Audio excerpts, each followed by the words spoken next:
This is A Touch of Fate, written by Cora Reilly, narrated by C.J. Mission and Lucy Rivers. Prologue. Emma, 11 years old. Beep, beep, followed by wheezing. I felt like I was surrounded by cotton.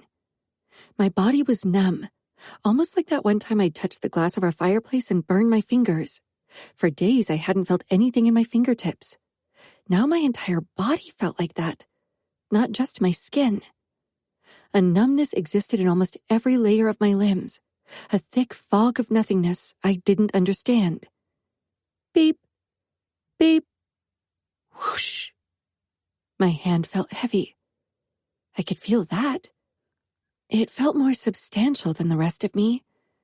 My eyelids were crusted shut, and it took considerable effort to open them. But eventually the darkness was replaced by a white wall. My eyes twitched to the left because my head felt too heavy to move. Mom sat on a chair beside me. Her head rested on the mattress and her hand held mine. That was the heavy feeling. Where was I? What was going on? My mouth and throat felt painfully dry. I tried to swallow, but something blocked my throat. My eyes flew open as panic set in.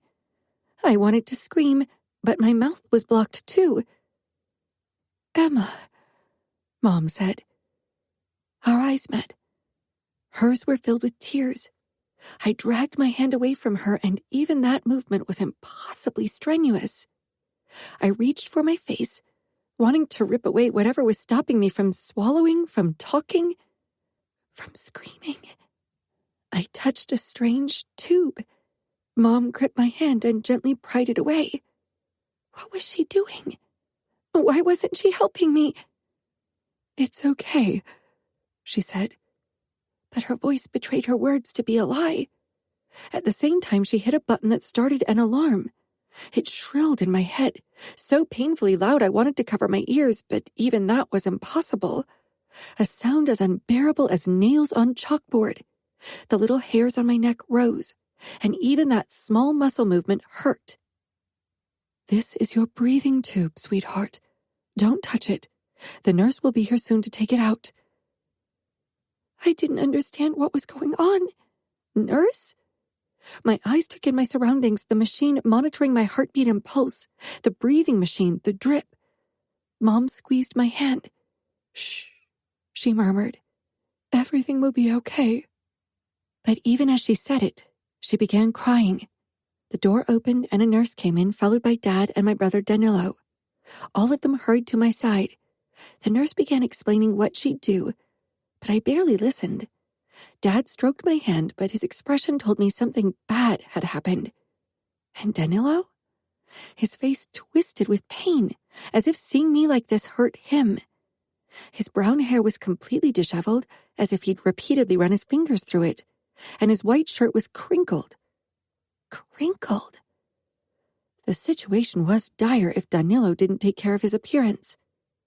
I gagged when the nurse removed the tube, then coughed. My mouth had a stale taste, and my throat felt dry, like I'd fallen asleep with my mouth wide open because my nose was closed up, but worse. Mom handed me a glass of water and pushed a button so the backrest rose about halfway. I wanted to make it easier and sit up, but my body remained unresponsive. My muscles didn't obey my command. I wanted to push into a sitting position, but the cotton feeling still lingered in almost every part of my body, except for my left arm, my throat, chest, and head. Danilo and Dad exchanged a look that really scared me. I cleared my throat, but words still stuck in my throat. I took another sip of the water, then tried again. "What?" I coughed. "Drink," Mom encouraged, her hand shaking as she brought the glass to my lips again. I shook my head. "What happened?"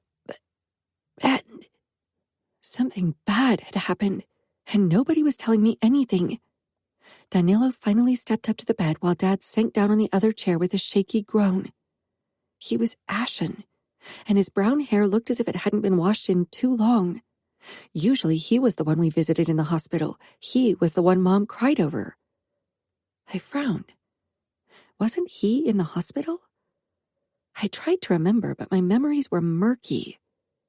Danilo touched my shoulder. I saw his fingertips resting against my shoulder, but the touch was distant, as if the hospital gown was padded heavily. I looked back up into his worried face. You were in a car accident. Do you remember? My brows puckered. I was at school. Then I went home. No. I went to my dance, my biggest role so far. The dance went great.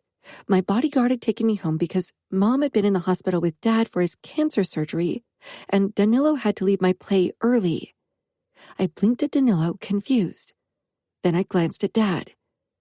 Mom had gone over to the window and was looking out. You've been in a coma for a couple of weeks. I can't feel my body.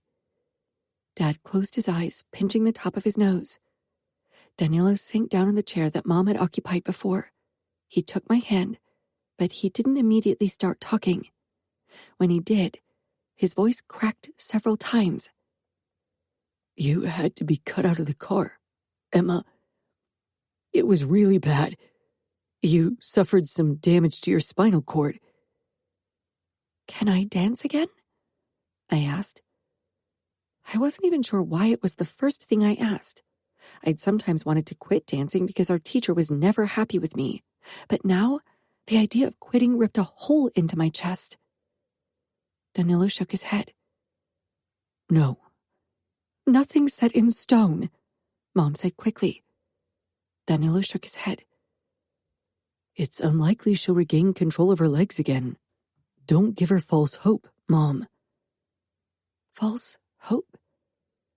I tried to move my legs, tried to feel them, anything below my chest. And when I couldn't, panic set in again. Danilo's grip on my hand tightened. Emma, we're here for you. You're not alone. We'll always take care of you.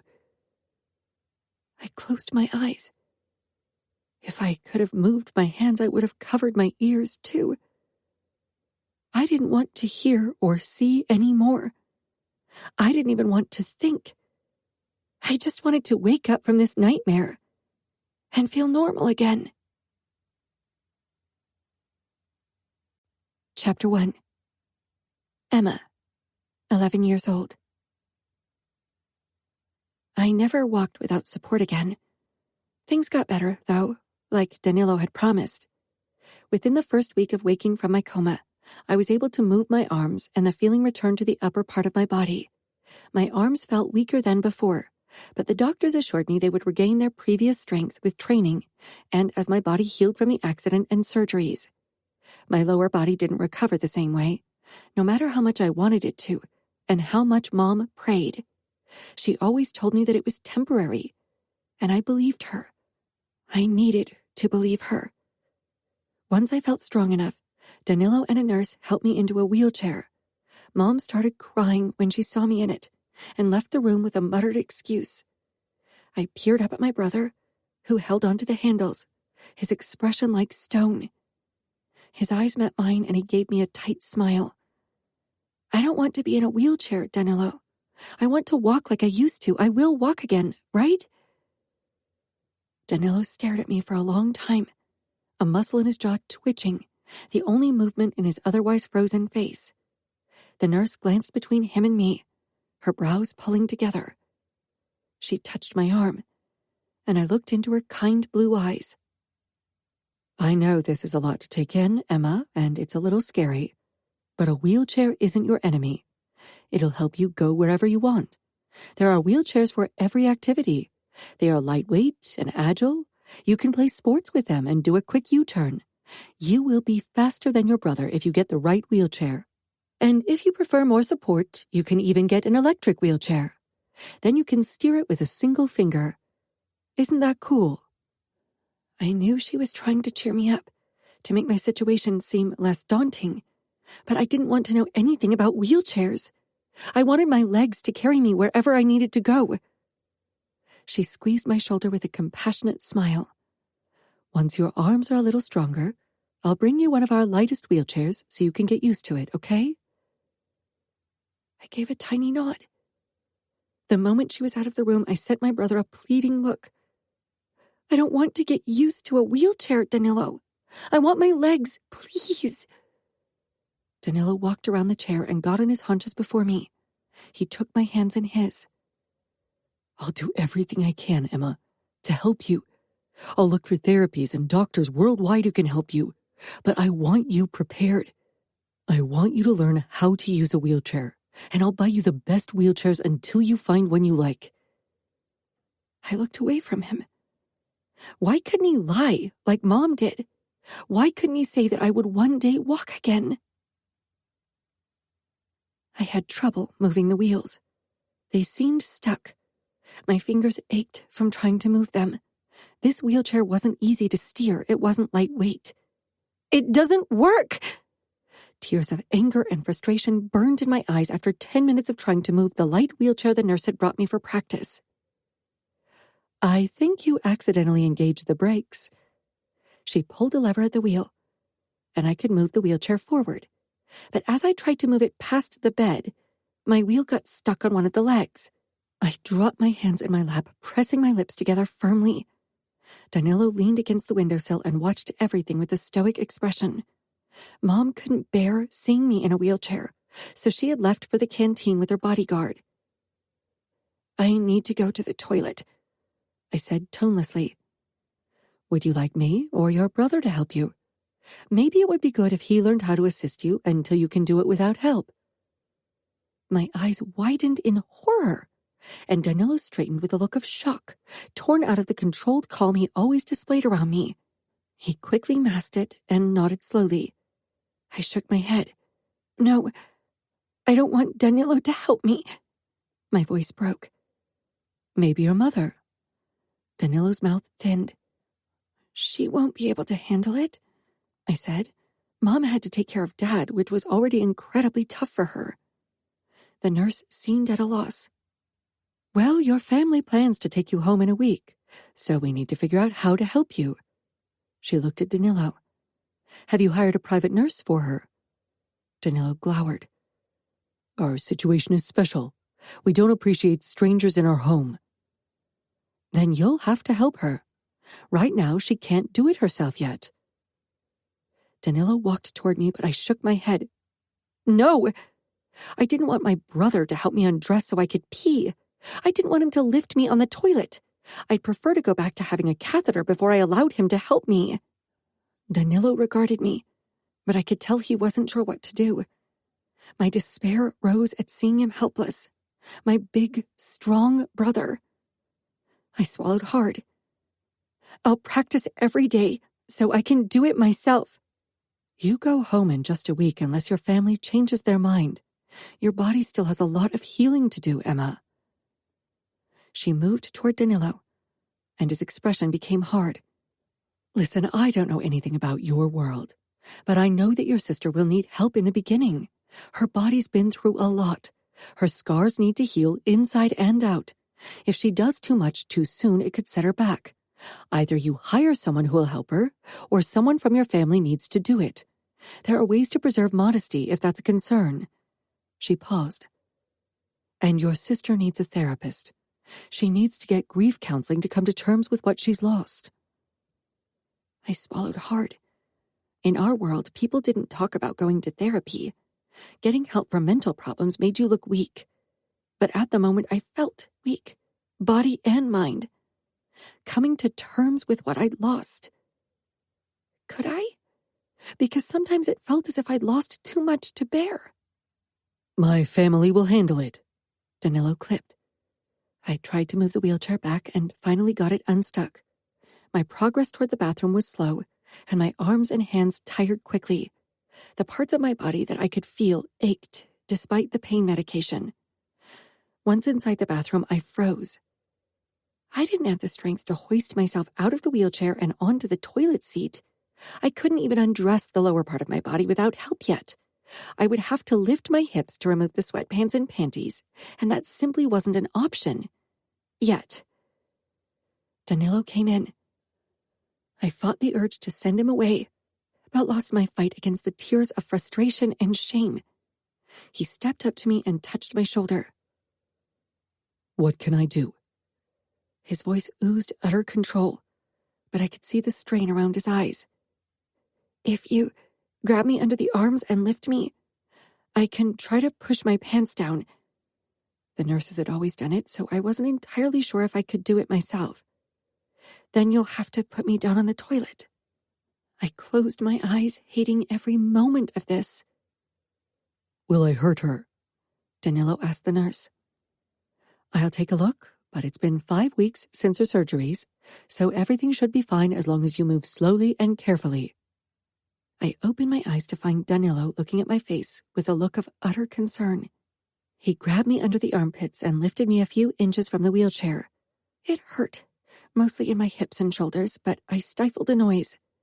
I reached down and tried to push my sweatpants down, but the waistband made it difficult, and I couldn't put enough strength behind the movement because of my awkward position and tired muscles. Eventually, the nurse had to help, and Danilo put me down on the toilet seat.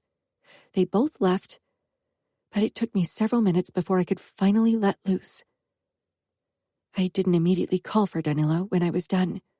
I felt angry at my body for failing me, angry with the man who caused the accident, angry with the doctors who couldn't help me.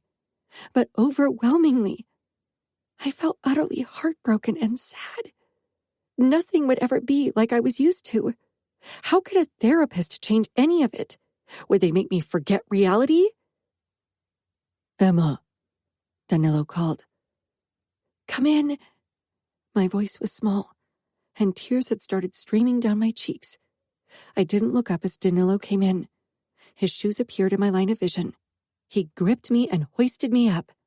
I managed to pull up the sweatpants so they covered me. Danilo put me down in my wheelchair.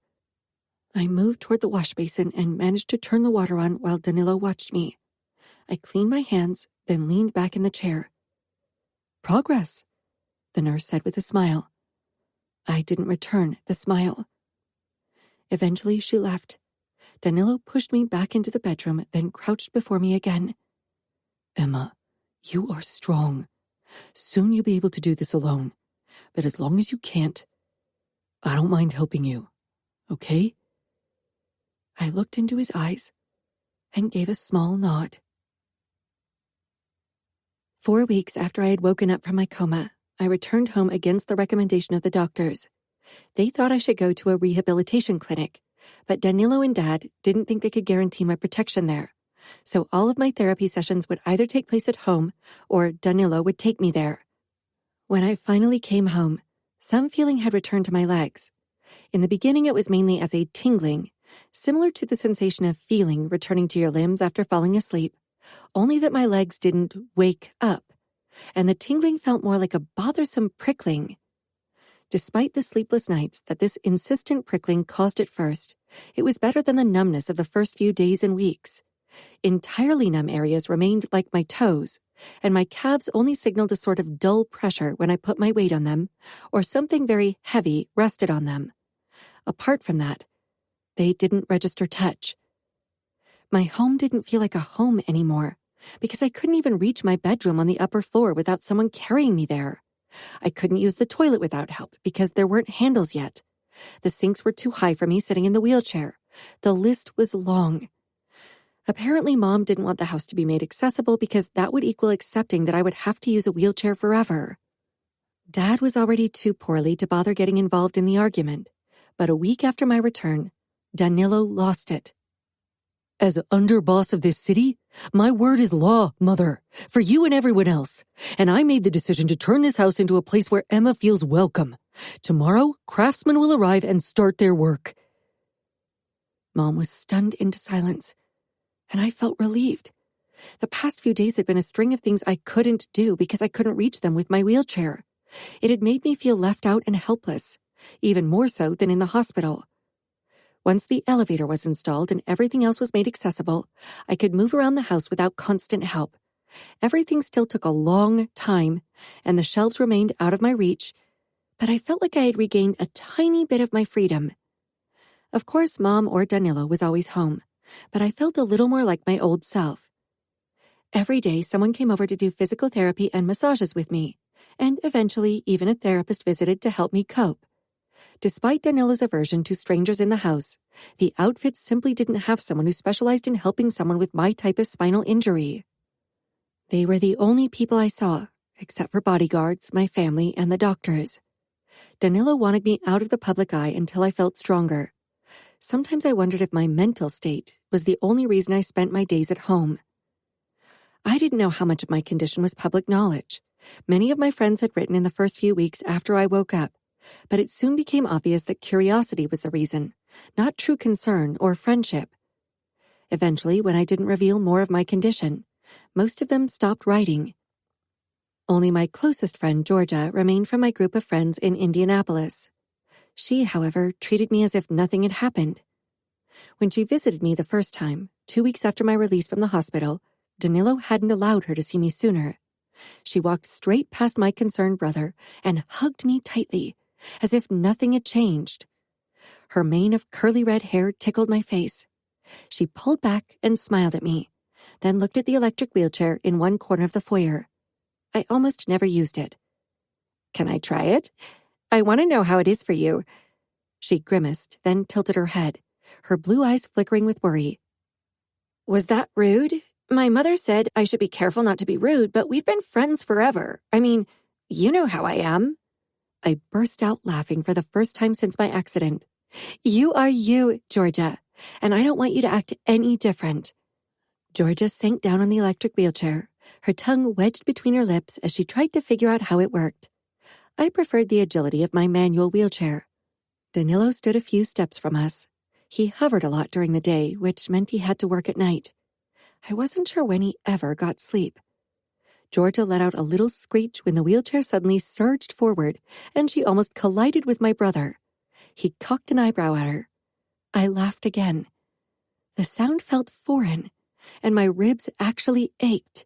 "Whoa, this thing is fast!" She turned the joystick, and the chair moved to the right, almost striking the staircase. She sent me a wide-eyed look. "Is this made for racing?" I bit my lip and shook my head. "It takes practice, but I prefer this chair." I patted my light, agile chair. She moved the wheelchair back to the corner, then she stood. I felt a pang and had to swallow hard. George's expression fell, her eyes softening. I guess my face showed how much the sight of her simply getting out of the wheelchair hurt me, because it would never be like that for me.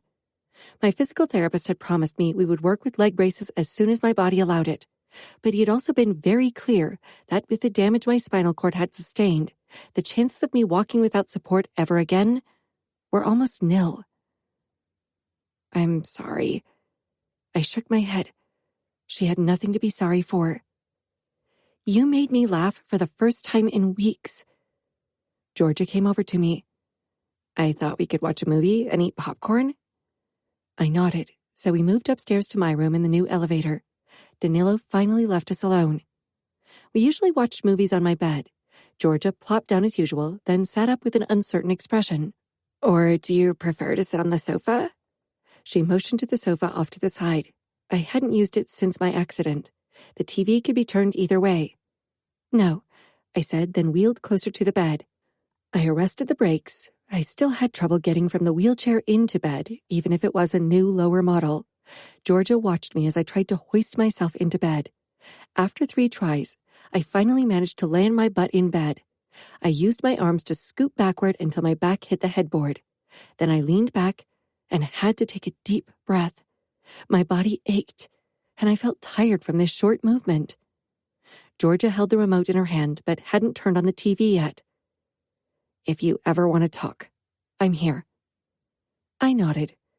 I preferred talking to my therapist. It was easier to share my darkest fears with a near stranger than with the people I knew. "I want to watch a movie." 5 minutes later, our maid appeared with a big bowl of popcorn and glasses of Coke.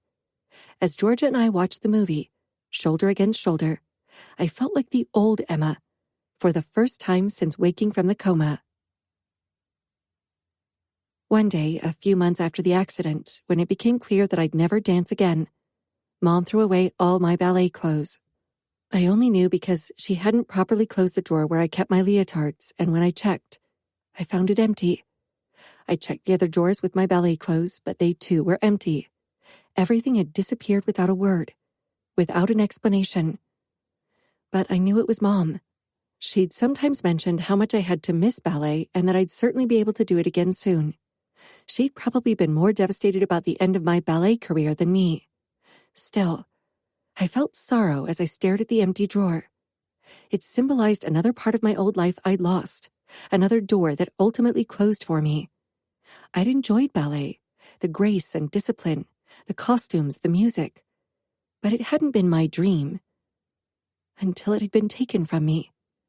I would have loved to decide when I'd stop on my own terms, but I didn't have that choice, and I'd have to come to terms with it as I had to do with many other changes in my life. In the beginning, life had felt like a chain of things I couldn't do anymore, but slowly I discovered new things that gave me moments of happiness. Doing things with Georgia and doing crafts like drawing, pottery, and origami. What I missed more than dancing was the freedom the ability to walk gave you. I'd never realized how many stairs my daily routine included and how high up many of the things were that I needed on a daily basis.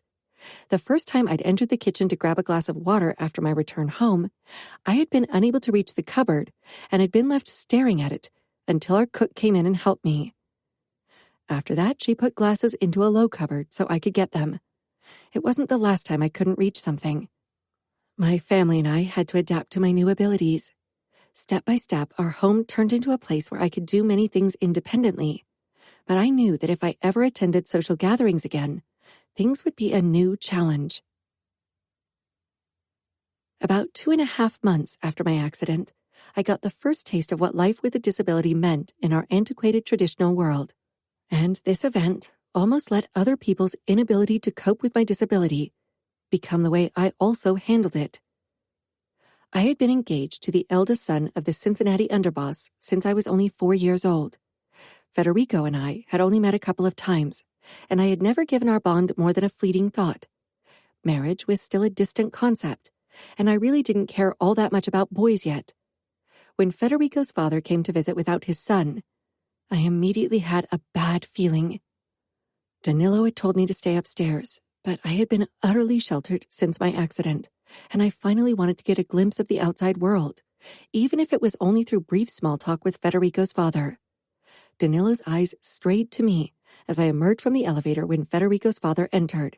The concern in Danilo's eyes triggered my own anxiety. How would the man react to my disability? He barely glanced my way when he came in, his eyes passing me by without a single greeting. I need to talk to you and your father alone, Danilo, without your sister. My grip on the wheels tightened, probably thickening the newly formed calluses on my palms. I made myself smaller under his continued disregard of me. Danilo's lips thinned, and the hard look in his eyes indicated how fragile his controlled mask was. Go ahead. My father is at his desk. You know the way. I'll join you in a moment. Mom strolled out of the living room. Federico's father gave her a quick nod before he stalked down the corridor toward Dad's office. What's going on? Mom asked, pursing her lips. She'd put on a nice dress and put her brown hair in a sleek bun at the top of her head. I prepared afternoon tea for all of us. You should wait with Emma in the living room. I have a feeling that things won't be pleasant and there won't be an afternoon tea. I frowned at Danilo, but he only smiled tightly at me. Mom, however, had paled considerably at his statement. Mom and I moved into the living room and sat at the coffee table, which our maid had filled with cakes and cookies for our guest and us. I bit my lower lip, then glanced down at my calloused palm, tracing it with my fingers. I had never had calluses on my hands, only on my toes from going on point. The latter had faded, and new ones had formed. Since my accident, it often felt like my heart would need calluses too, to protect itself from what was to come. What do you think he wants? Mom's eyes rested on my palms. We need to make sure your hands don't look like this. It's not pretty. Maybe you need to use your electric wheelchair. I turned my hands over and cupped my thighs. It's too big, and I don't like the sound it makes. Raised voices silenced me. I tried to understand what was being said, but Dad, Danilo, and Federico's father seemed to all be screaming at the same time. One of our bodyguards entered with a curt nod and positioned himself beside the door. He had taken over after my old bodyguard had been removed. He'd caused the accident because he was drunk on the job. I didn't like thinking about him. Sometimes I hated him for what he'd done to me, and sometimes I felt almost guilty because he was dead now, and not from the accident. My brother had killed him as punishment. The shouting increased. Federico's father appeared in the foyer, but he never came into the living room. Instead, he hurried toward the front door with a bright red face, looking like he couldn't wait to get away. "Don't ever contact me for help again," Dad roared, then started coughing horribly. The front door fell shut, and for a few heartbeats, nobody said anything. Only Dad's desperate coughing and wheezing could be heard. Danilo appeared in the doorway, face red, hair tousled, and a thunderous look in his eyes. "What's wrong?" Mom asked fearfully. "They canceled the engagement," Dad sputtered as he appeared next to Danilo in the doorway, his face turning increasingly red too. Mom rose from the sofa, her hand covering her heart as if the words had broken it. "They can't." "They can," Danilo said quietly, his eyes on me, not our mother. "These are extraordinary circumstances, so no one will blame them, even if it's absolutely dishonorable." Mom covered her face and began to cry bitterly. Dad came in and wrapped an arm around her to console her, while I made myself smaller in my wheelchair, wishing I could disappear, like some people seemed to prefer. The engagement was canceled. Another part of my old life gone. What would happen now? Girls in our world needed to marry if they wanted to be accepted. I wanted to be part of our world and have a future in it like every other girl did. But would they allow me that? Danilo came in and touched my shoulder. "This isn't your fault," he murmured. I tilted my head, wondering why it was the first thing out of his mouth. He grimaced, looking exhausted. "You know what I mean." I swallowed and nodded, even though I wasn't sure. I was confused and scared and sad. I was too many things at once. I do. I understood the meaning behind Danilo's words, but maybe not in the way he wanted me to. I understood that people in our backward world thought something was wrong with me now. They valued certain beauty standards that I would never be able to fulfill. "We'll figure something out," Danilo promised, squeezing my hand. Mom sobbed in the background as Dad tried consoling her. My brother held power. I saw it in the way people looked at him. He'd certainly be able to make people act a certain way around me, but he wouldn't be able to change their thoughts. Mom hadn't calmed down for a week, and Dad's rage lingered even longer. Danilo was too controlled to show me what he felt. And I had almost let the cancellation shove me back into the dark hole I'd been stuck in for the first few weeks after the accident.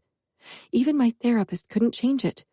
I'd felt worthless, out of place, lost. I'd thought the wheelchair really meant the end of all my hopes. I thought I would be shackled to it, seeing it as a burden when, in reality, it gave me freedom. I had focused all my energy on physical training again, up to the point of utter exhaustion. I had to up my painkillers to be able to work as hard as I needed to. I wanted to force my body to comply with my demands.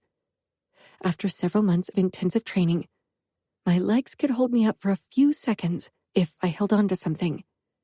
Countless hours of rehabilitation had given me a tiny piece of my old freedom back.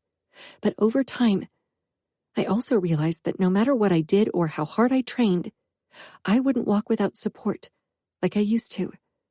I would never comply with the beauty standards of our world again. The effects of the accident would always be visible in my gait, and I'd likely have to always use a wheelchair. I'd reached the end of what rehabilitation could do. My spinal cord wouldn't miraculously heal itself. Some damage would always remain. It was the harsh truth Mom had wanted to hide from me, the harsh reality that was no longer a dark prediction. Yet my daily life was harder to stomach for everyone around me, then for myself. Acceptance didn't come easily. It was more painful than the physical therapy, but its effects were far more rewarding. Chapter 2. Samuel, 20 years old. I'd known Danilo's face meant trouble the second I saw it. He couldn't accept that my twin Serafina didn't want to marry him. He still wanted her or someone he regarded as equally worthy. I didn't like the bartering that was soon going to happen. Marriage wasn't a romantic bond in our world. It was a business commodity. Danilo gave me a brief nod as he entered the house. We were about the same age, but we'd never spent much time around each other, and not just because he lived in another city. Dad, our capo Dante, and Danilo gathered in the office of our home. Everyone looked tired and annoyed. The past few months had been tough on all of us. Too many things hadn't gone to plan. My chest tightened when I thought of my own failures. One had led to my sister being kidnapped, and the other had cost 3 friends their lives. Losses were constant shadows in a made man's life. But this past year had been more than I'd bargained for. Danilo released a long, suffering sigh, as if his whole fucking world had been shattered. He hadn't even known my sister well. For him, she'd been a trophy. For all I cared, he could just find another trophy wife and stop the bitching. My father insists I'll marry someone from your family. A bond between our families is necessary, especially at this time. Dad sighed, looking tired and defeated. I wished he'd put more of his burden on my shoulders, but I also knew why he didn't. I had to prove myself again, and I would. Serafina won't marry. She needs time to heal, I growled. If he thought we'd force her to marry him after what she went through, he was delusional. I'd kick his posh ass if he didn't stop. Dante slanted a warning look at me, obviously sensing my agitation. I swallowed my fury to let him handle this. Maybe he had a better suggestion. Why not give his daughter Anna to Danilo? There are other options, he drawled. Danilo looked ready to explode. What options? I won't accept the daughter of any other underboss. My city is important. I won't settle for less than was promised.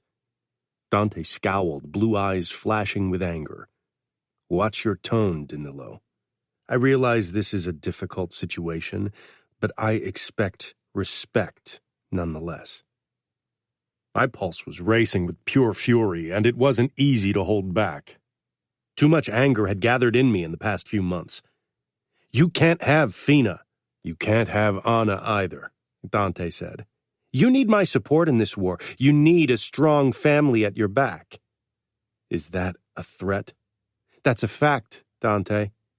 You're a good capo, but I insist I get what my family deserves. I won't settle for less. I won't force Fina into a marriage, not after what she went through, Dad said. Dante nodded. I agree. We're at an impasse, then. Finally, Danilo got one thing right. Dante gave Dad a look I didn't like one bit. We were family, which was apparent by the blonde hair we shared. But this wasn't a favor between relatives. This was a capo's demand. Is that what you ask of me, Dante?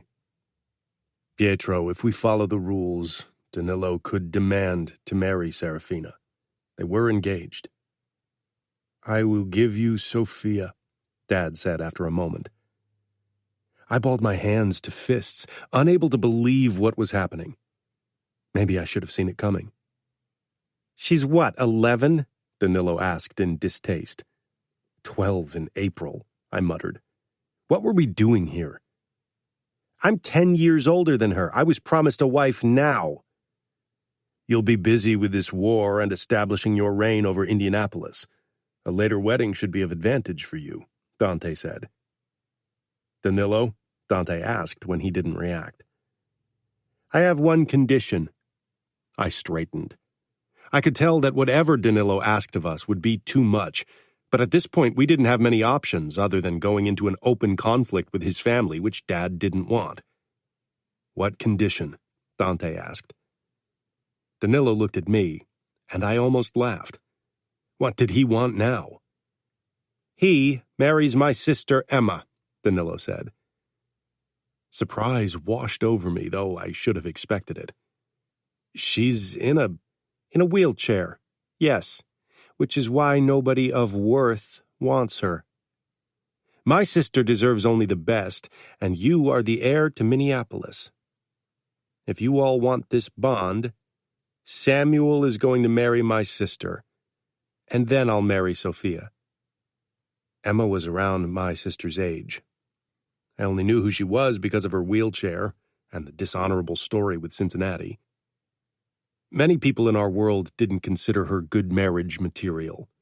It was a disgusting fact, but our world was cruel, especially to women, who were mostly regarded as a commodity to make deals. And now Emma and my sister would be the ware in one of the more fucked up arrangements. Fuck, what kind of twisted deal is that? Why?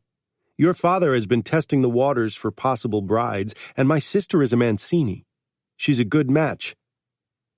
If this was what it took to give my family peace, then I'd do it. A marriage wasn't about love. It was a duty. I tried to recall her face or any interactions I might have had with her, but our age difference was simply too great. "I'll marry your sister." I felt a moment of anger that Danilo had forced my hand, that I didn't have a say in choosing my future bride. Dad looked relieved. He and Mom didn't need more troubles, and the Mancinis could definitely cause us a lot of trouble. Marriages were almost always arranged in our world, so I'd never expected to fall in love. My bond with Emma was no different. Yet the way the agreement had come to be left a bitter taste in my mouth. If the girls found out how we'd weighed them against each other, they'd probably hate us, for good reason. 9 months later. I followed the same path as I did whenever I found spare time.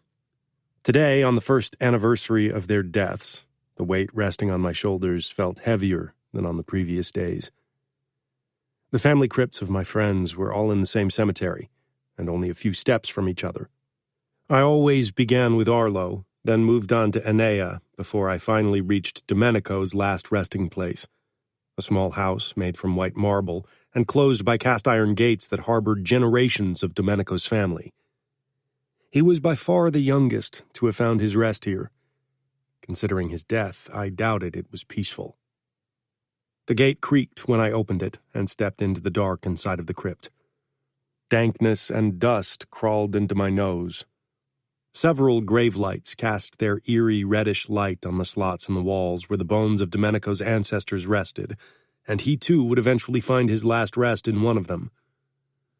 Now his mortal remains are still laid in a massive coffin positioned in the very center of the vault, with the Saint Mother of Christ casting her benevolent eyes on him. He'd never been laid out. Everyone had said their last goodbye to the shiny oak instead of a waxen face. Flowers covered almost every surface of the coffin. Some of them were fake, but the others looked fresh, as if they'd been put there only this morning. My family had sent a generous amount of cash to all three families, and Domenico's mother seemed to invest it in flowers. I knew she visited daily, and had done so since the funeral a year ago. I'd seen her several times during my visits, but had always avoided her. She didn't need the additional anguish of seeing the man who was responsible for her son's brutal murder. Our first encounter after Domenico's death, when I'd confessed to her why he'd died and apologized, still haunted me. Her anguished cries, her knees giving in, how Domenico's uncle held her up. I touched the coffin briefly. "I'm sorry, my friend." I uttered the same words every time, but they felt as hollow as on the first day. Feeling sorry for something that couldn't be changed was wasted time, especially in our world where death was a constant companion. I'd been to countless funerals, and many more would follow. Domenico's mother had driven me away from his wake with curses and slaps. I had allowed her to hit me several times before I'd taken my leave, knowing the pain she'd inflicted wasn't nearly as potent as the pain she felt. Steps crunched behind me, and I tensed, my hand going to my gun in the holster around my waist. "I knew I'd find you here," Renato said. I lowered my hand, relaxing as my best friend approached me. He crossed himself, then briefly touched the coffin. "It still feels surreal," he murmured. I smiled bitterly. Surreal wasn't the word I would have used. Renato and I had often spent the weekends with Arlo, Anea, and Domenico. Now it was only the two of us. "Today is 1 year, right?" Renato asked. I nodded. He wasn't certain. I hadn't been able to think about anything else these past few days, leading to the day when I had ripped 3 sons from their mothers. Renato let out a sigh. "You need to stop feeling guilty." "I am guilty." Renato gave me a frustrated look, his dark brown brows pinching together. "You didn't kill them." My lip curled, but my stomach became hollow like it always did when I remembered Anea's death. "I stabbed Anea." "Not on purpose, for God's sake, Samuel. They were made men. We all are. Death is always a possibility. Many die young. Do you think Dante cries himself to sleep every night over his soldiers who have died on missions that he sent them on?" I glanced at a photo of Domenico that leaned against the bottom of the coffin. He had his arms around Renato and Arlo. Anea was beside Arlo, and I had been beside Renato in the photo, but I wasn't now. Someone had cut me out. I didn't blame them. "There's a difference, Renato. I wasn't their capo. I was their friend, and they did it to do me a favor. They trusted my plan, and I failed them." Renato shook his head. "They knew of the plan before you went to Las Vegas. They thought it was a good plan. I would have followed you there too if I hadn't been in Chicago." 3 of my friends had followed me, no questions asked, to save my twin sister from the hands of our worst enemy. Renato wasn't dead like the others because he'd been on another mission in Chicago with his father, so he couldn't join me. "Come on, let's have a drink. You need one." 1 drink wouldn't be enough. I followed Renato out of the crypt and closed the gates. We went to our favorite bar and settled in one of their VIP rooms on the red satin armchairs with lion-clawed feet. I ordered a Negroni, my poison of choice, and took a big gulp. I let my head fall back against the headrest and briefly closed my eyes. Arlo's shocked face flashed before my eyes as he died by Remo Falcone's knife. He was gone in a blink, the kindest of all 3 deaths. Then it was Anea's face that popped up. His expression was a mix of surprise and pain when my knife buried itself in his stomach. My face had probably mirrored the same emotions. My stab had been aimed at Remo, but he'd pulled Anea up by the collar and used him as his shield. Anea hadn't died right away. It took a few painful gasps and intakes of breaths before he too passed away. I wished I could have held him in his last moments, but I'd fought for my life against the madman from Vegas.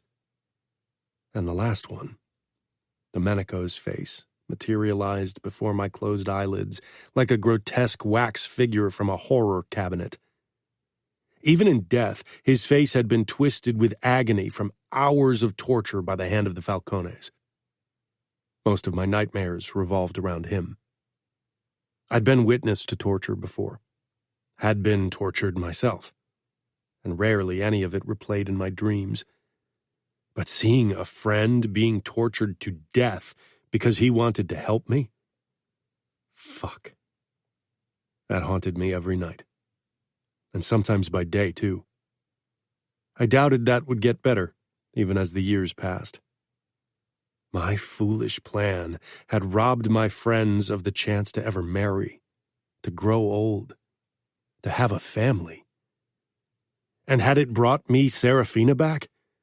I hadn't saved her that day, and later when she'd finally returned to us, I'd realized that truly saving her from Falcone's grip was impossible. "How's your sister?" Renato asked after a while. I opened my eyes. "Always tired. The twins sucked the life out of her."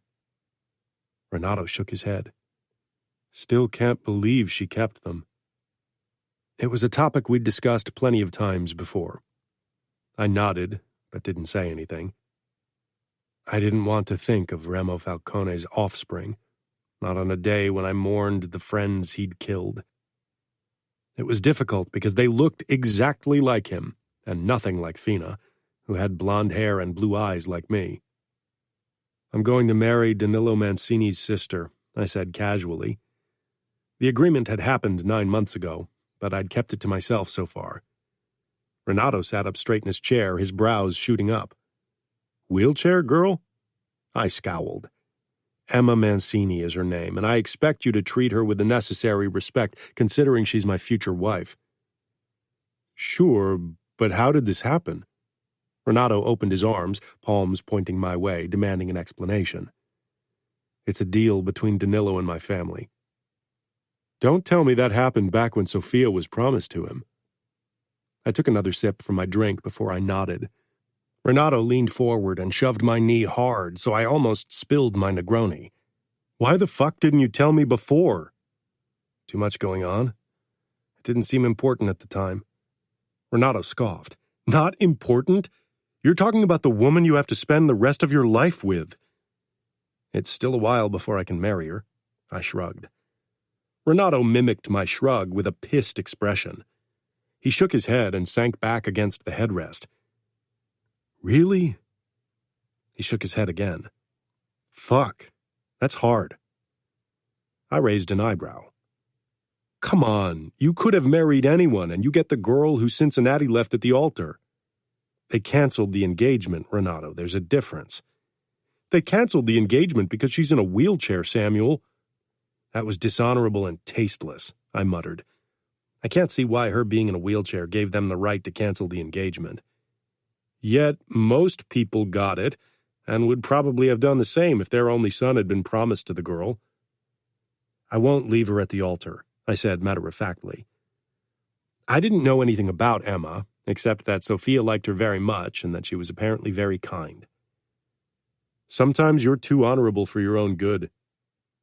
I emptied the rest of my drink. I wouldn't have chosen Emma for various reasons. Her wheelchair was one of them, but not in the way Renato probably suspected. A wife in a wheelchair was another level of responsibility I didn't want to have. Fuck, I'd gotten 3 good friends killed. Being responsible for anyone, especially someone as vulnerable as Emma, wasn't something I was really keen on. And there was the matter of needing to create an heir at some point. As the eldest son and future underboss, I was expected to produce offspring. If rumors could be believed, Emma wouldn't be able to give me any. But that was a worry for the future, and I never made a habit out of trusting rumors anyway. Renato nudged me again. "Don't get lost in your shitty thoughts again. Let's have a few more drinks and then go to a club to let off some steam."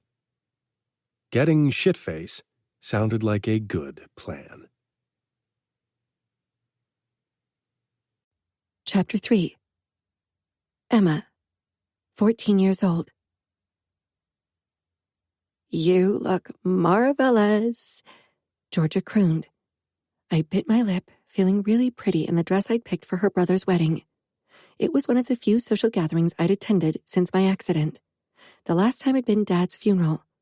The stares or obvious attempts not to stare at me had made me feel very anxious back then, and remembering that day caused a flood of anxiety inside me. The past. "I wouldn't want to be in Danilo's shoes," someone whispered. "A grieving mother, left by his future wife, and responsible for taking care of a disabled sister." My face heated. I wondered if people thought I was deaf. Since I was in a wheelchair, it happened often that they didn't lower their voices around me. They cast what they considered inconspicuous glances at me. I bottled my anger up, like I'd been taught to as a good girl. I wanted to scream and rage, and sometimes I wanted to hide and cry. Currently, I felt like doing the latter. I still couldn't believe that Dad was dead, and we'd buried him this morning. Now people had gathered in our home to eat and drink and gossip. It was horrible, and I wished I could disappear. A couple came my way, and I couldn't get away before they cornered me. "Hello, my dear. We're so sorry that your dad's gone to heaven." The words themselves might have been okay, but the woman spoke to me as if I were 3. Another thing I detested. Some people thought I was mentally handicapped because I couldn't walk. "I doubt made men go to heaven," I said defiantly, but instantly felt guilty. I hoped Dad had found a place in heaven, or at the very least his peace. But these people made me so angry. Danilo appeared by my side and touched my shoulder. At once the couple talked to him and ignored me, and I was glad for that. When they finally disappeared, Danilo met my gaze. Are you okay? "No," I whispered. Danilo nodded. Stay strong. In a few hours, they will be gone. Then it's only us. "If your stupid ex-fiancé could see you now, maybe we should send him a photo." My heart clenched, remembering the soul-crushing scene of his father coming to our house to cancel the engagement, and how it had made me feel, how small and worthless. It had taken months to move on, but not because of my ex-fiancé. Losing him hadn't hurt. He had been a stranger after all. That day, I felt like I'd lost any chance at a happy future. Eventually, I found a routine in my home that made me forget about the restrictions I often encountered outside or at other people's houses. Whenever my family was invited to a dinner, Mom fretted over accessibility weeks before the actual event. Of course, she'd never inquire with the hosts if I could access everything. She didn't want to bring attention to my disability, as if someone could actually miss it. Sometimes I wondered if she was embarrassed of me. I didn't dare ask, and she never said it outright. I wished she would treat my disability and my wheelchair with more casualness. If she showed others that it wasn't something inconvenient or even embarrassing, perhaps people would treat me normally. Mom's inability to stand up for me made me equally angry and sad. If Georgia hadn't taken matters into her own hands, the hotel where her brother's wedding took place wouldn't even be aware of my disability. I knew it was hard for Mom. Our society made it hard for her. It was a world ruled by old-fashioned, powerful men. Men who valued 3 things in women: beauty, childbearing qualities, and innocence. In their eyes, I couldn't fulfill the first condition. I liked my face and body. Both were pleasing to look at, but not flawless in how they were defined in our Mafia world. The moment I entered the wedding location that day, I was reminded of our world's bias. It was strange how an accident, how me being in a wheelchair, changed the way people perceived me, even people who'd met me before. Suddenly, most gazes passed me by, as if looking at me directly made them uncomfortable, and those who still dared to look at me always averted their eyes with an air of embarrassment and almost guilt as soon as I made eye contact, as if I caught them doing something indecent, as if they felt guilty for being able to walk when I couldn't. It made me resent our world and wonder if I could ever really belong in it.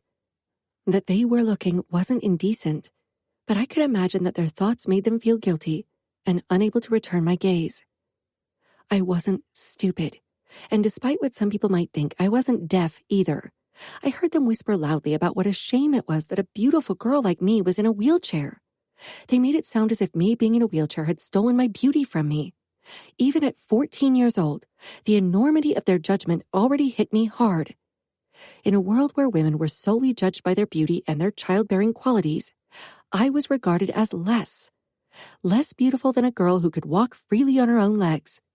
Less in so many more ways I didn't want to waste a moment thinking about. Most days, I managed not to think about the many hurdles I'd have to face in our world, but on days like today, it was hard. Over time, I'd forced myself to readjust my hopes and expectations. Would I ever walk freely again? No.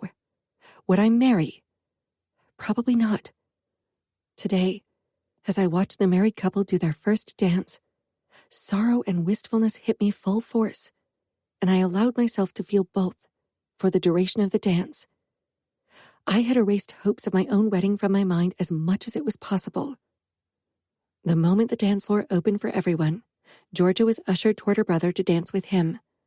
I watched her with a small smile, fighting the desire to move toward the dance floor and dance.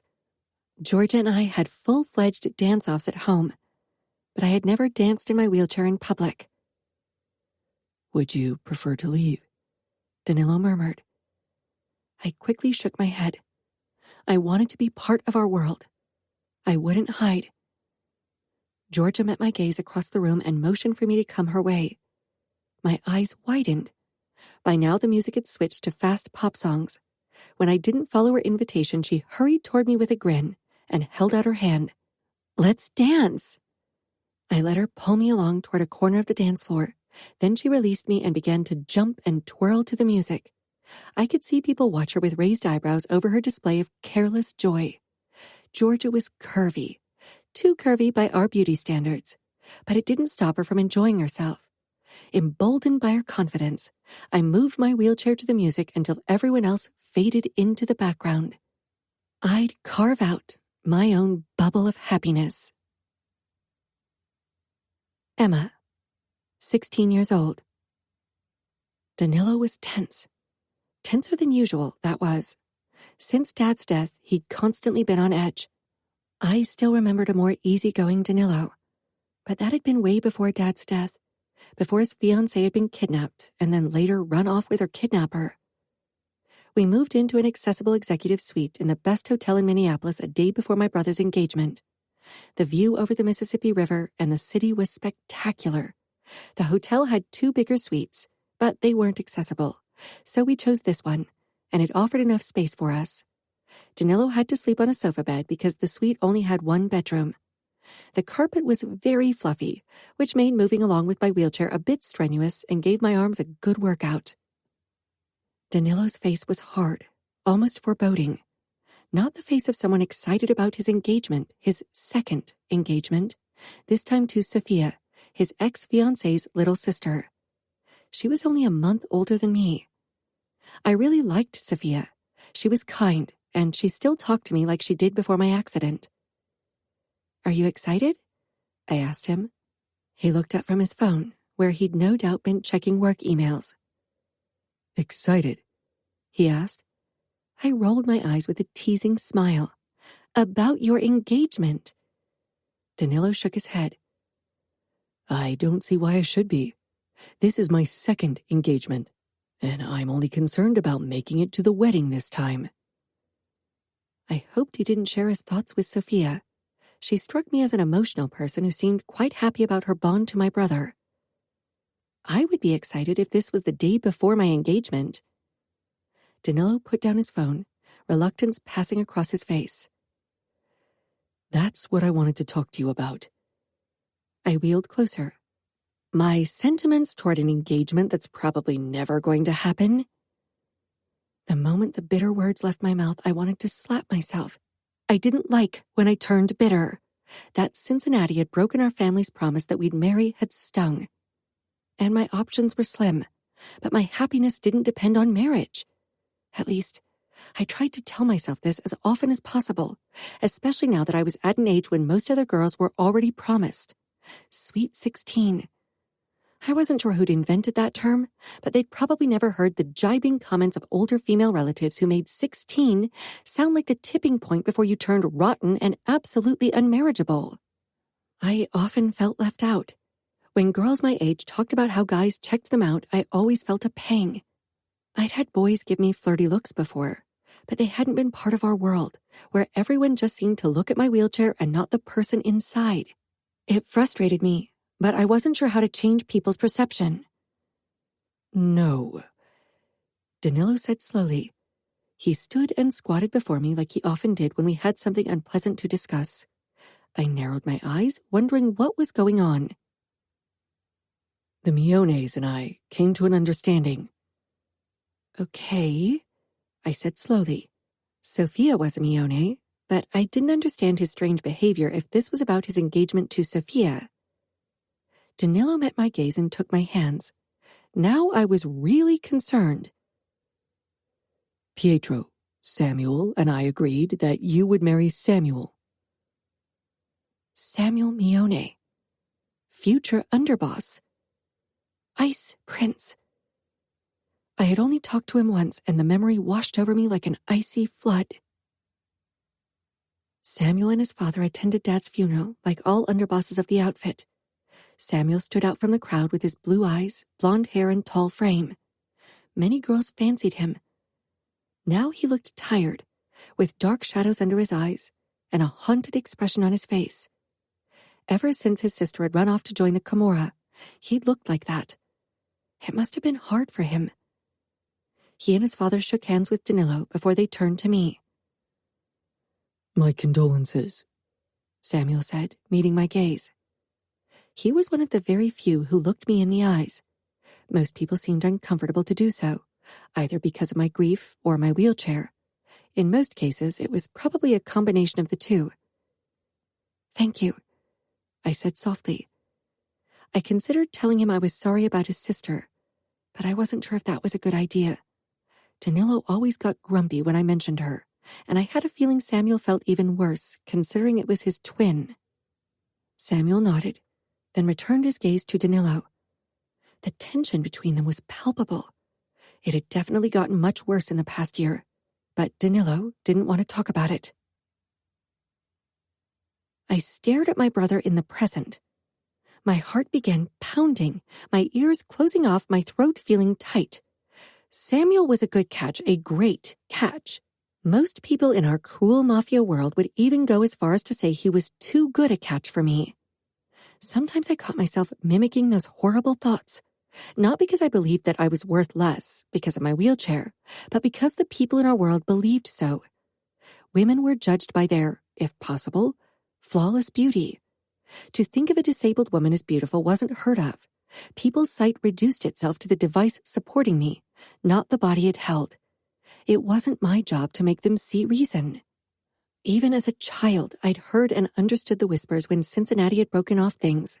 People had pitied me because I was disabled and doomed to be alone. But nobody had really blamed Cincinnati's underboss for wanting the best for his son, which apparently wasn't me, and protecting him from a childless future at my side. And now the Miones. Now Samuel had chosen me as his wife? Why? I cleared my throat. Why did he choose me? Danilo frowned. Aren't you happy? Was I happy? I didn't think so. First of all, I was overwhelmed and suspicious of the arrangement. Why? Danilo pulled his hands away, then got up and perched on the sofa next to me. Because our families are both important and please don't say it's to strengthen our bond.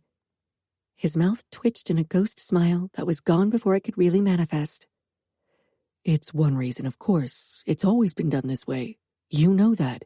I also know that our families are already bonded because of your engagement to Sophia, and I know I'm not the most sought-after bachelorette on the market. It doesn't make sense for Samuel to choose me, unless he hopes to get bonus points for marrying a cripple. Emma, Danilo growled. Don't use that word. I can call myself whatever I want, I said firmly. I hated the word with every fiber of my being, but it got my point across. Samuel wants a good, caring wife, and that's what you're going to be. He doesn't care if you're in a wheelchair. I wanted to believe that, but doing so would have been foolish, and I didn't like being a fool. Just be happy, all right? This is good for you. You have a bright future ahead of you with an important husband and a family of your own. Most of all, Danilo wouldn't have to worry about me as much as he would if I had stayed a spinster. Maybe he would even have felt obligated to let me live under the same roof with him and Sophia.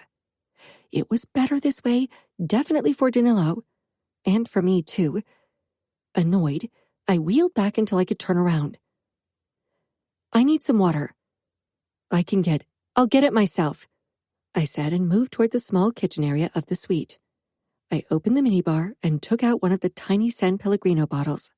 I could practically feel Danilo's questioning gaze burning into my back as I emptied the bottle in a few gulps, not even bothering with a glass. My annoyance had barely lessened, but I knew I had to continue this conversation. With a sigh, I put the bottle on the counter, then returned to my brother, who honestly looked confused by my reaction. Had he thought I'd be overjoyed? Maybe I should be happier? I promised myself not to doubt Samuel's decision. Does Mom know? Of course, she's delighted. We both are, Emma. Of course she was. She'd been deeply worried that I'd end up alone. Spinsters were looked down upon in our world. When will it be announced? I asked. The news would spread like wildfire, and people would spread rumors just as quickly. This was a bond nobody had expected, and thus it would be dissected until it was a tattered, dirty thing. Tomorrow, after my official engagement to Sophia. My eyes grew wide in alarm. You're going to announce it at your engagement party? What does Sophia say to that? It's her day, after all. I didn't ask her. It seems like the best time. After all, we're here, and it doesn't make sense to travel all the way to Minneapolis just for an announcement. Samuel and I are both busy. Danilo, I said in exasperation. I couldn't believe he hadn't asked Sophia. I don't want to hurt Sophia's feelings. His puzzled expression made it clear that the thought hadn't even crossed his mind. It's just an announcement. And it's not like it's our wedding day. Don't overthink this. Just be happy. In 2 years, you'll be Samuel's wife. I forced a smile. Thank you. I could tell that Danilo was disappointed by my lackluster reaction, but I couldn't think straight. I'm going to bed, so I'm well rested for my big day tomorrow. Danilo pressed a kiss to my cheek, like he always did, and I wheeled into my bedroom. After a deep breath, I moved into the bathroom to change into my nightgown. I arrested the brakes of my wheelchair, then pushed myself up and scooted down to the edge of the seat. Twisting to the right, I used my left hand to shove down my skirt, then did the same with the other side until the fabric pooled at my feet. I lifted one foot after the other, then bent down, picked up my skirt, and put it over the chair of the vanity. I removed my pullover, then pulled my nightgown over my head. Grabbing the handles, I pushed myself up, supporting myself with my legs until the nightgown slid down over my bum before I dropped back into the seat of my wheelchair. When I was done with my evening routine, I returned to the bedroom.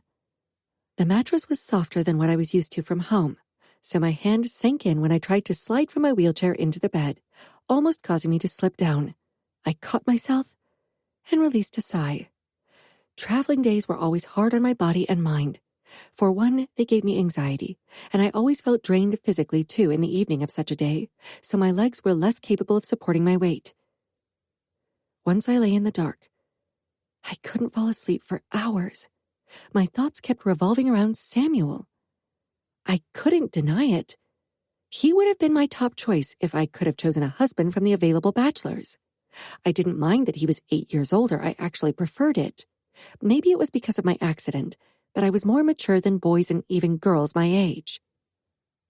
Not to mention that I found Samuel attractive. Really, who didn't? Many girls in our world talked about his looks. There weren't many blondes around, and his blue eyes always sent a pleasant shiver down my back. And he was tall and fit. I bit my lip. Our interactions after the funeral had been pretty much non-existent except for a few shared pleasantries here and there. I didn't know him, not that I had expected to know my husband. That just wasn't likely in our circles. I only knew things about him, mainly from Danilo or the occasional snippet of gossip. Samuel had been a favorite topic ever since his twin sister's kidnapping and his failed attempt to save her. His entire family had been dragged down the gossip hole. Maybe that was why the Miones had agreed to the marriage. Perhaps they thought it would turn the rumors more favorable, or finally drag the attention away from their daughter who now lived with the enemy capo in Las Vegas. Even if that option wasn't really an ego booster, it was better than the alternative, that Danilo blackmailed Samuel in some way. I loved my brother, but he could be ruthless. I sighed and closed my eyes. It didn't stop my thoughts from worrying, but eventually I fell asleep. I'd chosen the more festive of the 2 dresses that I'd brought, a berry-colored floor-length cocktail dress that accentuated my waist and covered my legs. I was still shy about them, even though they apparently weren't different, albeit less muscled than someone who used them for walking. A small origami 4-leaf clover that I'd folded this morning sat next to me in my wheelchair, hidden under my skirt. I hoped it would bring me luck today. I wasn't very superstitious in daily life, but for special occasions, I liked to use additional luck bringers. I'd also hidden another 4-leaf clover in the inside pocket of Danilo's jacket. Knowing him, he'd need all the luck to make his marriage to Sophia work. The home of the Miones wasn't accessible, but they'd installed a temporary ramp so I could reach the front door. The open doorways, spacious rooms, and smooth marble flooring allowed me to move easily through the mansion. When I entered the living room by Danilo's side, my eyes immediately sought Samuel, hoping for something that would ease my worries. But he didn't look my way. He was in conversation with his father and seemed oblivious to my presence. I was impossibly nervous, not just about talking to Samuel, but also about everyone's reaction to the announcement. As usual, he looked incredibly good in a dark blue suit that brought out the blue of his eyes even more. I tried to imagine seeing those eyes gazing upon me with love, but the image always distorted before it could fully form. When it was time for our announcement, my stomach was knotted. Danilo gave me a brief smile before he and Mr. Mione addressed the guests. Mr. Mione cleared his throat, then clanged his knife against his wineglass. We have another announcement to make. Danilo, would you? I could see the confusion on Sophia's face and cringed inwardly. I really wished Danilo had talked to her before, but I didn't feel like it was my place to do so. It is with great honor that I'd like to announce that our families, the Miones and the Mancinis, will further our bond. Samuel will marry Emma the same summer as my wedding to Sophia takes place, Danilo said in a festive tone. I held my breath, feeling my cheeks heat under the sudden attention. Samuel stepped up to my side, gave me a quick smile that was tense and definitely not joyful, then lightly touched my shoulder. A pleasant shiver passed through my body at the contact. Samuel smelled wonderful, and his fingers felt warm and strong. The reactions of the people in the room ranged from open shock to utter disbelief, or even blatant incomprehension. Only Mom looked absolutely delighted. Soon, the first people came over to congratulate us. While Dante and Valentina and even Anna and Sophia seemed honest, soon other guests appeared before us that had trouble hiding their true emotions. I could see their astonishment over the announcement. Some looked almost displeased, as if this bond went against their belief system. I forced my face to remain pleasant and accept their congratulations as if they weren't fake. I didn't dare look up at Samuel, embarrassed by people's demeanor that he certainly must have picked up on too. I even picked up the occasional tidbit of whispered conversation. It's a shame. He's such an attractive man. What a pity. Maybe they'll pay a surrogate, or he gets a mistress pregnant. The last one made my eyes burn with unshed tears. I risked a glance up at Samuel. His hand still rested lightly on my shoulder, but he hadn't said anything. He narrowed his eyes at a couple who didn't hide their disapproval of the bond, causing them to lower their faces at his silent reprimand.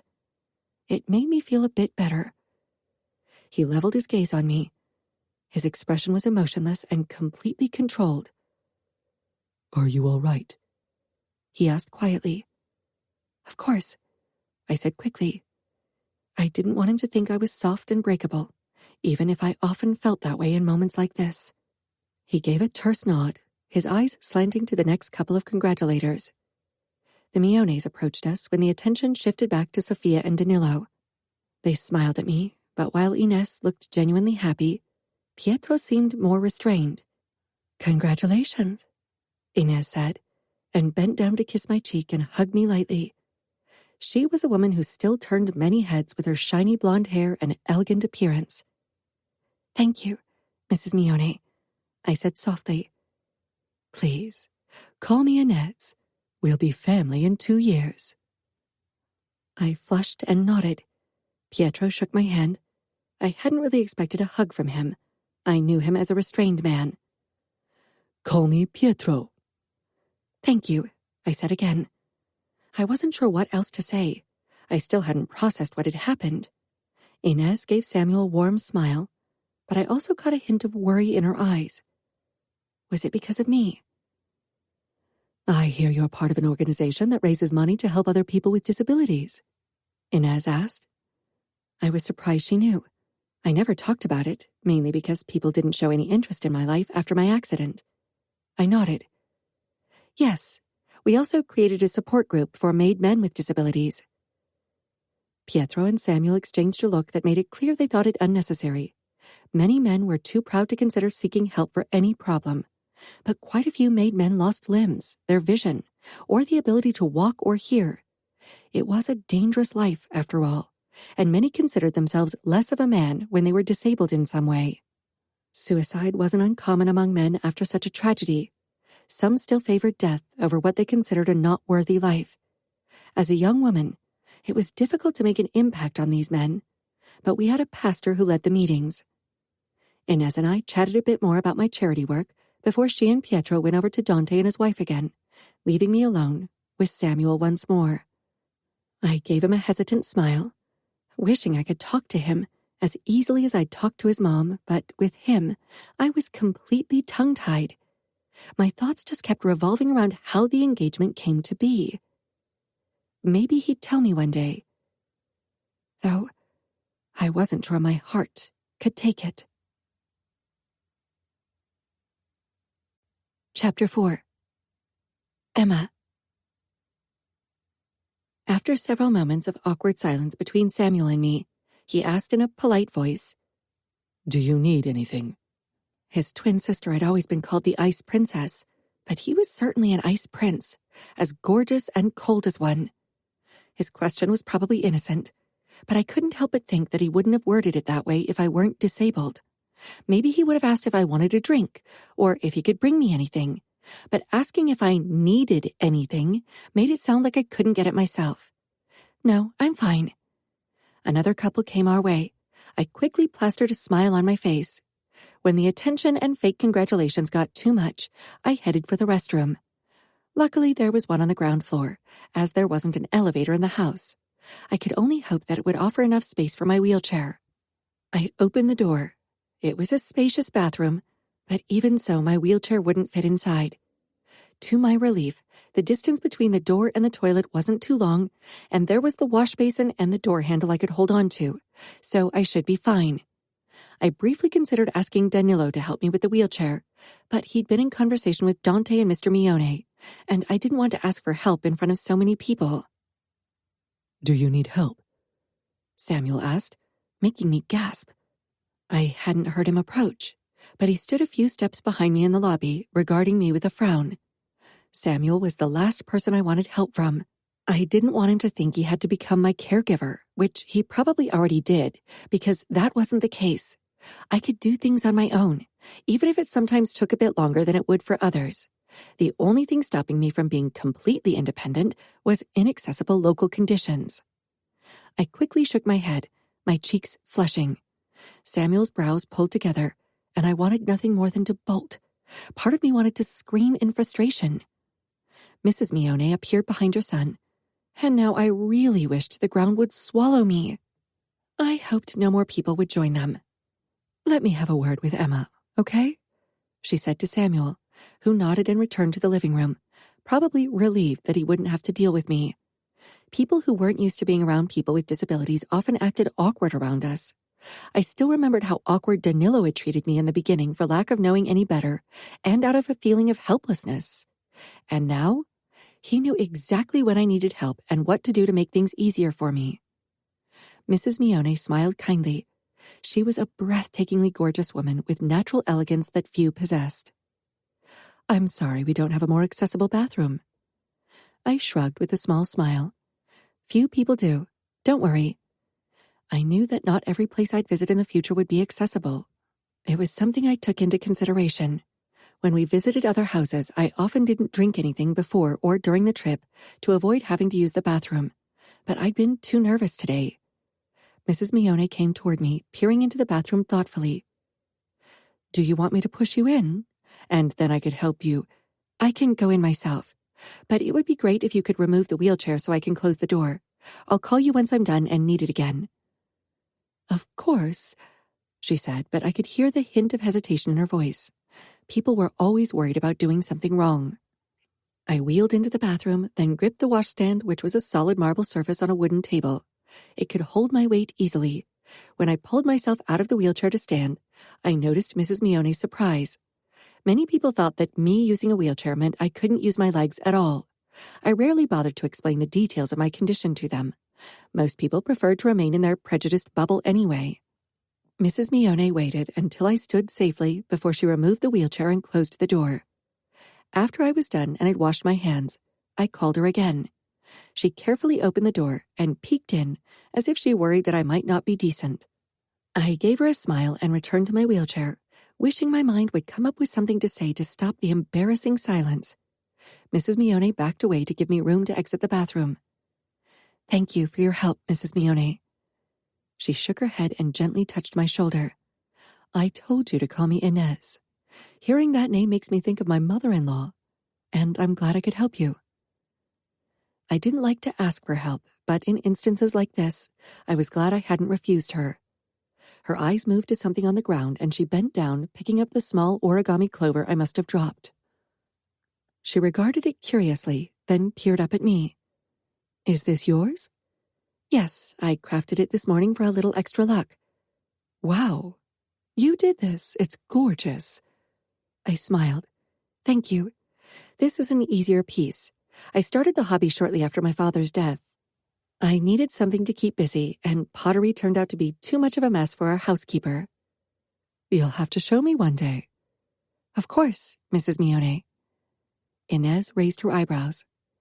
"Inez," I said with a hint of embarrassment for calling her by her last name again. It was strange to think she'd be part of my family in 2 years. It still hadn't sunk in that I was going to marry Samuel. Samuel. Today's celebrations were the reason I rarely enjoyed attending social events anymore. The backstabbing, fake smiling, lies spewing way of many people in our world brought up the rage I tried to keep in check, which was, of course, hypocritical of me, considering I gave them the same fake smile while I killed a considerate number of them in my head, especially after how disgusting some of them had reacted to the announcement.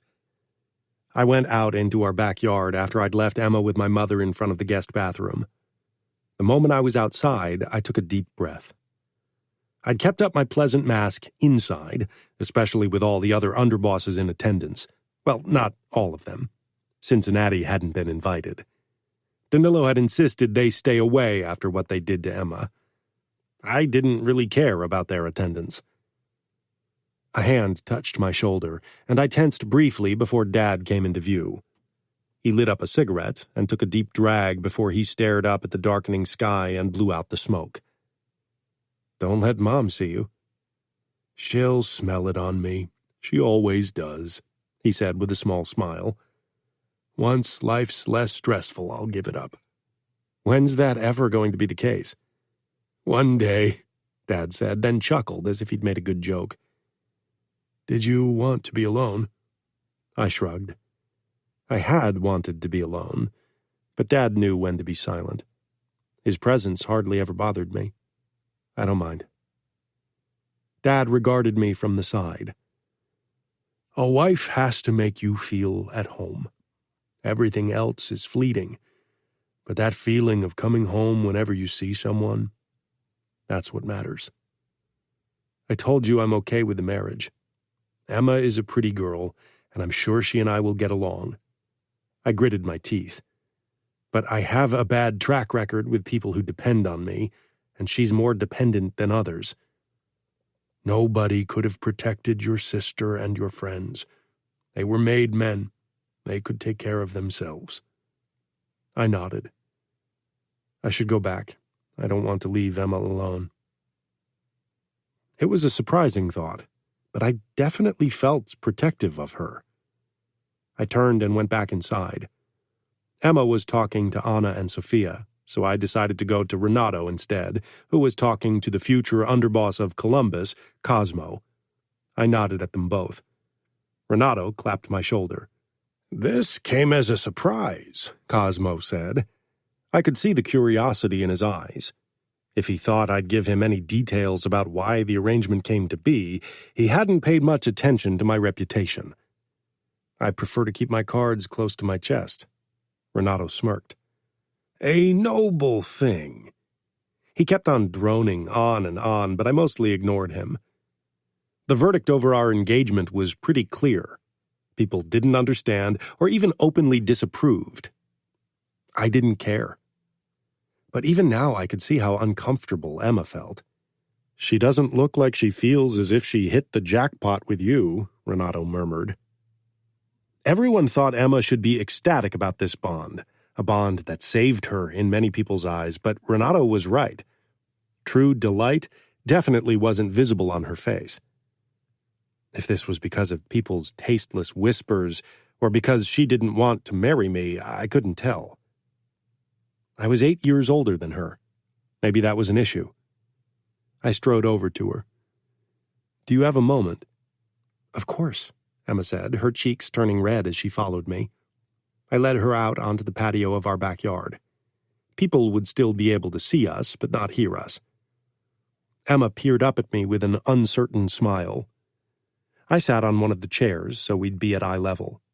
I didn't want to stare down at her the entire time. Her smile became a bit broader, but when I didn't smile in return, she sobered considerably.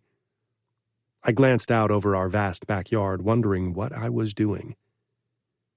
"Danilo told you yesterday?" She peered down at her elegant fingers. She still needed a ring. This announcement had come sooner than expected, and my mind had been far from thoughts about weddings or engagements these past few years. "He did last night." It must have come as a surprise. She smiled strangely down at her hand, as if trying to imagine herself with a ring, but couldn't. "It did. A day isn't much time to prepare for an engagement you didn't expect. You had more time, I suppose." She peered up then, and her brown eyes searched mine, as if she was testing the truth of her statement. I assumed Danilo hadn't revealed when we'd struck the deal, as it would raise too many questions. Obviously, she was wary of how the engagement had come to be, and she had every reason to be, but she would never find out the distasteful truth from me. For one, it would crush not just her, but also Sophia, and I didn't really see how the truth would help anyone in this case. Indeed, it didn't come as out of the blue for me as it did for you. Emma nodded, then she shrugged. "It'll have sunk in by our wedding. 2 years is a long time." "It is." "A lot can happen before then," she said in a strange tone. Her eyes became distant, as if she remembered something. I couldn't help but wonder if she was thinking about Cincinnati. Maybe she worried I'd change my mind and cancel our engagement, but I had no intention of doing that. From our short interactions, I could already tell that Emma was pleasant to be around and she was very pretty. That's true, but some things won't, as of today. She tilted her head curiously, but then glanced back out toward the backyard. "You don't look happy with the engagement." "And I should definitely be happy, considering everything." Her voice had taken on an almost petulant tone. I frowned, not sure why my words had affronted her. I pushed my hands into my pockets. It was strange, thinking that this girl, then woman, would be my wife, my responsibility for the rest of our lives.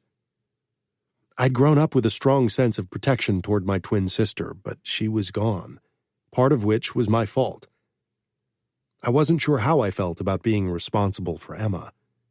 She'd already suffered a lot in her short life.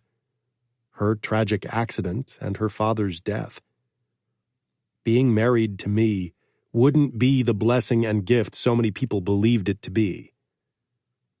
People judged me by my looks and my standing.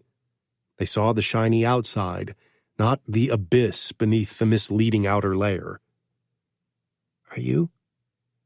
I slanted her a questioning look. "Happy, I mean." Her voice had become painfully quiet. "Since when has happiness ever been a deciding factor when it comes to marriage in our world?" I asked. I didn't want to lie to her and pretend this engagement made me ecstatic. Emma flinched. I considered saying something else to soften my words, but nothing came to mind that wouldn't have sounded fake. It's for the good of our families. She gave a small nod. For the good of our families. Chapter 5. 1 year later. Emma, 17 years old. I hadn't really dared to dream about this day, but I could finally pick out my wedding dress today. Mom had already cried twice before we even set foot in the bridal store in the afternoon. Anna and Sophia joined us, as did Georgia. She was the only one from my old group of friends I still met with. Most of the others had become estranged in the months after the accident. I had known many of them from ballet, and since I didn't dance anymore, I didn't want to dwell on it. While I wasn't as close to Anna and Sophia as I was with Georgia, I was still happy for their presence. If I'd had to go alone with Mom, this day would have quickly become strenuous. When Mom and I entered the store, the sales associate gave me an encouraging smile, which had quite the opposite effect. Did she think it would be difficult to find something for me?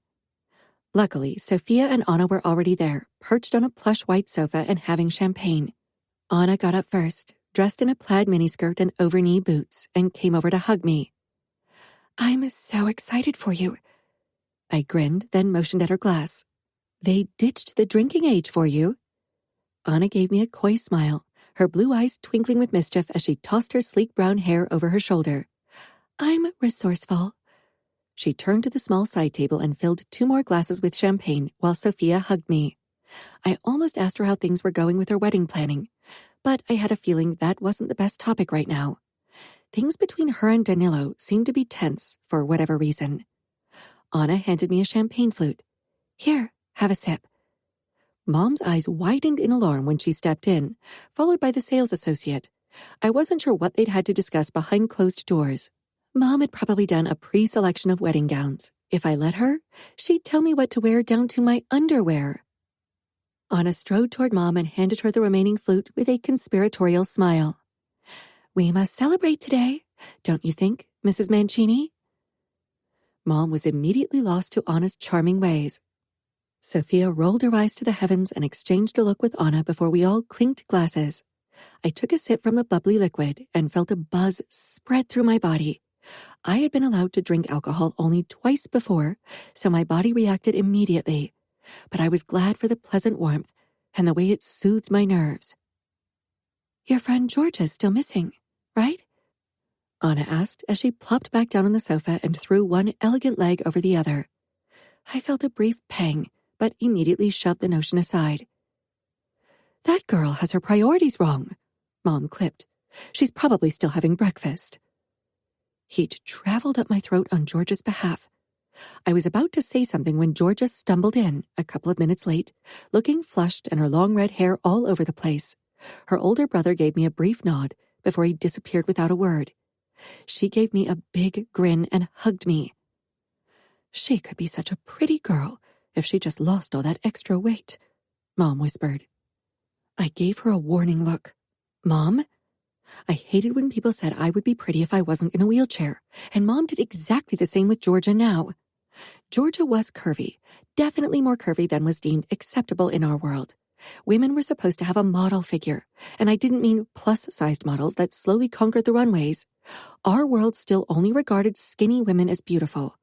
The judgmental nature of our world often made me resent it, but it was the world I knew, and I couldn't imagine leaving it. Georgia scanned the display of dresses before she sank down beside me in an armchair. "You'll look gorgeous in all of these dresses. They are stunning." "We can come here when you marry." Georgia gave me an amused look. "I don't think that'll be happening anytime soon, and they don't have dresses above size 6 here." "Oh," I said, "we'll find something. Today's your day, Emma. Pick the dress of your dreams." "Maybe something that'll distract people from her wheelchair," Mom said with a fretful expression. Georgia widened her eyes comically. I just shrugged. Mom didn't mean to hurt me. She wanted me to experience things like normal people do, as she once said to me. I didn't have the courage to tell her that I'd feel normal if she didn't treat me like I was not. Luckily, the sales associate paid more attention to me than Mom's constant comments. I was nervous when I wheeled into the changing room to try on the first few dresses. "Do you need help?" the sales associate asked. "I'll help her," Georgia quickly said before Mom could do so. She stepped into the changing room with me and closed the curtain. I gave her a grateful smile. It took a while for us to close the delicate buttons in the back, and eventually the sales associate helped as well. But when I turned to the mirror and saw myself, tears stung my eyes. The sales associate explained how we could still shorten the skirt and customize everything to my desires, but I could only nod and stare. For some reason, I'd worried I wouldn't feel pretty in a wedding dress. It was a silly worry, I realize now, but weddings in our world were bound by so many traditions that seemed to leave even less room for a girl like me. Georgia gave me a thumbs up, beaming all over her face. I allowed my fingers to stroke the fine material of the skirt. It was sheer, but with a fine sheen and in a beautiful eggshell color. The sales associate had discouraged me from wearing a sweeping underskirt because it would push up when I was seated in the wheelchair. And now, in a more flowy skirt, I had to agree with her. It looked elegant, and not as if I tried to squeeze myself into a seat. "The embroidery is so beautiful. You look absolutely amazing," Georgia said softly, her eyes actually glistening. She wasn't a crier, so I could feel my own eyes water at the sight of her show of emotion. I touched the fine lace edging, which accentuated the low, sweetheart neckline. I'd never put this much focus on my décolletage, but I had to admit, it had a nice effect. Taking a deep breath, I wheeled out of the changing room. Anna set down her champagne glass, her mouth parting in an O. Sophia's expression brightened too. Of course, Mom, being Mom, only gave a nod, then narrowed her eyes thoughtfully and began to circle me, looking for ways to let the wheelchair disappear. "It's beautiful, it is," she said slowly. "But I wonder if a more sweeping dress would be better." "It's perfect," Anna said, as if she hadn't heard my mother. She got up and nodded appreciatively as she motioned to my waist. "The corsage perfectly accentuates your narrow waist and décolletage. If you're up for it, I'd say you should wear really high heels." I shrugged. "Why not? It's not like I'll have to walk in them." Sophia and Anna looked uncertain if they should laugh, but Georgia, knowing me better, burst out laughing. Mom's mouth pinched, but she took a few steps back, letting me spend time with the girls. She approached the sales associate. I knew she'd ask for a sweeping dress, despite what everyone else thought. Anna moved toward the shelves with pumps and picked a few elegant, pointy heels. She held up a pair of gorgeous Mary Jane pumps dressed in pearls and crystals. Seeing that they were Jimmy Choo's, I knew the price would match the extraordinarily slim heels and be outrageously high. Anna knelt before me. "May I?" I nodded, a bit surprised as she put on the heels. I usually never wore heels. It had never made sense. But now looking at myself in the mirror with these beautiful shoes, I regretted all the missed opportunities. "Absolutely perfect," Anna said. "Yes," I agreed, promising myself to wear heels more often in the future. Mom urged me to try on 3 more dresses, but I couldn't shake the image of the first dress I tried on, especially with the heels. I felt beautiful, so I picked my first choice, despite Mom's attempts to steer me toward another dress. I wouldn't try to cover up my wheelchair. I wanted to look beautiful in my wheelchair, and if people couldn't see me like that because of a piece of metal, then that was their problem. Still, I couldn't deny that I wanted Samuel to find me beautiful. 2 months before the wedding, Samuel came to Indianapolis and visited me at our home. I still lived with Danilo, even though that was supposed to be a temporary thing. Mom hadn't coped very well after Dad's death, and taking care of me, which she insisted on doing to an extent I definitely didn't require, took too much of a toll on her. Danilo hadn't minded letting me live with him, and I'd preferred it too. He worked a lot and didn't hover like Mom did. "What does he want?" I asked Danilo, who'd announced Samuel's visit to me just an hour before it was supposed to happen. So typical. I had been busy crafting the origami flowers I wanted to use as place cards for our wedding tables. I was almost done with them, but would have to start crafting the white cranes I wanted to use as decoration, hanging from the ceilings over each table. Danilo's brow puckered. "I assume he wants to discuss last-minute details of the wedding." I almost laughed. Samuel, like most men in our world, hadn't been involved in the organization of the wedding. I hadn't expected him to be. Maybe I'd hoped we'd be in contact now and then, but he'd simply given me carte blanche to do whatever I wanted. Mom had naturally taken him up on the offer and spent the past year organizing the wedding. She preferred to do things her way. Even I had a hard time giving her input. The number of arguments we'd had until I was allowed to create origami decorations for our wedding had been ridiculous. I moved into my room on the first floor and put on some makeup and brushed my hair. I was in a cozy but flattering cashmere dress and wool tights because the past few days had been cold. I grabbed my new pair of caramel-colored suede pumps from my wardrobe and put them on. After Anna's encouraging words about me wearing high heels, I'd finally found the courage to buy these on my last shopping trip with Georgia. I hadn't dared to wear them yet, though, stupidly worried people would react badly. I felt a sudden burst of nerves. I hadn't been overly nervous about the wedding yet, maybe because it had seemed so far away, and still like it might not happen at all. But now Samuel was here to discuss last-minute details. My stomach tightened. What if he wasn't here to discuss the wedding but the cancellation of it? I suddenly felt sick. Samuel had known what he'd get when he agreed to marry me, but maybe, over time, he'd change his mind. Maybe now that only 2 months remained, he realized that he'd spend the rest of his life with a disabled woman.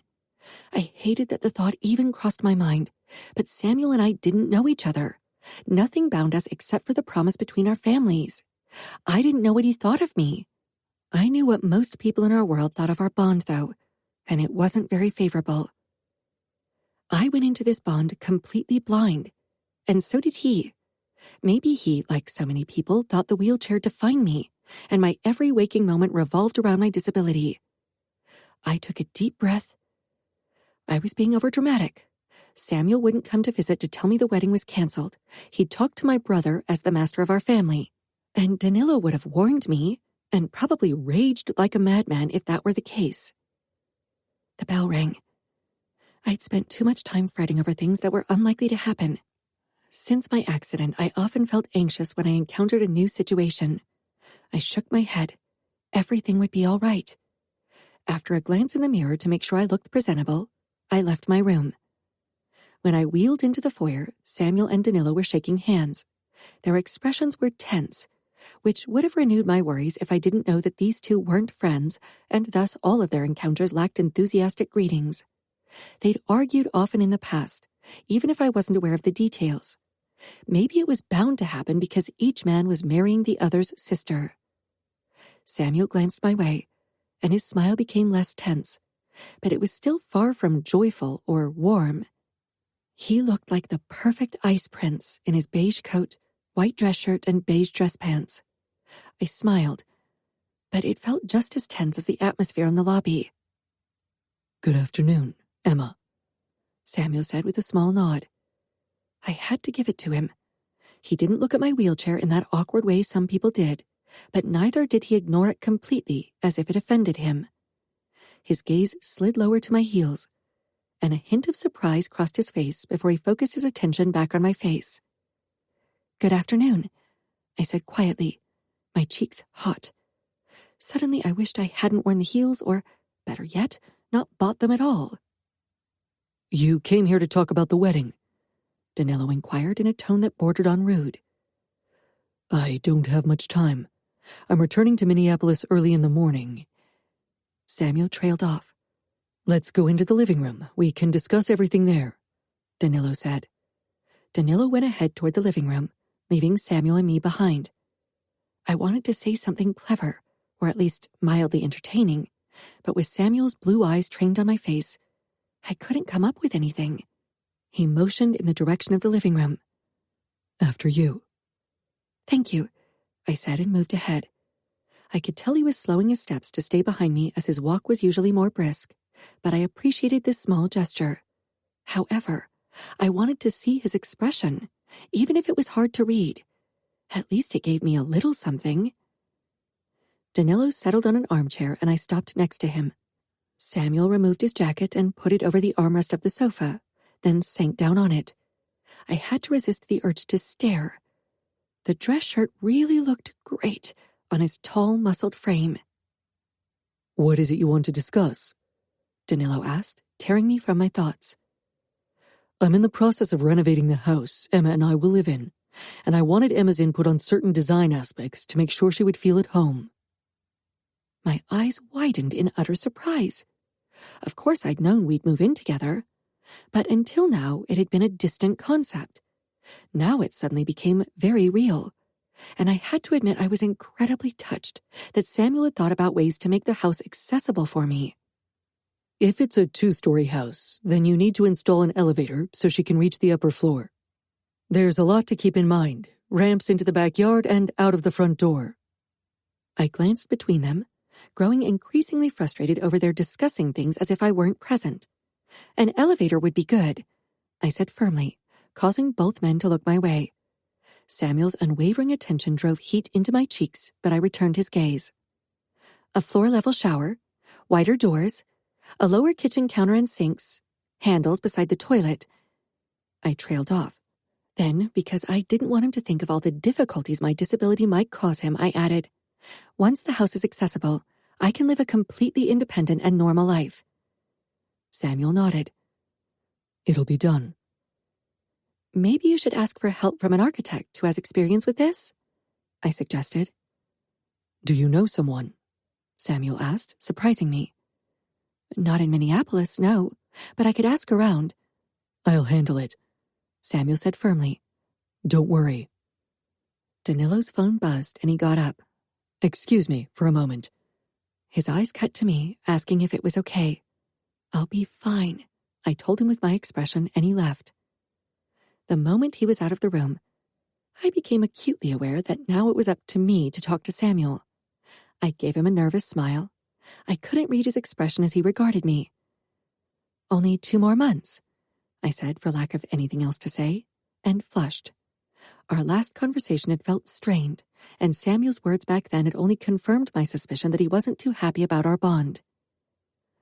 Not much time, he said neutrally, especially considering that Sophia and Danilo married 2 weeks before us. That's plenty of planning between our 2 families. Our moms handle it. They do, he said, then his eyes cut to my heels again. I've never seen you with heels before. My cheeks blasted with heat. I nervously tucked a strand behind my ear. Yeah, this is actually my first pair. I like how they look. Samuel looked back up to my face and smiled slightly. I do too. I blinked, not sure if he complimented me or if he simply meant he liked the heels but not how they looked on me. God, I was overthinking this again. I'm glad, I whispered. We looked at each other and Samuel's eyes seemed to trace my face. I wished I knew what he was thinking. Sophia has been practicing walking in heels for weeks now. She still complains they are torture devices. I shrugged. I won't have to worry about that. His expression became tight. One less worry, right? I gave him a grin to show him he didn't need to walk on eggshells around me. Indeed, he said, and for a moment, his lips pulled into a real smile. But then Danilo returned, so Samuel's expression returned to being tightly controlled. He glanced at his watch. I should go now. I'm sure you have plenty to do as well. He got up and grabbed his jacket from the armrest, but didn't put it back on. Instead, he threw it over his shoulder. Danilo and I brought him to the front door. Samuel gave my brother a nod, then turned to me. I'll see you at your brother's and Sophia's wedding. I smiled. See you then. He left, and I stared down at the engagement ring that Samuel had sent me in a package a few weeks after our engagement announcement. I wished he'd given it to me, and even slipped it on. But I consoled myself with the fact that Danilo could be an emotional brick, too. Samuel probably didn't even realize that it had hurt my feelings to be sent the ring like that. Danilo touched my shoulder. I glanced up at his worried face. Samuel will be good to you. I'm not worried. At least not about Samuel treating me badly. What worried me was that he would be cold or emotionally detached, that he'd never want to be with me in a physical sense, that he'd cheat on me, that he'd see me as a burden and not his wife. I couldn't share any of those concerns with Danilo. he would only try to talk to Samuel and probably do more damage. I had to figure this out on my own. Chapter 6. Emma. I approached Danilo, who was immersed in his work as usual. I want to walk down the aisle. The idea had first crossed my mind shortly after Samuel's visit, and it festered ever since. Danilo looked up from the papers, confused at first and then concerned. "Emma," he began, as if he was trying to explain to a little kid that her legs didn't work. I narrowed my eyes. I know my body and what it's capable of. I don't want to walk down the entire length, just the last few steps from the first row of pews to Samuel. I want to meet him at eye level. He would still be a head taller, but I had always imagined walking down the aisle, and while that wasn't possible, I wanted to do what my body was capable of. I'd spent endless hours in physical therapy, strapped into a harness that kept me upright as my feet barely dragged over the treadmill. I cried tears of frustration over my body's inability to heal completely, and tears of gratitude for how far it had come from my almost entirely immobile state after the car accident. But I knew, with absolute certainty, that my body wasn't capable of doing more than what it was capable of now. I'd made peace with it and didn't hope for a miracle to carry me down the aisle to Samuel. My iron will would do that, at least a few steps. I knew walking down the aisle all the way would be impossible, but I wanted to stand before the altar for a few seconds. This was my wedding, and I wanted to make this the day I imagined. Danilo looked doubtful. I did some research. While in our world, my marriage to Samuel was pretty much a novum, as most disabled women so far had remained spinsters, the outside world was more progressive, and I'd watched countless weddings with a disabled bride or groom to see options. It had given me renewed hope, not just for the festivities, but also for my marriage. I could wear leg braces, I said. You had them before and hated them. He was right. In the beginning, Mom had insisted I wear them. She found them less obvious than the wheelchair, but I'd never liked them. They'd been more hindrance than help, and I didn't mind sitting in my wheelchair most of the time, as it allowed me to reach most places in a quick way. I don't want to wear them daily. I'm just thinking about wearing them in church, so I can walk the few steps. It was only a small gesture, a tiny moment in time, but I hoped it would show Samuel that we could be partners at eye level. In our world, so many people had trouble seeing me as an independent, grown-up woman for the simple fact that I had a disability, and the little girl who dreamed of being a princess wanted to stand in her wedding dress for a moment. The dreamer and the realist in me wanted the same thing for once, which showed me how important it was for me. I was used to compromise, but I didn't want to compromise on this. Danilo got up and leaned against the edge of the desk to be closer to me. Emma, even with leg braces, you can hardly walk. You need something to hold on to. I could use a walker, or maybe even a cane. A walker could work, but even those few steps could be strenuous in a heavy dress, and it would take a long time. I swallowed.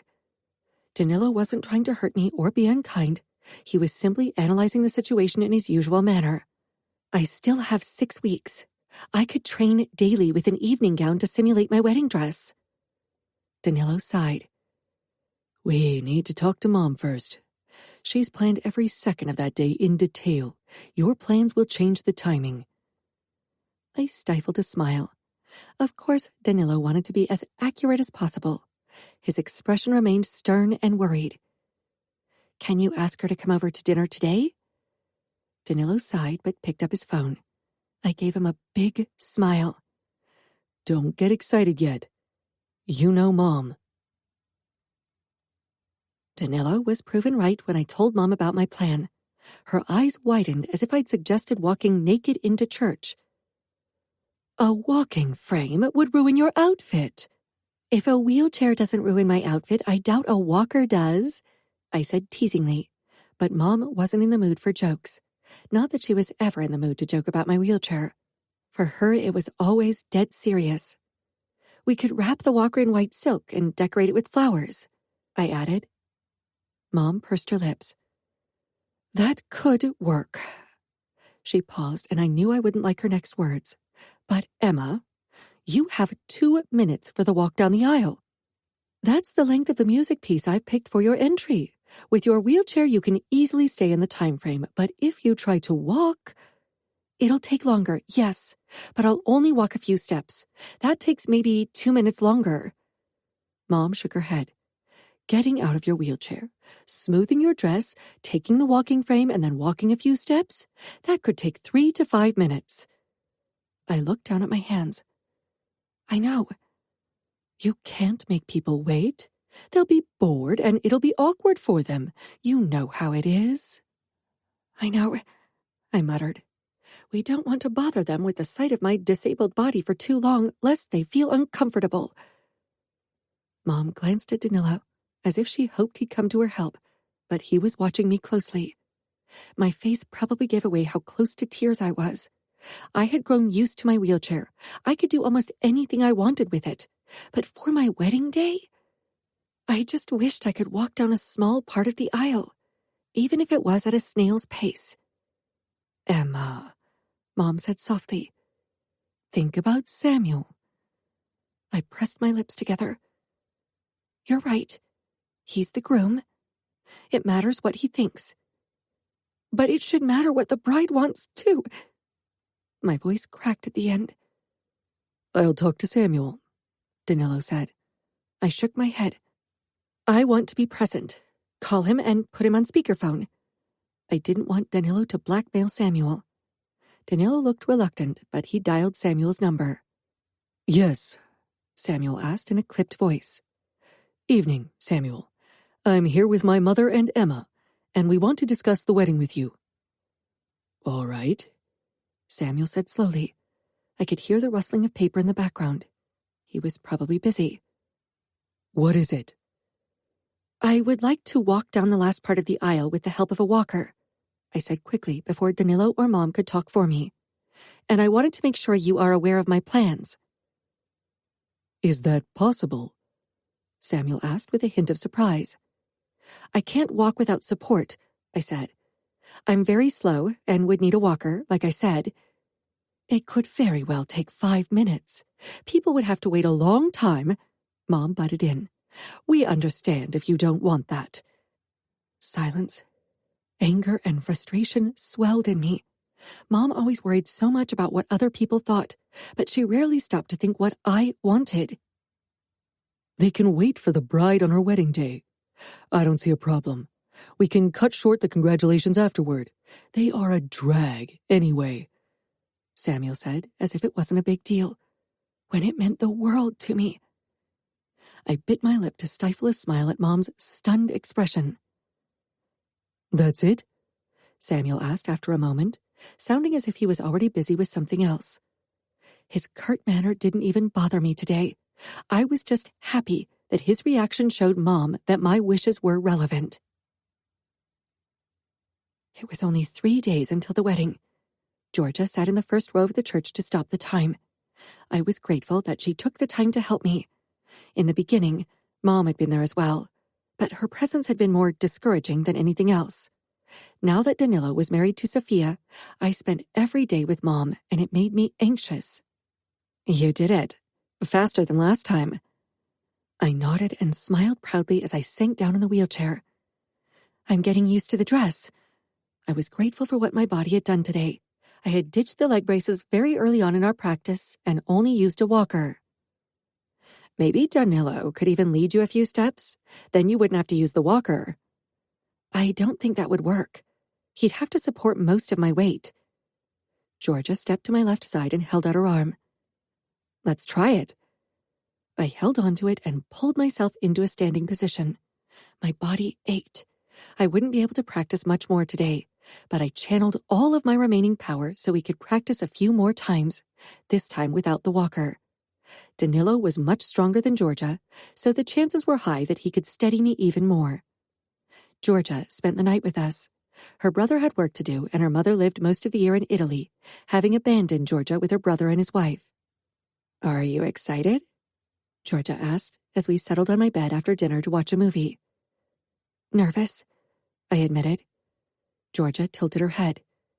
Because he's an ice prince? I shrugged. because I hardly know him, and because I still don't believe that Danilo didn't force Samuel in some way. It doesn't make sense to establish a second bond between our families.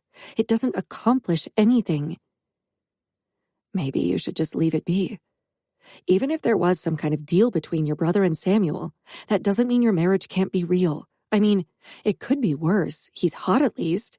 The bachelor's mom suggested so far are at least twice my age, divorced, widowed, and live in Italy.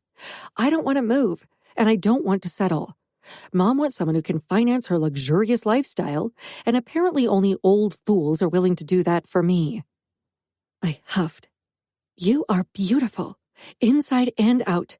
She's not looking in the right places. Your curves are spectacular. Georgia jiggled her boobs. Mom says men only like jiggle in certain places. I burst out laughing. Your jiggle is very impressive. Maybe we can find you a match at my wedding. You focus on you. I'll eventually find someone. Samuel. We caught a camarista. He was trying to sabotage some of the gaming machines in my clubs, Renato said as he entered my father's and my office in the back of our biggest casino ship. In the beginning, the gentle sway of the ship had been unnerving, but by now I was used to spending part of my day on water. Gambling and whores was the golden combination when it came to making money, which was why Renato swam in it. Dad peered up from a stack of papers with the forged receipts of our bars from our head accountant. His eyes met mine. You can question him. I didn't need to be told twice. Whenever a camarista was caught near or in Minneapolis, I made sure I got my hands on him. It wasn't the same as torturing Remo Falcone, but it was better than nothing. He's mimicking our tactic, I muttered as I jumped into Renato's vintage Jaguar. Because it's a good one. Because he's mocking us, I contradicted, feeling a familiar fury burn in the pit of my stomach at the thought of Remo Falcone. Over the years, our war with the Camorra had become less active. Too many soldiers had lost their lives since the war had begun. Dante preferred to hurt the Camorra's business nowadays and no longer tried to kill the Falcone brothers. Of course, if we'd managed to get our hands on one of them again, that might actually change. I sometimes wondered what I would do if I ran across Remo Falcone. I wanted nothing more than to kill him for what he'd done, for what he'd taken from me. Unfortunately, I knew by killing him, I'd hurt Serafina. She wouldn't magically stop loving him because I killed him. Worse, she'd probably romanticize his whole existence even worse than before. She had forgiven him for kidnapping her, something I could never do and could not understand. Sometimes I thought I'd kill him anyway. I'd kill him for Enea, Arlo, and Domenico. I owed it to them. They had given their lives for me and my sister. Remo had murdered them, yet they hadn't been avenged. Did you listen to a word I just said? I gave Renato a look. He parked the car in front of an outfit warehouse where we kept bar and restaurant supplies, but in its underbelly, cells for questioning had been set up. How are wedding preparations coming along? Good. Renato snorted. You have no clue. I shrugged. I have more important things on my mind than matching napkins to candles. I got out of the car and Renato joined me soon after. He grinned. What about your bride? You never talked to me about her. Have you made any progress? Are you excited about the wedding night? I cocked an eyebrow. Renato and I were used to chatting about our affairs and one-night stands. He obviously thought I'd keep up that kind of talk about my future wife. With that face, she's a 10 out of 10. The wheelchair makes me really curious about certain positions, though. I shoved him so hard, he slammed against the side of his car, then got in his face. We're best friends, and I'd die for you. But that doesn't mean I won't kick your ass for disrespecting my fiancée. So stop talking about her like that. Renato raised his palms. You're right. I took a step back and blew out a breath. He was right. Emma was incredibly beautiful. And if I allowed myself to think about our wedding night, I'd be eager as hell. But my mind was elsewhere, and right now Emma wasn't mine yet. She wasn't even of age yet, so I simply wouldn't entertain those distracting thoughts. We entered the warehouse after entering a code into a panel, and then crossed one of the aisles to the end of the vast hall until we reached a flap door. A steep staircase led to a basement. The flickering halogen lights stung my eyes as we followed a guard's pointing finger toward a cell to our right. Inside, we found a no-name from the Camorra, some lowly soldier from Kansas City. It was the Camorra city closest to our territory. Several years ago, we'd killed the underboss there, and we'd tried to kill the new one, too. Now things were less potent. Only men like the one in front of me died nowadays. We contented ourselves with pissing each other off. Maybe one day I'd get the chance to kill another Camarista of importance. The Camarista in front of me sat on the floor and stared up at me with prideful and stubborn eyes. He was trying to make his capo proud, no doubt. Torture would break him, like it broke all of them. All but Remo Falcone. Thinking of how I'd tortured him to within an inch of his life was still one of the fucking best moments of my life. Followed by the fucking worst when my twin sister saved him. I shrugged out of my suit jacket and draped it over a hook on the wall, then began to roll up my sleeves. The man sneered up at me. "I bet you can't sleep at night because you dream about how Remo sticks his cock into your sister's holes." I stalked toward him, grabbed him by the throat, and dragged him to his feet. Renato grabbed his arms and pulled them behind his back. "Your capo would cut off your tongue and stick it in your ass for speaking those words." The man swallowed, but he simply returned my gaze. "I'm not getting anywhere near your hairy asshole, don't worry. I'm not into that kind of stuff." "Unless it's a pretty lady," Renato said with a grin. "And cutting off your tongue will have to wait until later. First, we need to have a nice long chat. Don't you agree?" I pulled out my knife, cocked an eyebrow, then dug the tip into the skin beneath his eye, drawing blood. "I asked you a question, and from now on, I expect answers. Or you'll lose all those parts of your body you don't need for our conversation." Blood trickled down his cheek as my knife sank deeper into his skin. He gritted his teeth, wincing. "Fuck you," he ground out. I smirked. Not the answer I wanted. I cut off his earlobe. I needed to pace myself. Starting with his eyeballs posed the risk of too much blood loss. He let out a choked cry and struggled in Renato's hold. "I hope you'll be more talkative now." He didn't say anything.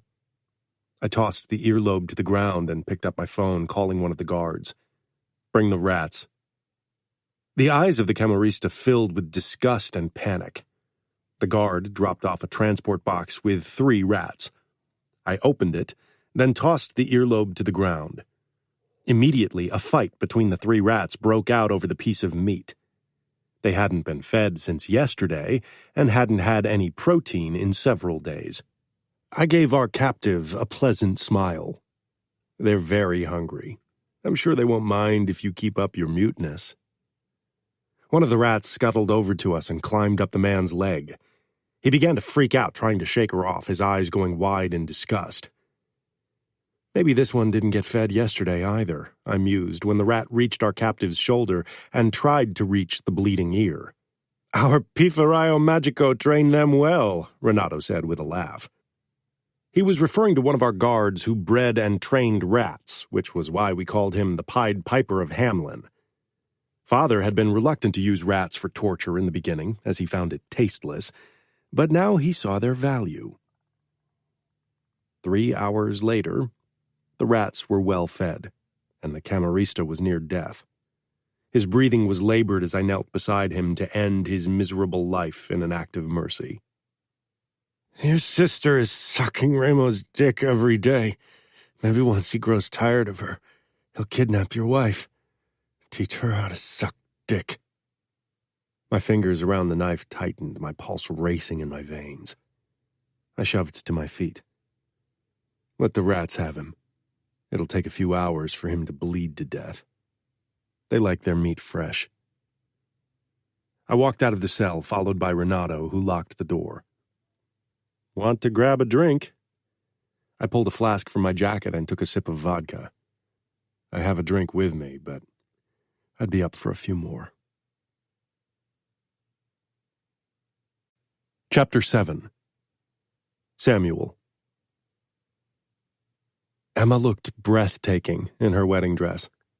It accentuated her narrow waist and elegant bone structure, something I'd never paid attention to with a woman before.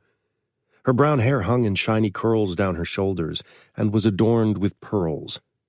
She held her head high as she moved down the aisle in her wheelchair by Danilo's side. The way she moved it along, she seemed to float toward me. Then, beside the first row of seats, she stopped and arrested the brakes. She exchanged a look with Danilo, who gave a curt nod, then held out his arm to her. She reached down to her heels and took them off. She put them down on the footboards, then put her bare feet down on the floor. She pushed herself into a standing position, and a hush fell over the church. Even though Emma had hinted to it in our last phone call, it still came as a surprise to see Emma rise to her feet. She held her head high, a smile on her face, but I caught the hint of strain in her eyes.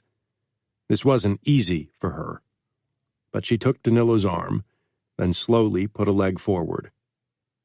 It was the first time I saw her standing and in her dress.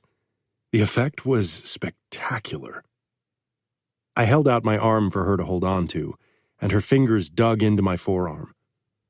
I covered her hand with mine to steady her and hold as much of her weight as possible. Luckily, she was a petite woman, so I had no trouble supporting her.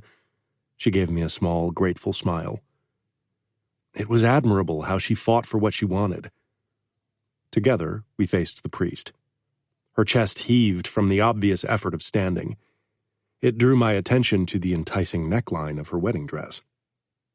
Until now, I hadn't paid much attention to Emma's body, but I allowed my gaze to discover her now.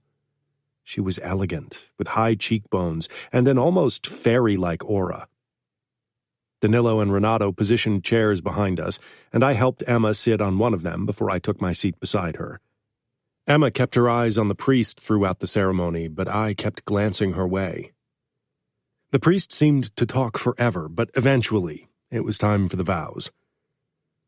I held out my arm to her once more and helped her pull herself to her feet.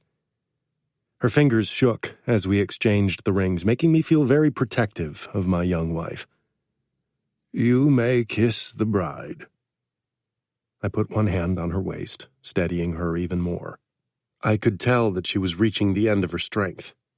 She tilted her head up with an uncertain smile. I leaned down and pressed my lips against hers. Her lips were pliable, and she yielded to my pressure. The delicate blush on her cheeks awakened a primal part in me that I had restrained so far. I need to sit down, Emma whispered apologetically. I helped her into the wheelchair that Danilo had pushed to the front. She arranged her dress, then peered up at me with a hesitant smile. The music that Emma's mother had picked for our walk out of church began. I held out my hand, and Emma put her hand in it, then I gave a nod and she began moving. I matched my pace to hers. I could see that some people were still surprised that this wedding had happened. When we reached the outside, a gentle rain was falling. I quickly opened the umbrella that my father handed me and held it over Emma. We postponed the congratulations to later in the hotel, Dad announced. For all I cared, we could have canceled them altogether. This was usually the most insincere part of every wedding, except for the actual vows of love, perhaps. I held the door open to the limousine. Can you help me? It's harder to get into the car with this dress. My mother and I helped Emma into the back seat, and I joined her. Once the doors were closed and we were on our way, silence settled between us. I didn't mind silence, but I knew many people did. I glanced at Emma beside me. She was breathtaking. Her hair shone like silk, and her skin was immaculate. My gaze moved lower to the enticing neckline of her dress, the valley between her breasts. Then I looked back up. Emma regarded me with a shy smile. "We're married." She let out a nervous laugh. She reminded me of her much younger age at that moment. Only 18. Yet she had appeared more grown up in many of our previous encounters, so it had been easy to forget our age difference. Indeed. I cleared my throat. It was obvious Emma was overwhelmed, and we still had a long day ahead of us. You don't have to worry. Our mothers planned every moment of today. We just have to follow their cues. And the guests won't care about mishaps as long as there's food and alcohol. I reached under my jacket for the flask Renato had handed me before the ceremony and unscrewed it. "Do you mind?" She quickly shook her head and watched as I took a couple of gulps. It was my favorite whiskey, Lagavulin. Strong enough to burn your throat, but delicious. I held out the flask to Emma. "Liquid courage?" Emma hesitated, then took the flask from me. She took a sip and immediately started coughing, her face turning red. She handed the flask back to me. "What is it?" she pressed out. "Whiskey." I took another gulp. "That tastes like methylated spirit." "Trust me, it doesn't. I have first-hand knowledge from people I interrogated." Emma's eyes widened, then she nodded. Danilo's treatment of enemies wasn't for the faint-hearted either, but I wasn't sure how much of his business Emma knew about. "Why do you need it? Are you nervous?" Was I nervous? This was a monumental step in my life. I was now bound to a woman. Some men didn't change their actions, but I respected the holy bond of marriage. "No," I said, simply because it was the truth. What came next was the standard social exchange of pleasantries that I detested. What came after was something I'd figure out then. "Are you?" She bit her lip and cast her eyes down to the ring around her finger.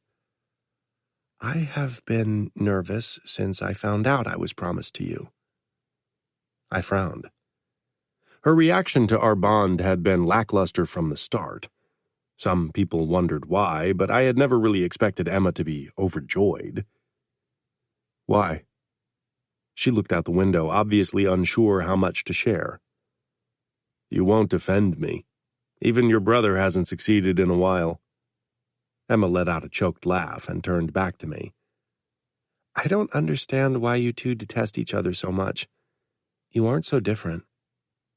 "I reckon that's the problem," I said with a shrug.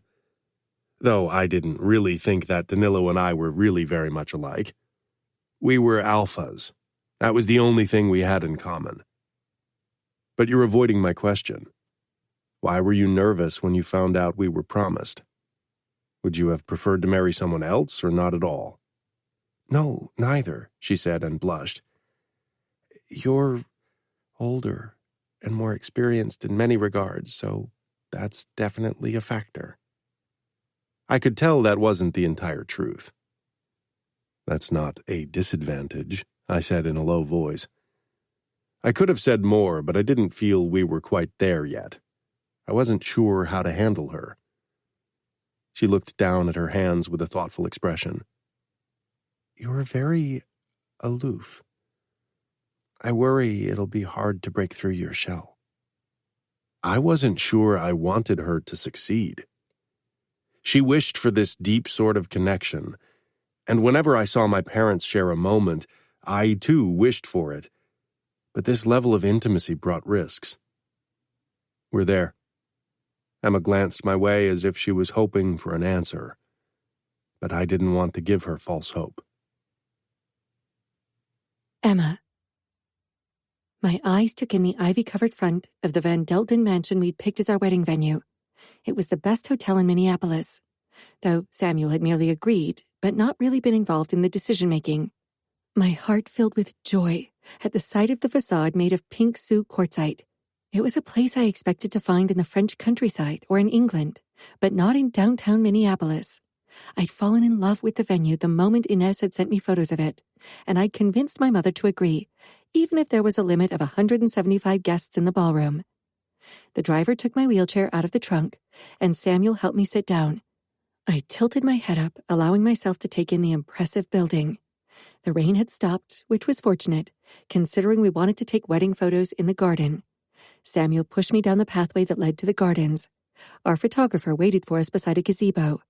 My mother and Inez joined us soon after. "You can access the gazebo with your wheelchair," the photographer said. Mom stepped forward with a tight smile. "I think Emma should stand for the photos. We want wedding photos without the wheelchair." We had never discussed that. Inez glanced from my mother to me and Samuel. I flushed, feeling on the spot. Samuel moved to my side. Is that what you want? My heart swelled. I ignored Mom's pinched expression. This was my day. "I would like a mix of both. Me in my wheelchair and me standing beside you." "How about we take a few photos in your wheelchair in the gazebo, and then we'll try a few standing photos on the stairs," the photographer suggested. I could tell my mother was offended that we didn't follow her lead. We moved into the gazebo, then Samuel and I gazed toward the photographer, hoping for directions. "How about you kneel in front of Emma and take her hands?" Inez suggested. Samuel got down on his knees. Luckily, the inside of the gazebo was dry so he wouldn't ruin his suit. He took my hands. His felt warm, while mine were cold and a little stiff. "Give us some emotions," the photographer encouraged. "Look deeply into each other's eyes as if you're sharing a secret." I met Samuel's gaze, feeling awkward.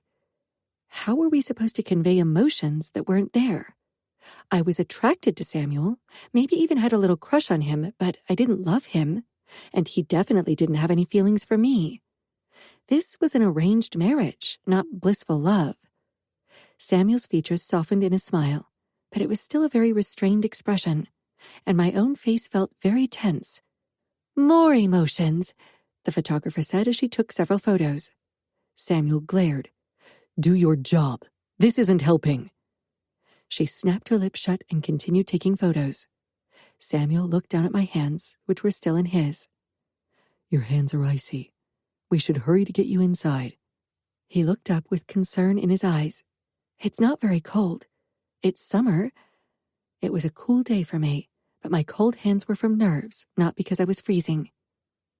"That's it," the photographer said, and the click-click of more photos being taken sounded. "That's a wrap on this set." Samuel raised an eyebrow and pushed to his feet, releasing my hands in the process. My eyes registered Danilo. He stood a few steps to the side watching us. Sophia wasn't with him. They had married recently, but it was pretty obvious they'd had a rough start. Though seeing them together today, I got the impression that things between them were improving.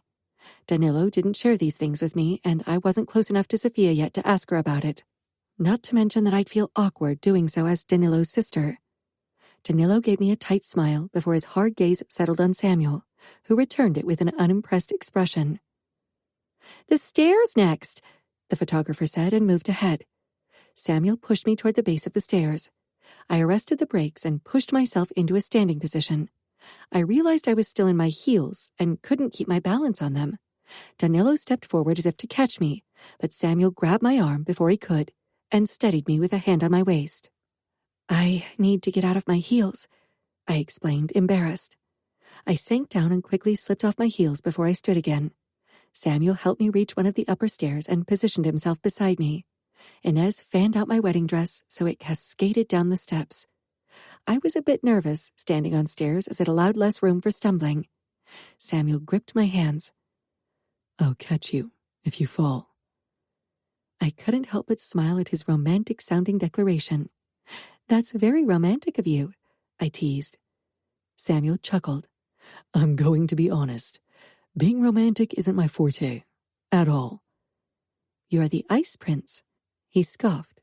"That name has been following me for years." "It fits," I said, my eyes tracing his blonde hair, cold blue eyes, and cool expression. If I had to pick someone to play a Nordic god, I would choose him. "You look and act like one. I thought you liked it. From what I hear, girls do." I hadn't wanted to bring up other girls, but couldn't help the little jab. I knew the stories about his conquests. They like the illusion. They like thinking they could melt my cold heart because it would make them special. He rolled his eyes. Don't you want someone to melt your cold heart? I asked in a mere whisper, not sure why I chose to pick this topic on our wedding day. It was bound to end in disaster. Samuel slanted a look at the photographer, who lowered her camera and motioned for us to move on to the fountain. No, I don't. Oh. We are running out of time. Mom pointed at the gold watch around her wrist. Samuel sighed and picked me up without warning. He carried me down the stairs and toward the fountain. Being pressed up to his body like that sent a nervous shiver down my back, and my cheeks flushed. Just like this. The photographer lifted her camera. Don't move. She took several photos of me in Samuel's arms. I think this is enough, Samuel said and put me down in my wheelchair. He didn't wait for the photographer to agree. Instead, he pushed me up the ramp that led into the ballroom of the hotel that we'd rented for the occasion. The guests had gathered at their respective tables and were busy chatting and drinking champagne or wine. Our photo session had taken a while. Immediately, everyone's eyes moved to us. I was used to being stared at and didn't even mind today. Most faces were friendly, and I simply ignored the occasional grudging expression. I wanted to enjoy today. When Samuel and I arrived at our table, he noticed the origami cranes hanging from the ceiling right above the center of every round table. I've never seen wedding decor like this. Nerves filled my belly. His thoughtful expression didn't reveal if he liked them or not. Emma insisted on having them. She even folded them herself, as if we didn't have the necessary funds to buy decorations, Mom said in a scandalous whisper. I stifled my annoyance. We'd still spent a 5-figure sum on decoration from flowers over balloons. Samuel glanced at me. You did these? Yes, I've been doing origami for 6 years. He looked impressed. Hope bloomed in me. I like it. The cranes symbolize happiness and eternal youth. They are luck bringers. Do you think we need additional luck for our wedding? He asked, mildly amused. I shrugged. Who doesn't? Mom pursed her lips. Then her eyes registered on a server who stood off to the side with a tray. Why is she taking a break? She went off to give someone else a piece of her mind. Danilo and Sophia joined us at that moment. Danilo watched Mother's departure with a frown, then raised his eyebrow. What happened? She was displeased that Samuel didn't hate my origami decoration like she does. Danilo shook his head with a look of displeasure. Sophia stood beside him, but they didn't touch. Not that Samuel and I were holding hands or the like. I would have hidden my dislike in front of your mother even if I'd felt it. A husband should have his wife's back, Samuel said simply. I narrowed my eyes. So you lied? No, I really like them. But I would lie to others to have your back. I bit my lip, secretly pleased. As long as you don't lie to me. I can be very honest. Danilo made a face as if he doubted that. I gave him a curious look, but he simply smiled tightly. I think they are spectacular and gorgeous. If I'd known you could do these, I would have asked you to craft them for our wedding. Sophia pursed her lips. Though, they probably take forever to craft, right? It took me a while, but I would have done it for you and Danilo. I positioned my wheelchair closer to the table as Mom signaled for us to sit down for dinner. Sophia sat beside me, and Danilo was beside her. I insisted that she sat beside me because I didn't want to bear Mom's admonishments all evening. Samuel sat down on my other side, and soon his parents and my mother took the remaining seats. When all guests found their seats, Samuel's father rose to his feet. As underboss and the father of the groom, he'd give a little speech first before Samuel would open the dinner. The attention shifted to Samuel and me as he mentioned how happy he and Inez were about our bond. We can't wait to become grandparents, and hopefully have a grandson who will continue the Mione legacy. Samuel's lips tightened, and I noticed how Inez nudged her husband under the table and sent him a warning look. His confused expression told me he wasn't sure what he'd done wrong. To be honest, it was a pretty standard thing to say for a patriarch at a son's wedding. I've heard a similar phrase at countless weddings. But with the continued rumors about my infertility, a comment like that only added fuel to the gossip fire. At many tables, people exchanged looks or even whispered, but Samuel shoved to his feet and clanged his knife against his wineglass with a bit more force than necessary. Let the feast begin. I'm sure we all need a drink and good food. He sank back down and gave me a tight smile. When the service crew streamed in with the appetizers, deviled quail eggs with caviar and more champagne to go with it, Sophia leaned over to me. I'm sorry for what Dad said. The men in my family can be horribly insensitive. I gave her a small smile. The men in my family as well. She followed my gaze toward Danilo, who regarded the tiny appetizer with disdain. I hope the portion sizes increase. Mom gave him an indignant look. We have 6 more courses. I didn't raise you to be a barbarian. I stifled my laughter. Samuel wasn't as restrained. He let out a dry chuckle. I guess you haven't seen Danilo's barbaric side very often then. No talk about business at the table, Inez said firmly. This isn't wedding talk. Sophia and I exchanged a look, both trying to stop ourselves from grinning. I had to admit I was sad that Sophia wouldn't be in Minneapolis. She and I would have bonded even more over time. I worried about making friends, especially as good and loyal as my bestie Georgia. I searched the ballroom until my eyes settled on her beside her brother. She met my gaze and raised her eyebrows comically as she took a delicate bite of the tiny egg. God, I'd miss her. Chapter 8. Emma. After dinner, the dance floor was prepared for the following festivities. My stomach tightened with nerves. This was actually the part of the wedding I was the most nervous about. Maybe not the most. That was the wedding night. But I worried about how Samuel and I would master our dance. Of course I could move to the music in my wheelchair. I had done so often with Georgia when we'd listened and partied to our favorite songs in our rooms. But I'd never danced with someone while in a wheelchair. Samuel and I had never practiced doing so, and I feared rolling over his feet while trying to dance with him. Mom looked ready to combust with nerves. She was probably even more worried than me about all the possible things that could go wrong. When everything was set up, Samuel leaned toward me. I'll carry you toward the dance floor, and if you think you can do it, I'll help you through the song. I swallowed and gave a nod. If you hold me up, I can do a song. All right, Samuel murmured and rose to his feet. Everyone's eyes settled on us, but I ignored them. I wanted this moment to be Samuel's and mine. I didn't want other people's judgment to ruin this for me. I motioned at my heels. I doubted I could stand a single moment on them. My balance was too impaired. Samuel understood and got down on one knee in front of me. Heat shot into my cheeks when he touched my ankle and carefully slid my heels off. I couldn't feel his touch, but I still felt a flood of tingles shoot through my body. Samuel straightened once more and picked me up as if it was the easiest thing in the world. I wrapped an arm around his shoulders and pressed my other hand against his chest, not because I needed to steady myself, but because it felt good to feel his steady heartbeat and strength. When we arrived on the dance floor, Samuel carefully put me on my feet, but he held most of my weight until I found my balance.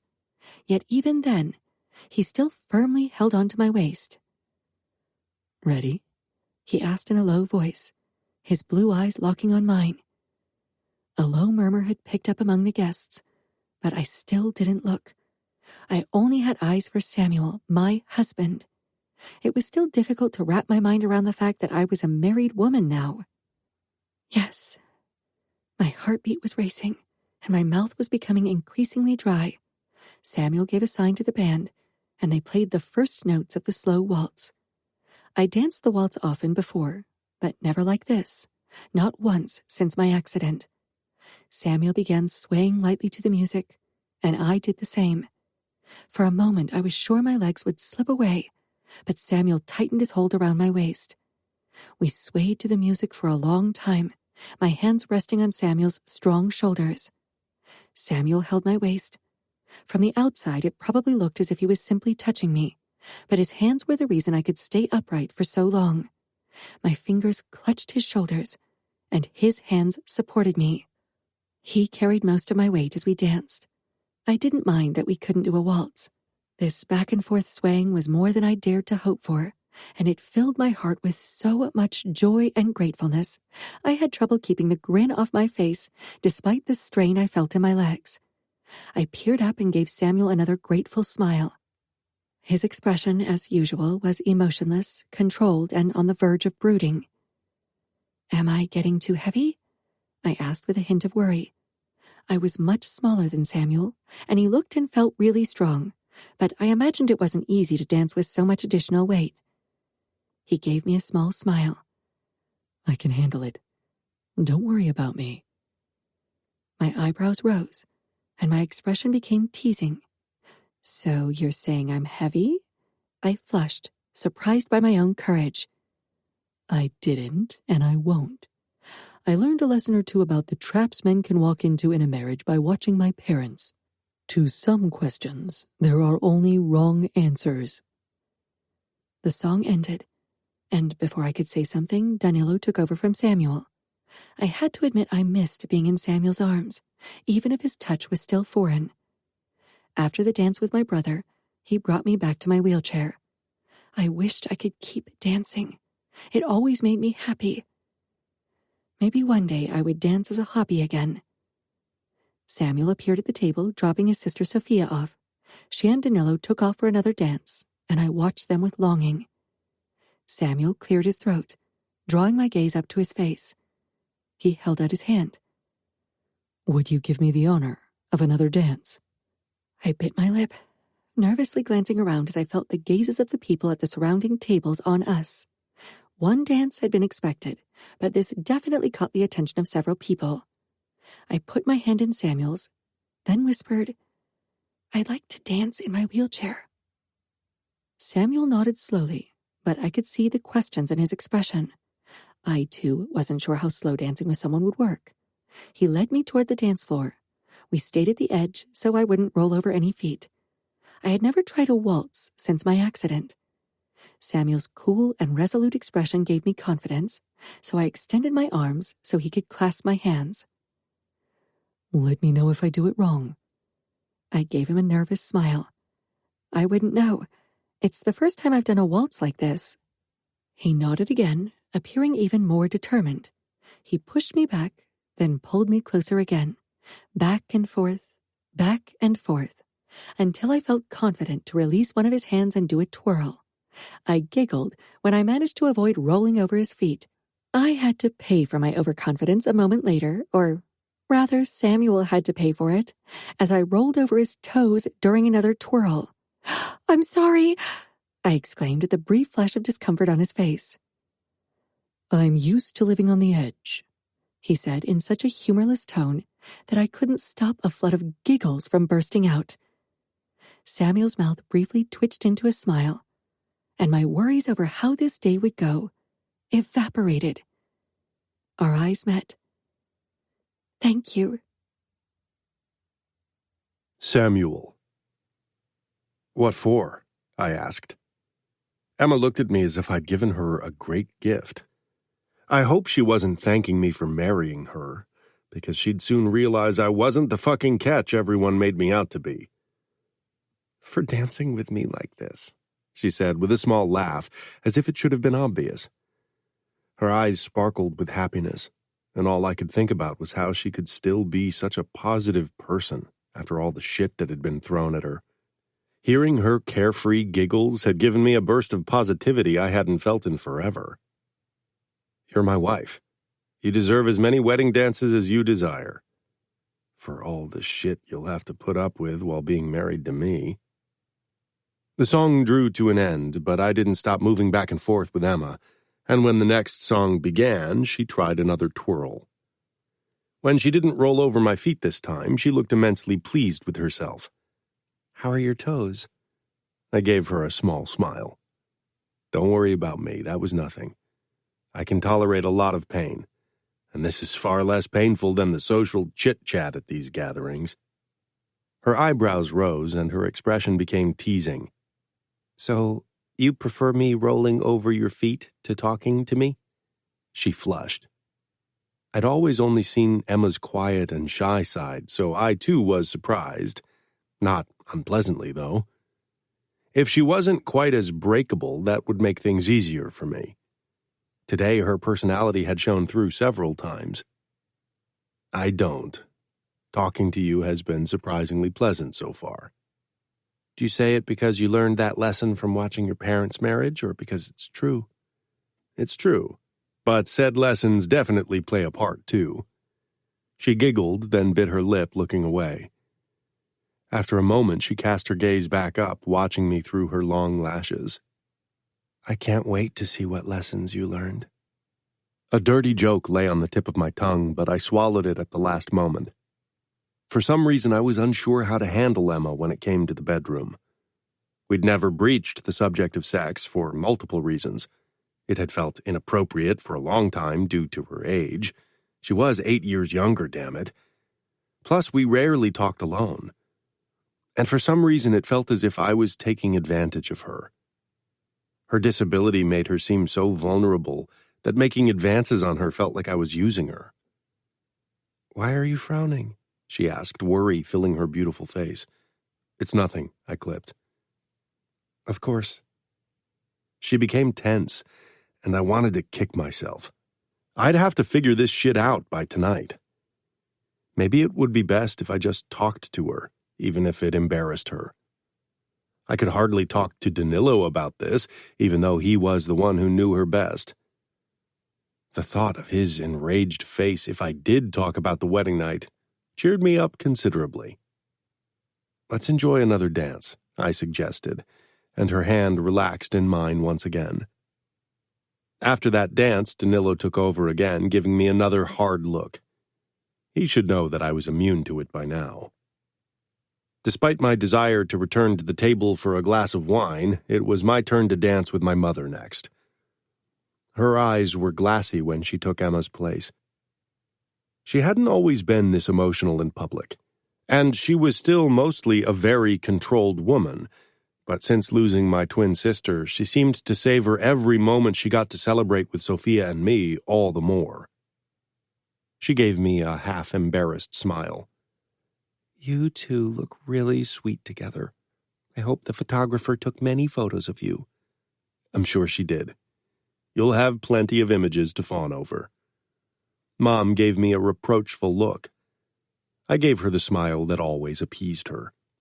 She squeezed my shoulder. Are you happy? This marriage was never meant to make me happy. It was a business deal, I said. Mom briefly looked at where Sophia stood talking to Anna and Luisa. Sophia definitely didn't look happy about her marriage to Danilo, another thing that had dampened my mood in the past few days. I know, but I want you to be happy. I want you to at least try to be happy, and not forbid yourself from being happy because of a mistake of the past. A mistake doesn't kill 3 of your friends. But I'll try to be happy, Mom. Mom's eyes drifted to Emma, who still swayed to the music with Danilo. She deserves happiness, too. Playing the guilt card? I asked with a hint of amusement. Mom didn't use it very often, but when she did, she was good at it. If it ensures you finally stop living in the past and be the boy I raised. I'm still him, just older and more jaded. That boy wouldn't survive long as an underboss. She hit my shoulder. I kissed her cheek. Time to switch partners. I handed her over to Dante and started dancing with Valentina. With her heels, she was almost my height, which was an impressive feat. You look relieved to be dancing with me. I smirked. Sometimes mothers can get a bit overbearing. Well, I'm one myself, so yes. Don't be angry with her. For a mother, seeing a child suffer is the worst thing possible. Do I look like I suffer? I asked sarcastically. That was the last thing I needed to appear weak in public. No, you are as controlled as Dante where your emotions are concerned. I didn't comment on that. Dante was my capo. That he was also my uncle was completely irrelevant, so I definitely wouldn't judge his emotional state. Valentina, as his wife, could say whatever she wanted.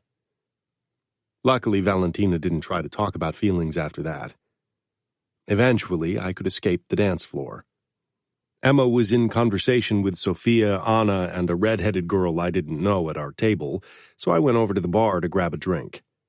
Danilo joined me soon after, ordering a drink for himself. "I appreciate that you gave Emma the dance she deserves." I nodded, sensing that this wasn't all he had to say. "About tonight." I cut him off before he could piss me off.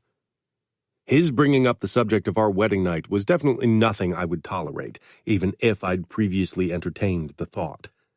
Listen, if this is about what happens behind closed doors tonight, then keep it to yourself. Emma is my wife, and she and I can figure things out without your involvement. Or do you want to discuss why Sophia looks like she swallowed a bitter pill? Danilo narrowed his eyes, but then he nodded. He obviously wasn't very keen on having someone shove their nose in his marriage either. Mom had told me that Sophia had assured her that Danilo treated her right. She probably wished for a loving marriage like most women did. Like Emma did.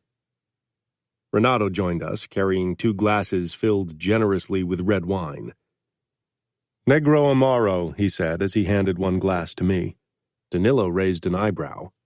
"You can refill your glasses. You don't need to fill them to the brim."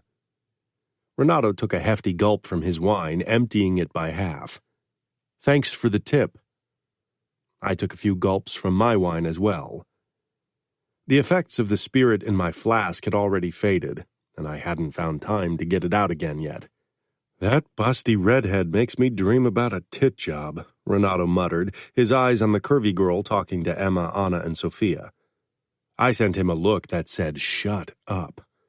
Danilo scowled. "That is Emma's best friend, Georgia." "She promised?" Renato asked. "Not that I'm aware of," Danilo drawled. I emptied my glass. "I don't think telling her you want a tit fuck is going to make her swoon." "If you married her, Emma would have her best friend in Minneapolis." "That would be a good thing," Danilo said. I shook my head. Always the matchmaker. Danilo sent me a warning look. "This isn't something we should discuss here." He was worried Emma would find out about our deal. I, too, wasn't keen on having the info spread. "What isn't?" Emma asked suddenly. She was a couple of arms' lengths away from us, and Georgia was with her. Emma glanced curiously between Danilo and me.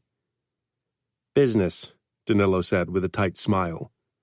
He went over to Emma and squeezed her shoulder before he took off toward my sister Sophia, who looked less than enthused about his approach. "I'd like to introduce my best friend, Georgia Farina."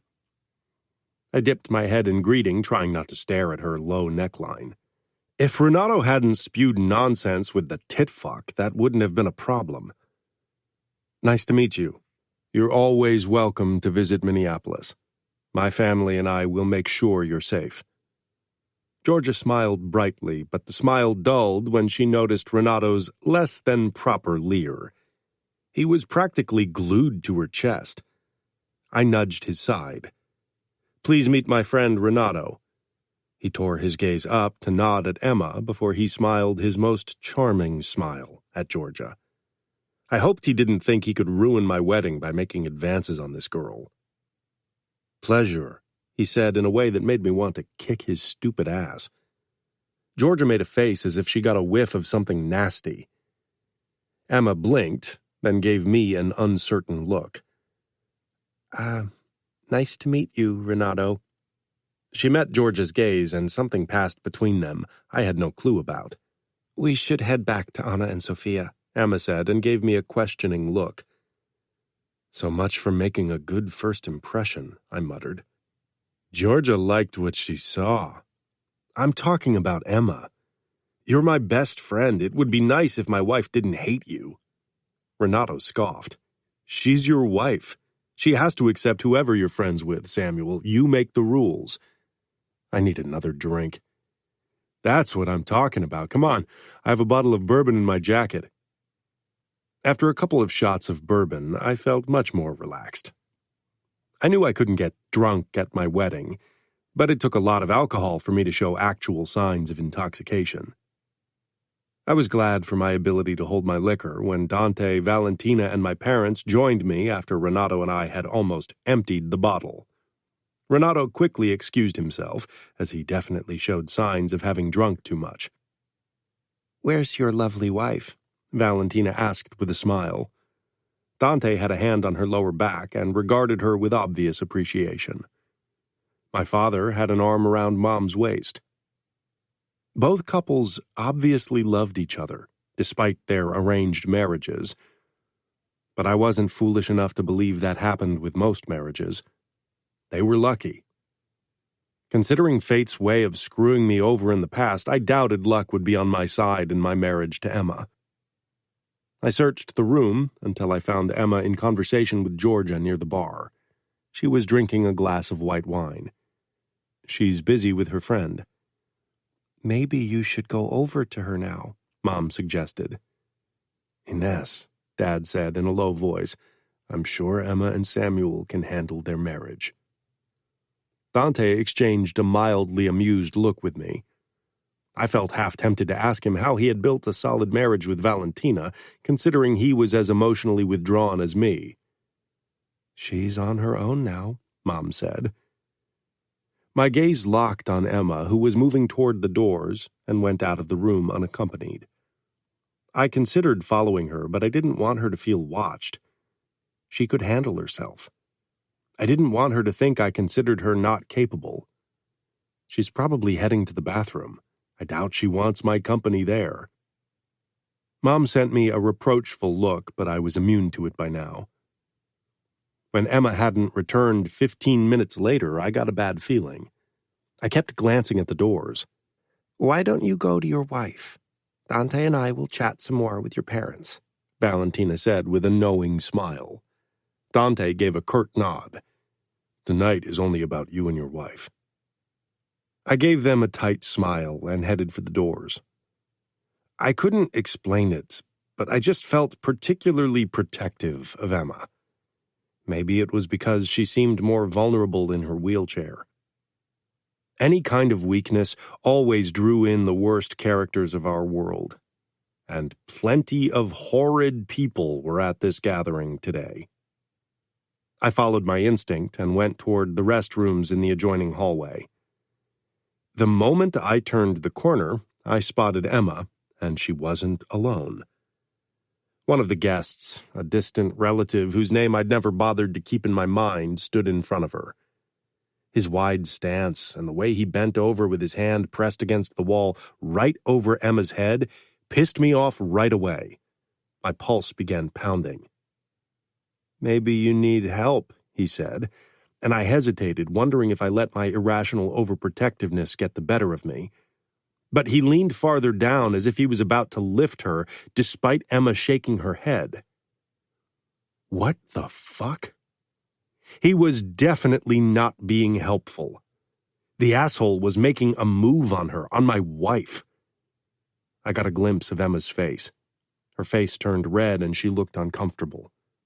I stalked toward them, now absolutely furious. He straightened a second before I reached him, but I didn't give him time to turn. I grabbed his throat, my fingers digging in and squeezing. I punched him in his kidney with my free hand. He sank on one knee and stared up at me with watering eyes. I didn't loosen my hold on his throat. "You owe my wife an apology." Emma's wide eyes darted from me to him. She held his gaze. I released him so he could speak. "I'm sorry," he got out, sounding only distantly honest, but Emma nodded and gave me an encouraging look. I met his gaze. "I think it's time for you to go home now. The party's over for you." He didn't need to be told twice. He hurried away, shaking his head as if he couldn't believe what had happened. I gritted my teeth against a new wave of anger and tried to stop myself from chasing him to kill him. If Emma hadn't been there and if this wasn't our wedding, I definitely wouldn't have reacted as restrained. Maybe I would request his presence at some point and fake an accident. I stepped closer to Emma. She was smoothing out her beautiful dress, her cheeks still flushed. She looked as if she wanted to disappear. "Do people often treat you without respect?" I asked in a moderately calm voice. Emma shrugged, peering up at me through her long lashes. She looked gorgeous with her big doe-like eyes. "It happens on occasion. Some men seem to think I'm easy prey because of the wheelchair." Some of her embarrassment was replaced by fierce frustration. Her brows pulled together as she regarded the ring around her finger. "It won't happen again," I muttered. Emma raised her brows curiously. "You won't always be around. I need to learn to speak my mind instead of sitting there like a mouse in a trap. Once people realize I won't tolerate this kind of behavior, they'll stop." I moved closer and motioned toward the door of the accessible toilet. She quickly shook her head. "I was on my way back to the party when he came along." I touched her shoulder. "Are you sure you're all right?" She chuckled and nodded. "Absolutely sure. Don't worry. You came before it got really bad." We moved back toward the party together, and after that, I stayed close to her side. I didn't want another idiot to ruin this day for Emma. Chapter 9. Emma. It was getting late, and my nerves started to show, so I spent a few more minutes with Georgia. She was always good at distracting me. Georgia and I moved to a corner for a chat, shielded from view by a privacy screen because a door to the staff area hid behind it. "You look nervous." "I am. It's strange knowing that I'll spend the night with Samuel, and not just sleeping." Georgia bit the corner of her lower lip. "I'm sure it'll be good. He knows what he's doing." "Yeah," I whispered, "but it's not like he chose to marry me." "You look friggin' hot. He'll be into you unless he's gay." I giggled. "I'm pretty sure he's not." A few minutes after midnight, Samuel and I took our leave and headed toward Samuel's black Mercedes limousine. Our families and a few others followed us to see us off. Samuel opened the passenger door for me, then his brows pulled together. I usually had no trouble lifting myself into a car seat, but the long dress made it a tad more difficult. "I can lift her into the car." Danilo stepped forward. "No, I can handle it." Samuel said at once. He bent down and slid one arm behind my back and the other under my legs. I quickly slung my arm around his neck, and my hand came to rest against his chest. His sudden closeness drove heat into my cheeks. He lifted me out of the wheelchair, and I clung to him, acutely aware of the crowd watching us. "You won't always have to lift me into the car." Samuel set me down on the leather seat. "It's our wedding day. It's tradition to carry the bride over the threshold, so I might as well carry you into the car." I grinned, relieved by his casual words. They lifted a weight off my shoulders. "Thank you," I said as I buckled up. Danilo watched me with his usual look of vigilant concern. I rolled my eyes at him before Samuel closed the door, and the privacy glass prevented the outside world from seeing my face. Samuel slid behind the steering wheel and started the car. When we pulled away from the hotel, I could feel a sense of wistfulness. One part of my life was over, and a new chapter had begun. I was looking forward to it with trepidation and excitement. I wasn't sure what to expect from a marriage with Samuel. We pulled up in front of a beautiful mansion, which sat right at the lakefront. It was a newly built 2-story mansion on Lake of the Isles. Ramps had been built beside the 2 stairs that led up the slope to the front door. Floor-to-ceiling windows dominated the front on the 1st and 2nd floors to give a view of the lake. Samuel pushed me up the ramp, then he opened the door for me. "Would you like a tour?" Samuel asked as I looked around the entrance hall with its high ceiling. I had seen the exposé and a few photos Samuel had taken, but seeing it live was an entirely different experience. I couldn't wait to see the outdoor pool in the backyard and the fireplace on the deck. But all day I'd been nervous about tonight, and I knew I wouldn't be able to focus on anything else. "Maybe tomorrow morning, but now I'd rather go to bed." My cheeks exploded with heat, but Samuel simply nodded. He looked calm and not at all nervous. I wished I could have a bit of his calm. Next to the staircase, a modern glass elevator had been installed. Samuel pressed the button, and the doors slid open. He motioned for me to go in first and followed me. He stood very close to me, as the elevator did not allow for much space between us. Not that I minded. Still, it was strange to be almost at eye level with his groin area, considering what would happen soon. My cheeks warmed further, and I tried to get my mind out of the gutter before I turned red like a tomato. The elevator stopped on the upper floor and slid open. Samuel exited, so I had room to wheel out. I glanced around. The gallery allowed a nice view over the entryway and onto the lake.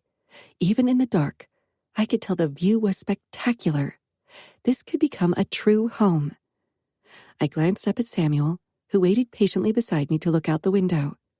I hoped the two of us could make this a home.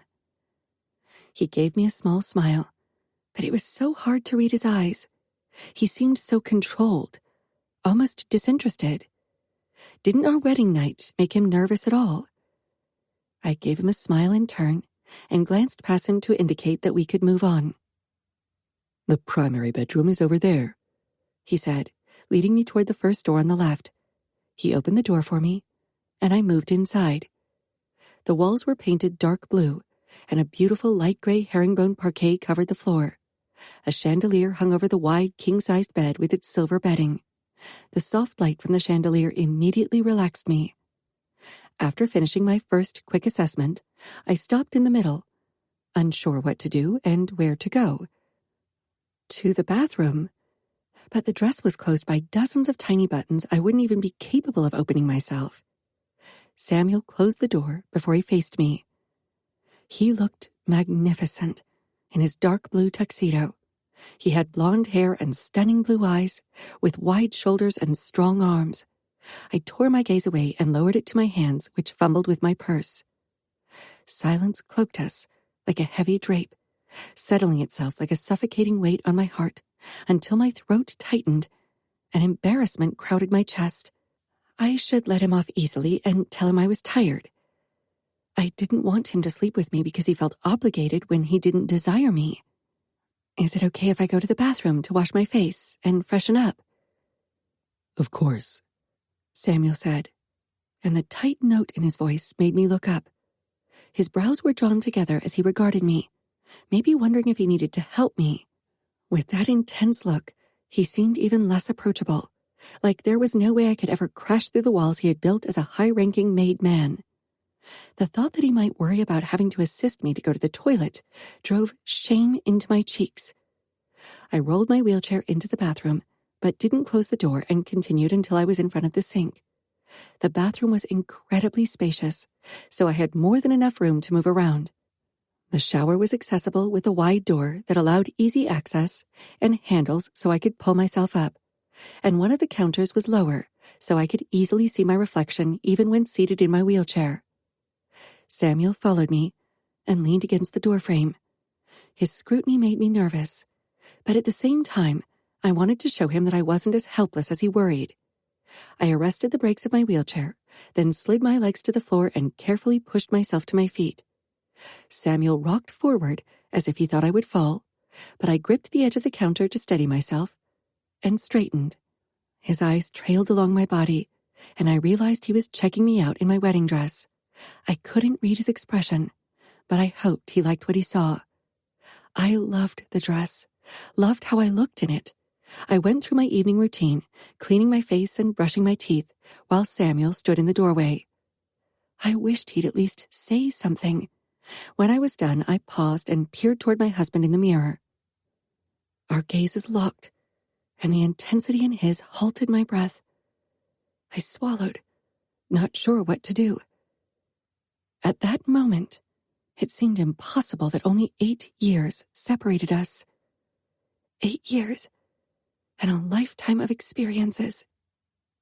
Undressing would be next, but I need his help with the dress, and considering this was our wedding night, he should be eager to get me out of my clothes and into the bed. Samuel briefly looked away, and when he met my gaze again, his expression was stone. I swallowed my disappointment and my pride. "I need help with the buttons." "Of course." Samuel walked over to me, and my fingers on the counter tightened. My legs were growing tired from standing, my muscles not strong enough to carry my weight this long after a day like this. Do you need to sit down? Samuel asked as he towered over me. He was much broader and taller than me, and my insides liquefied at his strength. Yes, I said quietly, but then you won't be able to reach the buttons. Samuel considered me for a few seconds. If you lie down on your stomach on the bed, I can unbutton your dress. My stomach fluttered. That sounds like a good plan. A small, tense smile graced Samuel's face, and he surprised me when he lifted me and carried me over to the bed. I wasn't sure where to put my hands, suddenly overwhelmed with the situation, so I cradled them against my stomach. When we reached the bed, he paused, and I looked up. My belly twisted at the look on his face. I wasn't sure what it meant, but my pulse sped up nevertheless. He tore his gaze away and put me down. As I lay before him in my dress and he stood over me, my nerves bustled in my body. I rolled over, presenting my back to him, and he perched on the edge of the bed. His fingers brushed the skin between my shoulder blades when he reached for the top buttons of the dress, and I stifled a soft sigh as I rested my head on my forearms. Samuel worked on my buttons in silence, and every so often, his fingers brushed my skin as he loosened the buttons. I could feel his accidental touches in the deepest pit of my belly, wakening something I had never felt before. When he reached the last third, I stilled. Those buttons were positioned right over my ass, and my heart sped up when I realized that Samuel would soon see me like no one had ever seen me, half naked, with only tiny lace panties. He kept opening my dress, but his fingers lingered often now, soft against my skin. Done, he said with a slightly rougher quality to his voice that I couldn't place. I lifted my head a few inches and peered over my shoulder at him. Thank you. Samuel dragged his eyes up from where his hands still rested on my backside, half on the fabric of my dress, half against my skin. He gave a tense nod. For a moment, neither of us said anything, and my confusion rose, because his expression was one I'd never seen on his or any man's face before. Why don't you turn on your back? Then I can help you out of your dress. My breath stilled in my throat. I could have pulled the dress down myself at this point, but I nodded and rolled over on my back. Samuel's eyes slid along my body before he stood and bent over me, grabbing the straps of my dress. My breathing quickened with nerves. Samuel gazed in my eyes, noticing, of course, and he didn't look away when he slid the straps down my arms. He halted briefly before hooking his fingers under my neckline and slowly pushing the dress down. Surprise, followed by something darker, flashed in his eyes when he saw that I wasn't wearing a bra. The dress didn't allow for one. My nipples puckered, goosebumps covered my body, and resisting the urge to cover myself, I lay still under Samuel's steady gaze. I wasn't self-conscious about this part of my body, and his lingering attention filled me with a strange warmth. But then he pushed the dress farther down along my legs, until I lay before him in nothing but my panties. His eyes traced my legs. They didn't look different from other people's legs, a little less in control and less muscled, but nothing was obvious when I lay like this. They filled me with insecurity anyway. He pulled his eyes away from my body, and disappointment filled me. I tried to keep my expectations low so as not to be disappointed, but I'd still secretly hoped for a real wedding night. We should talk, Samuel murmured. I nodded, swallowing hard, barely able to look him in the eye. I knew what was coming. He'd now explained to me that he couldn't be with me because he just wasn't attracted to me. I had expected something like that. Ours wouldn't be the first fake marriage. I reached for my nightgown. I was about to tell him that I could dress myself in my nightgown before we had this talk, as my nakedness didn't serve any other purpose than to make me feel even more vulnerable. Samuel stopped my hand with a gentle touch. I frowned at him, confused and acutely aware of his dressed state and how close to my mostly naked body he was. You don't have to justify yourself. I whispered. Don't give me any long-winded explanations. Samuel narrowed his eyes in contemplation. I'm not sure what you're saying. I swallowed, feeling almost sick from embarrassment and hurt. Did I really have to spell it out for him? I don't expect you to consummate our marriage if you don't feel attracted to me. I realize men can't just fake being attracted to someone. I crossed my arms over my breasts, wishing I could walk and make a quick escape. Samuel leaned back slightly, his brows climbing his forehead. He shook his head, looking as if I'd lost my mind. You think this talk is about me not wanting to have sex with you? I blinked. His half-amused, half-aghast tone threw me completely off. Trust me, that's not the case, and I won't have to fake being attracted to you. Okay, I said hesitantly. Then what did you want to talk about? He ran a hand through his hair, his eyes trailing over my panties, my exposed stomach, and my hands still clutching my breasts. I wanted to make sure I'm not taking advantage of you. Now it was my turn to be completely taken aback until it dawned on me what he meant. Because I'm in a wheelchair, you worry wanting to sleep with me is taking advantage of me? Not exactly. I don't want to hurt you. You are more vulnerable than other women, so it crossed my mind that I might have to be more careful because of your injuries. I bit my lip. Maybe the mostly faded scars on my back, hips, and legs had caused him to worry, and I found it incredibly touching that he was trying to make sure that I would be okay. You don't have to treat me differently. I'm not breakable, and my injuries were treated properly, so they don't cause me much trouble anymore. I'm not any different from other women. The wheelchair doesn't mean I feel differently, or that I don't feel desire. I'm your wife, a woman, a person. The wheelchair doesn't define who I am. All right, Samuel said in a low voice, moving a bit closer. Then I'll cut to the chase. I want to have sex with my wife tonight. What about you? Boom. I stared at him. I knew he meant me, but it took a few heartbeats to sink in. My throat became inexplicably dry. I'd fantasized about it, but I hadn't really thought it would happen. Now that I realized it would really happen, my nerves crashed down on me. It's okay if you say no. No, I blurted. I mean, yes. I shook my head, feeling a bit lightheaded. Samuel touched my neck lightly, a gesture that calmed and excited me at the same time. I want to. Don't think. Let me handle it, Samuel murmured, sounding reassuringly confident. The overthinker in me protested, but for once, I didn't listen. I only nodded. Samuel oozed control and calm. Samuel removed his jacket with utter poise, then unfastened his gun holster and put it down on the nightstand. He climbed on the bed, and suddenly, he leaned over me, his face taking up my vision, and his mouth came down on mine, kissing me like he meant it, not hesitant and restrained, but firm and demanding. And before I could process what was happening, his tongue found mine and tasted me, teased me, filled me with a fire I had been unfamiliar with. He climbed on top of me, his weight pressing me into the mattress, surrounding me with his warmth and scent and strength. Flames of need licked at my belly, making me ache in a way I'd never experienced. When he finally pulled back, his breathing harsh, his eyes dark and full of desire, I felt like he'd breathed life into me.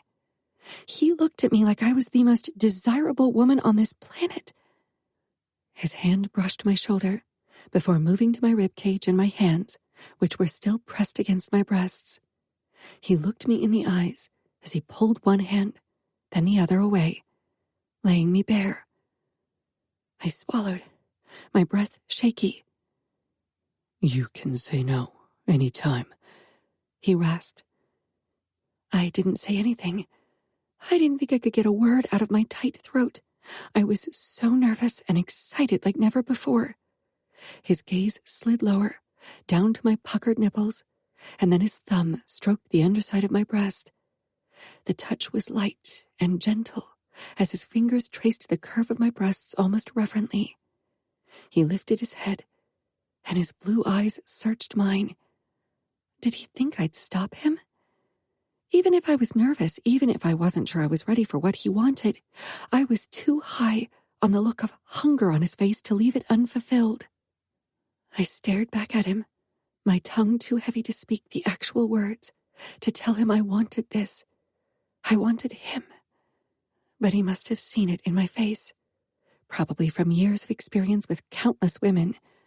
His palm covered my breast, and his mouth claimed mine once more. His fingers teased my nipple, rubbing it between them, sending a delicious tingling through my core, which intensified with every swirl of Samuel's tongue in my mouth. I lay motionless, not because my body forced me, but because Samuel rendered me as such. He didn't leave me time for doubt or fear as he pulled away from my mouth and latched onto my nipple. I let out a surprised gasp at the feel of his hot, wet tongue pressing against my nipple, circling it, of his teeth grazing my sensitive skin. My fingers found the back of his head, holding on to him almost desperately as I gasped and trembled, completely overwhelmed. The feel of his crisp suit against my bare arms and belly was strangely erotic. He moved from one breast to the next before he made his way down my body, nibbling and kissing. But when he reached my hip bone, I tensed, worried he'd touch my legs that weren't as sensitive as that of others. Samuel peered up at me as he caressed from my calf up to my thigh. I distantly felt the touch in some places, mostly my thighs, like a dull pressure. But it wasn't strong, and in other places I didn't feel anything at all. I considered faking sensations, but again, Samuel acted before I could. His touch became firmer as he kneaded my upper thighs. And finally, I felt it everywhere, especially deep in my core, as if my head had finally caught up. He lowered his head and pressed a kiss to my thigh as his eyes regarded my face, gauging my reaction. I saw the kiss more than I felt it, but by seeing it, seeing Samuel's beautiful face against my thigh, my body reacted with a flood of desire. He bit down lightly on my skin, and I felt that in my core like a shock wave of arousal. My eyes widened, stunned and helpless, completely in his hand. His fingers hooked in my panties, and he pulled them down. Heat filled my cheeks from the intense look in his eyes as he raised them from my center to my face. Never taking his gaze off me, he gripped my upper thigh and parted me. I should have looked away, but I couldn't bring myself to. I wanted to watch the hunger in Samuel's eyes as he looked at me. He dragged his thumb along my crease, and I sucked in a startled breath, too caught up in the sensation to feel embarrassed because my body didn't react as easily. He rubbed my folds very lightly, then pushed between them. I could feel that I was only slightly wet, and worried that he'd be frustrated with my lack of reaction. But Samuel dipped the pad of his thumb into me, causing me to gasp again. He began to draw out my arousal and spread it on my folds and clit, dip and swirl, over and over again until I was panting and ready, even without lubricant. He pushed his thumb into me once more, but this time he didn't pull it back out. Instead, he started circling while his 2 fingers stroked my clit. I stared at his strong hand, at the fingers giving me pleasure. I could feel every movement, as if he was tugging at my nerve endings like a puppet master. It was indescribable, and I clung to the blankets, panted, gasped, losing control of my body and the sounds coming from my mouth. "Good," he encouraged in a low voice. "You're doing very good, Emma." His praise sent a new flood of arousal through me. He pulled out his thumb and brushed 2 fingers over my opening. I tensed, waiting for the discomfort. But Samuel held my gaze as he began rubbing my clit with his thumb, making me pant once more before he began to ease his fingers into me. My brows snatched together at the stretching sensation. It wasn't painful, but definitely uncomfortable. You can say stop anytime. Remember, he reminded me again. I know. I pressed out, slightly annoyed because I didn't want him to treat me like a porcelain doll. You're only 18, Emma. You're very inexperienced, so I treat you how a good husband should treat his young virgin bride. But trust me, no part of me wants to stop. His words made me flush, but then he pushed his fingers deeper into me and pressed harder against my clit, and any sane thought left my mind. Silence settled over us, except for my pants and moans and Samuel's deep breathing. I could feel my control slipping more and more as my pleasure mounted. I bit my lip, and then tension shot through my belly as waves of pleasure radiated from my center all through my body. Samuel looked up, his intense gaze focusing on my face. In the throes of my orgasm, I was unable to look away, to do anything but allow my body to run the show and ride the waves of pleasure. Samuel watched me the entire time, only briefly averting his gaze to watch his fingers on me, in me. He still moved them, but slower, his thumb only slightly circling my sensitive clit. I was lost in the sensations, amazed at my body, at his ability to allow me this. His fingers kept up their teasing, allowing me to relish the pleasurable aftermath of my release.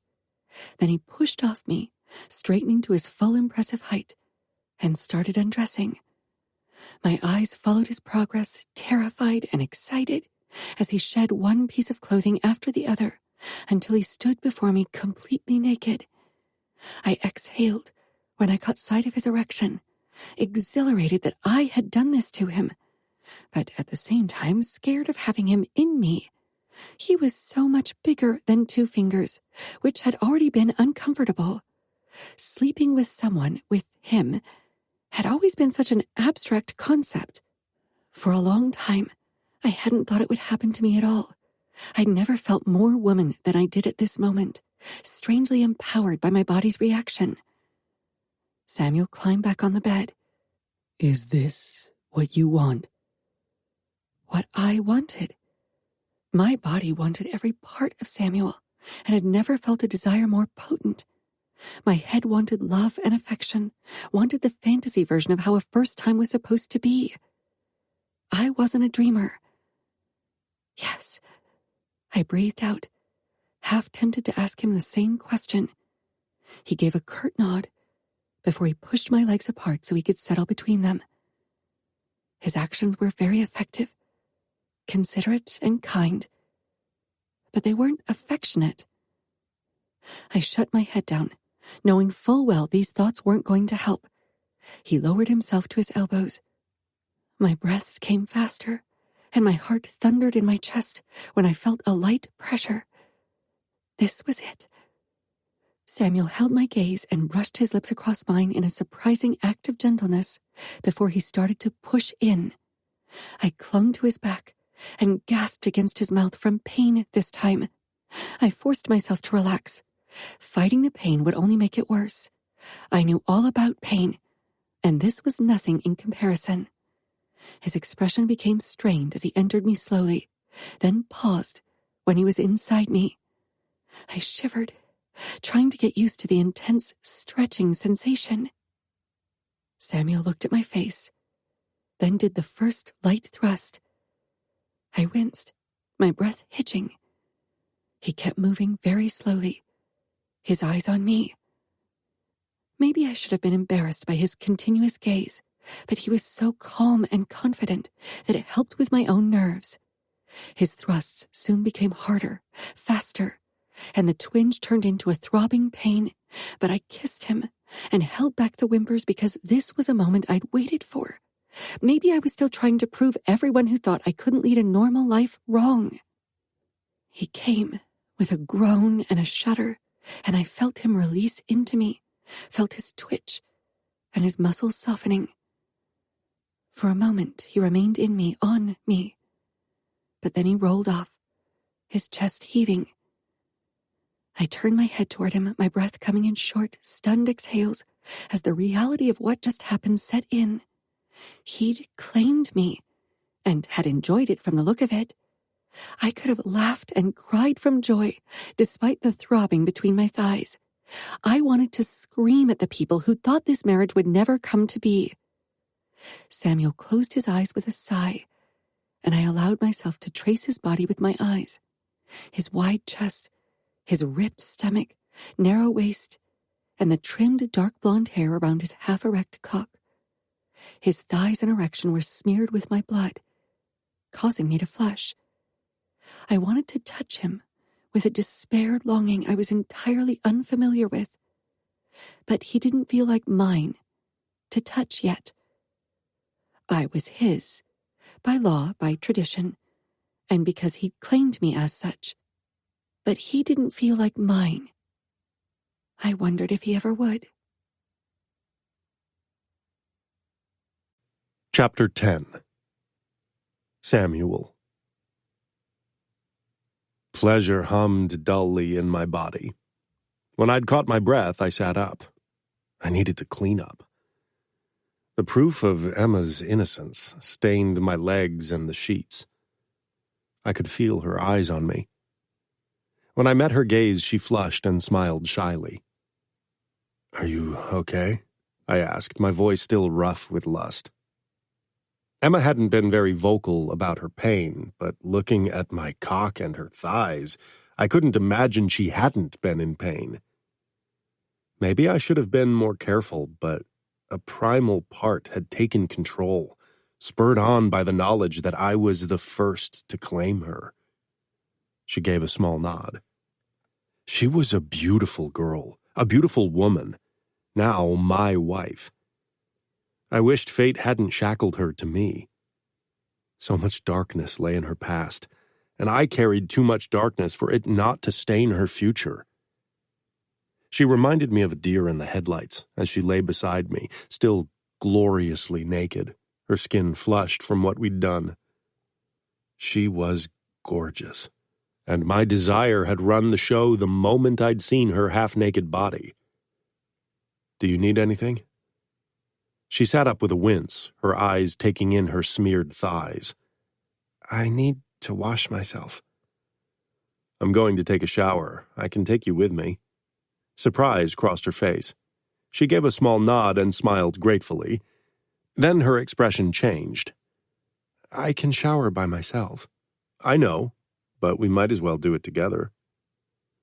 I stood and picked her up.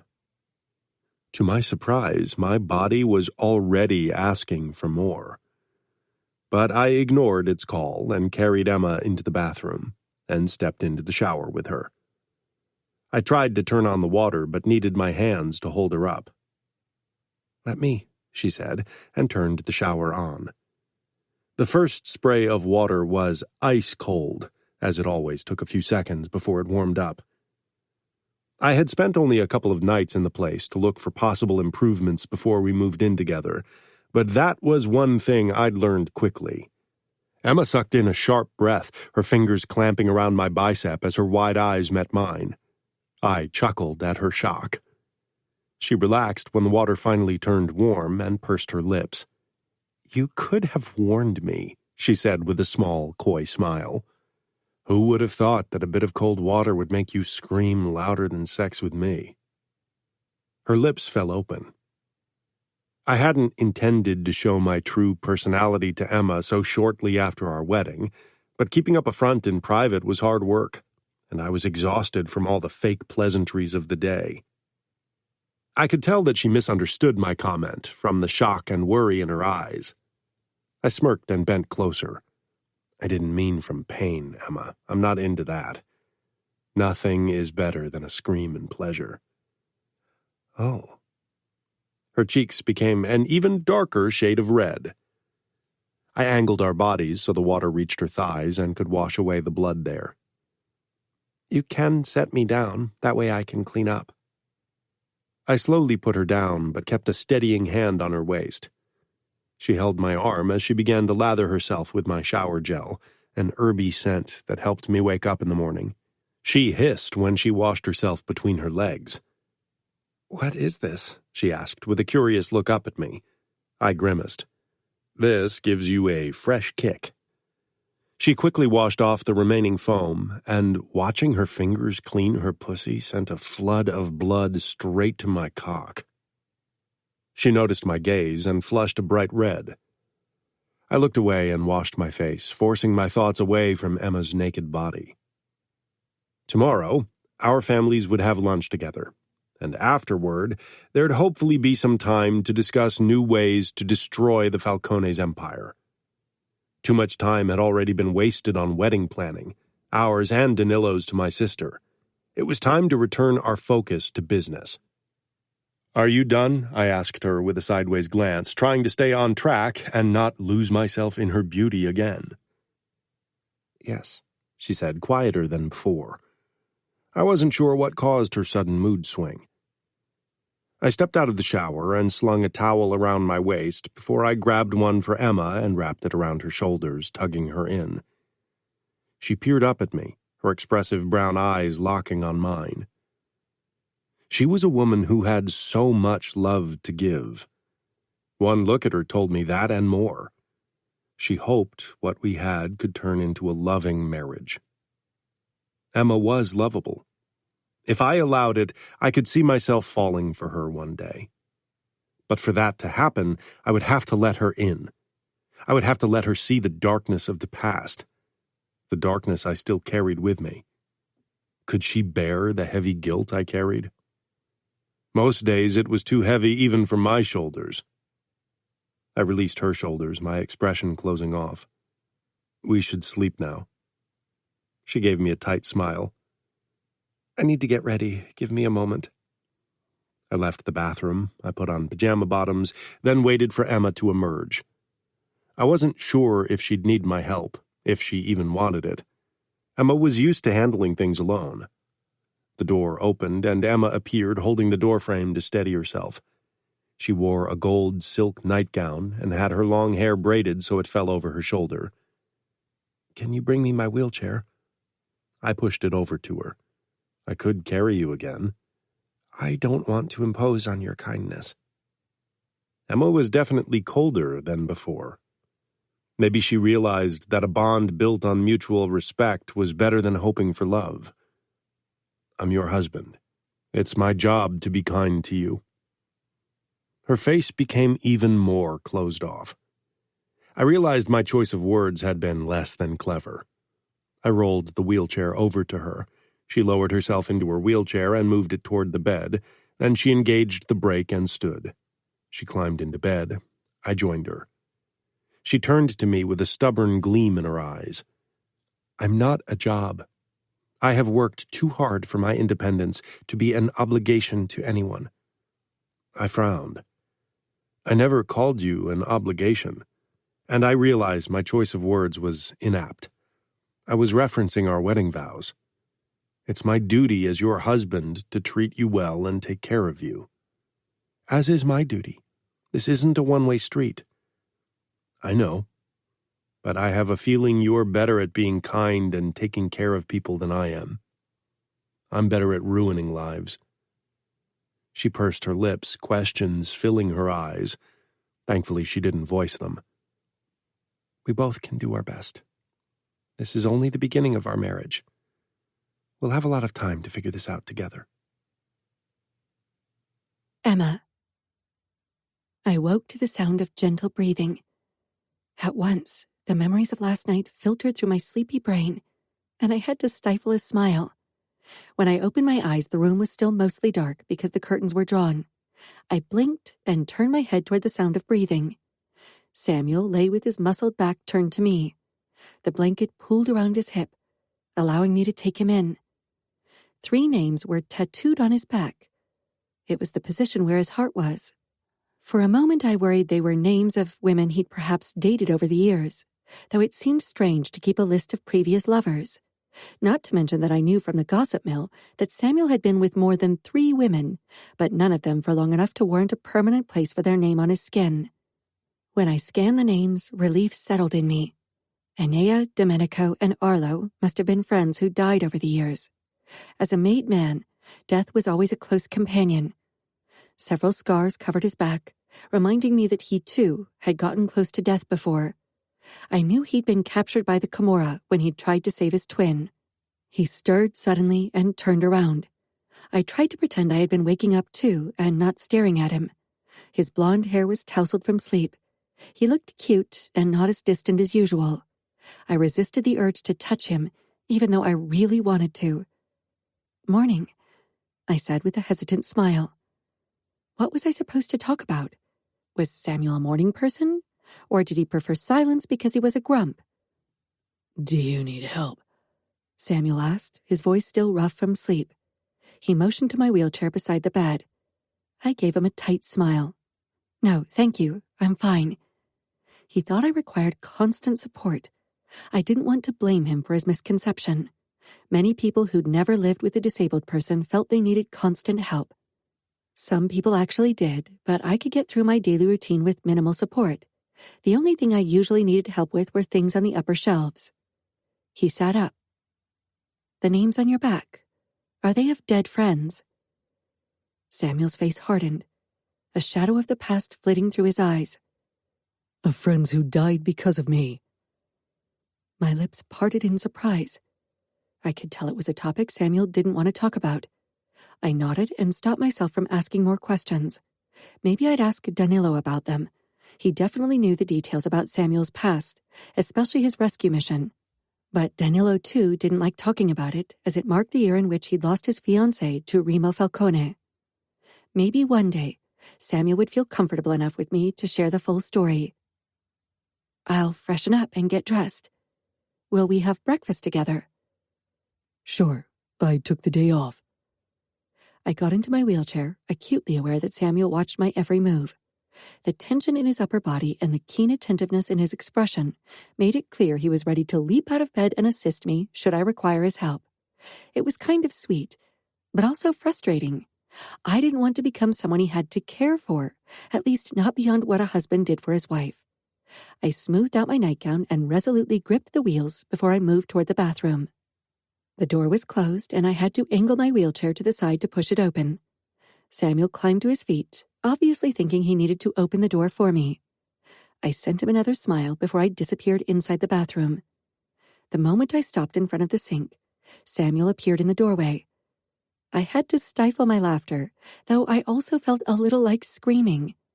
Clearing my throat, I gathered my courage and said, "You don't have to hover, you know? I'm an adult. The wheelchair doesn't mean I can't handle things on my own. You can treat me like you would any other woman."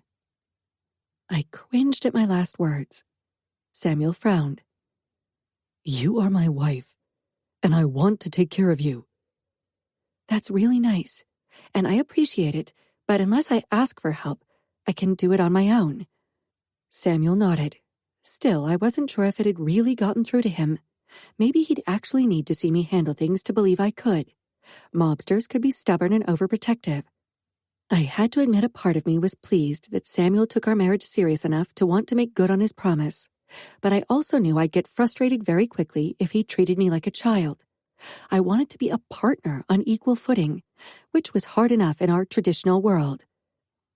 Do you want to be alone, or can I brush my teeth? "You can stay." He came in and stopped in front of the other sink. I still wasn't sure if he didn't use the toothbrushing as an excuse to keep an eye on me. Maybe I would have been annoyed if that didn't give me the chance to admire his breathtaking body. Yesterday, I'd been too overwhelmed by the situation to pay much attention, but now I could really savor every inch of Samuel. He was only in low-hanging silk pajama bottoms, and I kept checking out his six-pack and the sexy V. I was still slightly sore from yesterday, but seeing Samuel, I wouldn't have said no to a repeat performance. Our eyes met, and my cheeks heated at being caught ogling him. I couldn't help but wonder if there would be an encore.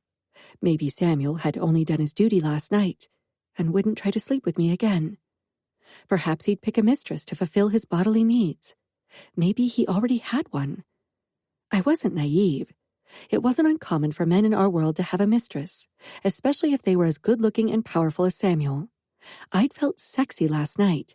Samuel had made me feel that way with his touch. But did that mean he would be faithful? It would crush me if he were one of those men who cheated because they had plenty of opportunity. I hated this train of thought and didn't even want to consider it. I wheeled out of the bathroom and grabbed a cute blush sundress for the day, plus pointy flat pumps. I was already dressed when Samuel came out. I took the elevator to the ground floor, while Samuel headed down the stairs. The breakfast table had already been set for the two of us, and pastries, fruit, and yogurt parfaits had been set up in the center. The moment Samuel and I had taken our places across from each other at one end of the table, who I assumed was the cook, came in. She was a tall and curvy woman in her late 30s or early 40s, with kind eyes and curly brown hair in a ponytail. "Good morning. What would you like for breakfast?" She spoke with a heavy Italian accent, so she probably hadn't been in the States very long. I glanced at the pastries and parfait. "We have a good selection," I said in Italian because I missed speaking it. Samuel, too, seemed unsure what she meant, and he, too, switched to Italian. This is Atsura. She comes highly recommended from my parents' cook. What is for breakfast?" I loved hearing Samuel talk in Italian.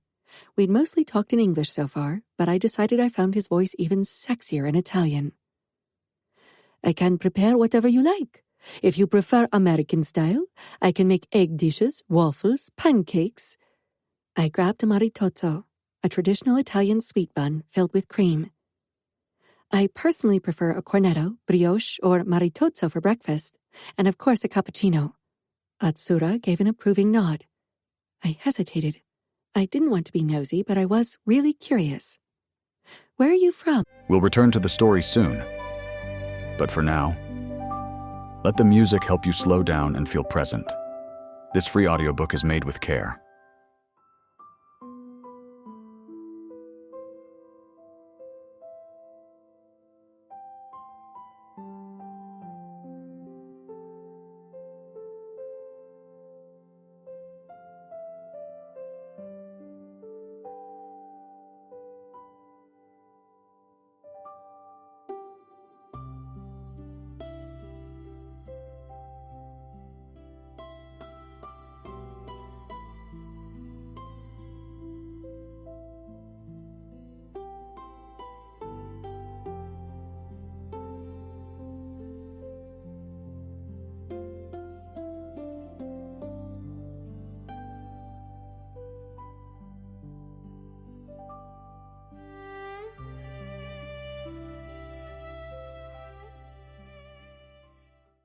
I'm unfamiliar with your accent.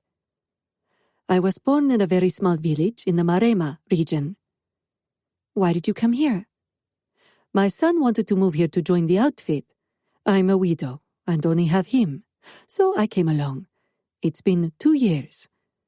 Samuel nodded. He's hardworking and brave. Atsura gave a proud smile. I'll leave you alone now. If you need anything, ring the bell.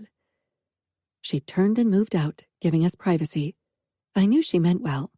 After all, this was the morning after our wedding night, but speaking with her was so much easier than talking to Samuel. Samuel picked up a cornetto, bit into it, then regarded me curiously. Some people don't care about the people who work for them. My lips pinched. I want to know who's helping out in our house. These are people with stories, and I want to get to know them. I agree, he said, then took a sip from his cappuccino. His phone lay beside him. Messages and emails kept popping up, but he ignored them, just like the newspaper that rested beside it. If you have important business to conduct, I don't mind, you know? I motioned at his phone. Danilo always checked emails at the dining table. Eventually, I too had chatted to Georgia or other friends during our meals. Samuel gave a terse shake of his head. It's rude. At home, we try to focus on the people at the table with us. I work all day. During meals, I'm off. Oh, that's nice. I liked the idea of actually being 100% present during a meal, to focus on eye contact and conversation, even if it would be awkward in the beginning because Samuel and I were near strangers. But how do you not miss anything urgent? Samuel smirked. Is that how Danilo justified being on the phone all the damn time? I furrowed my brows. Yes. I took a deep breath because what I had to say next might make Samuel angry, and maybe I shouldn't do that as a newlywed wife, but I didn't want to have to swallow down when I felt uncomfortable. I know you don't like my brother, and he doesn't like you. But could you at least try not to bash him constantly? If not for me, then at least for Sophia. We're family now. Samuel sighed and leaned back in his chair. You're right. He's your brother, and differences aside, he always took good care of you. Except for agreeing to this marriage. I blinked. Excuse me? Why would you say that? Because I'm not a good deal, and you'll realize it one day. You could just tell me now. He chuckled without any mirth. I could, but I won't. Because I don't want to ruin this marriage before it's really started. I'd like this marriage to work out. Don't you? I do, he said quietly. But I could hear the doubt in his voice. Chapter 11. Samuel. I wasn't sure why I had told Emma I was a bad deal. It was true, but telling her didn't serve any purpose. She sipped silently at her cappuccino, obviously frustrated. She had every right to be. I wasn't in the mood to discuss this topic more, so I decided to distract her. How would you like a tour of the house and garden now? She glanced up and gave me a small smile. I'd love that. I rose to my feet and waited for her to wheel back from the table. Would you like me to push you? In our short interaction so far, I'd quickly realized that Emma liked her independence. I had no intention of coddling her. I was actually relieved that she seemed much tougher than I'd thought. Maybe she could actually handle all the shit that came with being married to me. I'll follow you. I'd like to see your face when you tell me about the house.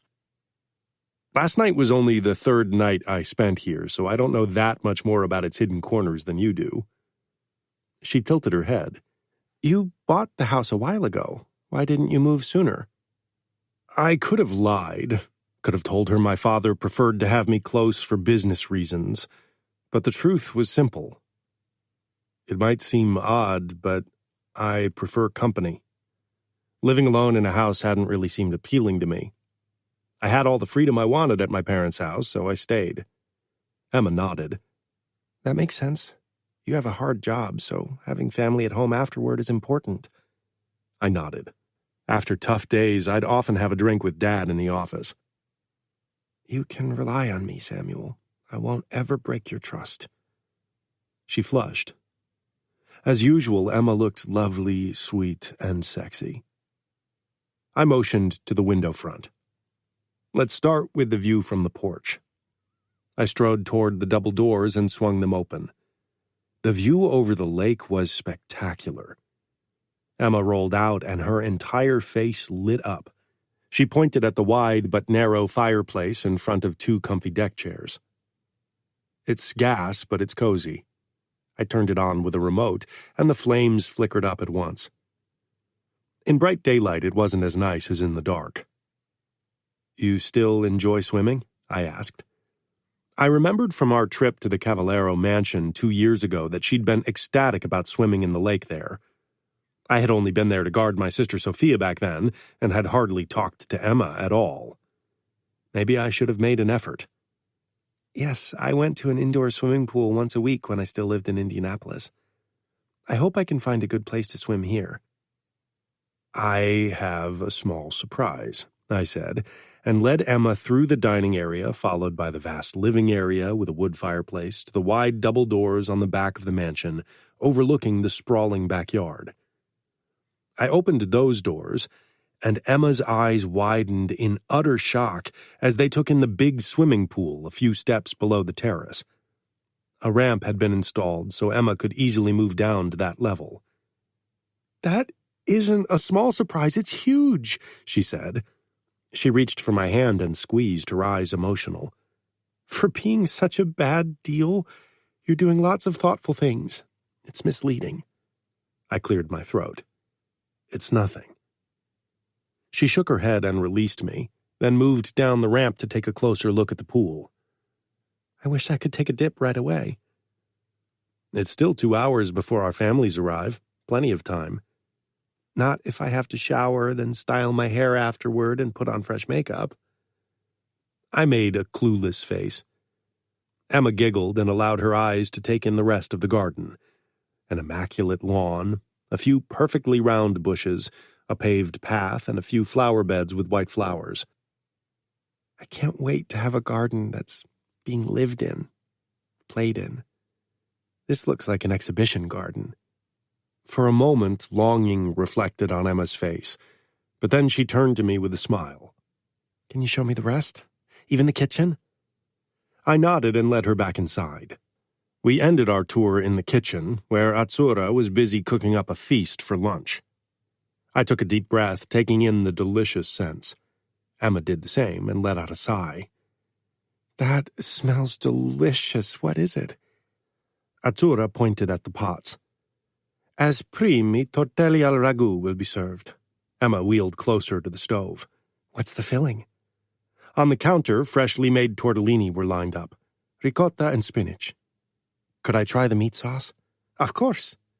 Atsura dipped a spoon into the sauce and handed it to Emma, who pushed it into her mouth and licked it clean, sending images of a very different nature through my head. She moaned, and the images became even more explicit. This is delicious. Atsura beamed and opened the oven. Secondi will be cingale alla cacciatore. My father loves wild boar stew, I said. I do too, Emma said delightedly. What about you, Mr. Mione? Samuel, I corrected, as I'd done a few times before. I love it too, but not with the same childhood fervor as my father. Emma wheeled past Atsura toward a chocolate cake. Torta al cioccolato. Her excited expression made me laugh. I assume you like chocolate? I love chocolate, in any shape and form. I made a mental note to add chocolate truffles to the list of gifts Emma would receive, not just for special days, but also when I messed up. Emma. The lunch with our families was relaxed. Even Danilo and Samuel managed civilized conversation throughout the entire meal. Of course, Danilo kept throwing me searching looks. The moment we were alone, he would definitely inquire if Samuel was treating me right. I hadn't eaten as much of the first 2 courses as I could have because I wanted to have some room for the dessert. When Atsura served the cake, I could barely restrain myself. Luckily, she had more manners than me and served our guests first. Samuel sent me a knowing look, and I flushed. The cake was as delicious as I'd expected. Atsura had sprinkled pine nuts on top, and if I wasn't mistaken, she'd even added some ground pine nut to the dough. I closed my eyes to really savor the richness of the chocolate. When I opened my eyes, Samuel watched me with an intense look that made me blush hard. After lunch, Inez, Sophia, and I moved onto the porch. I turned on the gas fireplace.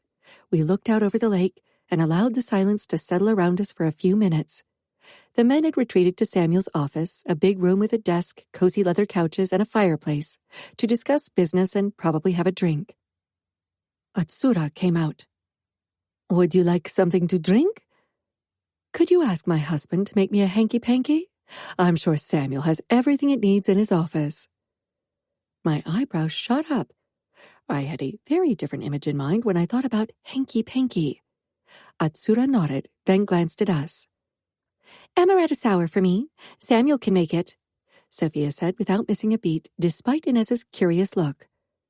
I had drunk 2 glasses of wine for lunch, so I definitely couldn't have anything else. However, I didn't want to be the only one who didn't order anything. What would you recommend? Atsura looked like a deer in the headlights. Espresso martini? I nodded, even if I'd never had one before, and it sounded like a combination for sleepless nights. Atsura disappeared. Inez sighed. You're both under 21. I'm pretty sure I should stop you from drinking. Sophia huffed. We can be married off to men 10 years our senior who kill for fun and work, and we can bear their babies. I think it's fine, Mom. She hadn't said it meanly, but I didn't miss the bitter note in her tone. What was Danilo doing? Sophia was such a sweet and kind girl. They had seemed to get along better yesterday and today. Inez sighed again. I hope you're at least happy with your marriage so far. I blushed. What could I say? Samuel's been very kind so far. Sophia gave me a doubtful look, but Inez seemed relieved to hear it. Not long after, Atsura returned with a tablet and 3 glasses. You can go home now. You worked so hard today, I said with a grateful smile as I took the espresso martini. Atsura gave a small nod and slipped away. Inez, Sophia, and I clinked glasses and then took a sip. The cocktail was delicious, but way too strong for me. I put it down on the side table. I didn't want to risk being drunk on our second night as a married couple. Though some liquid courage wouldn't be the worst. I'd really love to be intimate with Samuel again, even if I was still a little sore, but I wasn't sure if he'd initiate anything. Danilo appeared in the doorway. Sophia looked up at him with a pinched expression. Are we leaving already? No, he said matter-of-factly, as warm as a piece of brick. His eyes found mine. I'd like to talk to you, Emma. I stifled a small smile. I would have been surprised if that wouldn't have been the case, but I would have to give him a piece of my mind regarding Sophia. If he thought he could meddle in my marriage, then he couldn't expect me not to do the same with his. I followed Danilo into the living room. He turned to me, his expression softer but also filled with a deep brotherly concern. Is there anything I should know? I raised my eyebrows, amused. I'm sure there are plenty of things in the world you should show a greater interest in. Danilo moved closer and got down on his haunches in front of me. Last night, I couldn't stop wondering if I should have stopped this marriage from happening. You were the one who agreed to it in the first place, Danilo. His expression became wary. Did he treat you right? A blush crept up my throat and cheeks. I couldn't hold Danilo's gaze. He treated me like a wife should be treated by her husband. That doesn't constitute for much in our world, he drawled. If he hurt... Danilo shot to his feet before Samuel even spoke up. He stood in the doorway. Unlike my brother, I hadn't heard him approach. Samuel's eyes locked on my brother as he strode into the living room in long, confident strides. I ask you not to shove your nose into my private business. Samuel stopped in front of my brother. They were the same height. The air bristled with their dominance as they tried to stare each other down. It was clear they had a long history of these stare-downs. Samuel smiled in a way that made me nervous. But I can assure you, I took all the necessary precautions to hurt your sister as little as possible on her first night. Boom! My mouth fell open, and blood shot so rapidly into my face I was sure I would combust. Did he really just say that in front of my brother? Danilo rocked forward as if he was going to attack Samuel, who braced himself. Then both men looked at me, and my brother straightened, righted his tie, and turned to me. He kissed my forehead and strode out without another word. Samuel regarded me coolly. He pushed his hands into his pants. I know this was quite embarrassing for you, but your brother has dropped very similar comments about both my sisters in the past, so it was time he got a taste of his own medicine. I gave him a doubtful look. Do you always share details like that with other men? I felt very uncomfortable thinking that other men would know about what happened behind closed doors. Samuel stepped up to me and touched my shoulder. No, I don't intend to share any kind of information about our life, especially what happens in our bedroom with others. Okay, I could feel my face cooling off. I would like to return to Sophia and your mother. Samuel nodded. I should probably make sure Danilo doesn't say anything to my father that causes an unpleasant atmosphere. I scoffed. Good luck.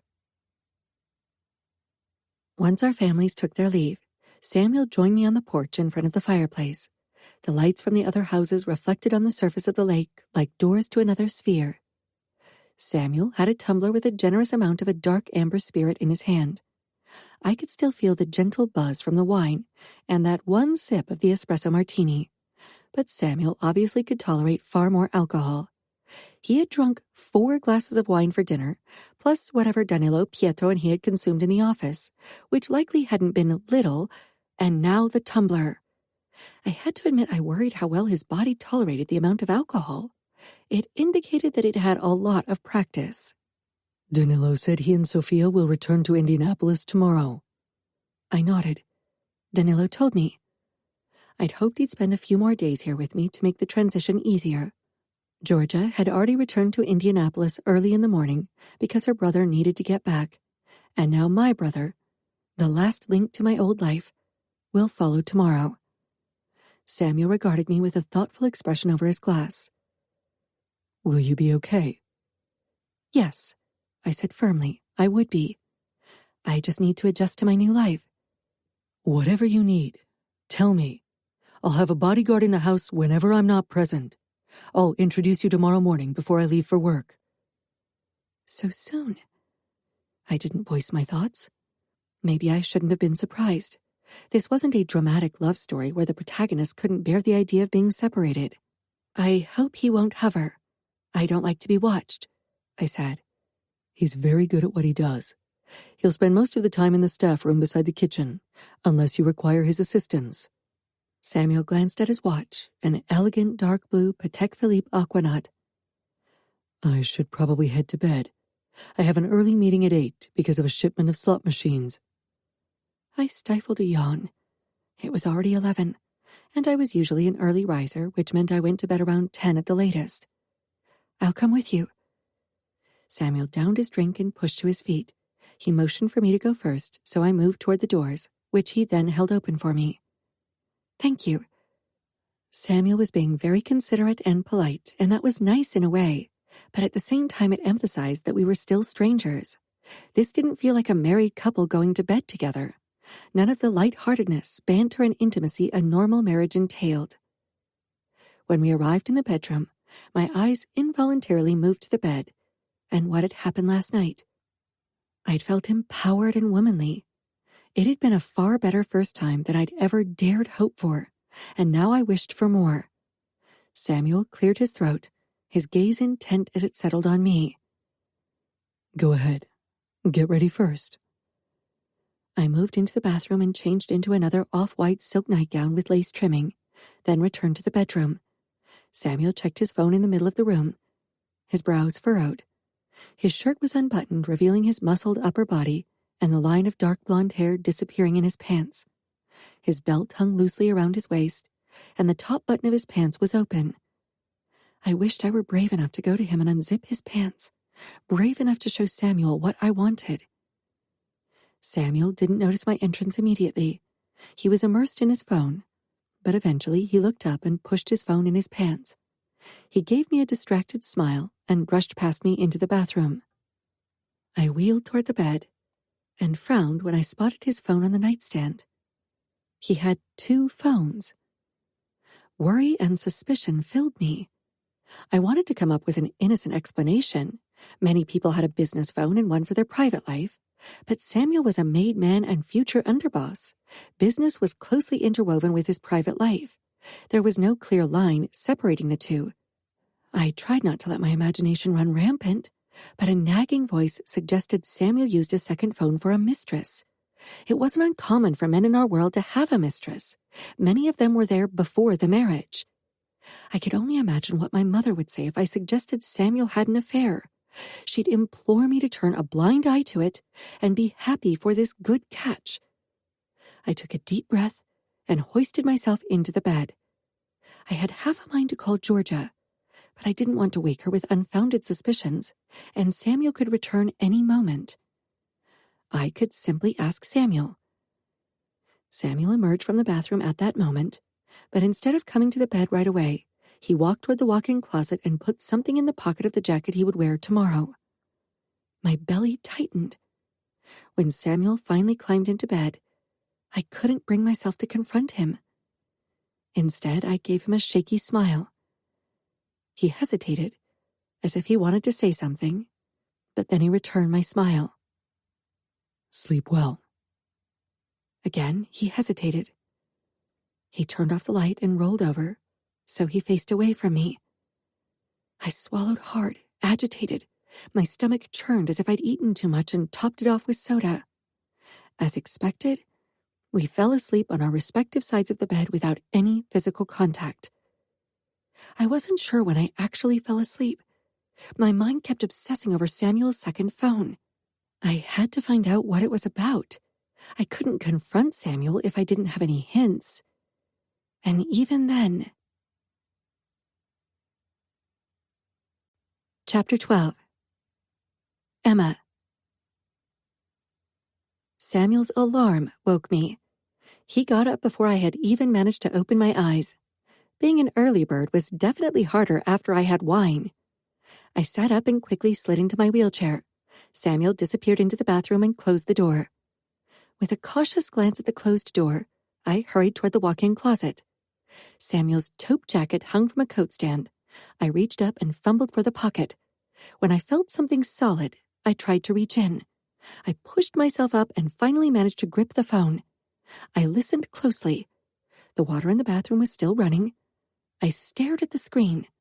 When I touched the screen, I could see the beginning of a WhatsApp message from a person called F. The message read, "When can we see each other again?" My pulse raced as my thoughts tumbled over each other. What swipe gesture had Samuel used to unlock his other phone? Maybe it was the same for this. I tried an inverted L, but that didn't work. Then an L with a 45-degree angle instead of 90, but still nothing. The click of the doorknob being turned made me look up. The shower wasn't running anymore. I pushed up and shoved the phone back into the jacket pocket, then plopped down. I didn't have time to move out of the walk-in closet, though, before Samuel walked out of the bathroom. His eyes moved from the vacant bed to me. His brows puckered. Are you looking for something? I forgot that my clothes still haven't been moved out of my luggage. I motioned at the 3 suitcases beside my side of the bed. Samuel gave a slow nod. He came toward me only in boxers. With the narrow space of the closet, he stood very close to me as he grabbed his white shirt and suit from the hangers. After having read the message from F, having him so close was difficult. I wheeled out so he could dress. I could feel his eyes on me as I rummaged through the suitcase, which lay propped up on a suitcase holder. I'm in a hurry. I don't think we'll have time to have breakfast together. That's okay, I said without looking up from my suitcase, as if I had to solve a difficult math equation and not just pick an outfit for the day. All right, he said slowly. After a moment of silence, he finally walked out. I sucked in a deep breath and closed my eyes against the deep sense of despair. I balled my hands to fists and counted to 5 until I had a grip on myself. During the desperate moments of my recovery, I'd often counted to 5, 10, or sometimes even much higher to calm myself. When I opened my eyes again, I felt more in control. I picked my favorite summer dress with a floral print and spaghetti straps. I stayed barefoot, not in the mood to wear the same shoes as yesterday, and the others were still downstairs in packages. Without Samuel at the table, I chatted with Georgia during breakfast and told her what I'd witnessed. She messaged me back at once. That's suspicious, but there could still be another explanation. Atsura came in. I hadn't touched the cornetto on my plate yet, and had only taken a sip of my cappuccino. The events of the morning had spoiled my appetite. Mrs. Mione is here to see you. Inez poked her head in behind Atsura with an apologetic smile. Can I come in? I hope I don't interrupt you. Inez, good morning, I said in surprise and turned my phone off. I didn't want Inez to find out I suspected her son of infidelity. Please, come in. Do you want to join me for breakfast?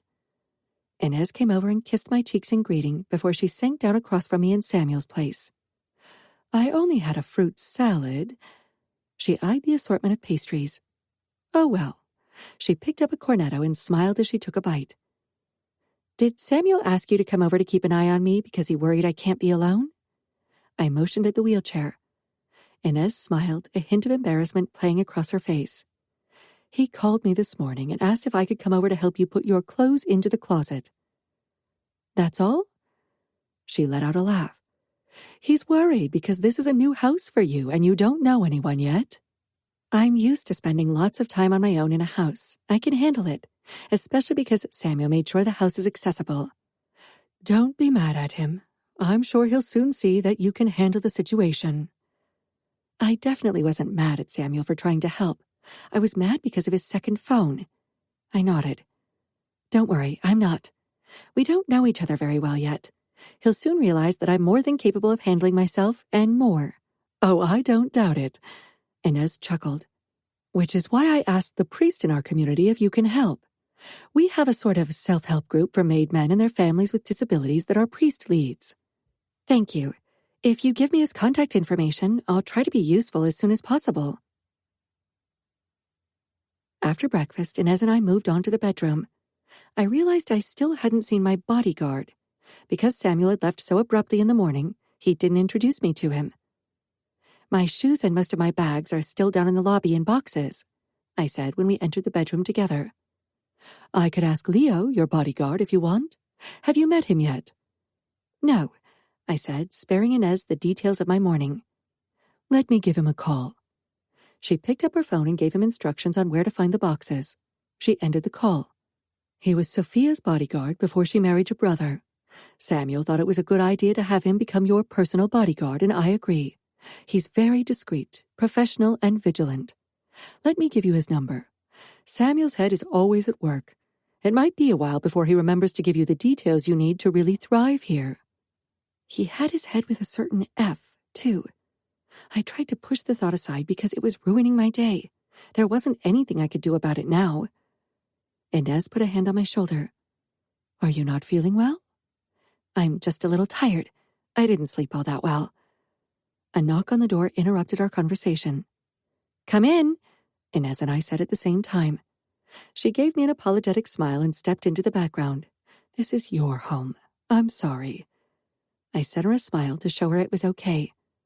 A tall, very bulky man with a neck like a bull came in carrying 2 boxes. Where should I put them? In front of the walk-in closet, please, I said, motioning in that direction. He put them down where I pointed, then turned to me. He wasn't as young as I'd suspected, maybe in his late 40s, but he was definitely a sight that would scare away many people. He had a buzz cut, and his t-shirt strained over his muscles. Tattoos of a woman and 5 children graced his right arm. I had to admit I never understood why someone got a detailed portrait of their loved ones tattooed into their skin. They rarely resembled the real person. They creeped me out like Madame Tussauds wax figures. He gave me a broad smile. Nice to meet you, Mrs. Mione. He glanced at Inez. And to see you again, Mrs. Mione. I laughed. How about you call me Emma? It's less confusing. And I told you before that I'm Inez. He shrugged. How are your children? Inez asked. The boy's going to give me a heart attack. I should have been happy with my 4 girls and not tried for a 5th. I burst out laughing. I could tell he loved his son very much and wasn't serious. How old is he? 7. He made a suffering face. My wife wants another one, but I told her only if she wants to kill me. I'm too old. You're not old. You're my age, Inez said. I can't argue with that. I grinned, relieved that I had such a nice bodyguard. It could get really awkward if someone sour or moody guarded you all day. Do you need help with unpacking? He asked with a nod toward the boxes. No, thank you. I preferred to sort my clothes into the wardrobe without a male presence. He tipped an invisible hat and moved outside. You know where to find me. I turned to Inez once he was gone. He's really nice. He was Sophia's favorite. She had another bodyguard who shared the job with Leo, but he's a bit broodier, to say it nicely. Inez motioned at the boxes. Should we get started? I nodded. I really wanted all of my clothes in reach. We began with the shoes, then quickly moved on to my suitcases. When I removed a few dresses that I had packed for nostalgic reasons, even if I hadn't worn them in more than a year, a few photos fell out. Photos of myself before the accident. Photos of me dancing on stage. Photos of me doing a grand jeté, my favorite ballet jump. I swallowed hard. I had forgotten I'd hidden them beneath my clothes. In the past, I'd often taken them out and looked at them, feeling wistful. And a part of me still did. It was something that would probably never change. But another part longed to dance again. I had always suppressed any thought of dancing, but since my wedding, a new desire to dance had formed, and I was determined to finally give in to it. Inez cleared her throat, a look of uncertainty on her face. Are you okay? I smiled. I am, yes. I held up the photos. I forgot about these. Inez scanned the photos and touched my arm. I can tell you did ballet from the way you hold yourself and move your fingers and arms. You exude elegance. Oh, wow, thank you. Did you do ballet? For a while as a girl, before my father decided I shouldn't wear leotards. I nodded. I put the photos into one of the drawers. I loved seeing you and Samuel dance. Maybe you could take lessons if you miss dancing. I do. I guess I'll have to think about it. I decided to change the topic as dancing felt personal in a way I couldn't explain. Are people still talking about the marriage? About me? I didn't even want to imagine the vicious turn the gossip would take if people found out about a mistress. I hated being pitied. I needed to figure out a way to handle the situation in a way that saved me from heartache and pathetic glances. Some do, Inez said hesitantly, then gave me a reassuring smile. Don't mind them. You're now Samuel's wife, and that's all that matters. I'm very happy about it.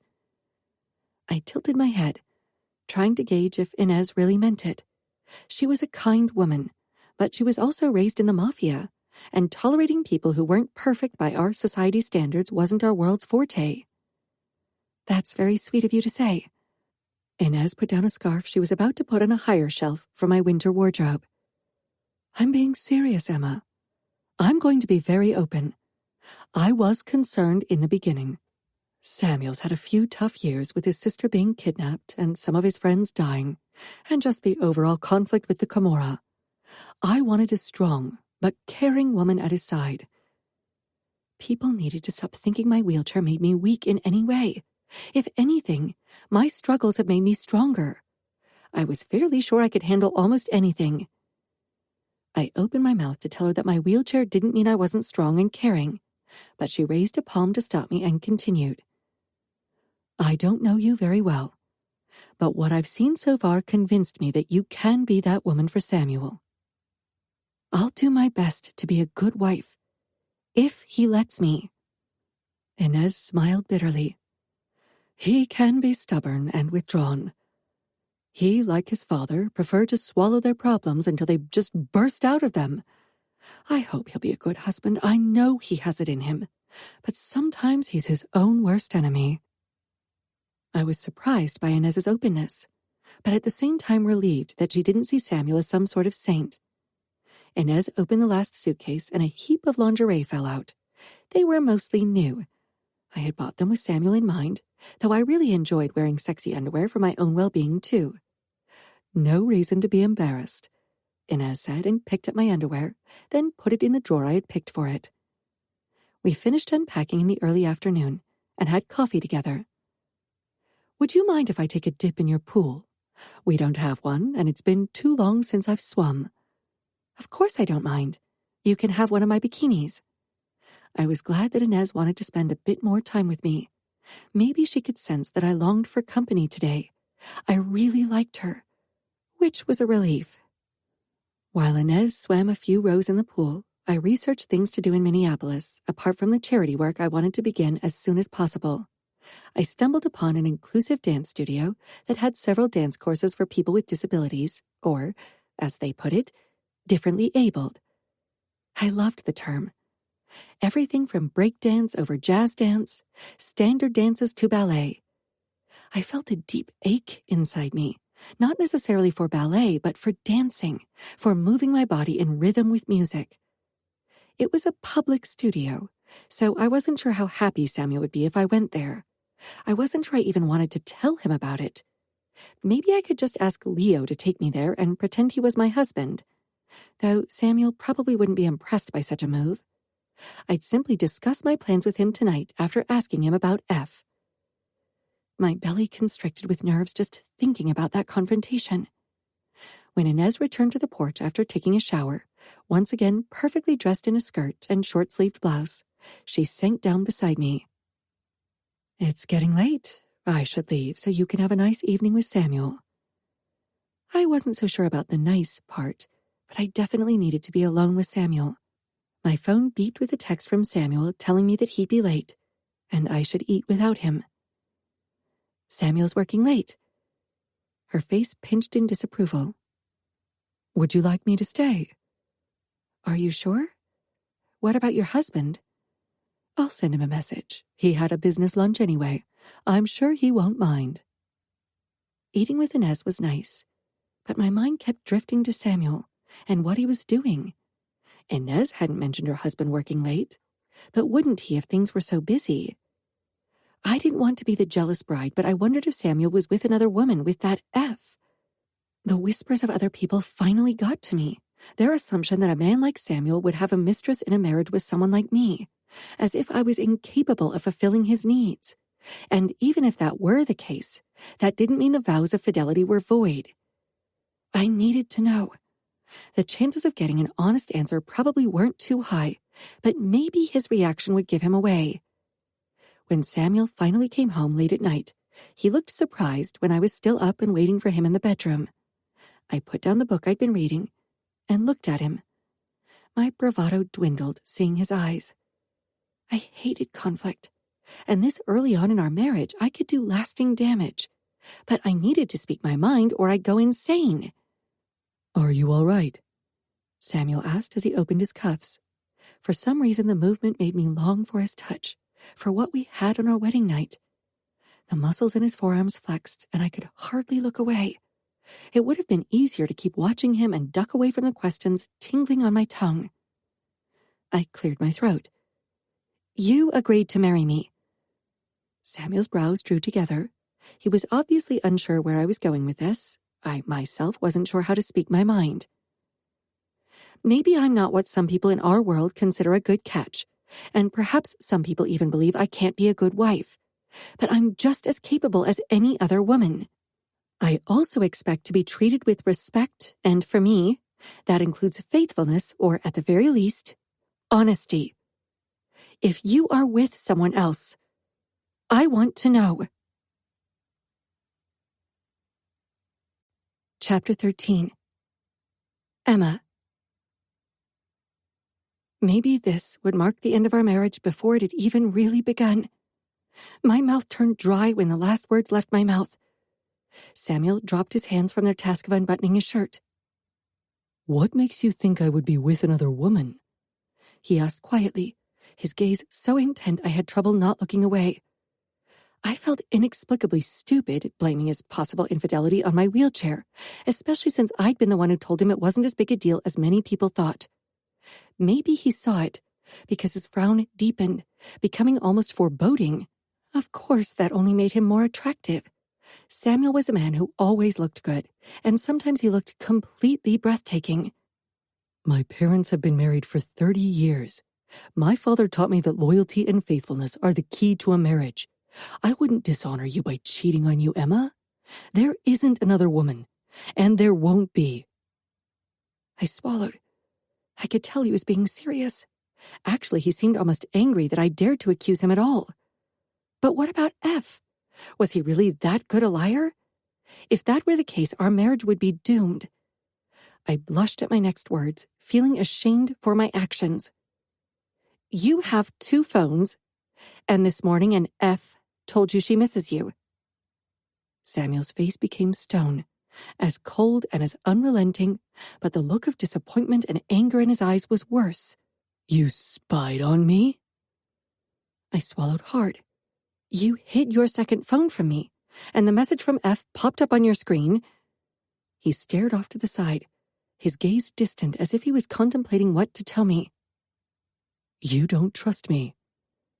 Anger surged through me. How could I? I'd love to give you the benefit of the doubt, but I know how some men in our world are, and I know how many people perceive me. I won't lie to myself, and I don't want you to lie to me either. Samuel took a step closer, his eyes blazing with fury. You shouldn't listen to what other people say. You should care how I perceive you, and I haven't given you a reason to distrust me. I have 2 phones because I'm not only in contact with outfit members. I have to deal with many creeps from other organizations that I'd like to keep separate. Was he telling the truth? Then why had the message sounded very intimate, not like something business acquaintances wrote each other? Was I imagining things? You didn't try to have sex with me again? I sank my teeth into my lower lip before my mouth could put more word vomit out. Ideally, I'd have sex with you again very soon, he said with a hint of a smirk that immediately sent sparks through my body. But sex in a marriage isn't a one-way road. But why didn't you try anything after our wedding night? Samuel still stood in his half-unbuttoned shirt, with those rolled-up sleeves in front of me, and with every word out of his mouth, I wanted him more. I didn't want to push you into anything you weren't ready for. You could be sore. I was still a little sore. You could have asked me, or tried to initiate something, and I would have told you no if I didn't want it. Not that any part of me didn't want to be with Samuel. I still tingled when I thought of the feel of Samuel's fingers on me. My body and mind screamed yes.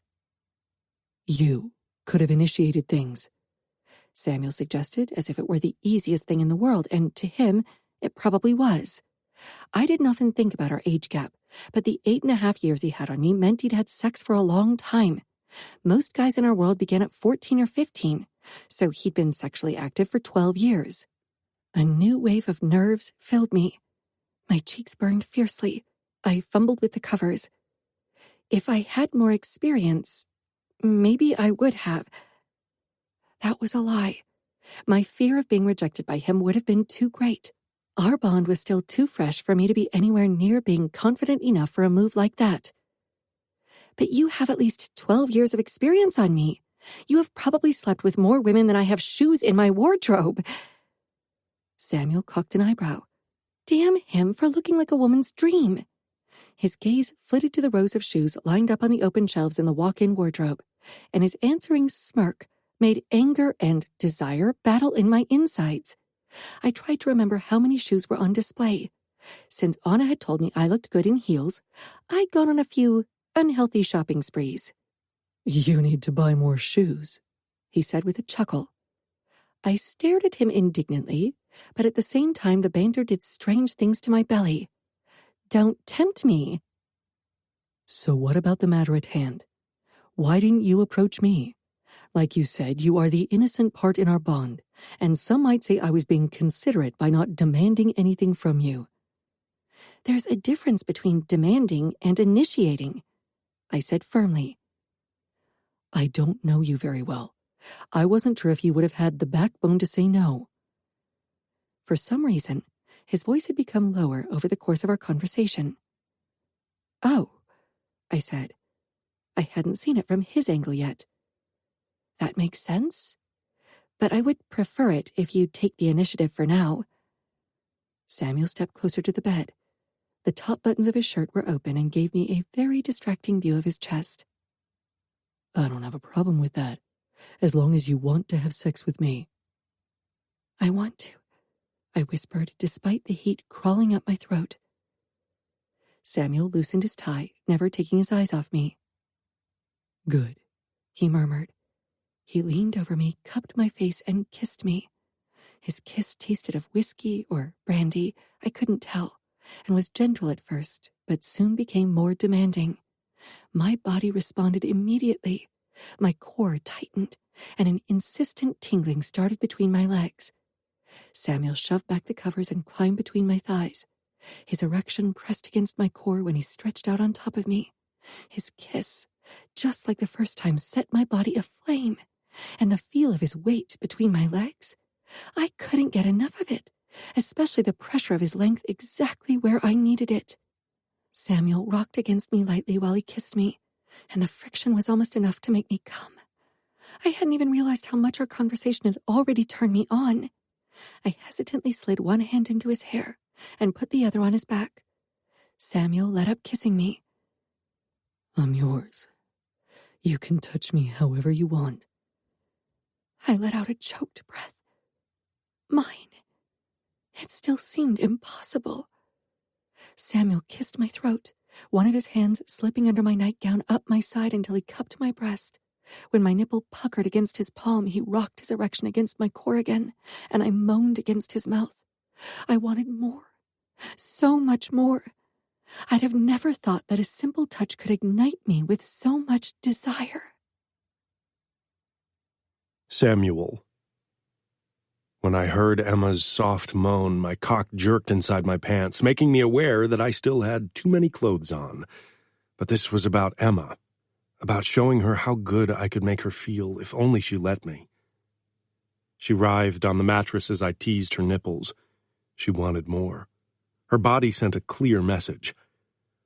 I slid a hand down the tantalizing curves of her body, then inside her panties until my fingers found her clit.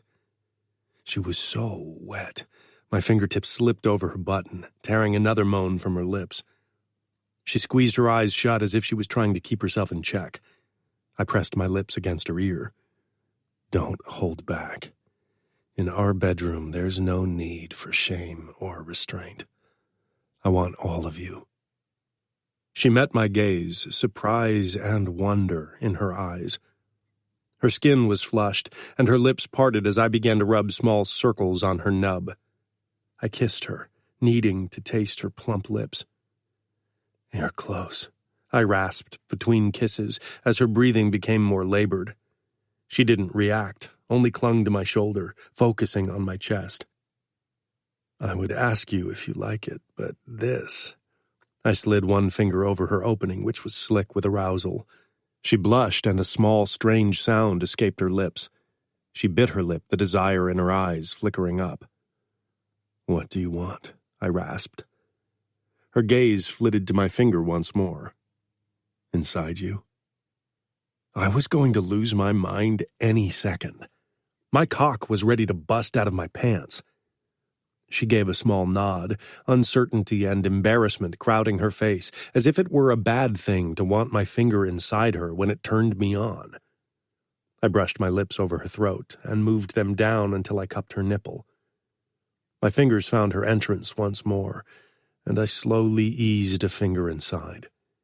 She was still tight and tensed briefly, so I stilled and looked up at her face. Still sore? I rumbled. The knowledge of why she was sore made me even hungrier for more. Maybe we really were nothing more than instinct-driven beasts.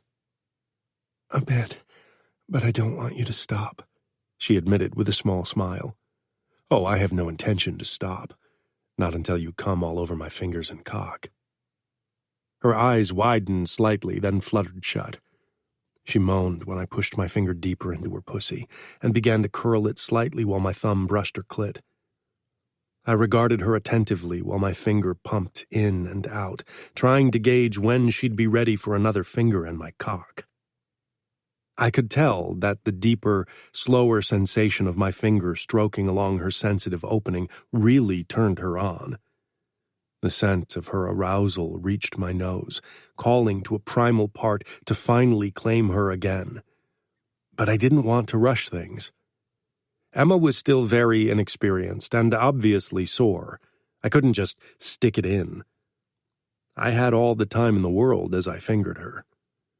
Eventually, I brushed a second finger over her opening and slid it in. There was no resistance. By now she was completely soaked from my ministrations. She moaned again, her muscles clenching around my fingers. I moved them faster, my thumb circling her clit with more intensity. She clung to my arm, and her eyes squeezed shut a moment before her walls tightened their grip even more, and she moaned loudly. She shoved her head back into the pillow, revealing her beautiful, elegant throat. And I couldn't stop myself from kissing, then biting it lightly, causing her to shudder and clench even harder. I slowed my movements until Emma relaxed, but I could tell her body still yearned for more. I gently pulled out, and her lips fell open in a near protest at the loss of my touch. Stifling a grin, I stood and undressed completely. I stepped closer to the bed but didn't climb in right away, as Emma was busy discovering my body with her eyes. I wasn't shy. I knew the effect my body had on women. It wasn't the part of me I wanted to hide. Seeing Emma's desire and admiration as her gaze followed my abs down to my cock, I felt proud. I felt the same way when I looked at her gorgeous body. How about we get on equal footing? I said in a low voice, and reached for her nightgown. Emma sat up and helped me drag it over her head. I tossed it to the floor, then slid her soaked panties down Emma's legs. I held them up to show Emma how eager her body was for what we were doing. She blushed deeply, but she didn't look away. I could see in her eyes how pleased she was with her body. Maybe she had been worried about how well it would react to sex.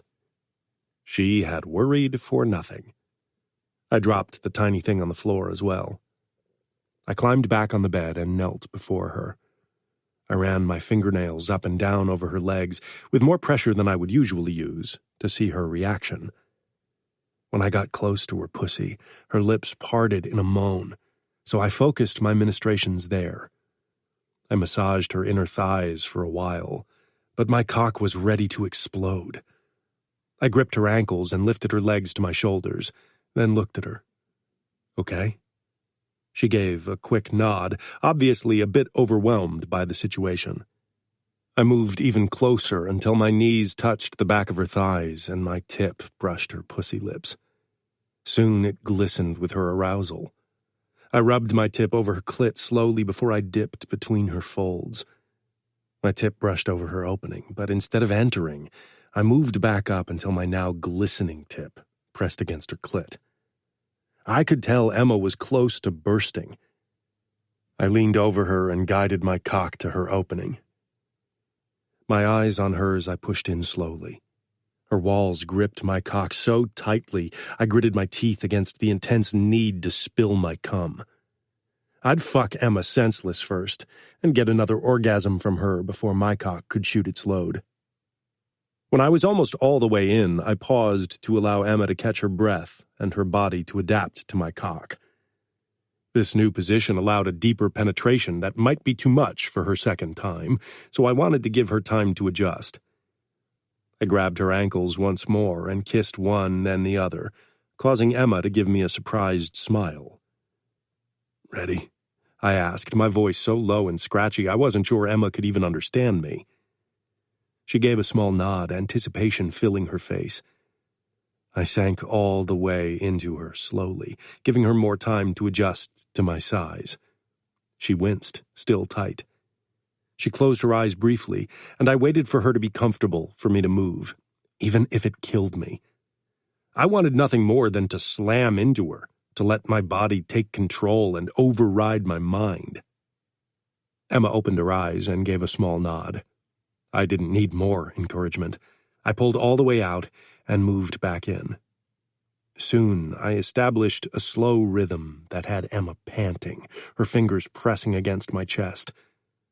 Our bodies molded together, and it was so fucking easy. I wished everything was as easy. Afterward, Emma and I lay beside each other in bed. Her head rested on my outstretched arm, and she was angled toward me. Her gaze was distant, thoughtful. I knew I hadn't convinced her with my bullshit explanation for my second phone, and my sex distraction wouldn't work for long. Fuck. I should have been more careful. But I had allowed myself to really feel at home and hadn't been as vigilant as I should have been. That was the problem with letting your guard down, especially if you had secrets like I did. Emma's gaze focused on me, but she didn't say anything. I hated lying to her. It was a shitty start to our marriage. But I couldn't tell her about my contact with Fina. The fact remained that she was part of the Camorra through her marriage to Remo fucking Falcone, and I shouldn't even consider talking to her. She'd chosen him, so it wasn't too far-fetched to worry that she might manipulate me to gather intel on outfit business. At least that was what my charge would say. Fina and I had never talked about anything remotely related to business. I hardly even told her anything of importance from my private life, which was why our contact had grown less frequent over the years. She'd made her choice, and she couldn't have both Remo and me. I'd come to terms with losing my twin. I hardly missed her anymore. Too much time had passed since we'd been close. More often than not, I regretted even trying to save her. Fuck, had I known she was getting cozy with her kidnapper, I wouldn't have gone on that fucking suicide mission and gotten Arlo, Anea, and Domenico killed. Bitterness and guilt filled my chest like a thick plume of smoke. I untangled myself from Emma and sat up. "What's wrong?" Emma asked, confused. She had begun to doze off, but I had woken her with my sudden movement. Fuck. I schooled my face into a neutral mask. "I forgot to answer an important email. I have the details on my desk. I'll just head down there and get this done. You should try to sleep." Emma nodded slowly, but I could tell she was hesitant to believe me. I covered her with the blanket and gave her a small smile, then pushed to my feet and put on pajama bottoms. After checking that her wheelchair was in her reach, I left the room, closing the door after me. The moment I was outside in the corridor, anger and regret over my decisions from the past resurfaced. A voice in my head beckoned me to silence those voices with booze. It never worked for long, but even a short reprieve seemed like mercy right now. I hurried down the staircase and into my office, where I grabbed a new bottle of gin from the shelf and sank down on the sofa in front of the cold fireplace. I unscrewed the bottle, then took a long swig, leaned back and closed my eyes. Memories from 10 years ago took form before my eyes, as they always did when I was in this kind of mood, or when I slept. I remembered each of my friends' faces shortly before we headed out on our rescue mission to Las Vegas. Their laughter, their trust in me, their confidence that together we could save my sister. A bitter chuckle left my mouth, and I took an even longer swig, enjoying the burn and the way the alcohol numbed some of my emotions. The words Domenico's mother had spoken shortly after his death crossed my mind. "You sacrificed my boy for your traitorous whore of a sister. He could still be alive. And the man who murdered him, he gets to enjoy himself and your sister. He gets to taunt us with his existence, and you do nothing." She was right. I had done nothing to avenge my friends after my sister ran off with Ramo. Domenico's mother didn't even know that I'd secretly gone to Serafina's wedding to Ramo. Only Dad and Dante knew. What they didn't know was that I was still in contact with Fina. Though sometimes I wondered if Dad suspected it. He didn't mention it, though. I should have killed Ramo that day, and tried to kill as many of his brothers as possible before they executed me. But I hadn't even tried. Not from fear of dying. No, I had seen how much Fina loved that psycho, and I hadn't been able to hurt her. I took another swig. So many years had passed since then, and my view of that day had changed drastically over time. I should have killed Ramo. It probably wouldn't have freed Fina of his hold, but it would have lifted some of the guilt from my shoulders, and made this world a safer place. Maybe I would one day get the chance again, though I doubted it. Dante hadn't sent me on a mission into Camorra territory ever since, not even close, and I doubted he would anytime soon. Maybe he knew that I might hesitate before killing Ramo. I took another swig. Now my continued contact with Fina threatened my marriage to Emma, when it already posed a risk to my life. Fuck. Maybe I needed to finally cut all ties. Finally make the move I had been too weak to do for myself. I wanted this marriage to work out for Emma's sake. I couldn't change my mistakes from the past, but I could try not to ruin more lives with future mistakes. I took an even bigger swig, then another, until my body was too numb to feel. Chapter 14. Emma. When I woke in the middle of the night, Samuel wasn't in bed with me. I sat up and turned on the light. Blinking against the sudden brightness, I put on my nightgown, which lay beside me, and scooted to the edge, then slid into my wheelchair. What if he'd lied? What if he was with F right this very moment?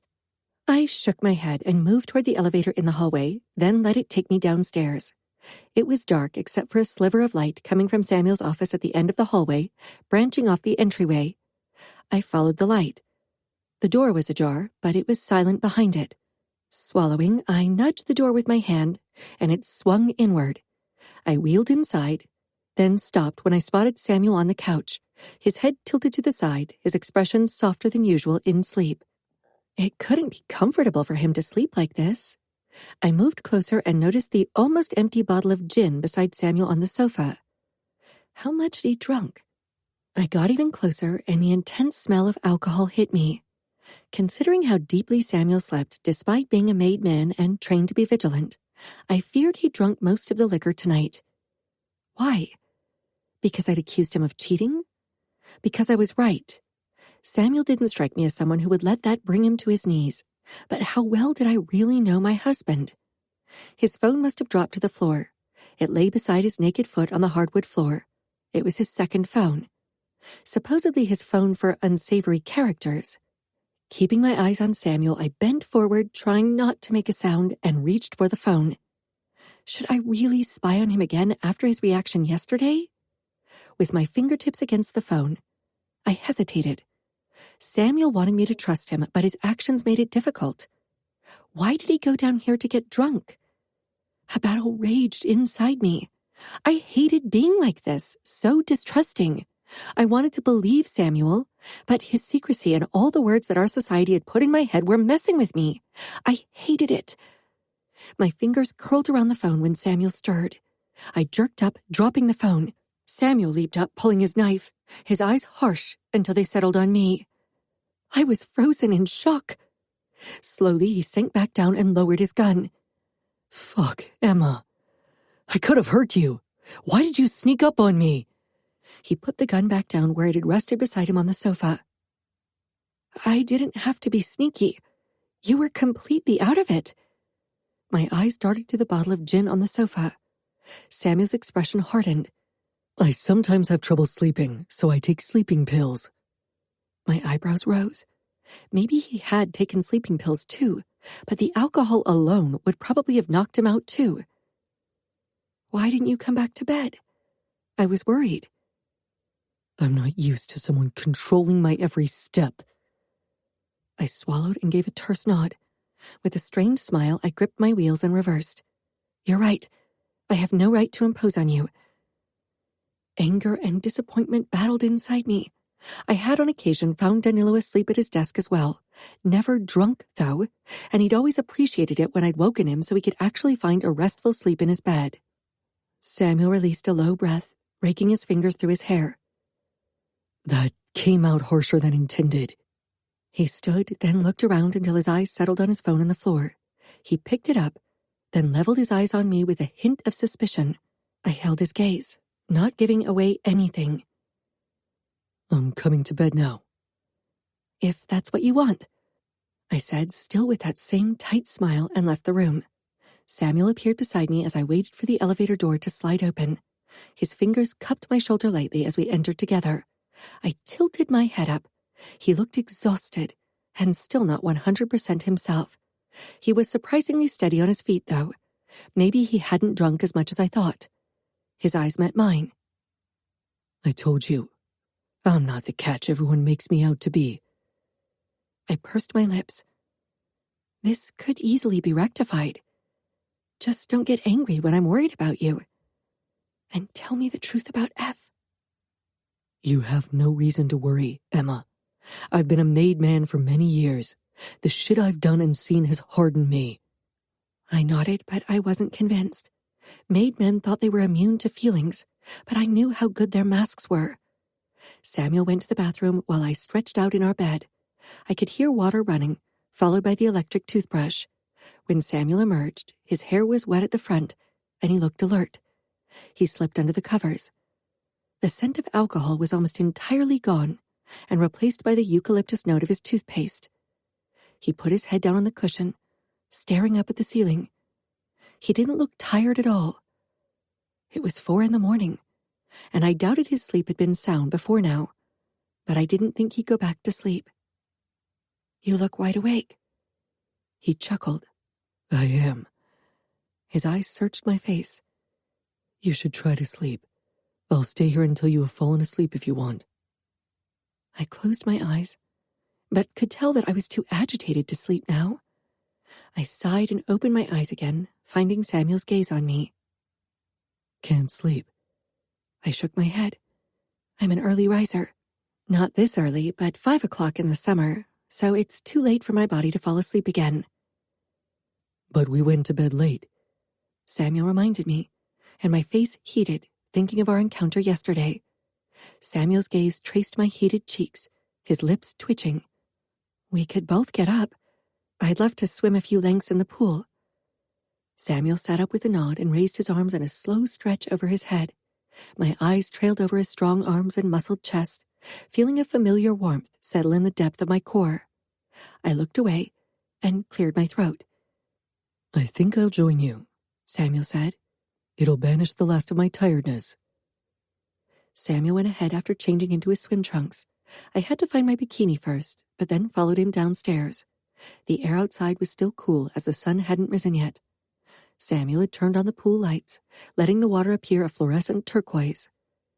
The pool is heated, Samuel assured me as he came to my side. That's good, I said with a laugh, rubbing my arms. Would you like me to help you into the pool? Samuel asked. My first impulse was to say no. I could get into the water alone. But then I noticed his gaze on my chest, checking me out in the triangle bikini, and changed my mind. Yes, I'd appreciate it. Samuel slid his hands under my legs and behind my back and lifted me easily. I gave him a small smile. He walked over to the part of the pool where stairs descended into the water. He carried me until I was engulfed by the warm water. It wasn't body temperature or close, but it wasn't too cold either. He released my legs and I righted myself until I was in front of him with my hands on his shoulders. For a moment, I considered kissing him. But I knew where this would lead. And while I was eager to try out sex in the water someday, I didn't want to resort to intimacy again, not to mention that I wasn't sure if the neighbors would be able to see us. Samuel's expression made it clear he would have been up for more. I released him and allowed my body to float on my back, then began to crawl backward. Samuel watched me for a couple of moments before he began to swim his own laps butterfly style. We swam for a while, until my teeth began to chatter. The outside temperature had risen, but the water still managed to lower my body temperature to an uncomfortable level. I stopped and swam toward the edge. Samuel immediately did the same. I hoisted myself out of the water and perched on the rim. Samuel came my way and touched my knees as he straightened to his full height. The water only reached his pecs now. I didn't feel his touch, but the sight of his strong hands on my skin still sent a flood of need through me. Would you like to go out for dinner tonight? Surprise widened my eyes. A date? A date. He moved his hands higher and rubbed my thighs absent-mindedly. We're married, so it's time I take you out and show you my favorite place in my city. Your city, I said with a smile.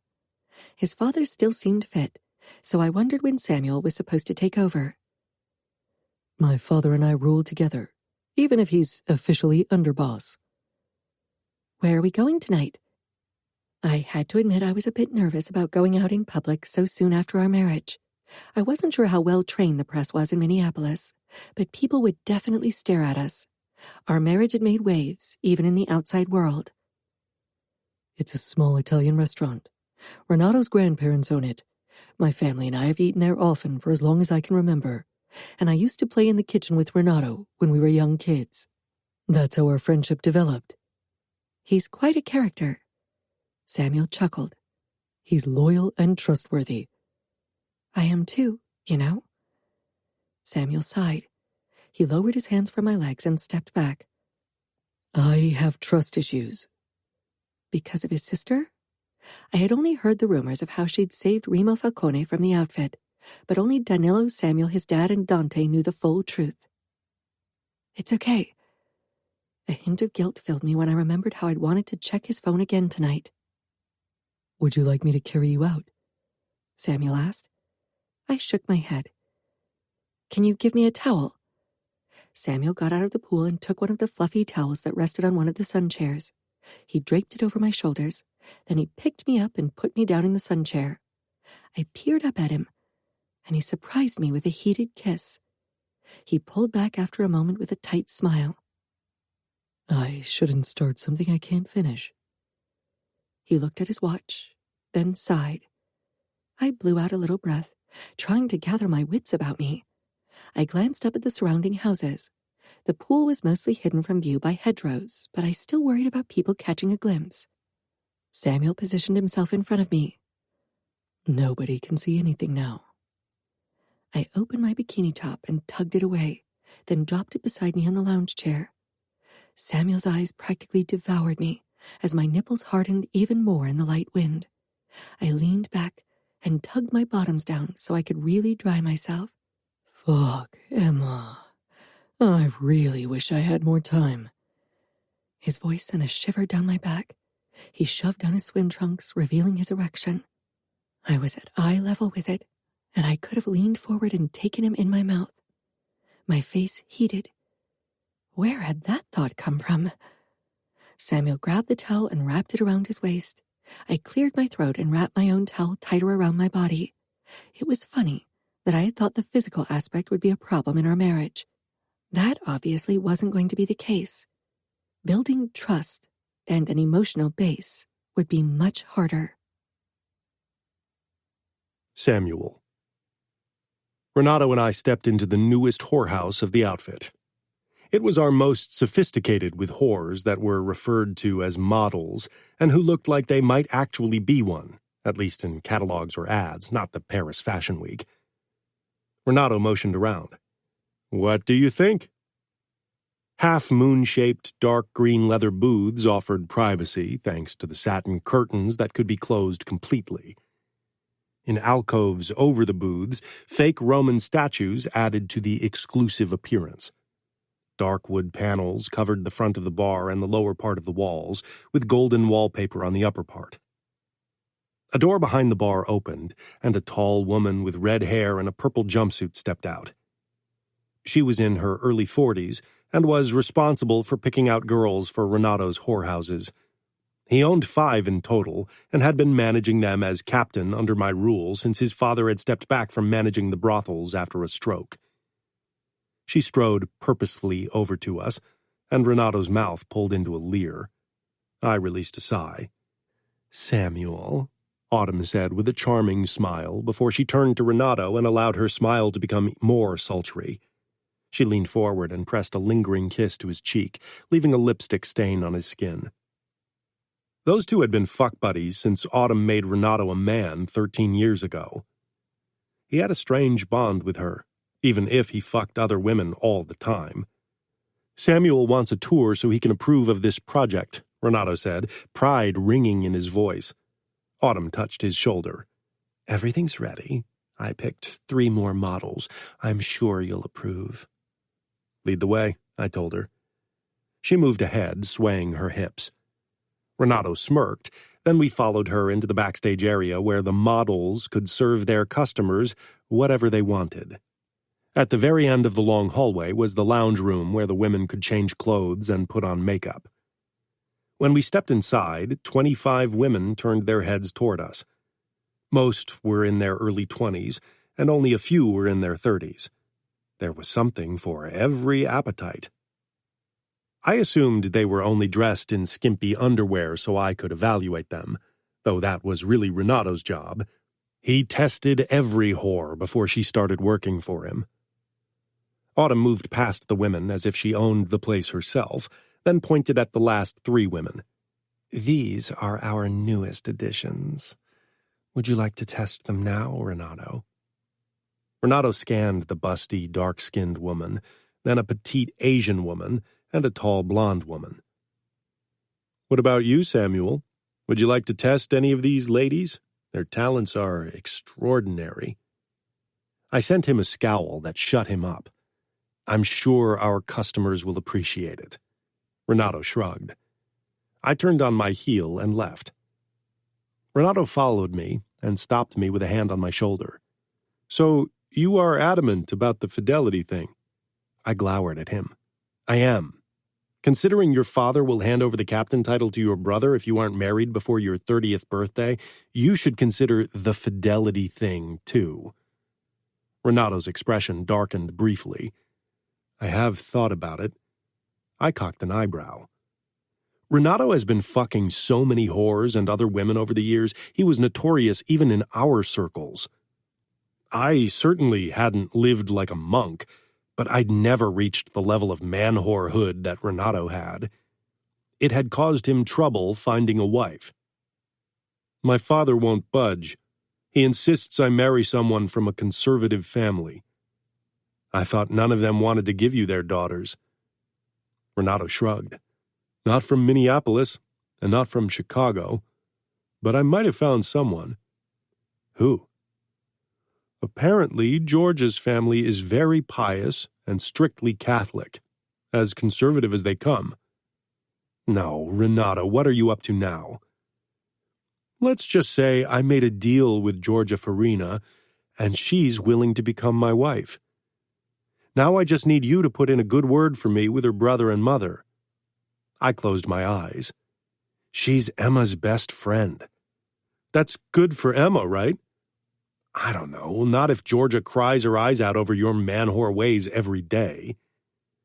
It's a marriage of convenience. Georgia knows what the deal entails. All right. But if I find out you lied to the girl and pretended to be in love, I'll kick your stupid ass. Deal. Renato clapped my shoulder. I released another sigh. Autumn appeared in the doorway. Are you going to test them out now? Of course, you know me. I take my job very seriously. He sent me a grin. You sure you don't want a good cocksuck? I definitely wanted my cock sucked, but not by one of these women. Since Emma had been at eye level with my erection today, I could think of nothing but her beautiful lips around my dick. I'm taking Emma to dinner at La Cantina tonight. Renato searched my eyes. Good for you. Have the gnocchi for me. I haven't been there in a week. We need to have lunch there again. I nodded, then turned on my heel and headed to the bar where the barkeeper was testing different cocktails. Negroni, I said. He frowned, but his expression smoothed the moment he recognized my face. He gave a quick nod and began to mix the drink, then pushed it over to me. I took a sip, then nodded appreciatively. It was good. I emptied it, then had another before I pulled my car keys from my pocket and got up. I could call you a taxi. I sent the man a look that made him pale. I advise you to keep your nose out of your customer's business, but especially out of mine.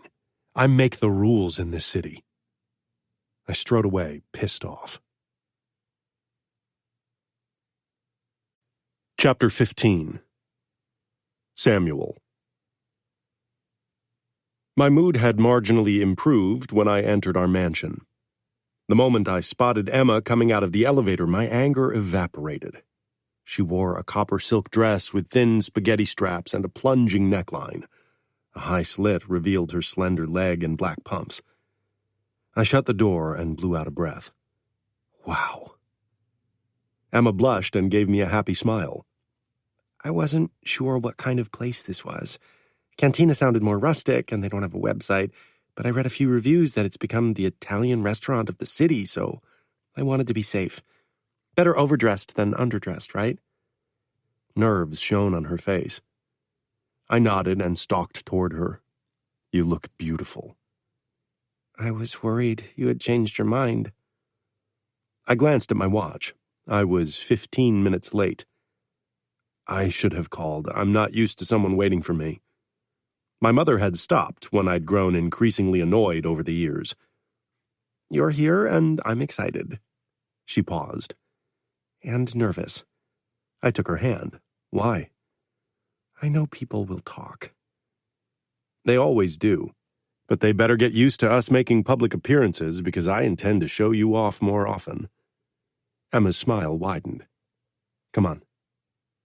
During the ride to La Cantina, Renato tried to call me twice. When he tried a third time as I parked the car, I turned off the sound and shoved my phone into the inside pocket of my jacket. Why do you ignore him? Don't you think it could be important?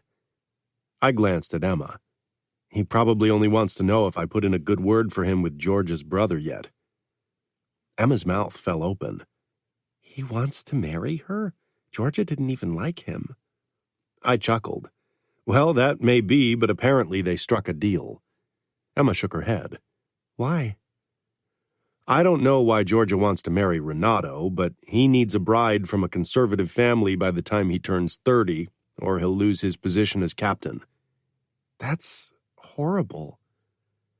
Arranged marriages are like business deals. My engagement to Emma had been.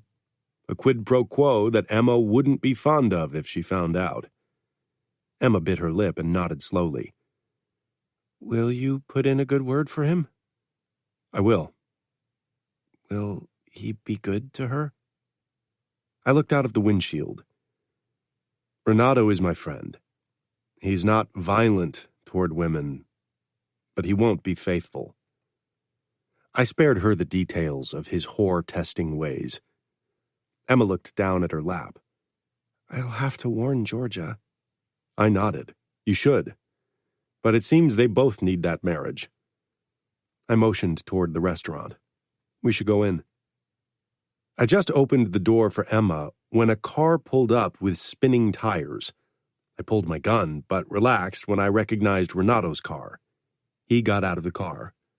Emma was already inside, glancing over her shoulder at me in confusion as Renato's grandfather greeted her warmly. I sent Renato a questioning look. Why don't you answer your fucking phone? He shouted as he rushed toward me. I cocked an eyebrow. I wanted to warn you. Let me go. I won't be in the same place with him. I stiffened. Fuck, Renato murmured, his eyes locking on mine. My stomach constricted, guilt burning brightly as I schooled my face into a hard mask. And I really hope you find happiness somewhere else, because that man won't ever be happy if there's a God, Domenico's mother told Emma. You should be ashamed that you parade around like this when my son is dead. I moved inside. I stepped between Mrs. Acetta and Emma. I could bear her anger, but I didn't want Emma to be on the receiving end of it. She had done nothing to deserve this. Domenico's younger brother, who was also a made man, grabbed his mother's arm. Mom, it's enough. This isn't the place. It's been years, Renato muttered. I lost my son. He was tortured to death because of him, because of his whore of a sister, and here he stands with his wife. My Domenico won't ever marry. He won't have children. Her haunted eyes met mine, and I knew what would come before she even said anything. That's why you married her, because he won't allow you to have kids either. Leave, I ordered, my voice cold as ice. Renato and Domenico's brother led Mrs. Acetta out of the restaurant. Domenico's brother stopped in front of me. He had Domenico's light brown eyes I saw twisted in agony in many of my nightmares. I apologize for my mother, Samuel. I gave a terse nod and he left. Emma's face was ashen as she looked up to me. I could feel the eyes of every guest in the restaurant on us. Most of them were from our world, and knew, or thought they knew, what had happened. For them it was old news. Made men died all the time, but they were eager to see how I'd react, how Emma would react. I sent them the coldest look I was capable of, and many averted their eyes. Then my gaze settled on Emma. She swallowed hard. I touched her shoulder. Come, our table is over there. Surprise filled her eyes, but she nodded and moved toward the table with a view of another one of the city's lakes. It was the best table in the restaurant and had been decorated with a vase with roses and candles. I pushed Emma's wheelchair close to the table, then took my seat across from her. A hush had fallen over the restaurant, but I knew people were whispering about what happened and throwing us discreet looks. I'm very sorry, Renato's grandfather said as he handed us the menus. I tried to warn you through Renato. Don't worry, I can handle it, I said firmly. I wouldn't show how much the encounter had shaken me. Fuck. I doubted it would ever not kill me inside to see Domenico's mother and her heart break. But today she attacked Emma as well, and I couldn't allow that. He nodded, gave Emma another warm smile, then left. I looked down at the menu, even if I knew it by heart, but lifted my gaze when I felt Emma's eyes on me. We could leave if you want, you know. I kept my face neutral. No, it would look like weakness. But we can only have 2 courses if you prefer to leave quickly. Emma slowly shook her head. It's okay. I can handle it. I'm used to people's attention and their judgment. Not quite this aggressive, but still. She shouldn't have attacked you. It's my fault her son's dead. You are innocent. You didn't even have a choice to marry me. Emma moved her hand across the table, then froze, uncertainty filling her eyes. Public displays of affection weren't something I or anyone from my family were known for. But I put my hand on hers and left it there. People could know that she was mine, and that I had no trouble showing it. Emma's eyes softened. If you ever want to talk. I cleared my throat and looked back down to the menu. The gnocchi al tartufo and the spaghetti al nero di seppie are particularly good, but everything is delicious. I'll have the spaghetti then, and the scallopini afterward. I'd really love a dessert, too. Take whatever you like. I ordered 2 glasses of Prosecco to start, and a bottle of white wine to go with the primi. Emma and I clinked glasses. Emma took 2 small sips, while I emptied half the glass. I'm not used to drinking much, so I don't know how much of the wine I'll actually drink. Don't worry, I can hold my liquor. Emma. I was still a bit shaken over the confrontation, but after I drank my Prosecco, I felt more relaxed. Of course, I still noticed the curious glances being cast our way. I had been prepared for those, but I hadn't expected an incident from Samuel's past to be the reason for it. I had been a child when Samuel had tried to save his sister. Domenico must have been with him, and had lost his life cruelly. If he'd died because of torture at the hands of the Falcones, it must have been horrible. Had Samuel witnessed his death? Had he been tortured too? I could tell from Samuel's closed-off face and from the polite dinner conversation about food and the sights of Minneapolis that he upheld that he wasn't willing to share anything. Definitely not here, under the watchful eyes of so many people. When we headed back to Samuel's car after dinner, I felt unease at the idea of Samuel driving us home. He'd drunk a lot, but I couldn't drive myself. We could ask Leo to pick us up, I said carefully. Samuel shook his head. I didn't drink that much. I don't feel intoxicated. He opened the passenger door for me. For him, the topic was obviously over. I knew made men drank and drove, but since my accident, I definitely was very aware when someone did it. I didn't remember anything from the accident, or maybe my reaction would have been even stronger. Still, my heart rate picked up as I slid into the car and waited for Samuel to put my wheelchair in the trunk before he sank down beside me. My pulse didn't stop racing during the ride home, but I kept my silence, not wanting to get into a fight with Samuel this early in our marriage. I could tell this was a topic that would make him angry if I confronted him more insistently. Nothing happened, but I was still relieved when we arrived at our mansion.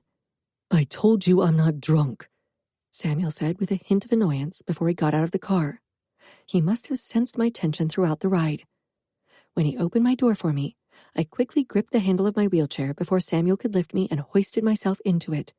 I was too agitated. We walked up the ramp side by side, and I was trying to choose my words carefully, which proved very difficult. I'm not sure it's a good thing that you're not drunk, considering how much you drank. A glass of Prosecco, a bottle of white wine, a glass of red, and a digestif. His walk became stiffer, and his face closed off as he opened the front door for me. You are my wife, not my mother. His hard eyes met mine. My word is law in our marriage, and you won't tell me what to do. You won't doubt my decisions, especially not in front of others. Understood. I flinched as if he'd slapped me. Of course I knew he held the reins in our marriage by tradition, but for him to voice it like that? Understood. Before we left for the restaurant, I'd been eager to return home and be intimate with Samuel. Now, not so much. The events of the evening had been unsettling in so many ways, and his words now simply were my tipping point. Nevertheless, I forced my voice into calm so as not to cause a fight so early in our marriage. Would you mind if I tried to call Georgia? I want to hear her take on the marriage to Renato. Samuel removed his jacket and hung it up in the cloakroom. Then he turned to me in his form-fitting white shirt and gun holster. Go ahead. I'll have to call Renato anyway. With a tight smile, I moved toward the living room while Samuel disappeared in the direction of his office. I closed my eyes briefly. Maybe I shouldn't take Samuel's harsh words to heart. The incident in the restaurant had definitely shaken him, even if he refused to admit it. I didn't want to nag, but Samuel didn't talk to me, so I wasn't sure what exactly was going on. I had seen the brief flash of pain in his eyes when Domenico's mother had attacked him. If he still carried so much guilt over his friend after all these years, he must have gone through a lot. I positioned my wheelchair in front of the panoramic window and glanced out at the lake as I called Georgia. It was already past 10, but unlike me, she was a night owl and spent at least an hour every night reading in bed. Emma, I tried to call you today, but you didn't pick up. Samuel and I had dinner at an Italian place, so I had my phone on mute. Date night? So things are going well? I pursed my lips. Were they going well? It's going better than anticipated, at least physically. I blushed at the mention of our sex life. Georgia giggled. You probably won't share any details. I won't, and it's not why I'm calling. Did you really agree to marry Renato, the guy who ogled your breasts like a Neanderthal during my wedding? Georgia sighed. I did. Why? Because my mother found a man for me in Italy who's 22 years older than me and makes a toad look like a model. Oh no, really? She wants me to marry as soon as possible. It's not like I'm the best catch considering my family isn't high-ranking and we're not swimming in money. But him? He's only 9 years older than me, good-looking if you ignore his intolerable character, and he needs to marry soon. He's also a man whore and won't be faithful according to Samuel. I don't care. I need to get out of marrying that old fool in Italy, and I'd be living close to you again. That's true. So you want Samuel to convince your brother? My brother isn't the problem. My mother is. Samuel can be convincing. Then let him work his charm. We talked for another hour before I finally ended the call. I went upstairs. As expected, Samuel wasn't there. I changed into my nightgown, then climbed into bed and read a romance book that Georgia had recommended. The heat level soon made me feel quite hot, and I put the book down. Should I go downstairs and check on Samuel?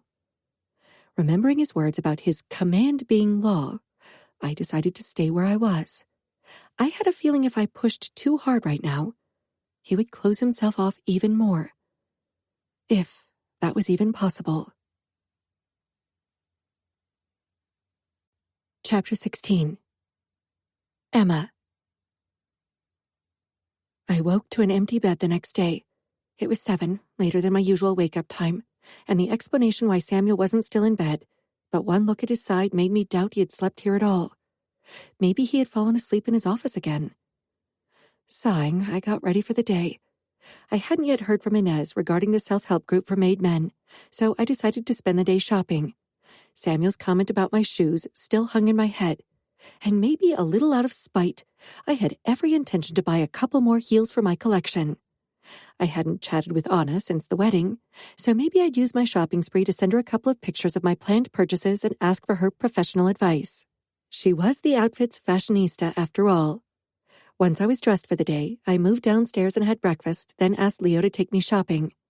The moment I reached the car, Leo appeared beside me and held the door open. His expression burst with uncertainty.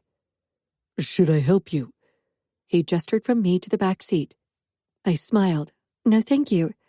I moved my wheelchair even closer to the car until it touched the side of the car.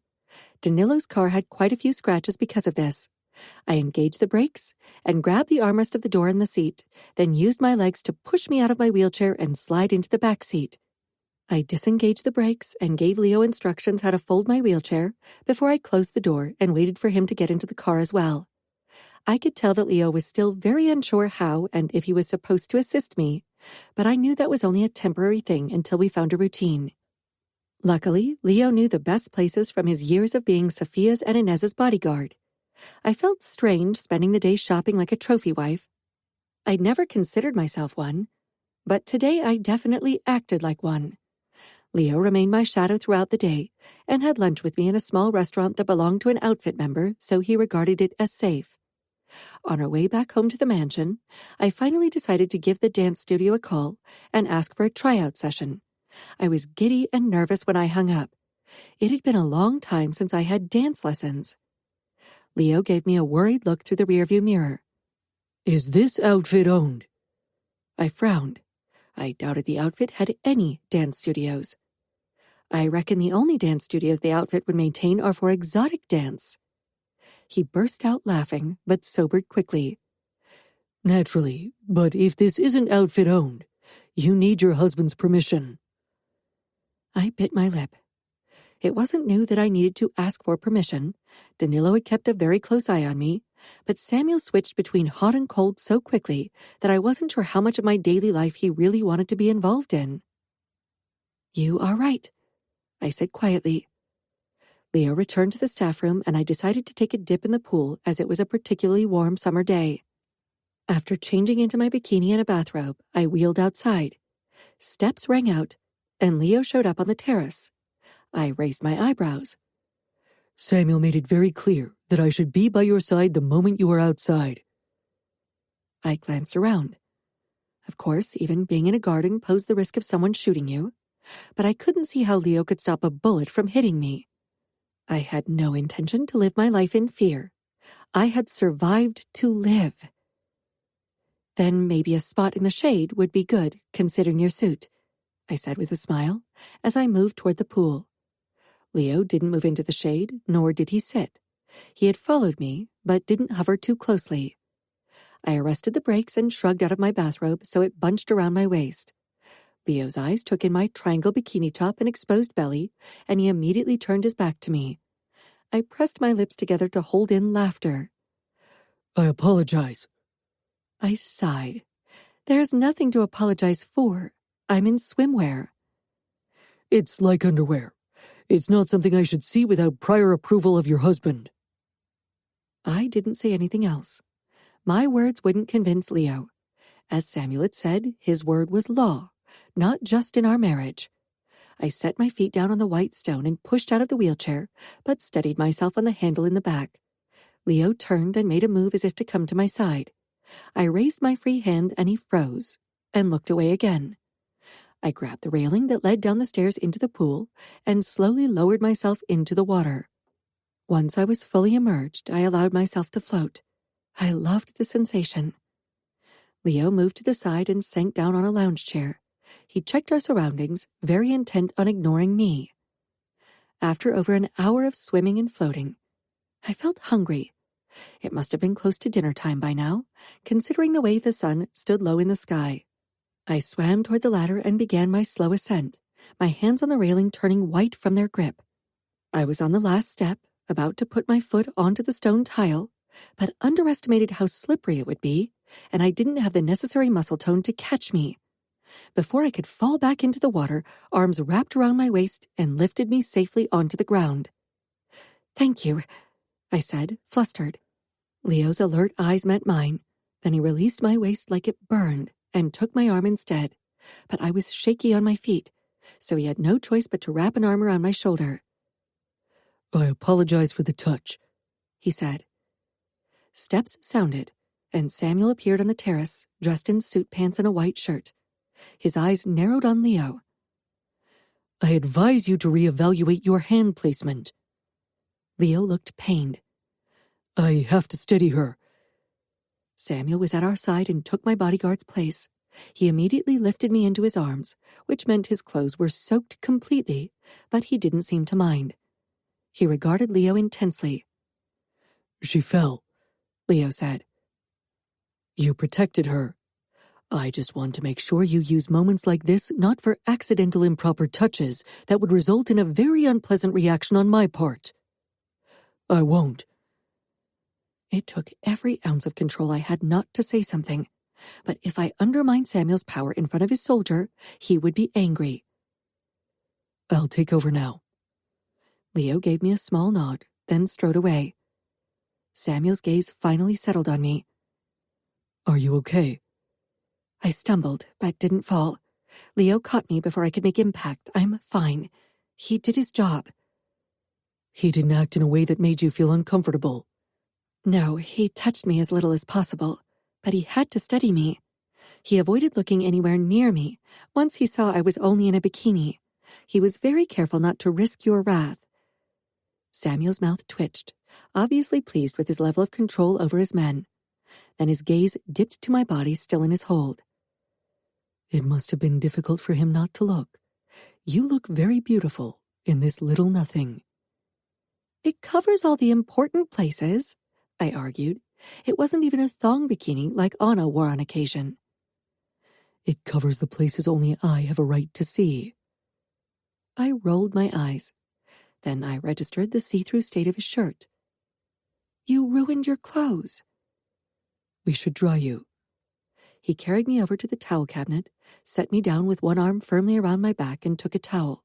He helped me wrap it around me, then carried me back toward my wheelchair and set me down. He seemed in a better mood than last night, for which I was glad. My belly rumbled. I let out an embarrassed laugh. Swimming always makes me hungry. Seeing you in your swimwear makes me hungry too. I swallowed at the implication. I still wasn't used to this very sexually open side of Samuel. He had been so very restrained and distant up until our first time. Let's grab dinner first. I don't want you to starve. He took me into the dining room, then disappeared upstairs to change clothes. He returned in a very relaxed style for him, a white linen shirt with the sleeves rolled up to his elbows and a beige chino, no belt. He sank down across from me. We always sat at the very end of the table, so we were close while being able to look at each other's face. It allowed for actual dinner conversation without having to scream over the long table. Our cook served food the moment we had taken our seats. Tonight it was racks of lamb with a salad of wild herbs and roasted carrots. The perfect food for a warm day. She left a bottle of red wine on the table for us. Samuel took the bottle and lifted it. Would you like a glass? I quickly shook my head. I couldn't drink every day. Samuel poured himself a generous glass. We ate in silence for a while, mainly because I was so hungry and needed to sate my first hunger, not to mention that the lamb melted on your tongue. Eventually, Samuel leaned back in his chair, took a gulp from his wine as he regarded me. Leo mentioned you made an appointment at a dance studio. Anger burst through me. So he wasn't only listening to my calls, he also reported to Samuel before I could tell him? His duty is to me, Emma. There's no reason to be angry with him. I put down my cutlery. So you suggest I should be angry with you for spying on me? Remembering how I checked his phone, warmth crept into my cheeks, but I held my head high, too stubborn to back down. Samuel's cool blue eyes held mine without a flicker of remorse in them. His gaze was unrelenting and dominant. It was a struggle to hold it. Eventually, I dropped my gaze under the pretense of grabbing my glass to drink. I doubted I fooled Samuel. When I looked up, his expression was pleased. Why do you want to go to that dance studio? To dance? I would like to dance again. It's as simple as that. Samuel tilted his head, obviously curious. It's a studio that specializes in integrative dance. It is not outfit-owned, nor do they pay us for protection. I huffed. It's a dance studio. I doubt there are many under your protection. None, unless you count pole dancing. I shook my head in exasperation. Leo can accompany me there like he does everywhere else. Will you dance with male partners? That depends. Maybe. But of course I can't do the same moves as someone without a wheelchair would, so not everything is possible. Samuel gave a shake of his head. I don't like the idea of you being surrounded by people who aren't part of our world. They don't share our values, nor do they know the consequences of breaking them. Leo will be there, and even most outsiders will be very aware of who you are. I'm a businessman with a net worth of many millions. Yeah, nobody believes that. Samuel shrugged. I don't want you to do any sports or anything really outside of our world. But, Emma, I made my decision and you will obey. Tears of anger sprang into my eyes. I had been looking forward to this, and he was taking it from me because he wanted to stay in utter control. I pushed back from the table. I'm not hungry anymore. If you excuse me. I left before I could say something. I didn't care if I shouldn't act like this so shortly into our marriage. He made me utterly furious. There were enough restrictions in my life as a disabled woman in our world. Why did he have to put more on me? I got ready for bed, even though it wasn't that late yet, but I simply had enough of the day. I perched on the edge when Samuel entered. His gaze settled on me. He looked angry. He stalked toward me and towered over me. I jutted my chin out and stared at him. He bent down, cupped my head, his lips crashing down on mine as he pressed me back into the mattress with his body.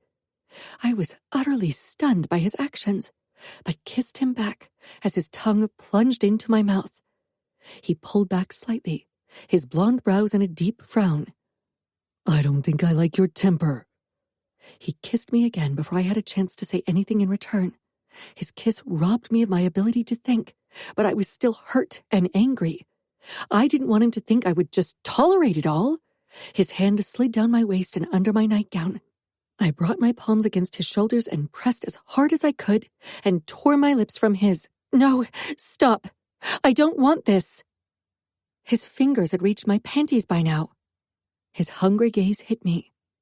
Your body speaks a different language. I glared. I guess then it's for you to decide whether my spoken no is worth honoring, or if your will rules in every regard in our marriage. Samuel glowered at me. He pulled his hand away from my panties and shoved to his feet. His erection tinted his pants. My body still longed for his touch, but I wanted to send a message even if I deprived myself too. Your no always trumps everything. He turned on his heel and stalked out of the bedroom, closing the door with more force than necessary. I closed my eyes, trying to calm my racing heart. My panties clung to me with arousal. After I had discarded them, I returned to bed again. I had little hope for sleep, though. Samuel didn't come to bed that night, nor the following 3 nights. Our conversations during dinner were polite but distant. I ached for him, and more closeness again. He had dark shadows under his eyes, obviously not getting much sleep in his office, and I also feared he drank more than he should. I wasn't sure how to address his drinking habits without another major fight. I waited for him in bed the 5th night in a row, finally deciding I had to be the one who made the first move. Samuel was obviously too stubborn and proud, and maybe he was just content living in solitude. But I could not. He didn't like to be mothered, but he was obviously not taking good care of himself. After a few more minutes of deliberation, I moved downstairs. Light flooded into the corridor from Samuel's office. The door was wide open. Maybe this was a sign. Maybe Samuel actually wanted me to seek him out. I moved into the doorway and spotted Samuel on the sofa in front of the fireplace, a glass of a dark alcohol in hand. On the fireplace, 2 photographs were propped up like a memento, one of him and his twin. They were teenagers and looked remarkably alike, though he was a head taller than her already. The other showed him with 4 young men. I only recognized Renato, but I had a feeling I knew who the 4 others were. The flames played on his face and accentuated the darkness that had obviously taken hold of him. I hated to see him brooding in front of the fireplace, sinking deeper and deeper into the past and the mistakes he blamed himself for. Would he allow me to help him? I wanted to console him. I didn't have much hope that he would open up to me today. That would take time, but maybe he'd allow me to make him feel better. I knew how tightly the shadows from the past could hold on to you, but I had freed myself, mostly, of them. The past still held Samuel in its relentless grip. I had to show him that I was his future, and we could shape it in a way that overpowered any darkness that the past held.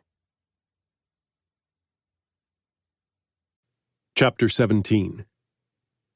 Samuel. I heard the soft squeal of the wheelchair tires before Emma appeared in the doorway, shrouded in shadows. She was already in her nightgown. Her slim calves and elegant bare feet poked out despite the chill in the house. She worried her lower lip as she watched me silently for a minute. She wheeled over to me. I wished she would stop trying to drag me out from behind the walls I'd built. But I could see she wanted to try. She didn't need my worries on top of her own. I glanced away. You should go to bed. It's late. I had avoided her in the past few days. Part of it to make it easier on me resisting her.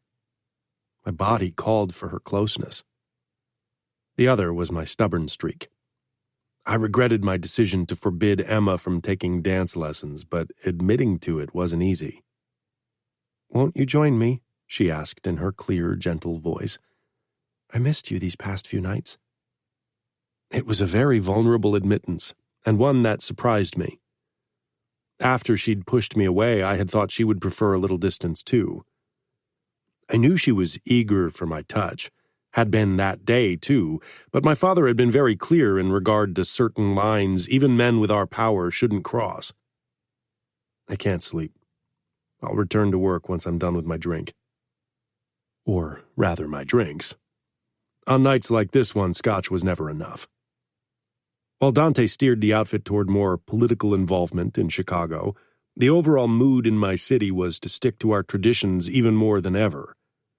The traditionalists were growing stronger again, asking to make bloody statements that would put the Bratva and our other enemies in place. Father and I needed to decide whether that's what we would do in Minneapolis, and possibly risk the death of more soldiers for a limited time. I knew the pressure on Danilo and Cincinnati was even higher considering their territories bordering Familia territories. Nights like this had become the standard. Would a harder line condemn more young men to their death? My gaze found the photo of Domenico, Arlo, and Enea. Emma followed my gaze. "I want to help you, Samuel." I didn't react. "I'm a good listener." "I don't want to talk," I clipped. Emma stopped right beside me. "Please let me help you, Samuel." My fingers around the glass tightened. "You can't help me, so stop trying." My words were harsher than intended. Emma didn't seem bothered by it. She simply nodded, but she still didn't leave. "Then let me take care of you." I wasn't sure what she meant until she arrested the brakes of her wheelchair and set down her bare feet to the ground. Gripping my knees for support, she pushed forward, then slid to her knees before me. I sat up abruptly and grasped her frail wrists in one of mine to stop her hands from reaching for my zipper. "What are you doing?" I rasped.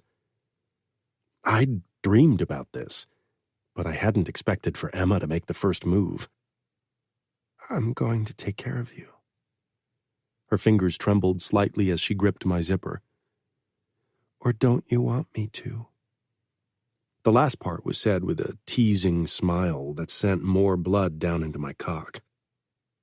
"I don't want you to," I said, but that wasn't true. The idea of Emma giving me a blowjob had been crossing my mind repeatedly. She raised her eyebrows, detecting the lie.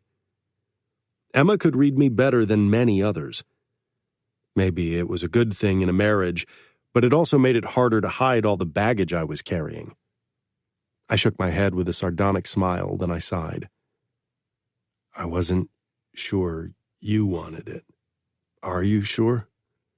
She narrowed her eyes, and I could tell how angry my words made her, which surprised me. I thought she might be grateful for my consideration. I knew some women didn't like giving head, and Emma was still very inexperienced. "Why wouldn't I be?" "I just want to treat my wife right." If I want to go down on you and offer to do it, you can be certain that I'm sure. I settled back against the armchair. Her nimble fingers did quick work of my fly, pulling it down, and then she freed my cock, which was already half erect, just seeing her kneeling before me. She curled her fingers around the base, squeezing hard so my cock twitched and filled with even more blood. She leaned forward, her lips parting, and then she took my tip into her mouth. I groaned at the feel of her heat enveloping me. She took her time sucking and licking my tip, her eyes closed. She was testing it out, and she was doing a good job. Her hot mouth and teasing tongue relaxed my tense muscles and banished some of the darkness that cloaked my thoughts. I began bucking my hips lightly, and she got my clue and took more of me into her mouth. One of her hands began massaging my balls while she sucked me deeper and deeper into her mouth. I moaned and leaned back against the backrest. Despite the tiredness that beckoned me to close my eyes, I kept watching Emma. Sometimes she opened her eyes to follow her tongue tracing along my shaft. I could tell she enjoyed this, and fuck, that was an additional turn-on. Suck harder, I growled when I felt myself getting closer to release, and Emma didn't hesitate. Soon my hands gripped the armrest tightly, and my hips thrust up in rhythm with her sucking. I'm coming, I warned seconds before my balls tightened. Emma's hold around my shaft tightened, and she took me deeply into her mouth. And then my orgasm slammed into me. My head fell back and my eyes fell shut as I pumped upward, my balls twitching as I released into Emma's mouth. I basked in the sensations, the feel of Emma's silky tongue and lips, her heat, and fierce pounding of my heart that reminded me I was still very much alive. My cock stopped twitching, but Emma kept sucking me. Fuck, this felt good. Slowly, she released me. When I opened my eyes, Emma still clutched my now softening cock, and she licked her lips, and her eyes darted up to meet mine. Lust and embarrassment mingled in her brown eyes, a potent mix that set my blood on fire. Some of my cum had dribbled down her chin and slid down between the valley of her pretty tits. I wanted to give back. I wanted to taste her. I wasn't usually someone who gave oral, not with the whores or my one-night stands. A long time ago with my affairs, I had given on occasion, but now with Emma, I was desperate to eat her out, to taste her pussy, to claim her with my tongue and mouth like my cock and fingers had done. Emma searched my eyes. Was that okay for you? I let out a hoarse laugh and leaned forward, gripping her chin and pressing a kiss to her swollen lips. It was more than okay, Emma. It was exactly what I needed. But now it's my turn to give you what you need. She flushed, need flashing in her eyes. Yes, she wanted my mouth on her pussy as much as I'd needed to come in her mouth. I stood, allowing my pants to slide down. Emma looked at my half-erect cock and bit her lip, then darted her gaze up to me. I couldn't wait to be buried between her legs. Emma. Samuel picked me up and hoisted me into his armchair. I was completely surprised by his actions. His gaze holding mine, he slipped his hands below my nightgown and gripped the waistband of my panties. Slowly, he dragged them down. I stifled a gasp when the fabric came loose from where it stuck to my heated flesh. My cheeks flushed when Samuel retrieved my drenched panties. His eyes took in their state and filled with a feral lust that increased the pounding between my legs. I'm glad you enjoyed sucking me off. I had, but hearing him say it still drove heat into my cheeks. Enjoying sex, especially oral, wasn't something that was part of our world's programming of women. I did, I admitted, wanting to be honest. And I want to do it again. A smirk ghosted over his face. You will, Emma. His low growl made me ache for his touch in a torturous way. As if he could sense my rising need, he pushed my legs apart and draped them over the armrests. He gripped the hem of my nightgown and exposed my dripping center. A new wave of embarrassment washed down on me, but I didn't lower my gaze. I'd come to hate people averting their eyes, and I didn't want to do it with my husband. Samuel didn't give me much time to be embarrassed. Without another word, he leaned forward, bowed his head over my heated flesh, and dragged his tongue from my opening up to my clit. My hips twitched and my hands shot out to grip the armrest. Samuel gripped my outer thighs hard and pulled my ass closer to the edge before he pressed his mouth to my pussy and dipped his tongue into me. "Samuel," I exclaimed. I was still a bit hesitant because of my state of arousal, wondering how it tasted for Samuel. He briefly let up, his eyes arresting mine. "Trust me, Emma. I like everything about this. Your delicious taste." He dragged his tongue ever so slowly over my opening. "The sounds coming from your mouth. Seeing proof of how much you got off on sucking my cock and tasting how much you enjoy me eating you out. And now relax and let me lick that pussy like it deserves to be licked. I want you to come on my tongue." I was completely stunned by his words. So far, Samuel had been controlled and the silent brooding type, even in bed. This new side of him was one I liked very much. Very, very much. Samuel lowered his head and his tongue dipped between my folds again, sliding back and forth, tracing my sensitive skin. I relaxed against the backrest and watched Samuel take care of me, like I had taken care of him. Watching his mouth pressed against my pussy, his tongue nudging my button, his pleased grin. My arousal spiked quickly. After a moment of hesitation, I pushed my fingers into his hair. His eyes briefly flitted up, meeting mine as the tip of his tongue circled my clit. He hummed and smirked as he teased me. The sight was too much, and my body began spasming even as I fought against it, not wanting the pleasure to end so soon. Samuel's smirk broadened. He cupped my clit with his tongue and upper lip, sending me over the edge.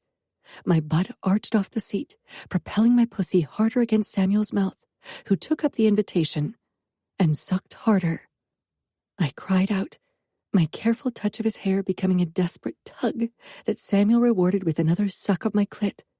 I rested my head back against the headrest. Samuel raised his eyebrow. "Why do you look disappointed?" I laughed, half embarrassed. "Not because of you. That was amazing." I flushed even more. "I just didn't want it to be over so soon." Samuel stroked 2 fingers along my slit, gathering my juices. "Who said this was over?" He pushed into me slowly, making my lips fall open as my walls clenched around his fingers. He curled them deep inside me, making me arch up a little as my body became alive again. "It's not?" I asked with a teasing smile, my voice shaky. "No," Samuel said simply, in a voice so deep and dark it seemed to come straight out of my most lustful fantasies. He pumped his fingers slowly. They glistened with my lust. His eyes on me, he leaned forward and dragged his tongue along my folds, joining his fingers in their magical work. The deep thrusts of his fingers and the gentle caress of his tongue sent flashes of lust through me. He was staying away from my clit. I knew I'd come apart the second he touched it. Maybe he did too, because he kept pleasuring my opening with his fingers and tongue, while his eyes pinned me with their intensity. When his tongue finally brushed over my throbbing clit, I exploded once more. My release dripped down my ass cheeks, and Samuel chased it with his tongue, which made me shudder even harder. "Bed?" he asked. I merely nodded. I didn't care where Samuel took me as long as we kept doing what we were doing. He picked me up and carried me into the lobby. His lips came down on mine again as he stumbled into the elevator with me in his arms. He briefly set me down to hit the up button, but never ceased his assault of my lips. Suddenly, Samuel hoisted me up, hooking my legs around his hips and kissed me even harder. "Fuck, I can't wait." My back pressed against the elevator wall. Samuel impaled me on his cock. I gasped from the shock of the invasion, from the fullness of having him so deeply buried inside me. My weight bearing down seemed to drive him even deeper into me, making me feel utterly full. His tongue dominated mine as his hips pistoled upward for another hard thrust. I clung to his shoulders, the back of my head bumping against the hard surface. The elevator arrived on the upper floor, but we didn't step outside. Every hard thrust made me feel alive and filled my body with a rush of pleasure that made me feel lightheaded. Samuel cupped the back of my head, deepening our kiss even more, and at the same time protecting me from hitting the wall again, even if I'd hardly minded. He drew away briefly. Too hard. I buried my nails even deeper into his shoulders. If I could, I would have even pressed my heels into his firm ass cheeks to keep him in place. No, don't stop. Oh, I won't stop fucking you, Emma. But is it too hard? He accentuated the last word with another even harder thrust that made his pelvis slap deliciously against my clit. No, I need to come. You will. We seemed to become one, our bodies entwined as Samuel slammed into me with fierce passion. I pressed my face into his throat, still drained by my second orgasm, but eager for another one. Samuel's thrust became so hard, my pussy throbbed from the vicious invasion, but I was so close. Samuel pressed his lips against my ear as he shoved his cock even deeper into me, making me see stars. I still taste your sweet pussy in my mouth. I want to lick you every day now, Emma. Hearing Samuel's sexy drawl, my release washed over me. My pussy walls clamped down on Samuel's cock, and after a few more hard thrusts, he came deep inside me. He straightened with me, still pressed against him, and strode out of the elevator. After we took a shower together, Samuel and I found ourselves in bed. I was cuddled against him, my face pressed to his chest. Being close like this came so naturally, but I needed more than a connection of our bodies. Chapter 18. Samuel. My heart hammered in my chest as I tried to catch my breath. Sex with Emma would become better every time we did it, I could already tell. She was eager to learn, and I was very eager to teach her. With her little surprise seduction, she'd pulled me out of a dark moment. I would probably have been drunk by now if Emma hadn't showed up and sucked me off. Emma stroked my chest, making me relax into the mattress. She cast her eyes up, and I could tell that she wanted to talk. Did something happen to make you want to look at those photos? Or is it still because of the mother's outburst in the restaurant? It's happened many times before. I try to avoid crossing her path, but sometimes it's difficult. My father and I have to make certain decisions that might mean the death of more young men. They too could die cruelly, like my friend Domenico, if we decide to take a harder line. Guilt squeezed my stomach as it always did when I talked about Domenico, his family, or any of my dead friends. Emma tilted her head in consideration. Why do you feel guilty for your friend's death? I wasn't sure how much of the story she knew. I hadn't talked to many people about what had happened. To Renato, because I needed to Dante, because I had to Dad, because I wanted to. But the full enormity of that day, especially Domenico's death, was locked in the deepest corners of my heart. Isn't it obvious? Maybe, but I want to hear it from you. My best friends died because of me. I led them into their death.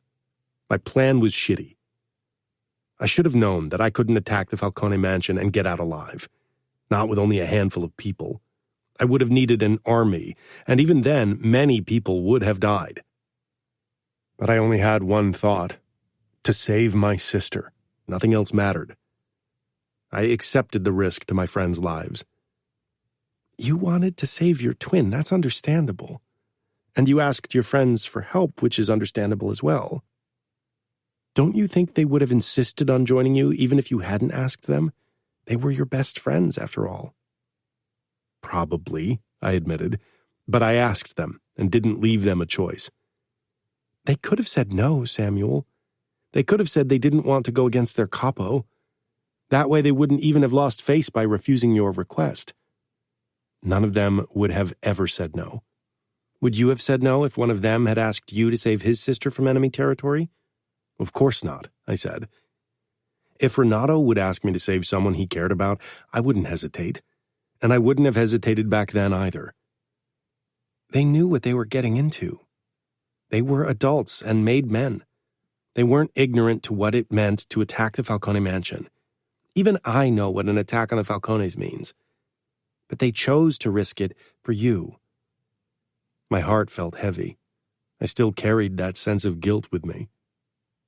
And they died. She squeezed my hand. Yes, which was an outcome they had taken into consideration. I nodded. I stroked Emma's hair away from her back and traced a few scars on her back. For me to forgive myself, I'd need their forgiveness first. But I can't get it. With every milestone I reach, I'm aware of the milestones they won't ever experience. They would have forgiven you eventually. What about you? Would you have forgiven the man who was responsible for the accident? Emma's brows puckered, but eventually she nodded. I have forgiven him. I couldn't understand how she could be so forgiving. Maybe it came with being a made man, but forgiveness didn't cross my mind when I heard Emma's story. Because he paid the ultimate price? Even if my family hadn't killed him, I would have eventually forgiven him. What he did was wrong, but he didn't mean to hurt me. Nothing of what happened was his intention. It happened. I didn't want his death, but nobody asked me. He was already dead when I woke from my coma. Danilo killed him before I could forgive him. I doubted that was all that Danilo did, just kill him.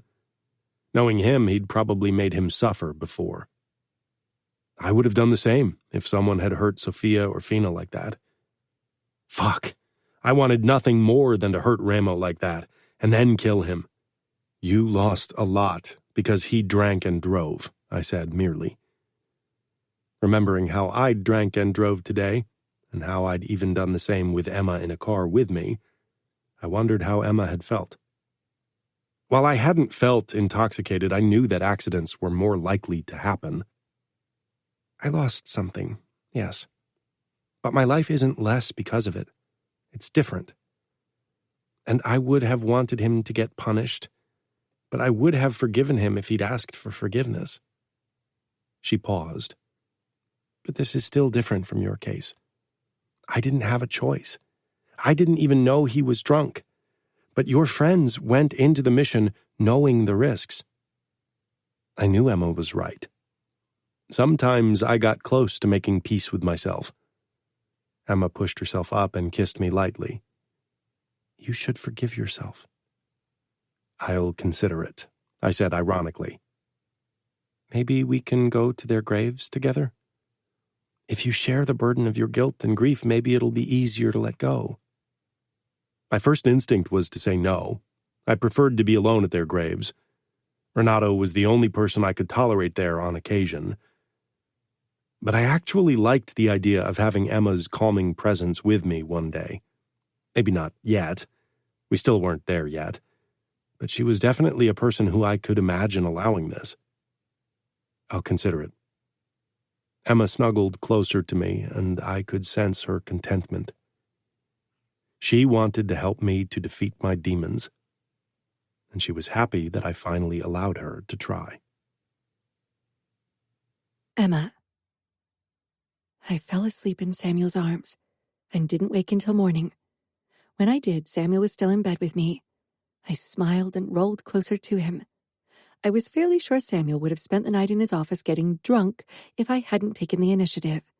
It had taken all my courage, but I was pleased with the outcome. Not only had the sex been absolutely amazing, but Samuel had finally opened up to me as well. 15 minutes later, Samuel was under the shower, and I checked my messages. Inez had written late last night, letting me know that the priest had invited me to visit the community center where the meetings were held today. I was excited about the prospect of finally helping made men who struggled with their disabilities. It was rare for men like that to accept help at all. I got out of bed, and after a moment of hesitation, I slipped into the bathroom. Samuel had left the door ajar, so I assumed he didn't mind me being in the bathroom while he showered. My eyes were drawn to the shower, where Samuel washed off the shower gel from his body. His eyes met mine as he washed his half-erect cock and abs. Swallowing, I moved to the sink and brushed my teeth. I was supposed to be at the community center by 10. That wouldn't happen if I got sidetracked by having sex with Samuel. Samuel stepped out and wrapped a towel around his waist. I'm going to meet our priest today to discuss how I can help with made men with disabilities. Samuel nodded, but I got a little distracted by the droplets of water rivuletting down his chest. Leo, we'll take you there. I bought a Mercedes Vito and had it modified so you can enter the back with your wheelchair. That way you won't have to rely on him to help you into the car. My eyes widened in surprise. You did? He gave a nod as if this wasn't a big deal. You like your independence, and this will make traveling by car far more comfortable for you. Thank you, I whispered, wheeling over to him and touching his hand on the counter. He gave me a small smile. Regarding Leo, I'm not sure if his presence at the meetings will always be helpful. Some made men won't feel comfortable to share their struggles when he's around. They'll put up a tough front. Samuel shook his head, his expression resolute. I want him with you at all times, Emma. I need to know you're protected. I nodded reluctantly. Samuel glanced at his watch. I need to leave. There's a meeting with our captains. He pressed a quick kiss to my lips before he headed out. I got dressed, then let Leo drive me to the community center, a small flat-roofed building beside the main Catholic church of the outfit in the city. Priest Agnellus waited in front of the building, easily recognizable by his cassock. He was bald, but not as old as I'd suspected, maybe in his late 30s. I wondered how he lived with the confessions of the made men. Leo opened the trunk for me so I could slide back out. Priest Agnellus met me halfway and shook my hand. Mrs. Mione, Jenno and I are very honored about your interest in our project. I think it's very important to offer mental support to made men and their families who are affected by a disability. Leo trailed us as the priest led me up the ramp into the community center. In its center was a big round table with a dozen chairs around it. A TV screen was bolted to one wall with 2 wide sofas in front of it. Horse racing and a boxing match with the betting quotes showed on the screen, but the sound was off. A pool table and darts were additional entertainment. Bets are Jenno's and my sin, Priest Agnellus said with an embarrassed laugh. Bets aren't Jenno's only sin, Leo said with a rough laugh. I slanted him a look, but he didn't elaborate. I'm a made man, Leo. My sins are various. A deep male voice said from the doorway to what I assumed was a kitchen, judging by the microwave and coffee maker I spotted behind him when I turned. He was a tall and broad man, perhaps in his late 20s. He looked a little rugged with a short beard and disheveled brown hair. With a thermos in one hand and 4 mugs dangling by their handles from his other, he came toward us. His gait was the slightest bit uneven, as if one of his legs was shorter than the other.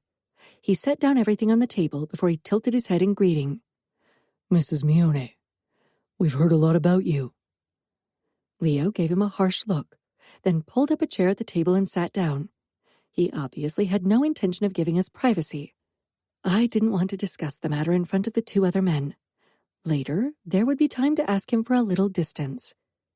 It's Emma, I said with a small smile up at Jenno. The same goes for you, Priest Agnellus. And I assume everything you heard was positive? I made a face that clearly showed I knew that wasn't the case. Jenna removed one of the chairs so I could slide closer to the table, and I did. I don't have to tell you how our world sees us. Jenno sank down to my left, but with a chair between us. Priest Agnellus took the seat across from us. I wondered what exactly Jenno's disability was, as it wasn't immediately apparent. Jenno pulled up his jeans leg, revealing a prosthesis up to his thigh. The knee prosthesis gleamed in the halogen lights above our heads, but the rest was black. I got trapped under debris after the Cora blew up one of our nightclubs 5 years ago. Lost a leg and hearing in my left ear. And you decided to help others with disabilities? I asked. Jenno lifted a mug with a questioning expression. Yes, please. He poured the steaming hot black coffee into my mug, then handed it to me. For almost 2 years now. During the first 3 years, Priest Agnellus helped me. He's still a made man. Has been back to work for a year now. Jenno narrowed his eyes on Leo. For 18 months. But I was a made man before that too. All the men who we help are still made men, even if they aren't active. The only way to leave the outfit is by death or betrayal. Leo shrugged. Of course. I glanced between the two, sensing a certain dislike. What do you do for the outfit? Jenno regarded me carefully. I'm one of your husband's and father-in-law's enforcers. Oh, I said, surprised that he showed kindness by helping other made men with disabilities, but, at the same time, tortured people. You atone for your sins, the priest said. Doubt filled Jenno's face, but he didn't voice it. How do you usually help, and what can I do? We have an open meeting twice a week. We also do house visits for those who don't feel well enough to venture out, Priest Agnellus said. How many come to the meetings? Jenno took a sip from his coffee and shrugged. The outcome depends. Sometimes we're only a handful, sometimes almost 2 dozen. I'd love to be part of a meeting one day, if the others don't mind. Actually, Priest Agnellus looked caught as he exchanged a look with Jenno. We have a meeting in 15 minutes. We were hoping to attract many with your presence. Leo glowered. You should have made me aware beforehand. More people means we need additional protection. Jenno pulled back the leather jacket he was wearing, revealing 2 Glocks. I'm capable of defending her too, but I can assure you that the men coming here today have enough problems. They don't need the prospect of a brutal death at Samuel's hand. Maybe they're hoping for a bullet to the head from me to end their misery. Suicide is still sin. Leo growled. I slammed my hand on the table, surprising myself and the men beside me. My eyes were wide in shock over my outburst, but I narrowed them at Leo. I appreciate your concern, but that was a very cruel thing to say. I can assure you, my life isn't miserable and neither is theirs. I'm sorry, but your situation is very different. Many made men don't see themselves as men once they aren't active, Leo said, tilting his head in apology. Jenno leaned back in his chair with a dark look. He's right. The suicide rate for made men with grave disabilities is high. Nothing's worse than being regarded as half a man or a burden. I pressed my lips together, trying to argue, but I knew he was only stating facts. I hope I can change how some men see themselves. I do too, Jenno said honestly. He nodded toward the front door. Here comes one of them. Leo got up, causing Jenno to let out an amused snort. A tall teenage boy entered the center with a muscled man in his 40s. They looked like father and son. My first instinct was to look at the older man, but his demeanor was too confident, as if he thought this was a waste of time. My gaze settled on the tall, dark, blonde boy. The father nudged the boy's shoulder hard, so he looked up at him. Then he spoke very slowly and clearly. I won't have time to pick you up. Take a taxi. The boy gave a terse nod, then his eyes darted to us. Fiorentino, 15, born deaf. His father is captain. I had gathered that the boy was hard of hearing, but I wondered why the father didn't sign with him. Both strode toward me after the father gave a nod toward Leo. Mrs. Mione, the father said with a small bow of his head.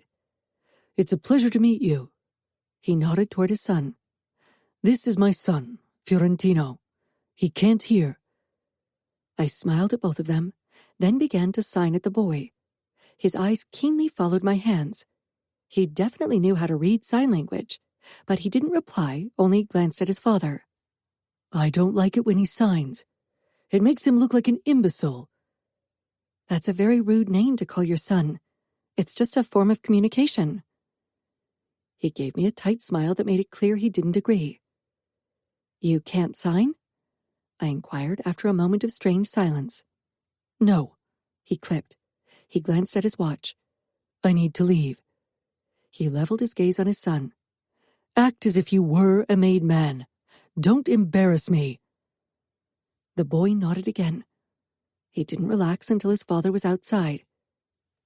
You aren't a made man yet, I signed and said for Geno's and the priest's benefit. The boy looked at Geno, who nodded. My father doesn't want me to become a made man, because I'm not of value to the cause. I frowned. That's horrible. Fiorentino has 5 younger sisters, and his mother is pregnant with the 6th, Geno said. To produce an heir that can become captain? Fiorentino nodded, his expression shut off. He regarded me with the hope that I could help him. But what could I possibly do? By now, more men were filling in, all of them older than Fiorentino, some old enough to be my grandfather. I greeted them all, and eventually, they settled on the chairs around the table or took a seat in front of the TV. 5 men were wheelchair users, others had lost their sight, their arms or hands, foot or leg, and one had obviously suffered a serious injury to his head, judging by the scar that ran across his skull.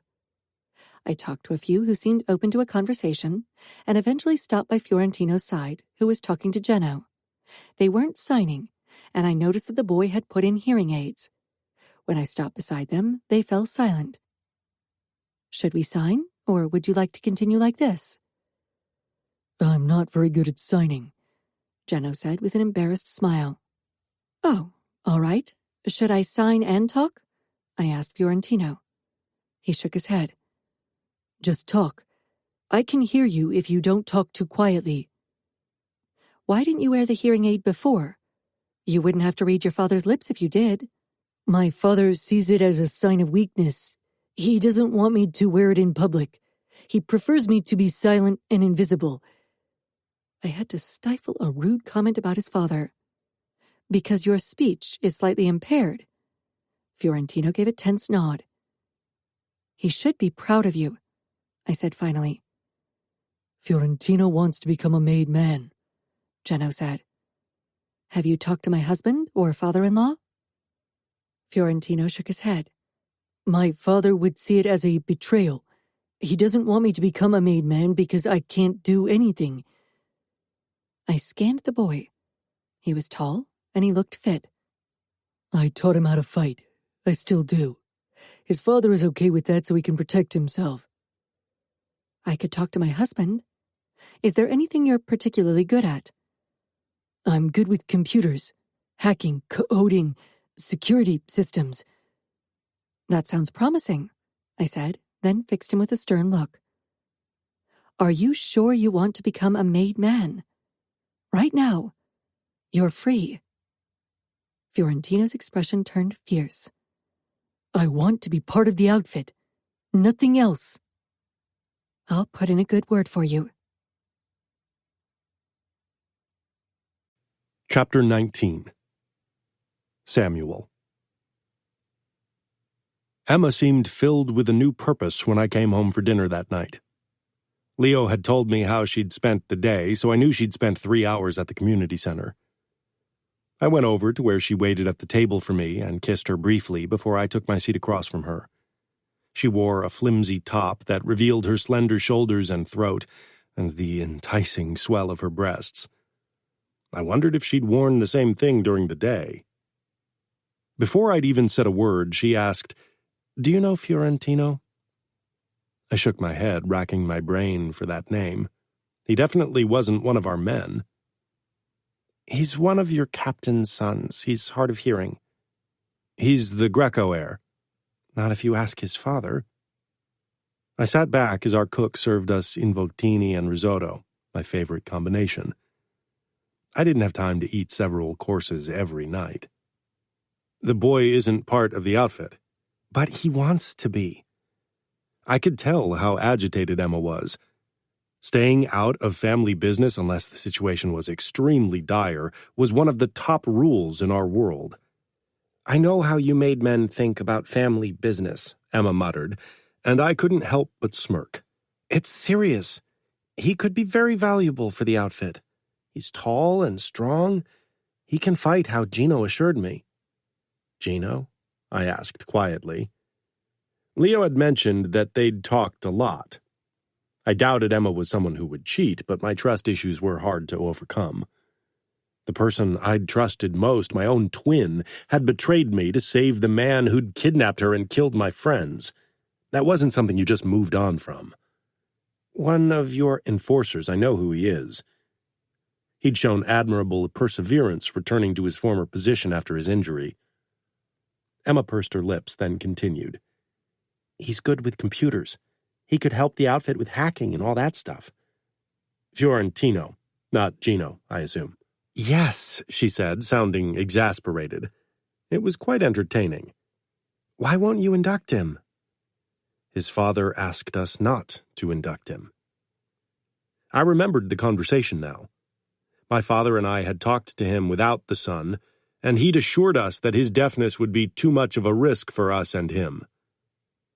That doesn't usually stop you, right? A boy born to a made man belongs to the outfit.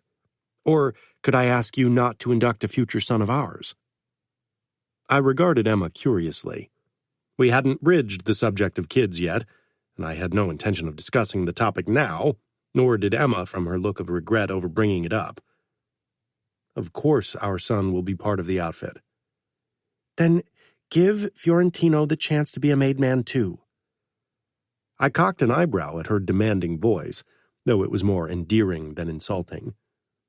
Please, Samuel, he can hear with hearing aids. Not as well as someone with regular hearing, I assume. Don't tell me that the older made men still have amazing hearing after decades of gunshots and explosions. I chuckled. Emma had a point. They don't. What about speech? I won't convince our soldiers to learn sign language. He can talk without a problem. I nodded again. I had never met the boy. Maybe I'd passed him at social gatherings, but I had never paid much attention to him. I had simply taken his father's word on the matter that he couldn't become a made man. Dad, too, had never doubted it. If this was his father's way to rob us of our rights, then I might have to punish him. Emma shook her head, shocked. Trust me, he thinks his son is incapable. He sees him as a burden. That's why he's trying to produce another heir. I'll talk to my father, and we'll invite Fiorentino to talk with us. I'll have him evaluated that day. If he can prove himself, he'll get his chance to become part of the outfit. Thank you so much. I know of a way you can thank me, I murmured over my glass of white wine. Emma perked up, then flushed when she understood what I meant. The phone in my pocket, my second phone, vibrated. I still hadn't had the necessary willpower to cut Serafina off completely. Our contact had become less frequent over the years, but in the weeks prior to my wedding, and ever since, Serafina had tried to rekindle our bond. She would have loved to be at the wedding. But she had made her choice. Feeling Emma's eyes on me, I ignored the phone and finished our dinner. Emma. Samuel slept soundly beside me. He'd had only one glass of wine during dinner, but I was sure he'd had more drinks afterward while in his office. I had already been asleep when he joined me. A nightmare had woken me, and a message popping up on his phone that illuminated the room had stopped me from falling back asleep right away. The room lit up with another message. It was past midnight. I carefully sat up, worried about waking Samuel. His two phones both sat on the nightstand, but it was his second phone, the one with F, that kept lighting up. I couldn't make out who sent the messages. I craned my neck as another message popped up, this time with a photo that didn't show on the screen. My curiosity and suspicion were almost unbearable. I should trust Samuel, but our world rarely rewarded trust. I bit my lip. If I used my wheelchair to get to Samuel's side, he would definitely hear it, even if he was slightly drunk. I scooted a bit closer to him. Maybe I could reach over him? But if he caught me, he'd be furious. I lay back down and tried to fall back asleep, but 2 more messages lit up the room. I sat back up and tried to lean over Samuel to reach his phone. If I could touch the screen, I'd see if the messages were from F again. Another message illuminated the room. Samuel stirred, his brows snatching together, face twisting with pain. No. He shook his head. His body twisted. He was having a nightmare. My gaze drifted between the phone and Samuel, and I touched his shoulder gently. He didn't react until I shook him harder. Then his eyes flew open a moment before his phone turned dark again and blackened my vision. Of course, another message lit up our room shortly after, so Samuel's disorientated expression came into view. He sat up, so I had to lean back. He reached for his phone and turned it over. I swallowed. You had a nightmare. I have many nightmares, Samuel murmured. He turned on the light, causing me to squeeze my eyes shut. He perched on the edge of the bed, his back to me. Scars covered his skin. I, too, had a few of them, but not as many as Samuel, and I couldn't remember the incident that caused them, so my nightmares always revolved around the moment I woke up in the hospital, unable to speak. Do you want to talk about them? No. He clipped. He touched a scar on his side. Hurt, I leaned back against the headboard. His gaze darted to the phone he'd turned over, so I couldn't see the incoming messages anymore. Go on. Read your messages from F. I'm sure she has something important to share. Samuel slanted a cautious look over his shoulder. Did you read them? So it really was a she. I was angry with myself for thinking that our promising sex life meant Samuel wouldn't also seek out other women. Why did I believe his talk about fidelity? I did not. I pressed out, close to tears. Samuel regarded me closely, then shook his head. I told you, I'm faithful, Emma. This isn't what you think it is. I raised my eyebrows. It's not? You're chatting with a woman, and you keep it a secret from me. She's even sending you photos, and I'm pretty sure they aren't G-rated. Samuel reached for his phone and stared down at it. His body was shielding the screen from my view. Here, Samuel murmured and handed me the phone. I took it with shaking fingers and with a feeling of trepidation. I looked down at the screen and the string of photos. I frowned, not understanding what I saw. It showed 2 dark-haired children in front of a huge birthday cake. I could only see their backs. The girl wore a tutu and the boy what looked like boxing shorts. And suddenly it clicked. I looked up at my husband. Samuel's shoulders sagged, and he shook his head with a look of resignation. What I tell you now is betrayal. Not of you, but the outfit. If word gets out, I'd be punished harshly. My eyes grew wide. My loyalty lies with you, not the outfit. Samuel twisted his head toward me and smiled bitterly. Then he sighed and nodded. F is short for Fina. Serafina, my twin. Oh, I breathed, my suspicions being confirmed. The children in the photo must be the twins, Remo Falcone's twins. Now I knew why he thought it was betrayal. Why had I never thought about F being his sister? I hadn't known he called her Fina, but I could have made the connection if not for being so insecure because of gossip. It had seemed more logical for him to betray me than the outfit. I was relieved, but at the same time worried for him. Our capo, Dante, was his uncle, but betrayal was difficult to tolerate. I thought you ended all contact when she went back to Remo Falcone. I glanced at another photo, showing Fina's smiling face as she hugged the girl in the tutu. I should have, he murmured, pain and regret in his voice. But she's my twin. I couldn't even begin to understand what it meant to be connected to someone from the womb, so I didn't judge him. The twins had their 6th birthday a couple of weeks ago. Then there was our wedding. My sister tried to establish closer contact again, probably feeling nostalgic. You miss her, I said softly, touching his back. I miss the sister I had before Remo twisted her into someone else. She isn't that person anymore, and I'm not the same person I was before she was kidnapped. Again, he touched the scar on his side. Does it hurt? He dropped his hand. No. I got it when Serafina was kidnapped. The memories of what followed hurt more.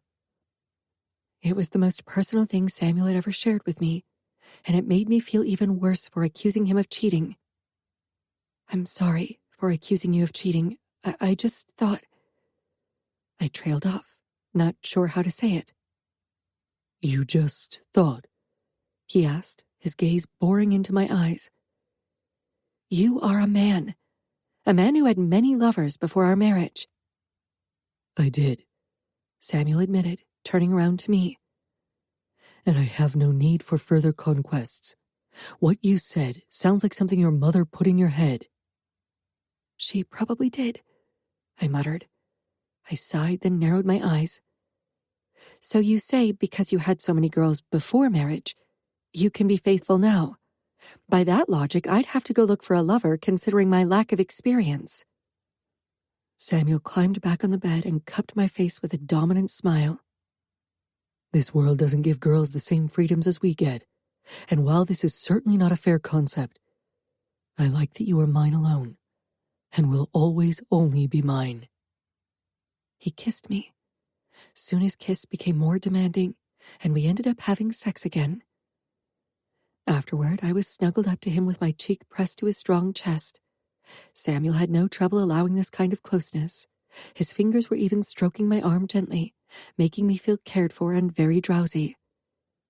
I thought about your wish to dance. I held my breath. I think it's a good idea. As long as Leo's observations don't give me reason to change my mind, I'll allow you to take dance lessons. I pushed up and kissed his lips with a big smile. Thank you. His eyes scanned my beaming face, and he brushed a strand away from my face. I kissed him lightly, then put my head back down and cuddled even closer to him. He wrapped an arm around me. I feel safe in your arms, I admitted in a small voice. Samuel released a deep breath. I'll do everything in my power to keep you safe.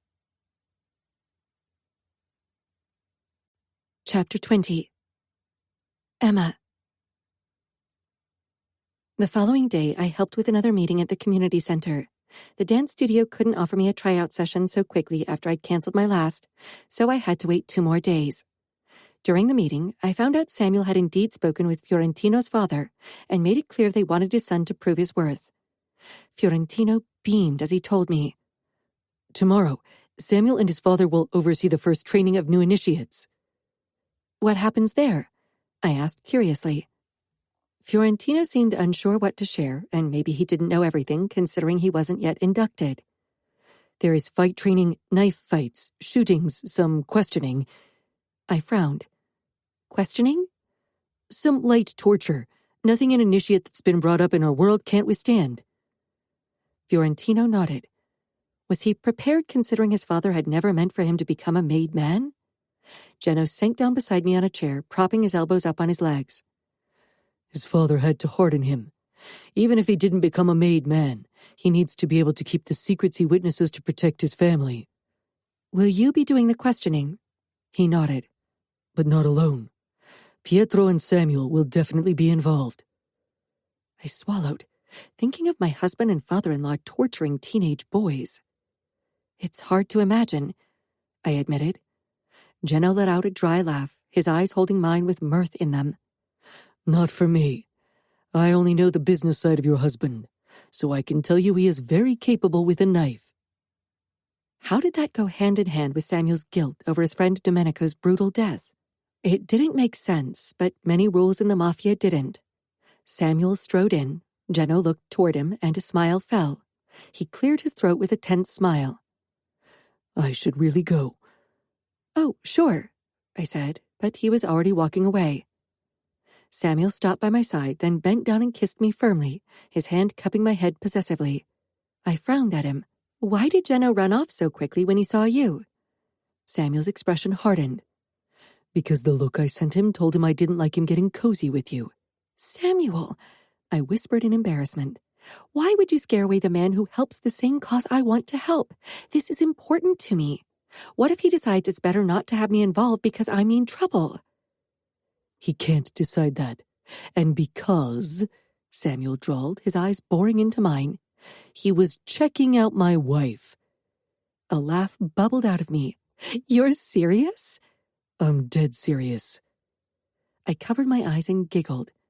Then I peered up at Samuel. He didn't crack a smile. He still looked mad. Most men gave us a wide berth, which made me feel bad for the intrusion. He wasn't flirting with me. Why would he? He knows I'm yours. Samuel crouched down, holding the handle, bringing our faces close together. Because you're gorgeous and kind. You're the woman right out of his wet dreams, I bet. And sometimes men forget themselves if they are surrounded by someone like that. I rolled my eyes. Samuel's expression hardened even more. You should trust my judgment and experience on this. I've been around enough guys in heat. Well, first of all, I have zero interest in other men. Second, he knows I'm married to his boss. He won't do anything even if he's attracted to me because he knows you'd punish him harshly. I was still convinced Samuel was simply over-the-top jealous and distrusting, which could be explained by his sister's betrayal and his nature in general. Samuel chuckled darkly. Indeed. Priest Agnello headed our way, so my husband finally straightened and lost the possessive expression. Samuel, it's so good to see you. I miss seeing you and your father in church. Samuel gave him a tight smile. I have spent too much time in church burying good soldiers and friends. My mother prays for my father and me. That's the extent of my spirituality, I fear. Priest Agnellus sighed, but I could tell he knew better than to push. He looked down at me. What about you? I attended church in Indianapolis. My mother insisted we do. I'll join you this Sunday.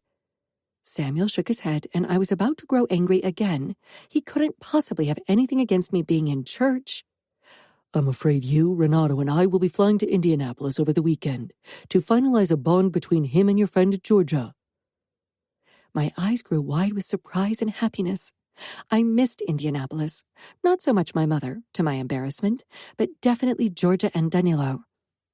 Renato has found a wife? Priest Agnello inquired, astonished. I really hoped Georgia knew what she was getting into. It's not final yet, but once I've talked to the mother and brother of the future bride, it will be, Samuel said with a hard smile. But Indianapolis wasn't his territory, and Danilo would make that very clear. I kept my thoughts to myself. Samuel talked to most of the men who were still around after that, before we set out home. I waited until we were in Samuel's car before I voiced my thoughts. Georgia falls under Danilo's jurisdiction, so her mother and brother will listen to him, not you. Samuel's mouth tightened. That is true. But Danilo should have an interest in sending your best friend to Minneapolis. He had a point. Danilo wouldn't care if Renato was good husband material for Georgia. When are we leaving? Friday afternoon. I was relieved. That meant I could go to dance classes on Thursday. Jenno told me that tomorrow you're testing the initiates before they're allowed to take the vow. Samuel's brows snatched together, but his vigilant eyes stayed on the street. He should be careful what he says. I'm your wife, so I'm allowed to know these things, right? Samuel parked the car in our garage, then turned to me. If I keep information from you, it's not because I think you're not trustworthy. It's because I know you wouldn't be able to protect a secret under duress. I pursed my lips. I know pain. Samuel looked at the scar peeking out on my neck. It was one of many, though most of them had faded to fine white lines. Mom had insisted I have the best laser therapy to reduce them. Samuel reached out for it and lightly traced it. That's true. You have more experience with pain than most girls in our world. But submitting to torture is different. There's a psychological aspect to it that's almost as bad as the pain itself. The knowledge of being completely and utterly at someone's mercy. I shuddered. Samuel nodded and left the car, then opened my door and lifted me out of the seat. When we were at dinner that night, I finally bridged the subject of tomorrow again. Can I watch the initiation process tomorrow? I was really curious. I couldn't deny it. Samuel gave a tight smile. This is part of outfit business. Only made men and future initiates are allowed to be part of it. I understand. Samuel put down his wine glass. Something on his face shifted to a heated look that tightened my belly with desire. Since seeing Jeno smile at you inappropriately, I have been thinking about nothing but staking my claim on you again. I blinked, then quickly glanced around to make sure our cook wasn't around to clear up the dishes. I would have died of mortification. Samuel chuckled and shoved to his feet, then came around the table toward me. I dabbed my mouth with a napkin, then leaned back in the chair with a teasing smile. "And how are you going to do that?" Samuel picked me up and kissed me fiercely. Samuel. Emma was still asleep when I got up. For a moment I looked down at her sleeping form. Her brown curls were all over the place, and her hand rested on my pillow, our wedding ring prominent on her slender finger. Being married to Emma was easier than I thought. She definitely had a stubborn streak, but she wasn't someone who played games or who tried to rile me up on purpose. She had her own interests and didn't just wait all day for me to come home. I turned and got dressed in my usual gray suit and white dress shirt. I'd change into gym clothes at the training center. I picked up Father at home. He too was dressed in a suit, but a dark one. "Are you going to get your hands dirty today, or are you too old for that?" I taunted him. He sent me a dark look. Dad was 57, but he didn't look it. He worked out with me 5 times a week and had lost the hint of a belly I'd teased him with for months. "Considering you are going to become underboss soon and will be the one these new soldiers will answer to, you should be the one to question and test them. But I certainly won't stand back and watch." "Do you really think you can retire soon?" Dad looked at me with searching eyes. "If you don't think you're ready yet." "I am," I said firmly. "My demons would still haunt me in 5, 10, or 20 years. Or does Dante disagree? You have been very efficient and proven your worth over the past few years. He won't hold on to an incident from the past." It wasn't an incident. It was a betrayal of the outfit that cost 3 of Dante's soldiers their lives. Dad nodded.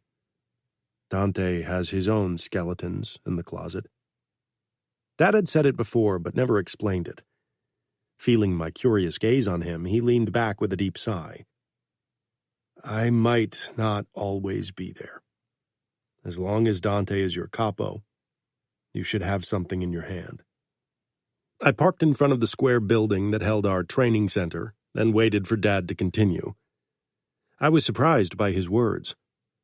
Dante and Dad liked each other, and we had a good family bond. But, of course, in our world, that didn't mean you didn't have to take certain precautions. Rocco Scuderi Sr., the traitorous bastard, had a brother, Jacopo. I had never heard of him. He had died long before I was initiated, I assumed. Dante killed him, even though he was set to become his consigliere. My eyebrows shot up. Why? Did he try to betray the outfit?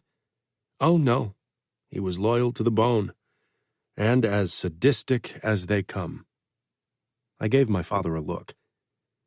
We, too, held a certain sadistic streak, or we couldn't do what our work required. Dad shook his head. You don't understand. He was sadistic to women, too, and your mother was promised to him.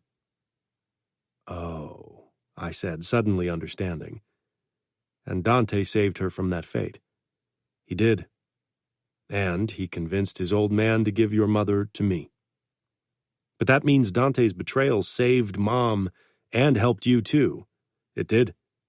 I'll forever be grateful for what he did. But you are my child, and I'll always make sure you are protected.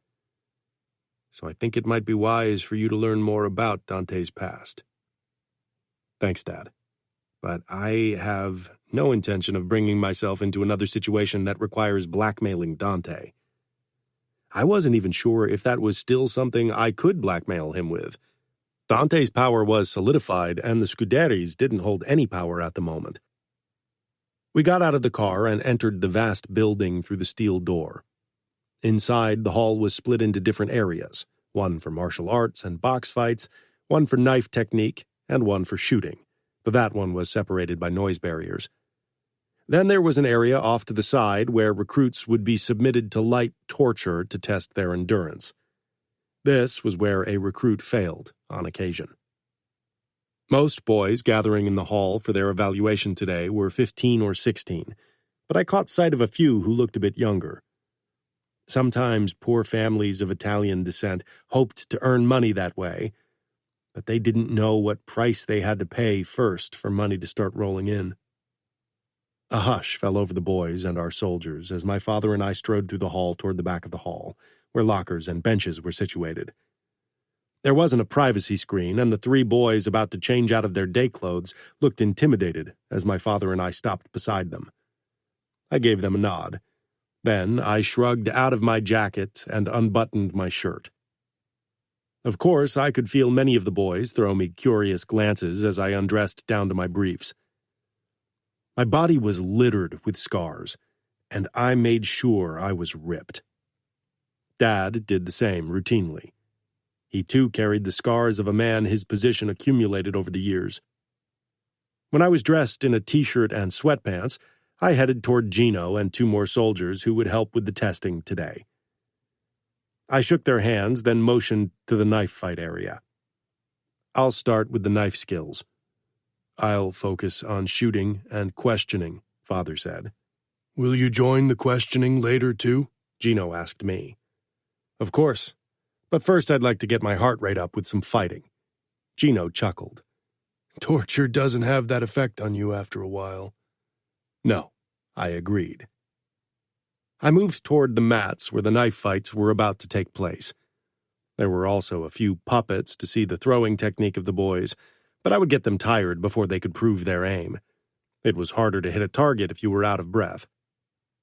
I noticed a tall boy whose face reminded me of Greco Sr., especially the square jaw. Unlike the other boys, he was by himself. He noticed my gaze and straightened. I motioned for him to come closer. With a swallow I could see from afar, he pushed away from the wall and strode toward me under the scrutiny of his peers. Fiorentino? I asked, louder than I usually would. I wasn't sure how well he could hear me despite his hearing aids, and it was loud in the hall. He nodded and gave me a hesitant smile. Why are you here? To become a part of the outfit, he said without missing a beat, straightening even more. His speech was slightly off, but I had no trouble understanding him. I'll test your fight skills first. He reached for his hearing aid. What are you doing? He flushed.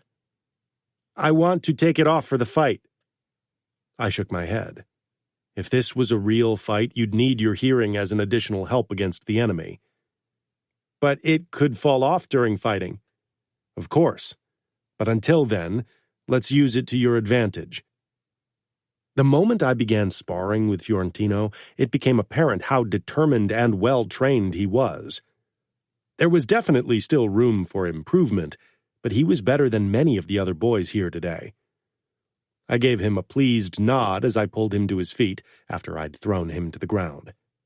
Good work. Now show me your knife skills. His hands shook as he took the knife from me, but after a few deep breaths, they steadied, and he hit the target with his first throw. When I was done with him, I motioned for the next recruit to step forward. Fiorentino moved on to the shooting area. After an hour of testing fight skills, I moved on to the questioning. It was a crucial skill to protect secrets. It was the turn of one of the boys who had shown lacking fight and knife skills. Despite this, he acted with utter confidence, even arrogance. He was the son of a captain, and probably considered himself above failure. I nodded toward the chair in the center of this area, and he sank down on it with spread legs. You know the rules. If you say stop, it equals breaking your vow of silence. Got it. It didn't take much for him to scream stop at the top of his lungs. My knife had left the shallowest cut in his arm, nothing that should get any kind of sound out of him. I tried a few other things, but it became apparent very quickly that he was incapable of tolerating a decent level of pain. He was useless for our purposes. If he had shown promise during fight training or knife skills, I might have considered allowing him to move on. But as it was, he needed a few more months to harden up. Right now, you're not ready to continue the initiation process. Train with your father and come back in 6 months. He staggered to his feet, his face turning red as he glanced around at the whispering recruits. I'm already 16. I need to become a recruit. Not with the skills, or lack thereof, that you displayed today, I said simply. I didn't like the challenging gleam in his eyes one bit. He pointed at Fiorentino, who waited for his turn. It's not fair that someone like him becomes part of the outfit, and I don't. I grabbed him by the collar and glared down at him. Then get a grip and stop bawling like a fucking pussy because I cut you. It's a stupid test. I shoved him to the ground. If you can't protect the outfit's secrets with your fucking blood, your fucking life, then you are not worthy of becoming a made man. Understood? You can't even begin to understand how little pain you've experienced yet. If you want to know real pain, then read the autopsy reports of the soldiers sent back from Cora torture. And now get out of my sight, or I'll give you a real taste of what torture looks like. The boy's eyes grew wide. My father will disinherit me if I don't become a part of the outfit. His father was captain. His son had no chance of becoming one unless he improved drastically over the next months. Maybe one day he could become a lowly soldier without any secrets to protect. Then your father should have made you stronger. I looked down at his spiteful expression and hoped he'd keep whatever he wanted to say to himself. He scrambled to his feet. I turned to the next recruit. The boy spat in front of my feet. At least I'm not fucking a cripple. Oh, shit, Gino muttered. I barely registered the unified intake of breaths as I lunged at the asshole. He had no chance against me as I slammed him to the ground. Hold his tongue for me, I snarled, overcome with utter rage. How dare he use that word? Gino got down beside me, and with the help of another soldier, they extracted the boy's tongue so I could cut off the tip. His eyes shot open as blood spurted out, and he screamed. He was lucky I didn't rip his entire tongue out. This way he could still speak. I rose to my feet and stepped back, breathing harshly, then held out my knife toward one of the boys. Clean it. He took it and dashed away toward the sinks. Remove this worthless piece of shit from here and tell everyone that I won't tolerate anyone disrespecting my wife or using that fucking slur. Gino and the other soldier yanked the boy to his feet and dragged him away. Had he thought not being a made man and only 16 would protect him? I had tortured people younger than him. This world didn't protect you only because you weren't an adult by outside standards. I would never allow anyone to talk about Emma that way. Mr. Mioni, your knife, a familiar, slightly slurred voice said. I glared at Fiorentino, still riled up, but he held my gaze until I took the knife. Do you want to go next? Fiorentino swallowed but nodded. I motioned for him to move toward the chair so Gino, who was back, could shackle him to it. He had to step over the blood puddle on the floor that nobody had cleaned yet.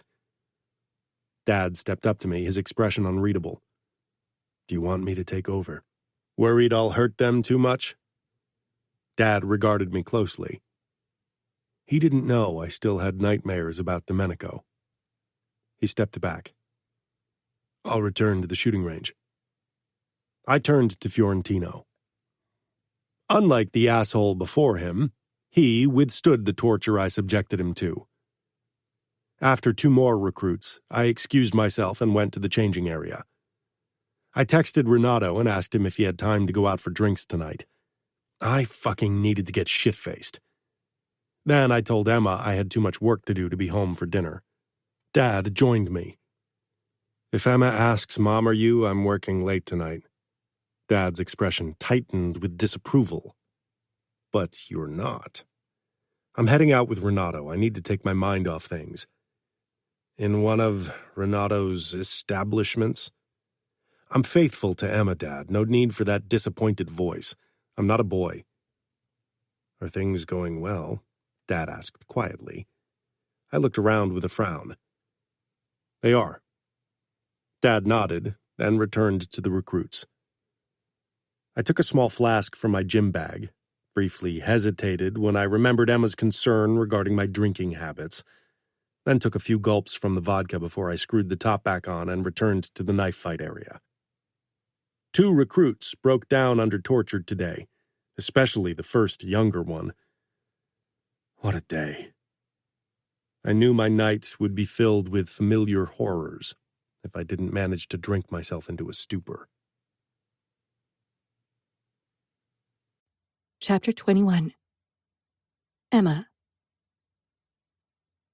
Something crashed downstairs, ripping me from sleep. I sat up and turned on the lights. Another crash sounded. Samuel wasn't home yet. What was going on? Fear filled me. I knew I was never alone. If Samuel wasn't home, there was at least one bodyguard on the premises, but I still wished he were here. An even louder crash, followed by a curse. It wasn't Samuel's voice that had cursed. Anxiety filled my belly. A code was required to enter our home, so it had to be someone Samuel trusted who had entered. He'd never give the code to someone he didn't trust, even if he was drunk. Plus, a guard team surveyed the entrance area and backyard. I hoisted myself in my wheelchair and moved to the elevator. When I arrived down in the foyer, I found Renato supporting Samuel, who seemed incapable of standing on his legs. His gaze was unfocused. They must have stumbled against the big decorative vases beside the entrance door, broken both, plus whipped the glass decoration from Murano off the sideboard. The mirror above it had a crack in it, too. As I wheeled closer, a cloud of alcohol hit me. What happened? Renato shrugged, his gaze sliding over me. I realized I was only in my nightgown and crossed my arms over my chest. He finally looked away and focused on my face. Nothing. He had a bit too much to drink. Nothing out of the ordinary.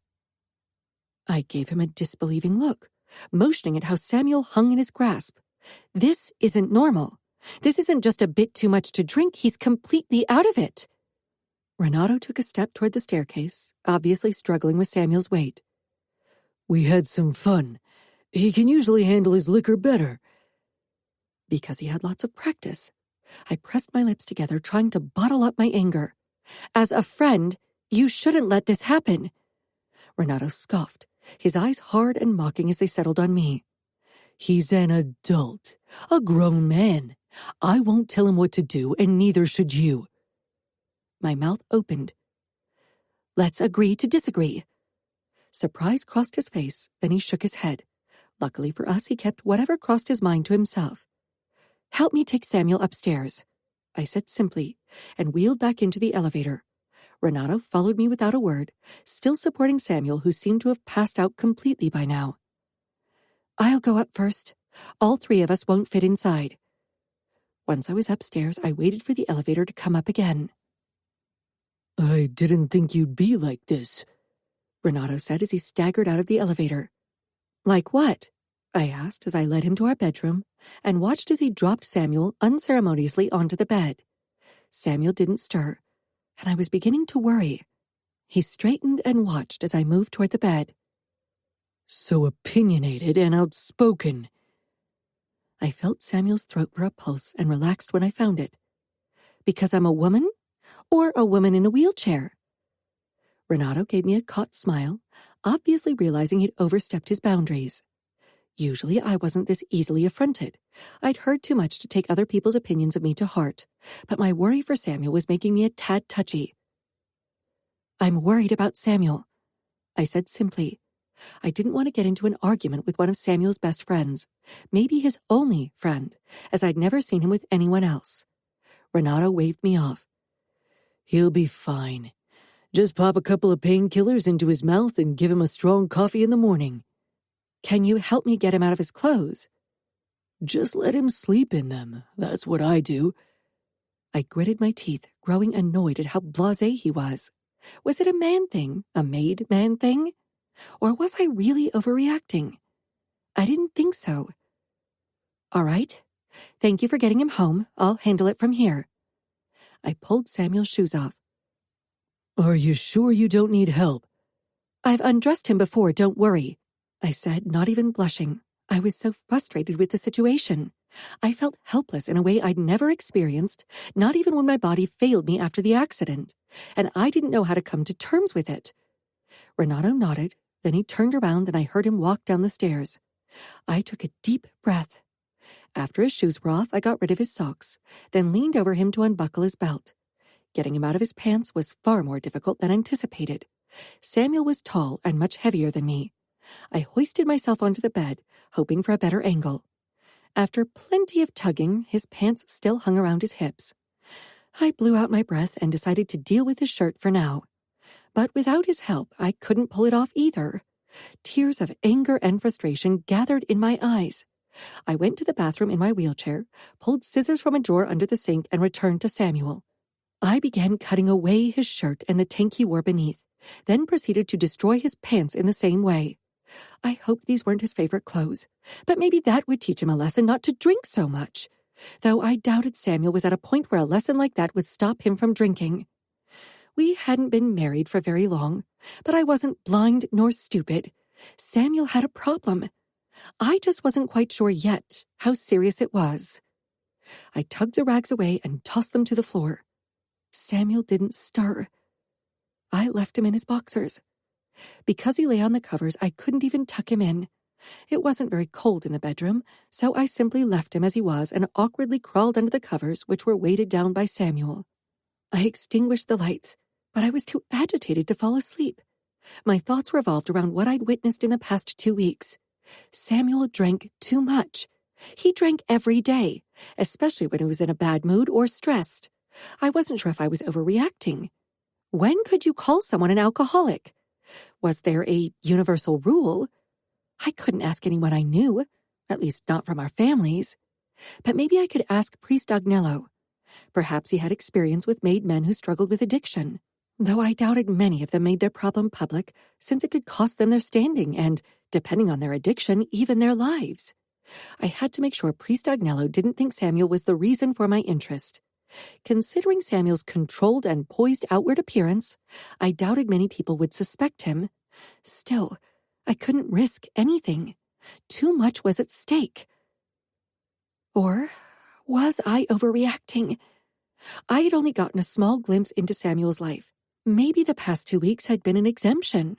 Perhaps he didn't usually drink as much. Stress could do a lot to people.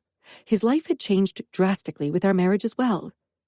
Samuel snored, which only added to my anger. I had half a mind to sleep in one of the guest bedrooms, but I worried he'd stop breathing. What if he was close to alcohol poisoning? I covered my ears with another pillow and tried to fall asleep. The mattress shifted and Samuel groaned. Then something heavy landed on the floor. I sat up and turned on the lights. Squinting against the sudden brightness, I realized Samuel was no longer in bed beside me. I scooted over to the other side and looked down. Samuel lay on his side on the floor, still asleep. There was no way I could get him back into bed. And what for? He'd probably roll out of bed again and possibly hit his head on the nightstand. He could sleep on the floor tonight. I turned off the lights, but then worried that Samuel would throw up and I wouldn't notice until it was too late. I didn't want him to choke on his own vomit. With a sigh, I turned the lights on and lowered myself to the floor beside Samuel. I leaned against the bed with a cushion at my back and covered myself with the covers, then extinguished the lights. With my hand on Samuel's shoulder, I closed my eyes, hoping to catch at least a few hours of sleep. My dance session would be a mess otherwise. Samuel. I woke up on the floor. Even before I opened my eyes, I knew that was where I was. My stiff neck and back definitely spoke a clear language, but the worst pain was in my head. I couldn't remember the last time I'd felt this shitty after a night of drinking. I peeled my eyes open and stared at Emma. She sat on the floor beside me, propped up against the bed, her head tilted awkwardly to the side. One of her hands rested on my arm. I turned around on my back, and her hand slid to my chest. Fuck. What had happened? Renato must have brought me home last night. The idiot should have taken me to his place instead. Emma didn't need to see me like this. I sat up, despite the lightning strike of agony that hit my brain. I touched my temple and blew out a breath. After another moment to gather myself, I pushed to my feet. That was when I realized that my shirt hung in tatters from my body, and my pants looked as if an angry kitten had ripped into them. I found the scissors on the nightstand. I shook my head in amusement, then regretted it. Emma must have cut me out of my clothes. The thought sobered me immediately. Fuck. I hadn't noticed someone cutting clothes off my body with scissors. If someone had used the moment to attack. Damn it. I bent down despite the way my vision swam and lifted Emma into my arms. She stirred as I gently laid her down in bed, and her eyes fluttered open. Shh, it's just me. Sleep. But her eyes opened all the way, and the look in them was like a douse of cold water. I moved to kiss her, but her hand came up and covered my mouth. You smell like a liquor store. I straightened. I'll take a shower and brush my teeth. Emma tried to sit up in bed, then winced. Ouch. Sleeping on the floor is a bad idea. Everything hurts. Why did you? She gave me a look as if that should be obvious. I was worried you'd throw up and choke on your vomit. I wanted to keep an eye on you. I was fine. You were not. You didn't notice anything. You and Renato broke all of our vases and decorations downstairs. You can buy new stuff. You didn't even pick the decoration, so this is your chance to get something that fits your taste. Emma gave me an indignant look. Samuel, this is serious. I narrowed my eyes. Don't make a big deal of it. I'm a grown man, and sometimes men get drunk, especially after a shitty day. I turned around and headed into the bathroom. I wasn't in the mood for a discussion like that, especially not as long as my head felt like it was about to explode, though I'd probably never want to have this discussion. I shoved down my briefs and what remained of my shirt, then stepped into the shower and turned it warmer than I usually showered, because the prospect of cold water hitting my head wasn't enticing at all. I leaned against the tiles and closed my eyes.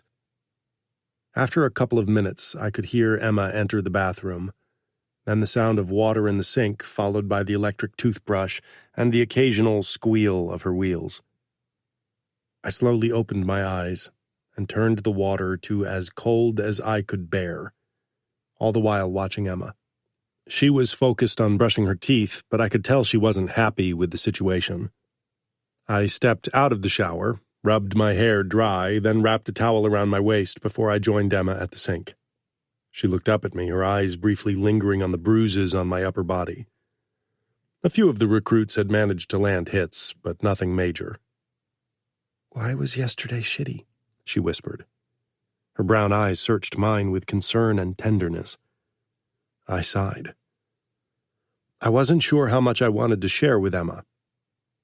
Finally, I said, 2 recruits had trouble with the questioning. For one of them, it was his second attempt to become an initiate, and he failed again because of his inability to withstand pain. Emma grimaced. How old was he? I'm sure he'll grow used to pain over time. 16. Old enough to bear the pain I caused. Trust me, he's too weak. And that made you mad? No, what made me mad was his reaction to me telling him he wouldn't become an initiate. I had to make a bloody statement. Her eyes grew wide. You killed him? No, though it would have been a suitable reaction. I cut off the tip of his tongue. Emma paled. But he's only 16. I have to lead my men and these recruits. If someone disrespects me, they'll be met with my wrath. Now he knows, and so does everyone else. Sometimes they all need reminding. She didn't need to know how the asshole had disrespected her. Emma swallowed thickly. I could see her mind working, wondering why that had made me get drunk.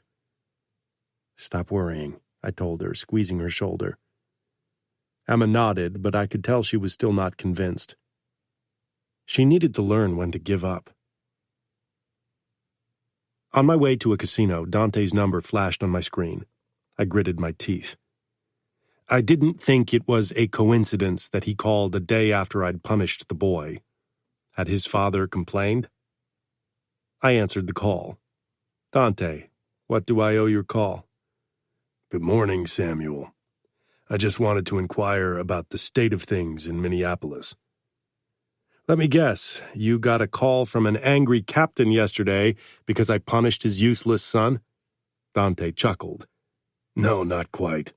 His mother called Valentina crying." I rolled my eyes. "So he ran to his mommy so she could protect him?" "I don't know the details, and I won't call the father to find out. I assume you had a reason to punish an initiate like that." "He won't become an initiate. He failed under torture twice, and he insulted me and my wife. He's lucky I didn't cut off more than the tip of his tongue." "Indeed," Dante said. "He should be able to withstand torture at 16. "He's weak. He won't ever amount to anything. I could withstand more torture at 12 than that pussy." Again, a dry chuckle. "You are one of my best men, like your father." I waited for him to say more as I parked in front of the casino. This one was underground, hidden in a nondescript warehouse. "But that decision falls under your jurisdiction and is not why I'm calling." "No?" "I want Leonas to see how things are done in different cities. I'll send him to Minneapolis for the entirety of August so you and Pietro can show him your ways to do business." Surprise filled me. My cousin Leonas was 14. Of course, he had already been inducted at 13. He would become capo and couldn't wait until he was 15 or 16 like some others. We'll show him the ropes and keep him safe, naturally. He's quite adept at protecting himself, but he's also very cocky and boisterous. I knew of Leonas's troublemaking ways, but not everything, I was sure. Dante would make sure the worst didn't become public. We'll keep him in check. Will he live with my parents? Yes. I'm sure Mom is ecstatic to have someone to coddle again. She lost you and Sophia both in the same month. Maybe Leonas will make her glad the nest is empty. No offense. No offense taken. I'm very aware of Leonas's nature. The question is, by what means do you want us to keep his nature in check? I asked carefully. Dante cleared his throat. There are certain limits I'm not willing to cross due to Valentina. Of course. Dad, too, had been limited by his punishment of me by Mom's love for me. But those limits aren't ours? They aren't. But obviously he mustn't be harmed in a way that won't heal. Of course not. I like the little shit a lot, so that will prevent that from happening anyway. The same goes for Dad. Dante chuckled again. Little shit? You realize he'll be your capo one day. And by the time he's capo, I'm certain he's a man I'll respect too much to remember I ever said those words. He will be. We chatted more about the details of Leonas's stay before I hung up. Having Leonas in Minneapolis added another problem to my shoulders. But I couldn't refuse Dante. Chapter 22. Emma. In my registration for a tryout session, I hadn't mentioned my last name out of worry that they would give a flimsy excuse not to have me there. The name Mione was notorious in Minneapolis after all. So when I entered the reception area of the dance studio with Leo and another bodyguard, The eyes of the tall woman behind the counter grew wide, and so did the eyes of the handful of gathered customers who also waited for the ballet lesson. I flushed. In many eyes, recognition flashed up. Samuel's and my wedding had filled the tabloids for several days. I moved toward the lowered counter and smiled. I'm here for the tryout session. Emma Mione, I assume, the woman said in a sharp accent. I nodded, trying to ignore the whispers that arose behind me. Leo stepped up beside me while my other bodyguard walked around, checking every room. Not the female changing rooms, the woman shouted angrily. Leo leaned forward on the counter, baring his teeth. Then I suggest you tell whoever's in there to leave so he can check it's safe. The woman stiffened, but she did as he said. I could feel more heat travel up into my face. Maybe that was why it was better not to do courses in the outside world. I looked around uncomfortably. A young man gave me a smile. His gait was a little off, as if his knees were stiff. I'm Albert. Natalia is a great teacher. I smiled in turn. Leo pointed at the ring on my finger. You know what that means in our world? Albert looked confused. Don't we live in the same world? Leo and the other man laughed darkly. No, not even close. Albert flushed. I'm into men, not women, so you should have pointed at your ring, not hers. I bit my lip. Albert was treading perilous waters. Leo shook his head and exchanged a look with the other bodyguard. I was flustered when I was finally allowed to enter the changing rooms to put on my leotard and skirt. When I caught my reflection in the mirror, emotions bubbled up. I hadn't felt the heavy dose of nostalgia in a long time. I squared my shoulders and headed back outside. Leo was right in front of the door, while my other bodyguard stood beside the front door. The other customers had left for the classroom, and I followed the sound of their voices into the bright room. I allowed my gaze to take in the floor-to-ceiling mirrors and bar where most of the dancers stretched. The last time I'd been in a room like this had been before my accident, but I felt a strange sense of belonging and homecoming I hadn't expected, as if this was the final missing puzzle piece. Natalia came my way with a very small, tense smile. You mentioned in your email that you have years of ballet practice. A long time ago. She nodded. How about you stretch too, so you are warmed up for class? We'll see how much of your past lessons you remember. Muscle memory is a wonderful thing. I gave her a smile, then said in a very low voice, I'm sorry for the inconvenience with my bodyguards. Her gaze flitted to Leo, who leaned beside the door and regarded everything with utter boredom. Maybe your bodyguards will eventually realize we don't pose a danger. My bodyguards weren't the people I had to convince. Samuel would be an incredibly hard nut to crack, I feared. 15 minutes into the dance training, I was already out of breath, and muscles I hadn't used in a while ached from sudden use.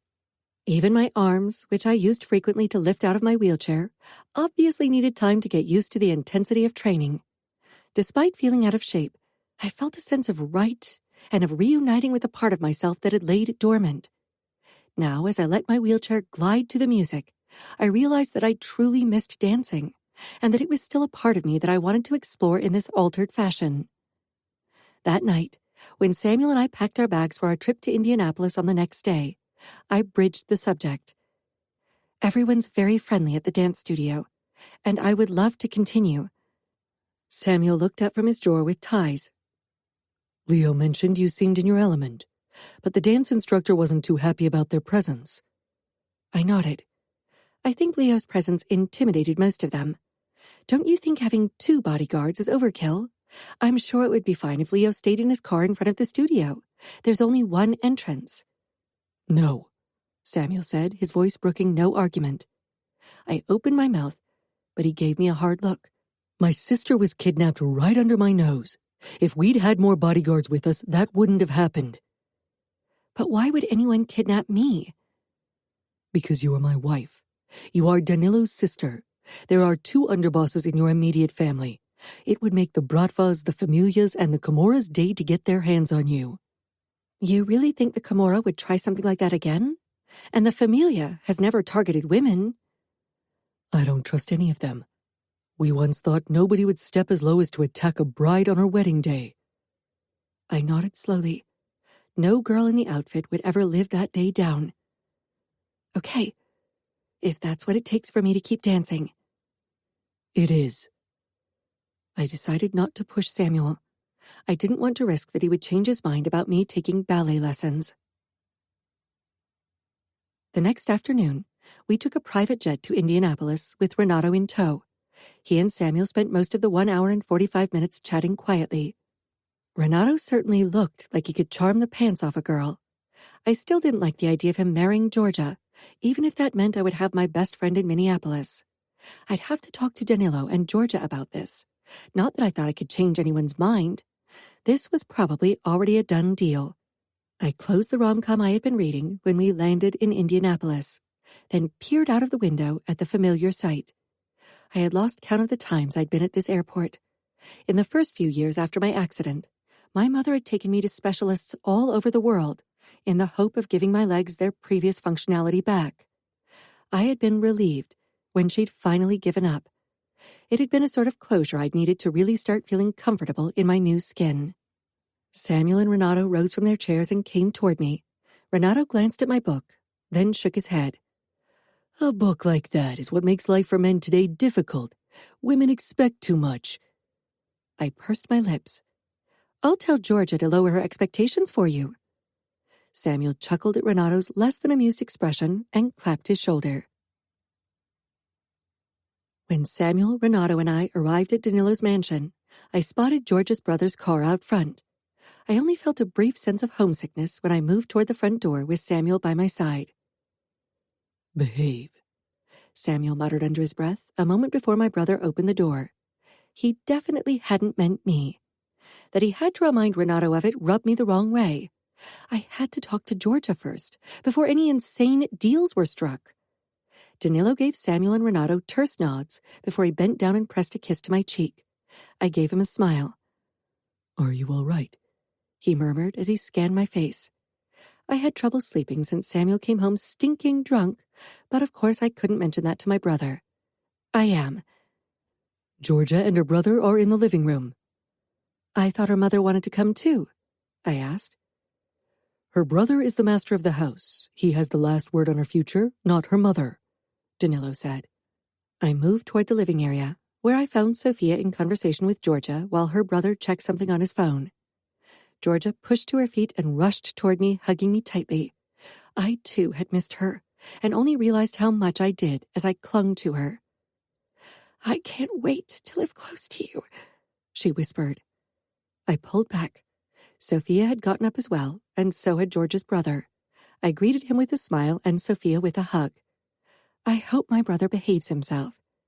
Her eyes twinkled with amusement. It's a work in progress. I laughed. What about Samuel? I shrugged. Definitely work in progress. The men entered at that moment, and George's brother immediately went to them. They greeted each other with handshakes, but the atmosphere was way too testosterone-fueled for my liking. Sophia cleared her throat. I'll go into the kitchen and let them know we're ready for coffee and cake. Renato sent Georgia a smile that had her brother scowl. It was a little too intimate. Georgia and I need to have a chat while you exchange your official pleasantries, I muttered, and motioned for Georgia to go ahead. I led Georgia into the lobby and shook my head. Really? Him? She pulled a face. He's the best option, Emma. I don't have an underboss jumping at the chance to marry me.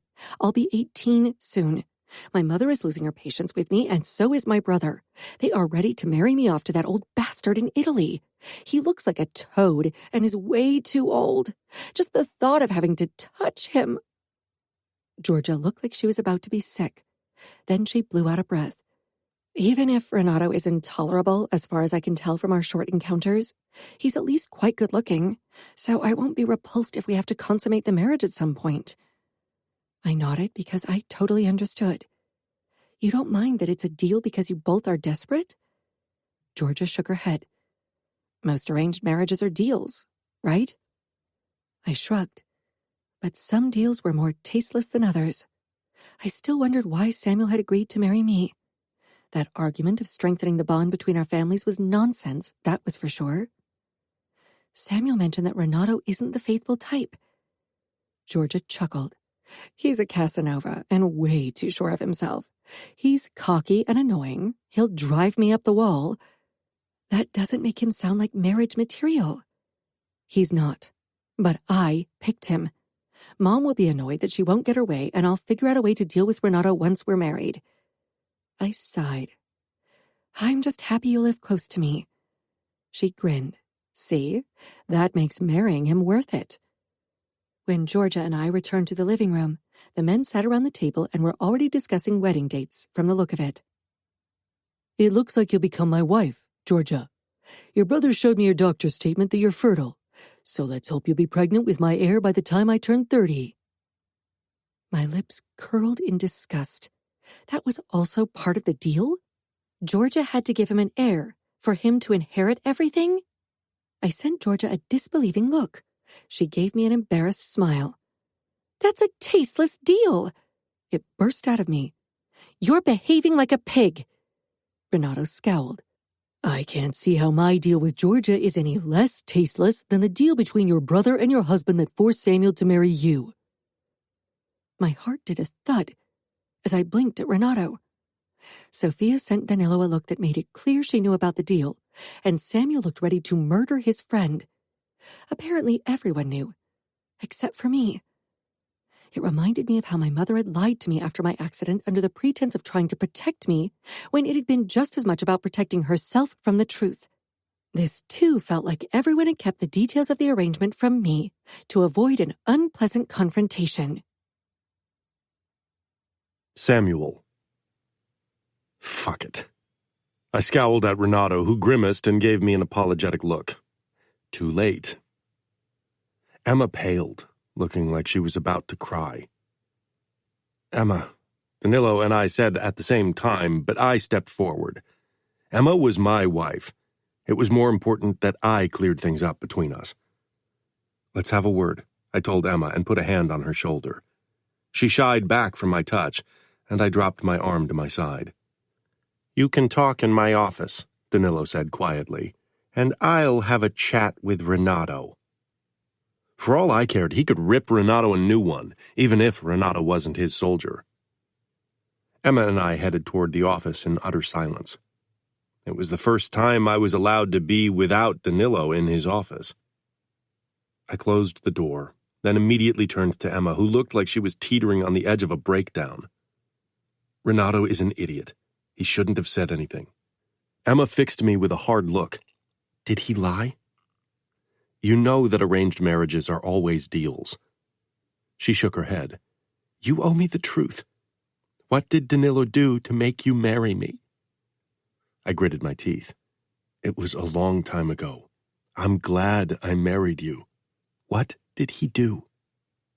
I had feared the truth would come out eventually. My sister Serafina refused to marry him after she was kidnapped. But he had a right to her hand.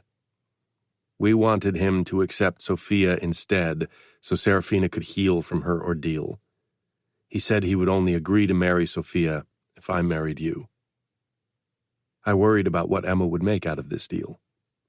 She turned her wheelchair, so I had to look at her brown hair. Her voice was thick with tears when she spoke. You must have hated to be blackmailed into marrying me. I walked around so I could look at her. She was clutching her hands and tears were running down her cheeks. Your brother didn't blackmail me, Emma. We had an agreement, one like almost all marriages in our world are based on. I understand your anger. Sophia was angry too when she found out. Emma swallowed thickly. I hated not seeing her face, and so I squatted in front of her and took her hand, despite her tension at my closeness. I hated seeing her so broken up. You were too young for me, and Sophia was too young for Danilo. That's why neither of us wanted to marry you girls. Emma looked me straight in the eye. Danilo is attracted to Sophia. I frowned. He definitely wasn't back then, or I would have put his dick into a vice. I moved closer. And you know I'm attracted to you, or do I need to show you more often? I allowed my expression to become hungry, but Emma didn't crack a smile. I realized I needed to give Emma more than just a sexual innuendo. And in the few weeks since our marriage, I had already seen that she was a good match for me beyond the bedroom as well, even if her worry meant I had to be more careful about my drinking habits. I cleared my throat. I've never regretted marrying you, and I know I won't. I'm fucking glad your brother asked me to marry you. You are the woman I needed in my life. Your resilience and your ability to let the past rest and just enjoy the present is something I aspire to succeed at as well. Surprise crossed Emma's face at my words. I straightened, feeling as if I'd bared my soul with that simple admittance. Emotional declarations always made me want to wash my mouth out with soap, but I could tell it had the desired effect. She let out a small sigh. I'm not perfect. I, too, get caught up in events from the past sometimes, or want to give up on certain things if I'm frustrated. But I agree, I think we're a good match. I nodded. We are. And we'll be even better together once we know more of the other. It takes time. She tilted her head. Sometimes I'm not sure you really want me to know more about you. You have very high walls. It's hard to break through them. She had a point. I wanted a wife whom I could trust, but at the same time I knew I'd have to bare my soul to her on many levels to reach the kind of trust my parents had. It was an uncomfortable thought for me. I know. I'm working on it. And please promise me you won't hide anything from me to protect me. I can handle things, and I want to handle them. I know you can. That night, I showed Emma just how happy I was about our bond, with my fingers, tongue, and cock, despite her worry about Danilo being under the same roof. For all I cared, he could hear me giving his sister several orgasms. Thankfully, I didn't hear anything of the sort from Sophia's and his bedroom. When Emma had fallen asleep, I went downstairs. Light spilled out from Danilo's office. I needed a drink. The flask I'd taken with me was already empty. I knocked briefly, then entered the office. Danilo sat on the sofa with a tumbler in his hand, and across from him was Renato. I need a drink, too. Danilo scanned me. My hair was slightly disheveled, and I was only in pajama pants and a shirt since it was past midnight. His expression darkened further when Renato wiggled his eyebrows. I accepted the glass with whiskey that Danilo held out to me, then sat down in the armchair beside Renato. I was still pissed at him. We chatted about casinos and brothels, staying away from the topic of our wives. I was more than glad not to discuss my marriage with Danilo. Eventually, Danilo stopped drinking, while Renato and I began a new bottle of whiskey that he offered us. It was past 2 a.m, and I could tell that Danilo would have gone to bed if he trusted us alone in his office. I thought you wanted to leave early in the morning, he asked. We do. Then you'll need a driver. I cocked an eyebrow. I can drive. I doubt you'll be sober enough by morning. I narrowed my eyes on him. That's none of your business. But my sister's safety is my business. A drunk driver ruined her life. I gritted my teeth. Stay out of my fucking business, Danilo. Come now, let's not get into a fight over this. I can assure you Samuel can hold his liquor better than anyone else I know. I sent Renato a dark look. Did he really think that was a compliment? I didn't finish the drink in my glass. Danilo hovered when Emma, Renato, and I got into the rental car. But he obviously realized I wasn't still drunk. I hadn't even been drunk last night, and let us leave without another argument. I had a feeling he had said something to Emma about my drinking, though, because she was a little tense during the ride to the airport. I didn't ask.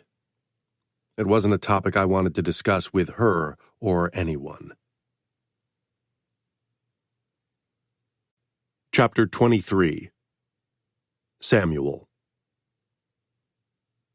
A little over a month after our wedding, Emma and I had to attend our first social event in Minneapolis, my mother's 51st birthday party. Emma looked stunning in a terracotta evening dress that accentuated her narrow waist. The neckline was low, giving me a tantalizing look at the swell of her breasts. Jealousy reared its head when I considered the view many men would get. As usual, my mother had to invite the families of every captain. Sophia had flown in for one night too, but without Danilo, who was busy with business. Dante and his family were there too, minus my cousin Anna, who was in Paris. Dante's presence meant Dad and I could talk to him and Leonas later. I greeted most people with a brief nod and shook the occasional hand. Most of the guests had been at our wedding as well. I could tell Emma felt uncomfortable under the force of everyone's attention. Eventually, when we settled a little to the side in the living room with glasses of champagne, I told her, "You'll get used to it." "I'm used to it," Emma insisted, "but that doesn't mean I like it. I keep hoping people will start ignoring me." "You're the wife of the next underboss. Nobody is ever going to ignore you. You married the wrong man for that kind of life. Will you be okay with it?" Emma pursed her lips, then gave a small shrug. "I don't have a choice, right?" I shook my head. She didn't. She'd have to attend even more social functions than me in the future to schmooze the wives of the captains and certain politicians. I just wish people would stop giving me that look.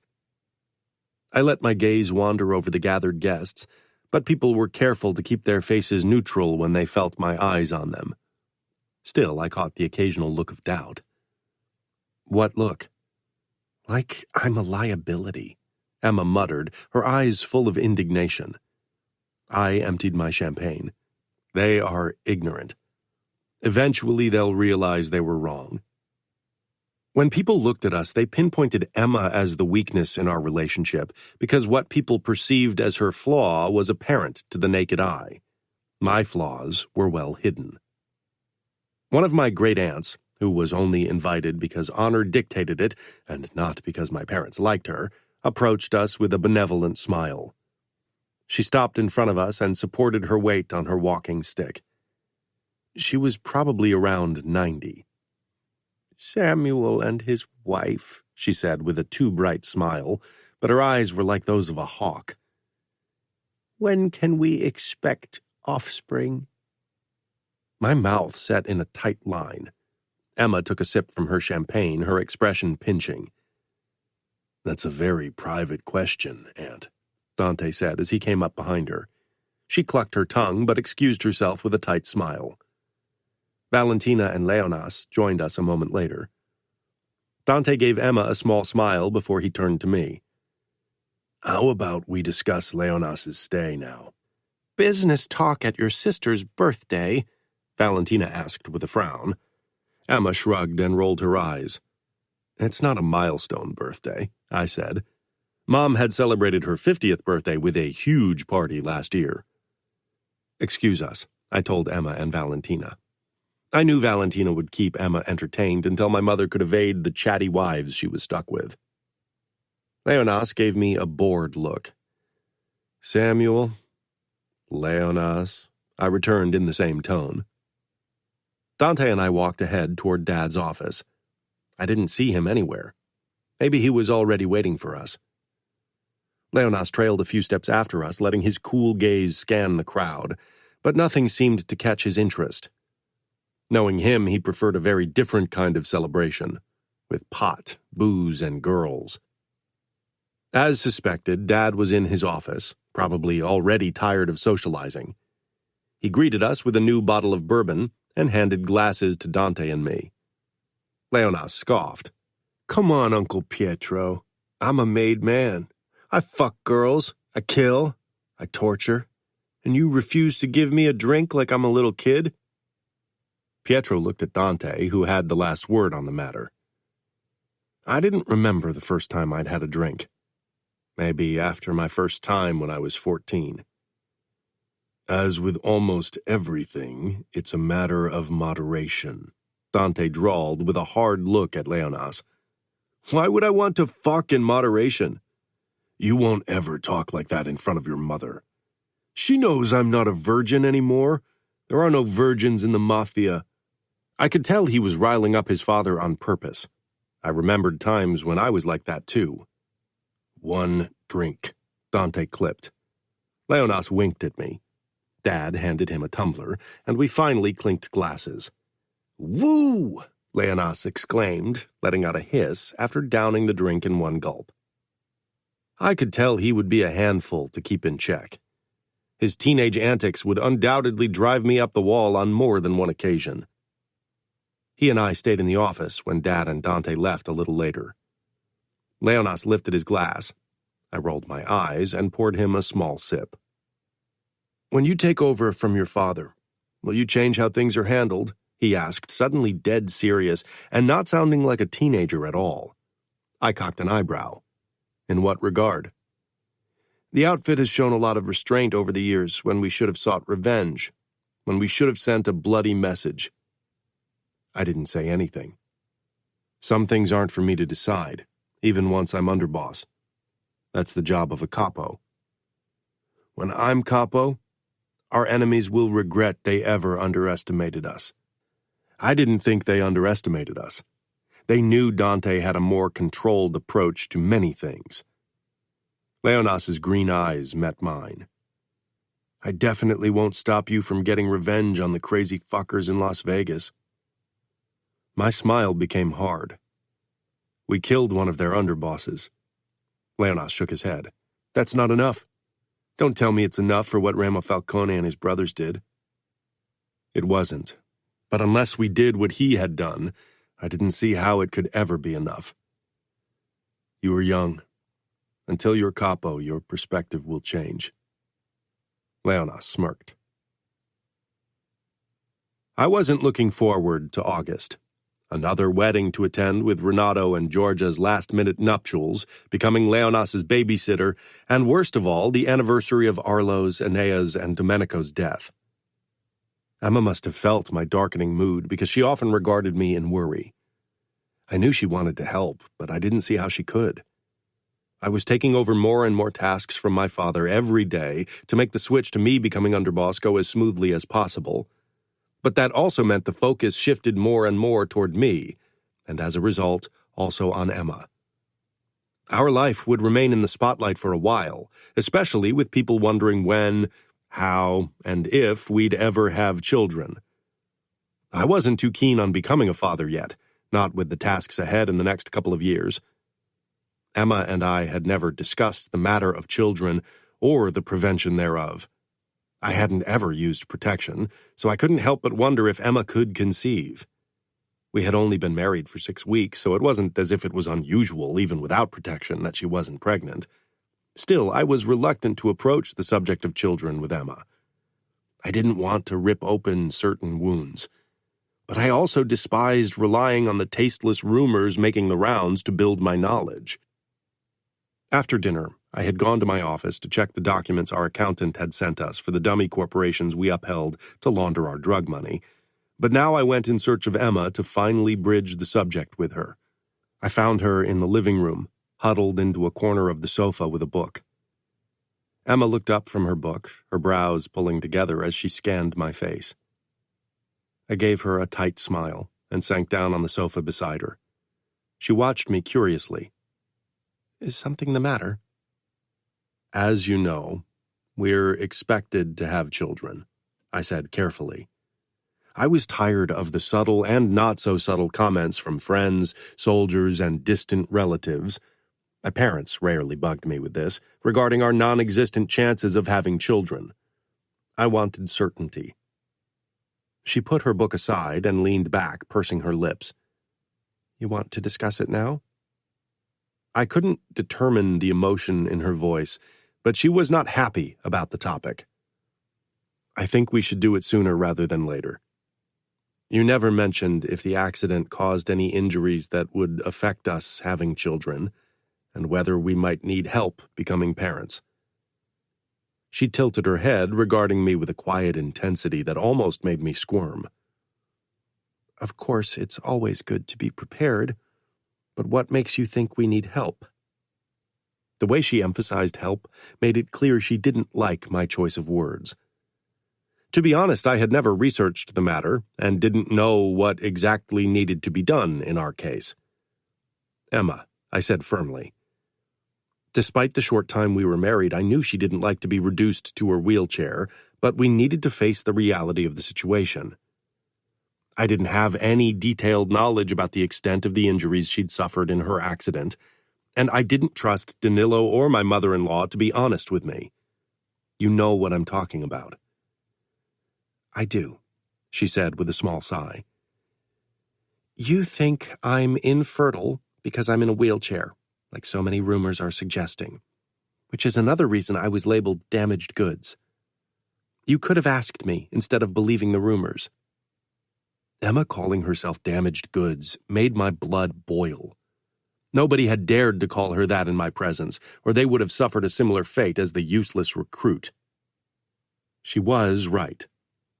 My assumption was based solely on the information that had been making the rounds in our circles, and that even my parents had shared, which neither Emma nor her parents had ever contradicted. I assumed the injury to your spinal cord resulted in infertility issues. Fuck, I wasn't a doctor, and like many men in our circles, I really didn't like to think or talk about women's issues. It can cause certain issues to keep a pregnancy or become pregnant at all, but in my case, it doesn't. Of course, there might be other issues that have nothing to do with the accident that might lead to the same infertility issues every woman might be affected by. I'm as fertile as a woman with working legs can be. I can get pregnant, and I can bear children, and my doctor assured me that I don't have a higher risk of a miscarriage than any other woman does. All right, I said slowly, feeling relieved. If that's the case, then why didn't you or your parents say something to dissuade the rumors? She smiled bitterly. Because, she said, my fertility isn't anyone's business. You make it sound as if I should have defended myself. My value isn't based on my reproductive organs, Samuel. I'm telling you now because you asked, and because, as my husband, you deserve to know. But anyone else can just assume whatever they want. When she was angry like that, with her skin flushed and her hair a little messy from her agitation, she was even more gorgeous. She was always lovely, not just when she was angry, but then in particular. It would have killed the rumors. People would have found new things to gossip about, she said with a small shrug, but I could see that it bothered her. They always do, I agreed. I assume you want children. I had to admit I was relieved we wouldn't have to use additional help. The idea of having to shoot my load into a little cup so doctors could get Emma pregnant just made me uncomfortable. It was ridiculous, but I simply wanted to get her pregnant the natural way.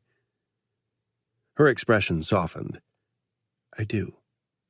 I nodded, glad we'd discussed the matter. I never use protection, and we have sex a lot.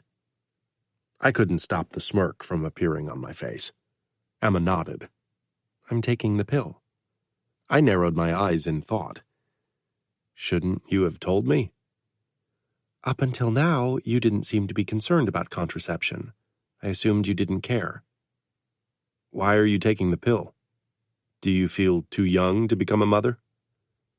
Maybe, to a small degree, but mainly I don't think we're ready for kids yet. We still barely knew each other. Things were getting easier by the day, but I was definitely still emotionally detached. I wasn't sure when and if that would change. Our marriage is still young, but many couples in our world don't let that stop them. Emma bit her lip. Do you even want children now? I didn't have a deeply buried longing for children. I wanted them at some point. I'm more curious why you don't want them now. Something in her expression set my alarms off. She leaned forward and touched my hand. Samuel, I'm not stupid, nor am I blind. Before we should consider having children, I think you need to work on your problem. I narrowed my eyes and pulled my hand away. What problem? She sighed. You're drinking. Emma, Samuel jerked to his feet, his expression turning ice cold. Samuel wasn't a man who raged or shouted, and while it was something I appreciated, his quiet anger and broodiness could be difficult as well. You don't know what you're talking about, he clipped. Most made men have a drink after a shitty day. If you saw what we do, you'd have a drink too, trust me. I'd expected this reaction and also his explanation. You drink more than one glass or two, and when you work from home, you drink throughout the day. Have you ever seen me drunk, Emma? He growled. Except for that one time I went out with Renato. One fucking time. You're right. That was the only time I saw you drunk, I said softly. And that's what really worries me, considering how many bottles of whiskey are in our trash every week. 2 weeks ago, I noticed it, and then checked continuously. Maybe the history of my accident made me sensitive to alcohol problems, but everyone would have been shocked by how many empty bottles were in the trash. And those were only the drinks Samuel had at home, not when he was in outfit establishments. You're my wife, Emma. Not my nanny. Not even my mother shoved her nose into my business like that. I'm a grown man, and don't need someone to tell me how much I can drink. He glanced down at his watch. It's getting late. I still have work to do, and maybe I'll have another drink while I do. He held my gaze with a look of challenge and fury. I didn't say anything, feeling my throat tighten at his harsh words. He turned on his heel and left me sitting there. I resisted the urge to follow him. I hated unfinished arguments, and this felt very much like an unfinished argument. He obviously felt attacked by my words when I was only driven by concern. Maybe I should have approached the matter differently, but I didn't know how. I didn't have experience with addiction. Not that I was sure that Samuel had already crossed the line to being an addict, but he was definitely teetering on the edge. His alcohol consumption was far from moderate. That much was clear.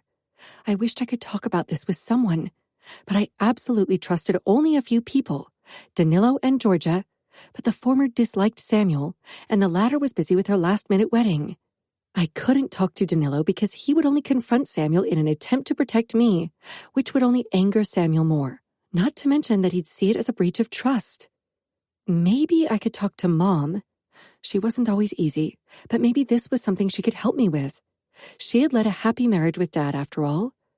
But she'd only just found new happiness since Dad had died, and I didn't want to worry her unnecessarily. She'd spent too many years fretting over Dad's and my health. I was on my own in this. I had to follow my gut instinct and try to keep talking to Samuel and show him my support. Samuel didn't come to bed until the early morning hours. I had just turned off the lights because I was too agitated to sleep and had finished my book when I heard him coming up the stairs. The door opened and light spilled in, illuminating my tall, broad husband. He'd already gotten rid of his tie, and his shirt was half unbuttoned. As usual, the sight of Samuel's toned body tightened my belly in the most torturous way. I had never felt desire this acute. Something in Samuel's expression told me he'd drunk again, maybe even more so than usual, maybe to prove a point, to prove that he was in control of his choices of himself. "You're late," I said into the silence. Samuel came into the dark room, but left the lights in the hallway on. He unbuttoned his shirt and discarded it on the floor. Then he stalked toward the bed. I wondered if he wanted to continue our argument.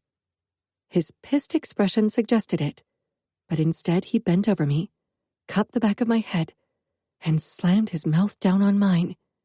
I gasped against his lips, and his tongue slipped in.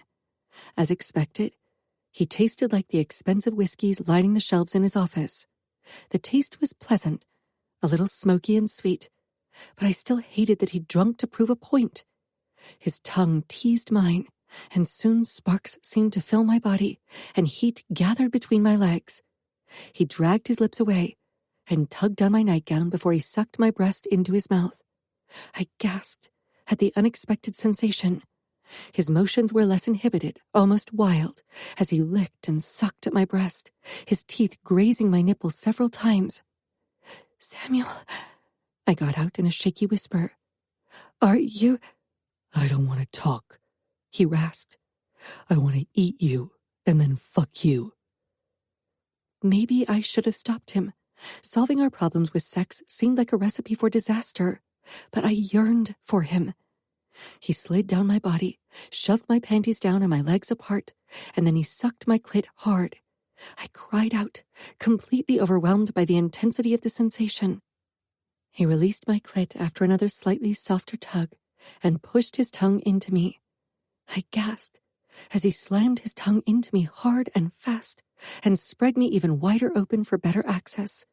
His stubble lightly scratched my ass cheeks and inner thighs, and the friction turned me on even more. He'd never been this dominant and demanding before. I squirmed helplessly on the bed, my fingers digging into the sheets, my shock-widened eyes peering up at the shadowy ceiling as Samuel teased my opening relentlessly with his tongue. There was something animalistic about his unrestrained, barely controlled touch. I risked a glance down, but could only see his blonde head and hear him. He didn't let up his penetration. I rocked my hips desperately, wanting to be touched where I throbbed fiercely. Samuel pulled back and I whimpered. "Hold still," he ordered in a low growl. I bit my lip, my nails scratching over the linen, waiting for Samuel to continue. But he waited almost a minute, as if he wanted to see if I would obey him and really lie still. His fingers spread me open, and I shuddered at his touch.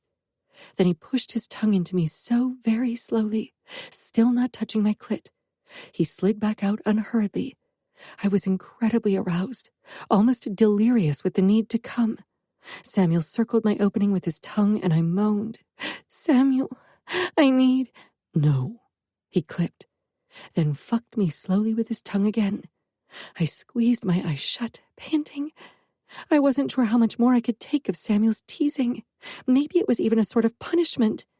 Samuel's tongue brushed up and down, sometimes so lightly the touch seemed almost non-existent, sometimes demanding and hard, but it never grazed my clit where I needed his touch the most.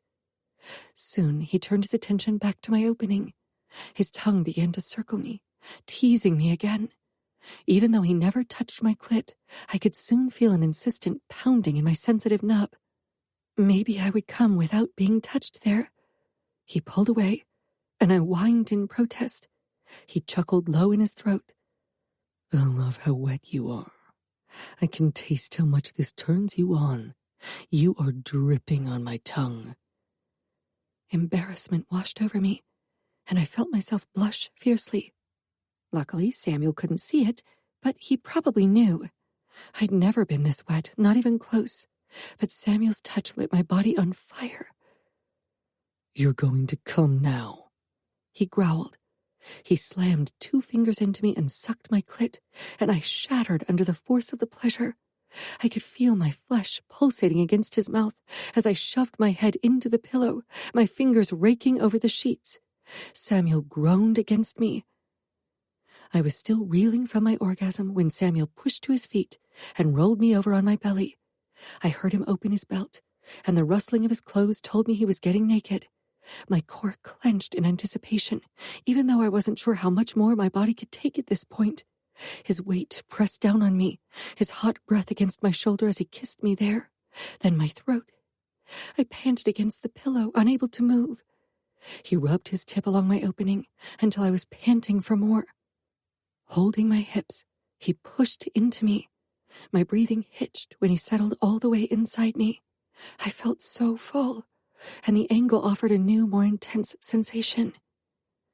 "You feel good, Emma," he murmured, his lips gracing my cheek as he slowly eased out of me before he thrust back inside. He snaked his arm under me and pressed his finger against my clit. The intense pressure of my clit and his deep thrusts soon had me moaning uncontrollably into the pillow. Samuel always made me forget everything else in these moments when our bodies joined. The feel of him on top of me, inside me, his warm breath against my neck, his deep moans, became my sole existence until stars exploded before my eyes and the waves of pleasure coursing through my body blasted away all else. His release spilled into me, and I shivered under a new wave of pleasure. Samuel became slack on me, his breathing still hot on my neck, and his cock softening inside me. His finger still pressed against my clit, but didn't move anymore. I wanted to stay like this forever. I didn't want to return to being mad at each other. Yet Samuel took a deep breath and got off me. I stayed on my belly, too exhausted to move. Samuel moved in the room and returned a moment later with a washcloth that he used to gently clean me. The caring gesture made my heart thud madly in my chest.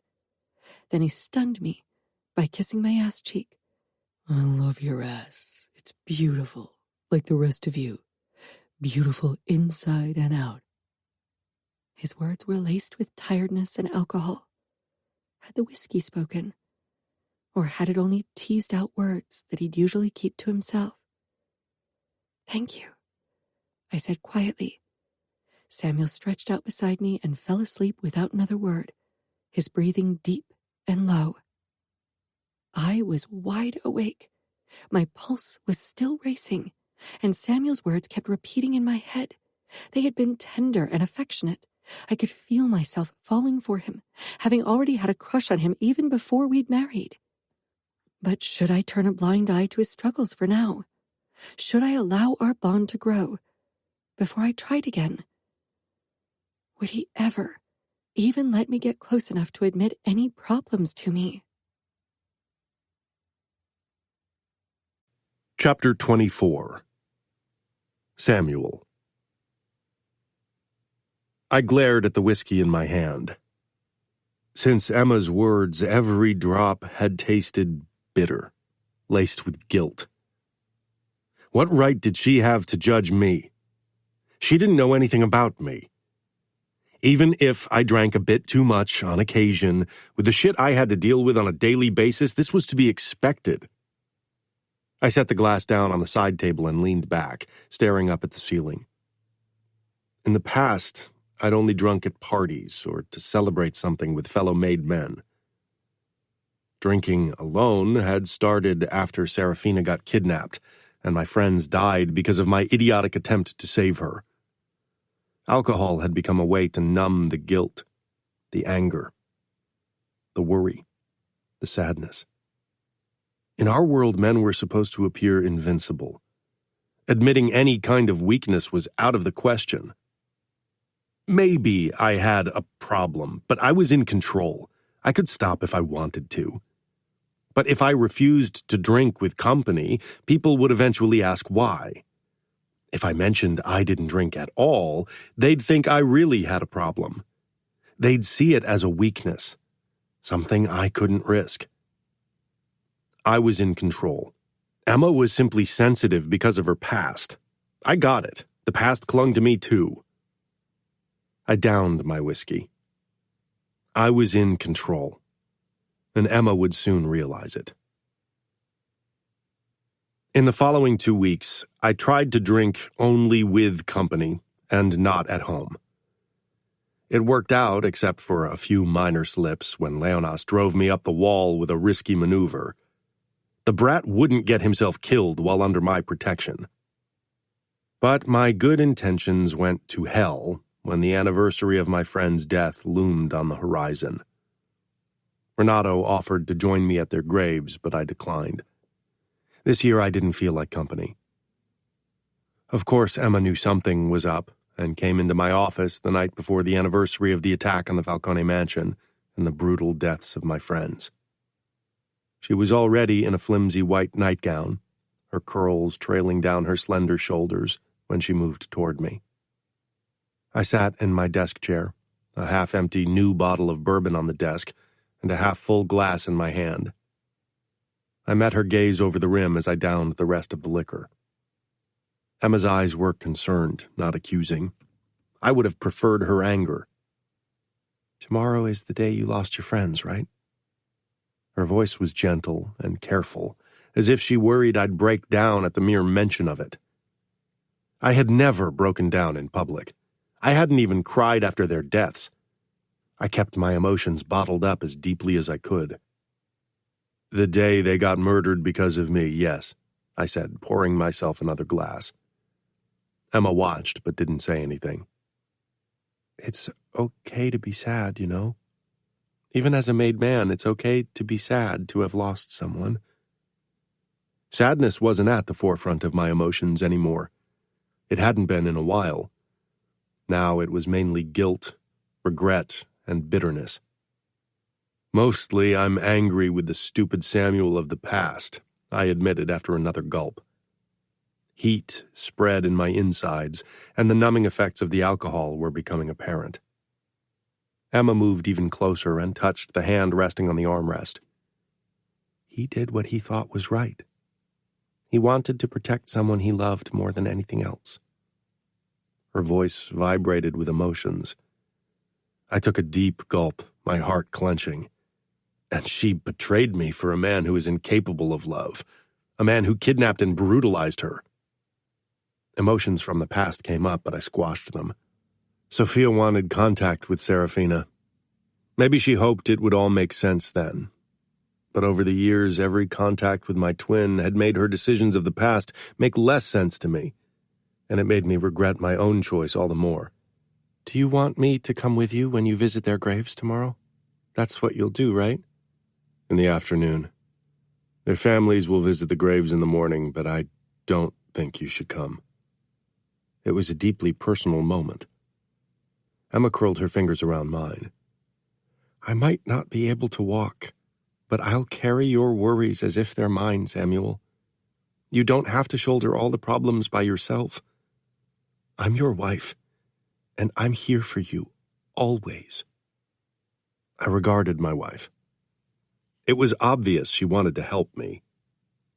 Maybe she needed this even more than I did. I had been pushing her away in the past few weeks. Not that I'd allowed her a deep look into my heart before that. I emptied the glass and gave a terse nod. Maybe then you'll understand why I feel the way I do. Emma smiled, then pried my fingers off the armrest. Will you come to bed? It's late. Her eyes flitted to the now almost empty bottle. I nodded and got to my feet. I needed to feel and taste Emma to distract myself. The alcohol didn't do the trick today. Sleep was out of the question anyway. I returned home in the early afternoon to pick up Emma. She was dressed in a dark blue dress and a cardigan of the same color with very little makeup. Maybe this was her way to pay respect to the dead. I, too, had chosen a dark suit for once, though I doubted the dead cared the slightest about what we wore. We were silent on the ride to the graveyard, and I was glad Emma didn't try to make small talk. I was on edge, had been all day, and the flask I'd emptied before I'd picked up Emma hadn't helped in the slightest. If she could smell the alcohol on me, she didn't show it. I parked in my usual spot right in front of the south gate entrance. Emma and I followed the fine gravel path I always took, then stopped in front of Arlo's light gray granite family crypt. It was close to the pathway, so Emma only had to cross a short distance of grass. However, the grass slope was bumpy, so I pushed her the rest of the way until we stood right in front of the pyramid-shaped crypt. Over the years, the number of flowers put down on the anniversary of their deaths had become fewer, and as I stepped inside the narrow, dark crypt, I didn't find a single flower on Arlo's headstone. I put down the white carnations Emma had bought before I'd picked her up. I shifted to the side so Emma could look inside. The space was too narrow for her. It was the smallest of the 3 crypts we'd visit today. Arlo's father had died 2 years ago during a fight with the Bratva, and his mother had taken her life a few months ago. Now it seemed I was the only one still mourning him. I, too, only came once a year now. I'm sorry, my friend, I murmured, then motioned for Emma to move back. Together we left and walked in silence toward Aenea's family crypt, 2 graves down the aisle. His grave had 2 bouquets on it, one from his younger sister and one from his parents. In the past, his fiancée had put flowers there too, but she was long married and had 2 children. Emma regarded me closely, but my expression was a cold mask. If she hoped to find a crack in it, then her chances were the best at Domenico's grave. When we moved on to his grave, I felt a flood of memories rising. I rarely allowed them anymore, but they sometimes still came at night. But on the day of his death, I always let the memories take hold of me. Emma and I entered the white marble crypt of Domenico's family. His grave was covered with flowers, as always, and the photo of him and our group of friends, minus myself, sat in front of it. I got down on my haunches and touched the grave and briefly closed my eyes, remembering the look of agony on his face before he died and his cries for his mom and his begging. "I'm sorry, my friend." Emma touched my shoulder. I glanced at her. Tears brimmed in her eyes, tears I would never allow myself. She gave me a small, emotional smile. "Do you understand now? Can you see what my actions have done?" "I understand that you're judging yourself because of what you know now. But I think you would forgive yourself if you reminded yourself of what past Samuel knew. That your twin was in the hands of the brutal enemy, that she was being tortured and possibly raped, and that nobody would risk to save her, except you." I shook my head. Domenico's mother judges me for both, and it's her right. Maybe she can't forgive you for many reasons, but I know you should forgive yourself. I'm not a forgiving man, not toward others and not toward myself. Emma touched my cheek. "I can see that. But if you can't do it for yourself, then maybe do it for us, and for the family we'll one day have." Emma. After witnessing Samuel's guilt and sadness at the graveyard, I decided to do something. If he wanted to have any chance of fighting his alcohol problem, he needed to move on and forgive himself. But he would never do it because he didn't feel like he was the one who could forgive himself. Leo gave me a questioning look as I told him to take me to Domenico's parents. "I don't know if that's a good idea. I'll have to ask Samuel." I narrowed my eyes. "Do you have to ask Samuel for permission for every little thing I do?" "This isn't a little thing." He picked up his phone but couldn't reach Samuel. "He's questioning someone and not available. We'll have to wait." I shook my head. "Then I'll call a taxi." "That's not an option." "Then drive me there. It's part of my duty as Samuel's wife to get to know the families of his soldiers, right?" Leo looked less than convinced, but he finally started the car. Of course, he tried to call Samuel 2 more times during the drive. I wasn't sure if maybe I was crossing a line I shouldn't, but I needed to give it a try. Domenico's family lived in a small house in the suburbs. I didn't know much about them, and had only met Domenico's mother and brother when she raged in the restaurant. I was a tiny bit anxious about how she'd react, but I was willing to risk her wrath if it meant I could put in a good word for Samuel. Leo didn't leave my side as we made our way to the front door, and he rang the bell. "I'll have to interfere if she loses it again. Grief isn't an apology. It's been years." "Don't tell her that," I whispered. The door opened, and Domenico's mother stood in front of me. Her eyes widened when she spotted me. She was in a bathrobe and looked slightly disheveled. "I hope we didn't wake you," I said. She scowled. "Of course not. I prepared my husband and son breakfast before they left to do their duty for the outfit." I could hear that she didn't think they should still be part of the outfit. "I'd like to talk to you, if that's okay." She looked at Leo, who regarded her like a ticking time bomb. Then she stepped back and nodded. She left the door open and moved inside. We followed her into a living room. The TV was running. She sank down in front of it again. An ironing board and a heap of crumpled clothes stood off to the side. I moved closer to her. Leo stopped right behind us. His hovering was unnerving. She looked like someone who struggled with grief and perhaps even depression, but not like she would attack me, at least not physically. She met my gaze eventually. "Samuel misses Domenico too, and I know he's very sorry." Leo made a sound that suggested it wasn't something I should say. Was it really so bad if a man, even one with power, admitted that he was sorry for something like this? "I just thought you should know.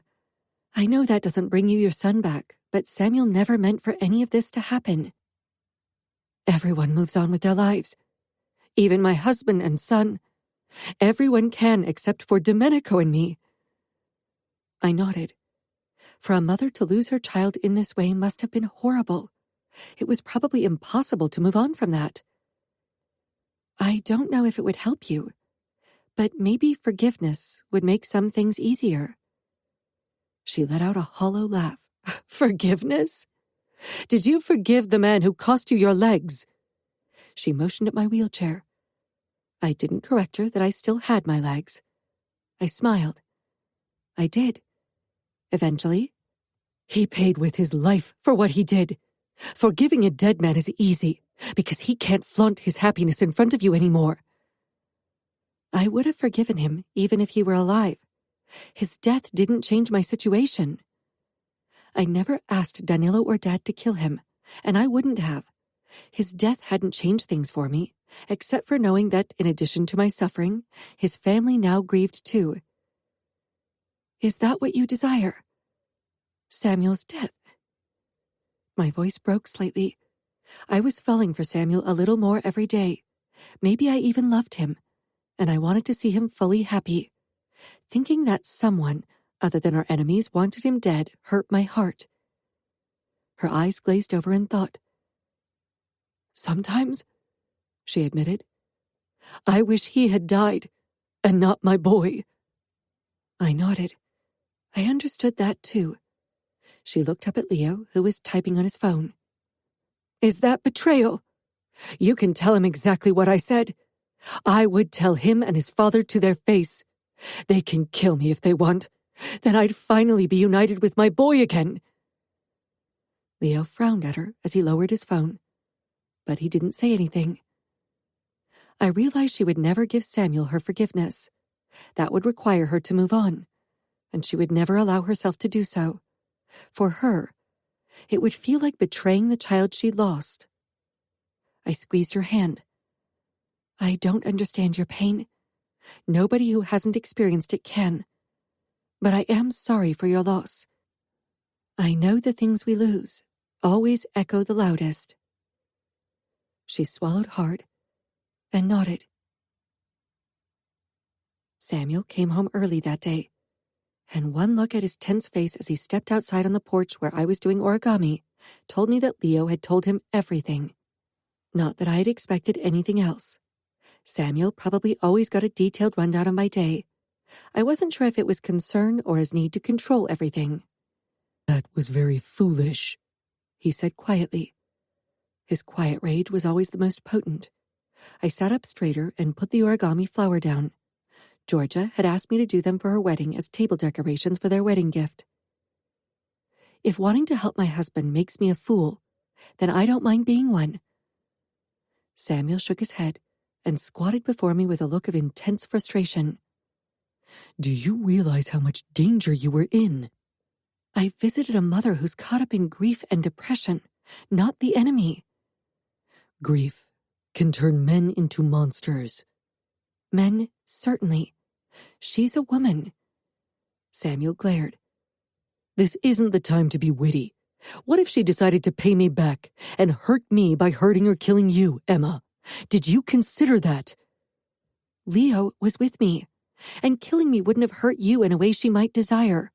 For her to have any chance of getting even, she would have to kill someone you love, like your mother or Sophia, not me, because you don't love me. The words ached, but I didn't shy back from a hurtful truth. I never had. Samuel regarded me without saying anything. Right? I whispered, and I wasn't sure why I did it. Samuel straightened and looked out over the lake. I told you, she won't forgive me. She can't, because she would feel guilty. It isn't even about you anymore. It's about her feeling obligated to stay in the past and not move on like everyone else. I want to move on, now more than ever, because of you. He looked me in the eyes, and the look in his made my heart speed up. Samuel wasn't a man for emotional declaration, but this felt like one. Chapter 25. Emma. Georgia was a stunning bride. Her sweetheart neckline accentuated her showstopper neckline, and her copper hair contrasted beautifully with the white of her dress. Renato's expression was more than appreciative as he took her in, and definitely not fit for church. I rolled my eyes, annoyed. Samuel squeezed my hand, and I slanted him a look. Maybe she can get him in line, he said under his breath as the priest continued the ceremony. Made men can be extremely set in their ways. Samuel let out a low chuckle and raised my hand to his lips to kiss my knuckles. The gesture, in public no less, surprised me. You would know all about it. Indeed, I whispered, then turned back to the front of the church to watch Renato and Georgia exchange their vows. During the congratulations in front of the church, my eyes briefly drifted to Fiorentino and his father. While the boy gave me a brief smile, still thankful for my help, his father pointedly ignored me. He was furious because my meddling had led to his son being a part of the outfit. Afterward, we gathered in a massive ballroom in one of the best hotels in Minneapolis. Georgia's mother had picked it because of its sheer size, as she'd invited pretty much everyone she knew. Georgia was worried you'd be mad because their wedding has more guests than ours, I whispered. Because I was Georgia's maid of honor and Samuel was Renato's best man, we shared a table with their families. A man who worries about losing face because his friend has a bigger wedding has already lost. I smiled, pleased that Samuel shared my opinion. Let me guess. Your mother was enraged about the insolence. I giggled. Of course. She'll be offended for a while. Samuel shook his head with a wry smile and took a sip from the champagne. After dinner, Georgia and Renato had their dance. I smiled as I watched them, even if Georgia's red face told me her husband had said something very naughty. I really hoped she'd managed to rein him in. When the dance floor was open for the rest of the guests, Samuel rose from his chair and held out his hand to me. Will you give me the honor of a dance? I bit my lip with a nod. I took his hand and followed along until we reached the edge of the dance floor. This time I managed not to roll over Samuel's feet. No bruised feet this time, he said. I flushed. Did you have bruises? I didn't pay attention to your feet on our wedding night. That's right. You usually get distracted by the upper half of my body. My face grew hot. I looked around at the guests to see if anyone had heard the comment, but the music was too loud. Samuel! He chuckled, obviously amused by my embarrassment. Don't pretend you care about my feet. They look good in heels, so I sometimes look at them, he said. The song ended. I licked my lips. Could we do a dance with me in your arms, like at our wedding? Samuel bent down and picked me up, then pushed the wheelchair to the side with his foot. I wrapped my arms around his neck, bringing us closer as he began to sway to the music. Our gazes locked, and I smiled at how different this dance felt compared to the one at our wedding. We had been strangers back then, and now we weren't. I felt comfortable in Samuel's arms, safe and at home, and I realized this was the first social event where I had thoroughly enjoyed myself. I'm really enjoying myself. You are like my personal shield that keeps away the negative energy. Samuel's lips twitched into a brief smile before the aloof expression he usually had in public returned. I'm glad you feel that way. I want to shield you from all the darkness in our world. I kissed his cheek, but he turned his head and pressed a kiss to my lips. When this song ended, Samuel and I returned to the table. Georgia was there, talking to her mother and Renato's. She sent me a pleading look. Can I kidnap Georgia for a moment? Of course, Georgia's mom said. Samuel leaned down to me. You leave me here with these two gossip mongers. Sorry, I need you to shield me from their negativity, I said teasingly. I feel tempted to spank you for this, but you'd enjoy it. My cheeks burst with heat, and I quickly followed Georgia, who sent me a questioning look. We crossed the room toward the double doors. Samuel, too, escaped the table, obviously not in the mood to chat with the gossip mongers. His words about spanking echoed in my head. I'm not sure I want to know what goes on in your head, Georgia said as we arrived in the empty hallway. Samuel just said something. I shook my head with an embarrassed smile. Everyone could see you two were into each other when you danced. It was really sweet. I'm so happy that things are working out for you. I took George's hand. She was quieter and more withdrawn than her usual perky self. I hope you'll find happiness. Renato can count himself lucky to have you as his wife. Oh, he should definitely count himself lucky, but he only thinks about ways he can get lucky tonight. She rolled her eyes. I laughed. Don't make it too easy for him. I won't. Trust me. The Miones had invited my mother, Danilo, and Sophia to celebrate Christmas with us in their mansion. I was excited to have my brother with me for the festivities. I'd never celebrated Christmas without him, and hoped it would stay that way. Danila and Sophia stayed in a hotel around the corner from the Mione mansion, not taking us up on our offer to sleep in one of the guest rooms. Danilo probably wasn't too keen on being under the same roof as Samuel or Pietro. Samuel and I arrived at his parents' late in the afternoon on Christmas Eve. They also lived in the Lake of the Isles neighborhood and had a beautiful lake view. Their mansion was built at the beginning of the 20th century, and not newly built like our home. When Samuel and I entered the mansion's entryway, my eyes grew wide. Beside the old wooden staircase that led to the first floor was a new elevator. It looked like an alien amid the last century decor. I gaped at Inez and Pietro, then peered up at Samuel. Did you know? He nodded with a small smile. The same elevator company that did the one in our house built this. I was incredibly touched by the gesture. I moved over to Inez and took her hand. You really didn't have to do this. This doesn't match your house's historic decor. Inez let out a small laugh. We want you to feel at home here, and that requires you to be able to access every part of this mansion. Would you like to try it out? I nodded and pressed the button that opened the doors.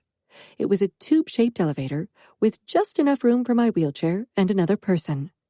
I rode to the first floor, then back down again and grinned. It's perfect. Thank you. The doorbell rang and Pietro opened the door for Danilo, Mom, and Sophia. They had arrived only today, so I hadn't seen them yet. After greeting Inez and Pietro, Mom immediately came towards Samuel and me. She gave him a dazzling smile before she pulled him into a too enthusiastic hug. Danilo gave me a look that almost made me burst out laughing. After hugging Mom too, I moved toward Danilo to give Mom some time to schmooze Samuel, as she seemed very intent on doing. At least Mom shows some enthusiasm about her new family. Danilo bent down and hugged me. If I hugged your husband like that, he'd kick my ass. Neither of us are into public displays of affection, and my affection is still limited with him. I pursed my lips. You should try to like him. He's my husband. Is he a good one? Then I might consider it. Are you a good husband? Danilo glanced at Sophia, who stood beside Inez with an arm wrapped around her. Something in his gaze had definitely changed since I'd last seen those two. And when she looked back at him, I realized the same could be said for her eyes.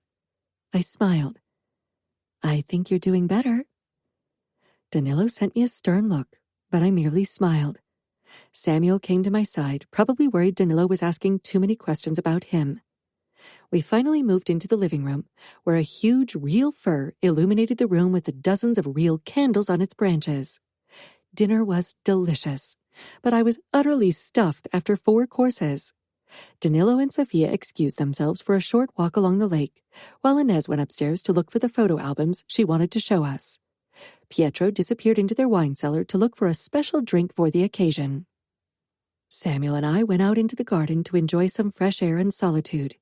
I sucked in a deep breath. It was bitterly cold outside. Samuel shrugged out of his jacket and draped it over me. Your brother is practically undressing my sister with his eyes, Samuel muttered as he released my shoulders after a moment. I stifled laughter. Sophia did the same, you know? It had been quite embarrassing and endearing at the same time. I hoped I never looked at Samuel like that, considering I felt the same strong pull toward him that Sophia felt toward my brother.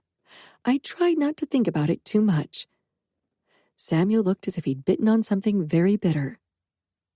I feel very tempted to leer at you the remainder of the evening just to spite Danilo. I laughed. That's horrible and childish.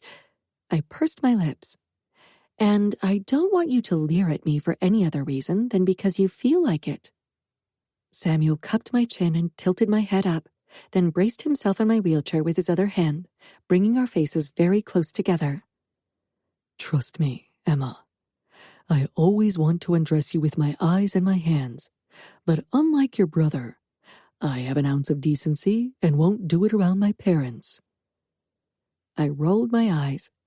Danilo and Samuel were like cats and dogs. Samuel pressed his lips against mine. Especially when you disrespect me like this. I want to kiss some sense into you. I gave him a doubtful look, though I had to admit that his kisses definitely wreaked havoc with my senses. He deepened the kiss, his tongue demanding as it teased me. I knew someone could come out at any moment, but I simply couldn't find the strength to end our kiss. Samuel tasted of the red wine that he drunk, tart with a hint of berries. Soon my skin was flushed, and my lap felt hot. Samuel got down on his knees and pressed his face in my lap with a groan. I want nothing more than to eat you right here. I tugged at his hair. The pressure of his face against where I ached for him, and the additional heat almost drove me insane. But we couldn't do anything in his parents' house. That would be absolutely uncouth, how Samuel would put it. Samuel looked up, and I knew we'd be in trouble. Don't, I whispered, but it sounded half-hearted. Samuel raised his brows. Don't what? His low voice sent a shiver down my back. He reached one hand under my dress, stroking along the lacy top of my stockings, before he pushed 2 fingers into my panties, finding me damp. His eyes challenged me. Don't what? The alcohol had definitely lowered his inhibitions. I wished I had the same excuse, but my body simply ached for his touch. Steps sounded. My eyes widened in anxiety. Samuel quickly extracted his fingers from under my skirt, pushed them into his mouth to lick them clean, and straightened just when Inez appeared behind the window and raised 4 thick photo albums with a delighted expression on her face. I quickly excused myself to the bathroom to freshen up before I returned to the living room. Danilo, Samuel, and Pietro were already tasting some expensive port. Samuel's eyes locked on mine, and a new wave of heat rushed through my body. I tore my gaze away as I moved towards Sophia and Inez, who sat at the coffee table with one of the photo albums open in front of them. The men quickly excused themselves to Pietro's office, obviously not in the mood to take a stroll down memory lane. It was quite late when Samuel decided it was time to head home, and that was when the atmosphere became uncomfortable. Can one of your men drive Sophia and me to our hotel? Danilo asked Pietro. I don't drink and drive since Emma's accident. Pietro nodded. That seems wise. Danilo sent Samuel a hard look. What about you? I'm sure your father can also spare another man to drive you home. Samuel narrowed his eyes at my brother. You could spend the night here, Inez said with a disarming smile at Samuel. Then we could spend Christmas morning together. We were invited for lunch anyway. That sounds wonderful, I said quickly. I didn't want to stab Samuel in the back by expressing my unease of having him drive us home in his state. He didn't have any outward signs of being drunk, but I doubted the men had held back while they chatted in Pietro's office. Samuel was confident in his abilities, but I didn't want to tempt fate, not after my accident. Your present is at our house, Samuel said. We can exchange presents later. I don't mind. Samuel looked into my eyes for a while. Then he gave a terse nod. Why not? Danilo gave me a small nod, obviously pleased with the outcome. I sent him a warning look. A comment from him might provoke Samuel again. When Samuel and I lay in bed a short while later in the dark, he murmured, You trust your brother's judgment more than mine. I tensed.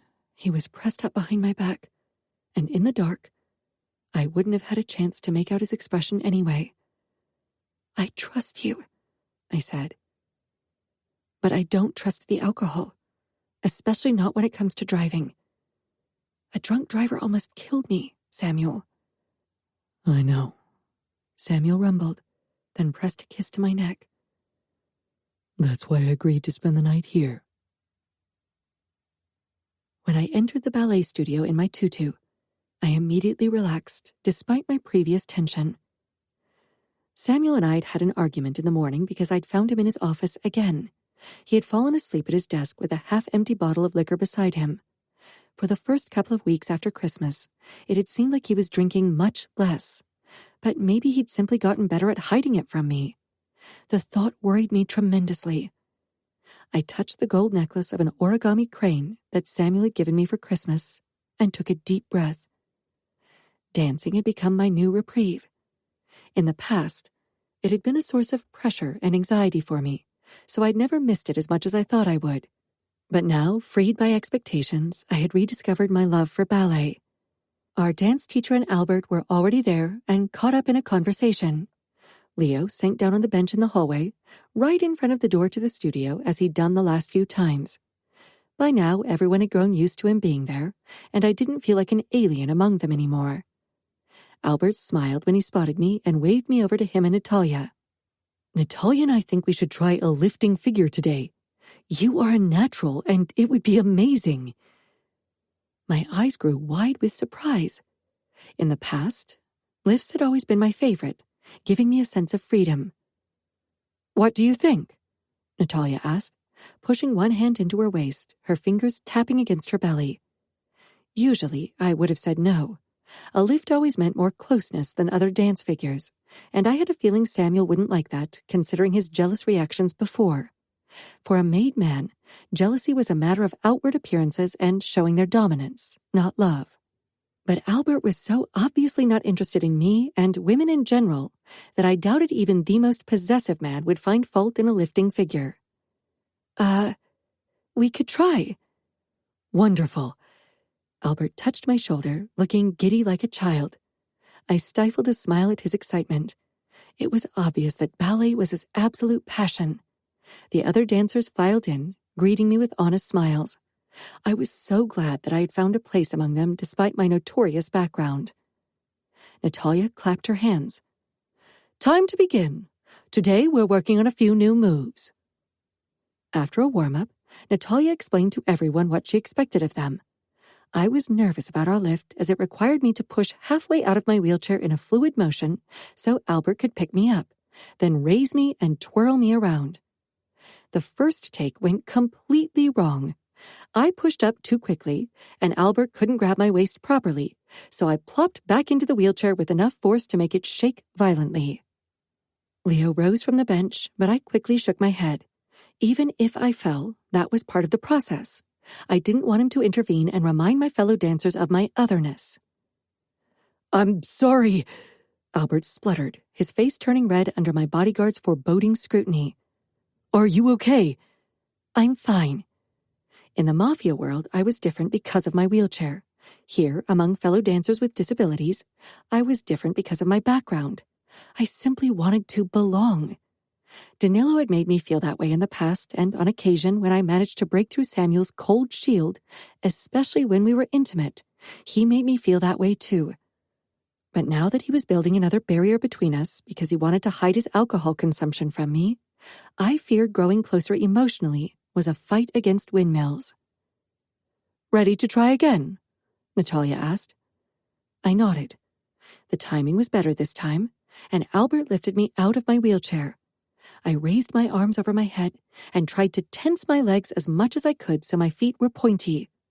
Most lifting figures required tension in your legs and feet, so we had to modify them to work with my body's abilities.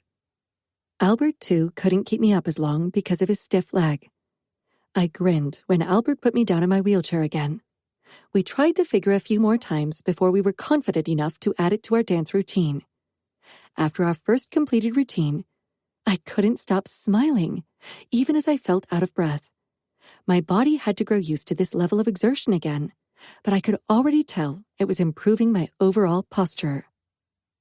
Oh, Albert gasped at the same time as a hush fell over my fellow dancers. I followed their gazes toward the door, and my eyes grew wide in surprise. Samuel stood in the doorway. Damn it. I've never been into bad boys, but your husband could change my mind, Albert whispered under his breath. I couldn't stop the laugh from bursting out of me. Samuel's intent, cool gaze slid from Albert to me.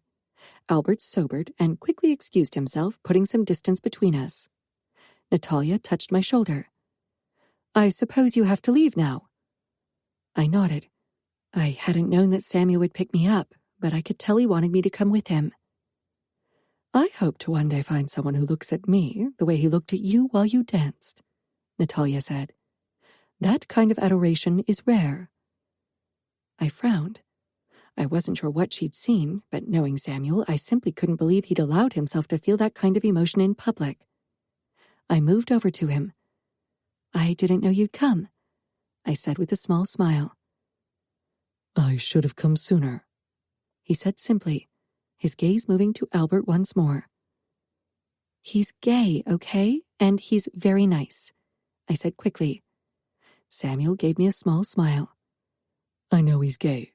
I had my men do a background check on everyone. I shouldn't have been surprised. He finds you very attractive. He said you could make him fall for the bad boy type. Samuel touched my shoulder and gently steered me out into the hallway. His brows drew together. Then he's not so different from some women who fancy the bad boy in bed because they don't know the baggage that comes with his life. He grabbed my gym bag from the locker room, then opened the front door for me. I should change clothes, I said, confused. Samuel shook his head. He pushed me down the ramp to his car parked right outside and lifted me out of the wheelchair. Stay as you are. The look in his eyes and the low timbre of his words melted my insides. I blushed when I realized what Samuel had in mind. Does my ballet attire turn you on? I asked with a teasing smile when Samuel didn't put me down in the seat right away. He lowered me into the seat, but stayed bent over me.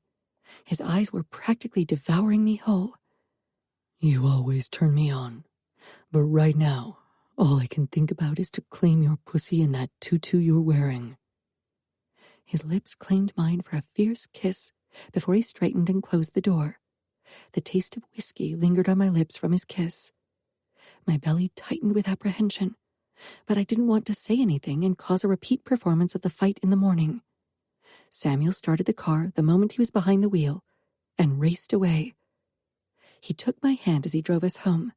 My body already rang with desire. It was still early, much earlier than Samuel's usual time to return home from work. The moment we pulled up in front of the house, Samuel shoved open the door and raced around the hood. He picked me up and carried me inside, then kicked the front door shut. Instead of carrying me upstairs, he turned and pressed my back against the door, then kissed me hard. He ground his cock between my legs, showing me how much I turned him on.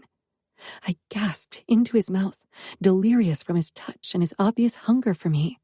He dry humped me as we kissed almost desperately. I could feel myself getting closer and closer. Samuel straightened suddenly and stumbled into his office with me in his arms. He put me down on his desk, then swiped all the folders and sheets off the surface with one sweeping motion. I laughed, feeling almost lightheaded with desire.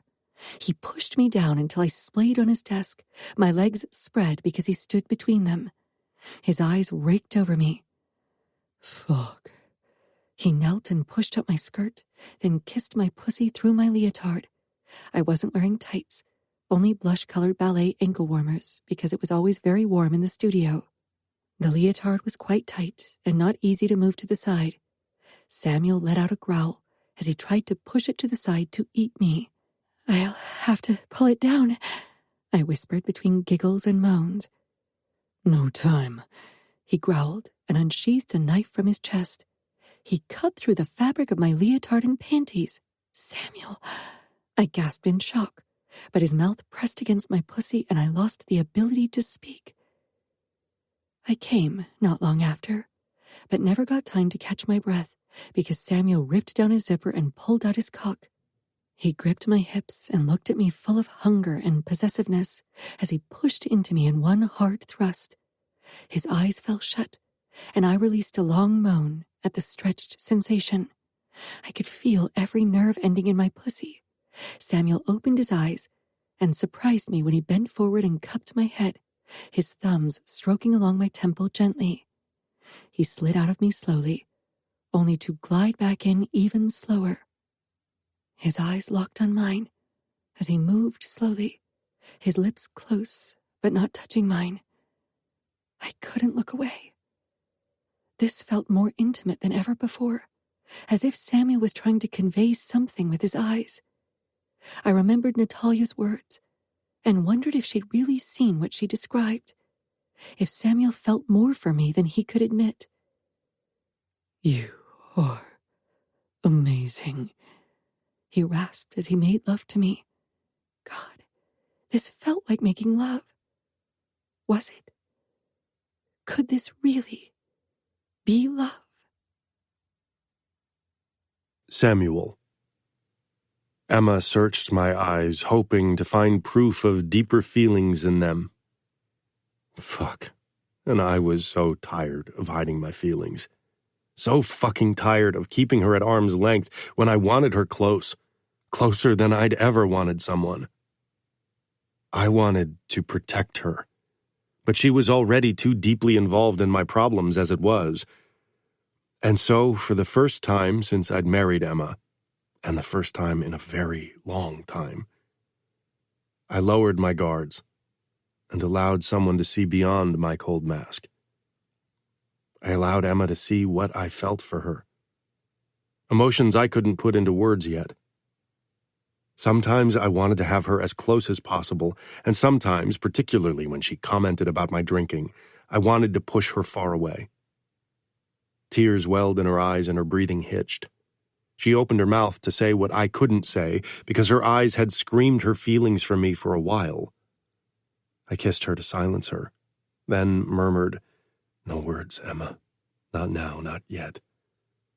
Let me be the first to say them. Soon I'll be ready." She nodded and swallowed hard.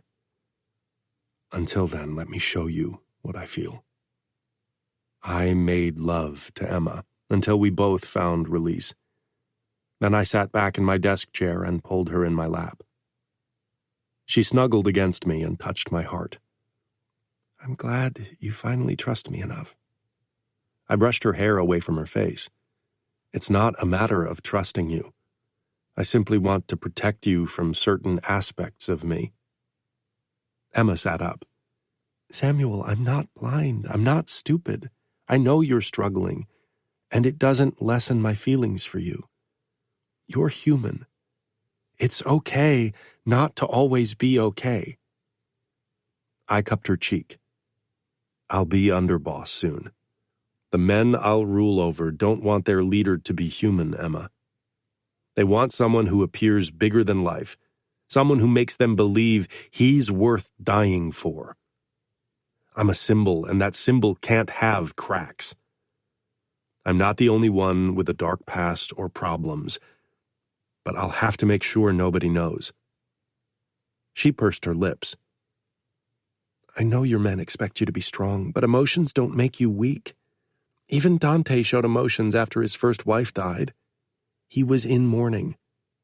For a short while, and it never stopped him from being cruelly effective in his job. I lost friends and a twin. That's not the same as losing a wife." She sighed. "I understand being strong for your men, but I'm your wife. I swore to be by your side in good and in bad times, so let me be there for you." I brushed a strand from her sweaty forehead. "It's my job to protect you." Her expression darkened. "Yes, and it's my job to take care of you. Let me help you. Don't push me away. Don't keep me out. That hurts me more than your problems ever could." I kissed her. "I'll try. I'm used to keeping people out, so this will be new for me." She smiled slightly. "That's okay. I'll hold you accountable, okay?" "Okay." "Maybe it would be a good start to talk about your drinking." I tensed, my defensive walls jumping into place. "I drink often, You're right. Every day, Emma said quietly. I gritted my teeth. How would you know? Because I can smell it on you, Samuel. I thought you wanted to confide in me. I sighed, not liking feeling cornered like that. I felt the strong desire to lock her out again, to raise my protective walls.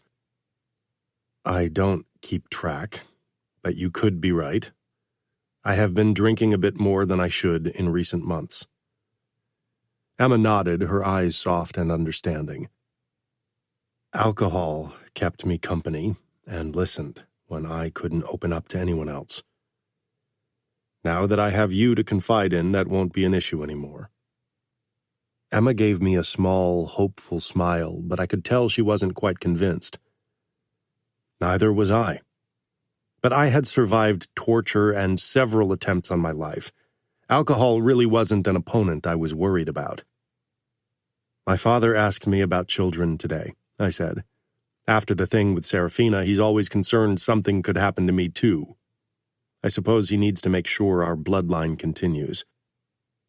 Emma regarded me with wide eyes. Okay. She tilted her head curiously. Your mom got really emotional over photos of you, Serafina, and Sophia as babies. Maybe that's why he feels like grandchildren would be good, to cheer up your mom, you know? I nodded. She's made peace with having lost Serafina, but sometimes it catches up with her again. That's why I knew it was a bad idea to look at those photos. Are you still against kids? She frowned. I was never against having kids, Samuel. I'm just worried.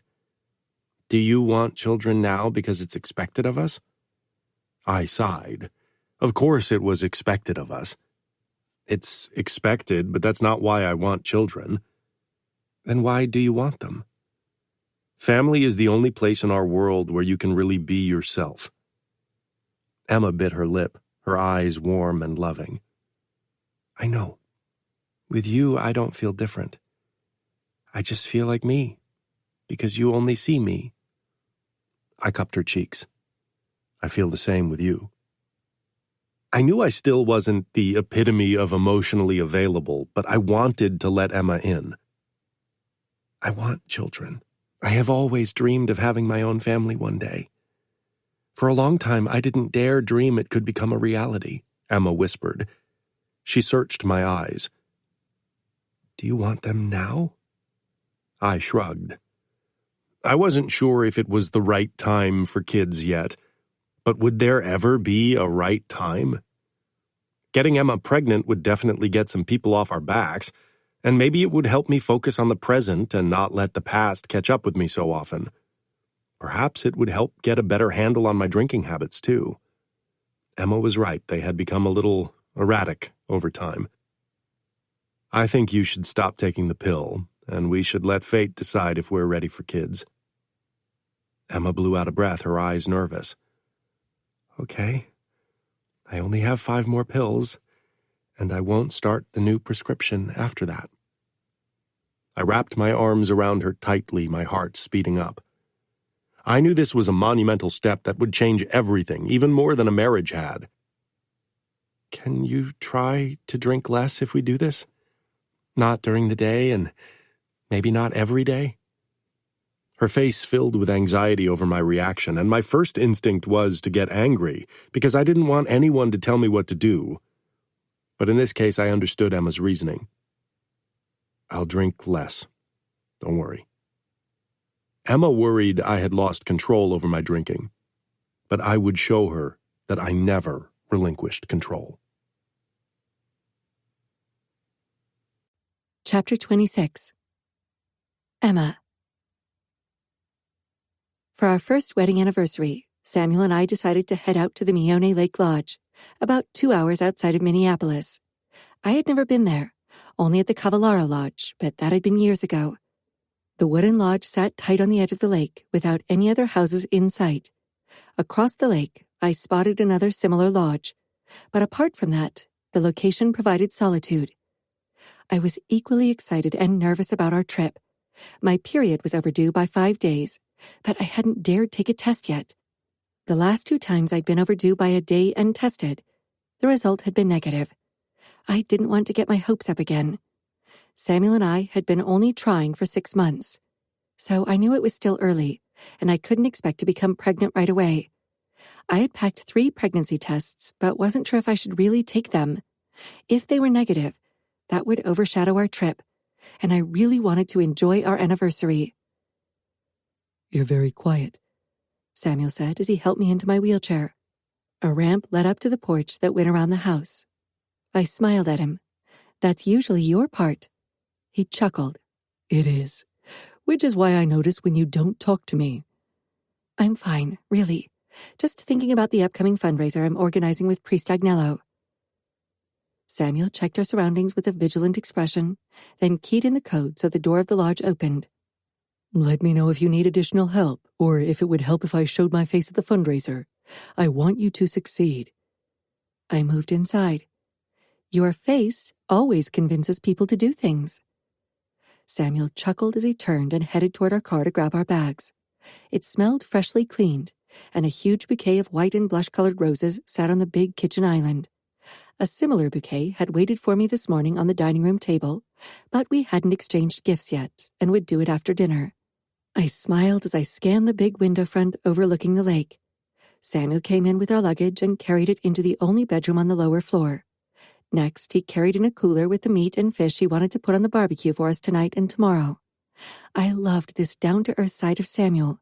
He'd hunted the meat himself a few months ago during a trip with his dad. Whenever he barbecued meat, he seemed the most relaxed. A few bottles of red wine sat on the kitchen counter, and in the fridge, I found my favorite white wine, a Pecorino, my favorite Italian grape at the moment. Samuel probably expected that we'd have a glass of wine tonight for dinner. I bit my lip. I couldn't drink until I knew I wasn't pregnant. Maybe Samuel would suspect something if I didn't drink anything on our anniversary, even if I'd reduced my intake in the past few months very drastically because of our wish to have a baby.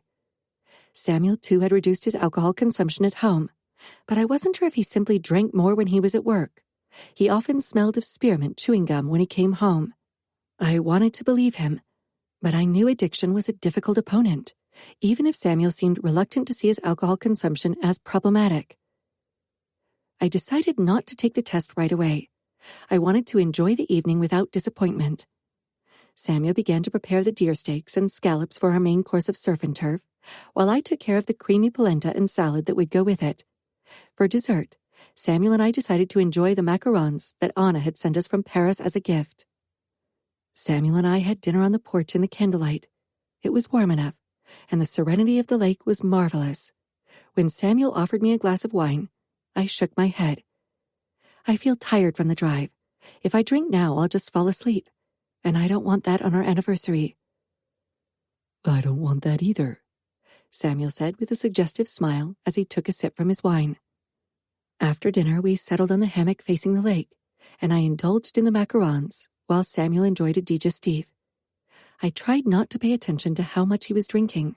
I didn't want it to overshadow our trip. We linked hands and sat in silence, my head on Samuel's shoulder, for over an hour.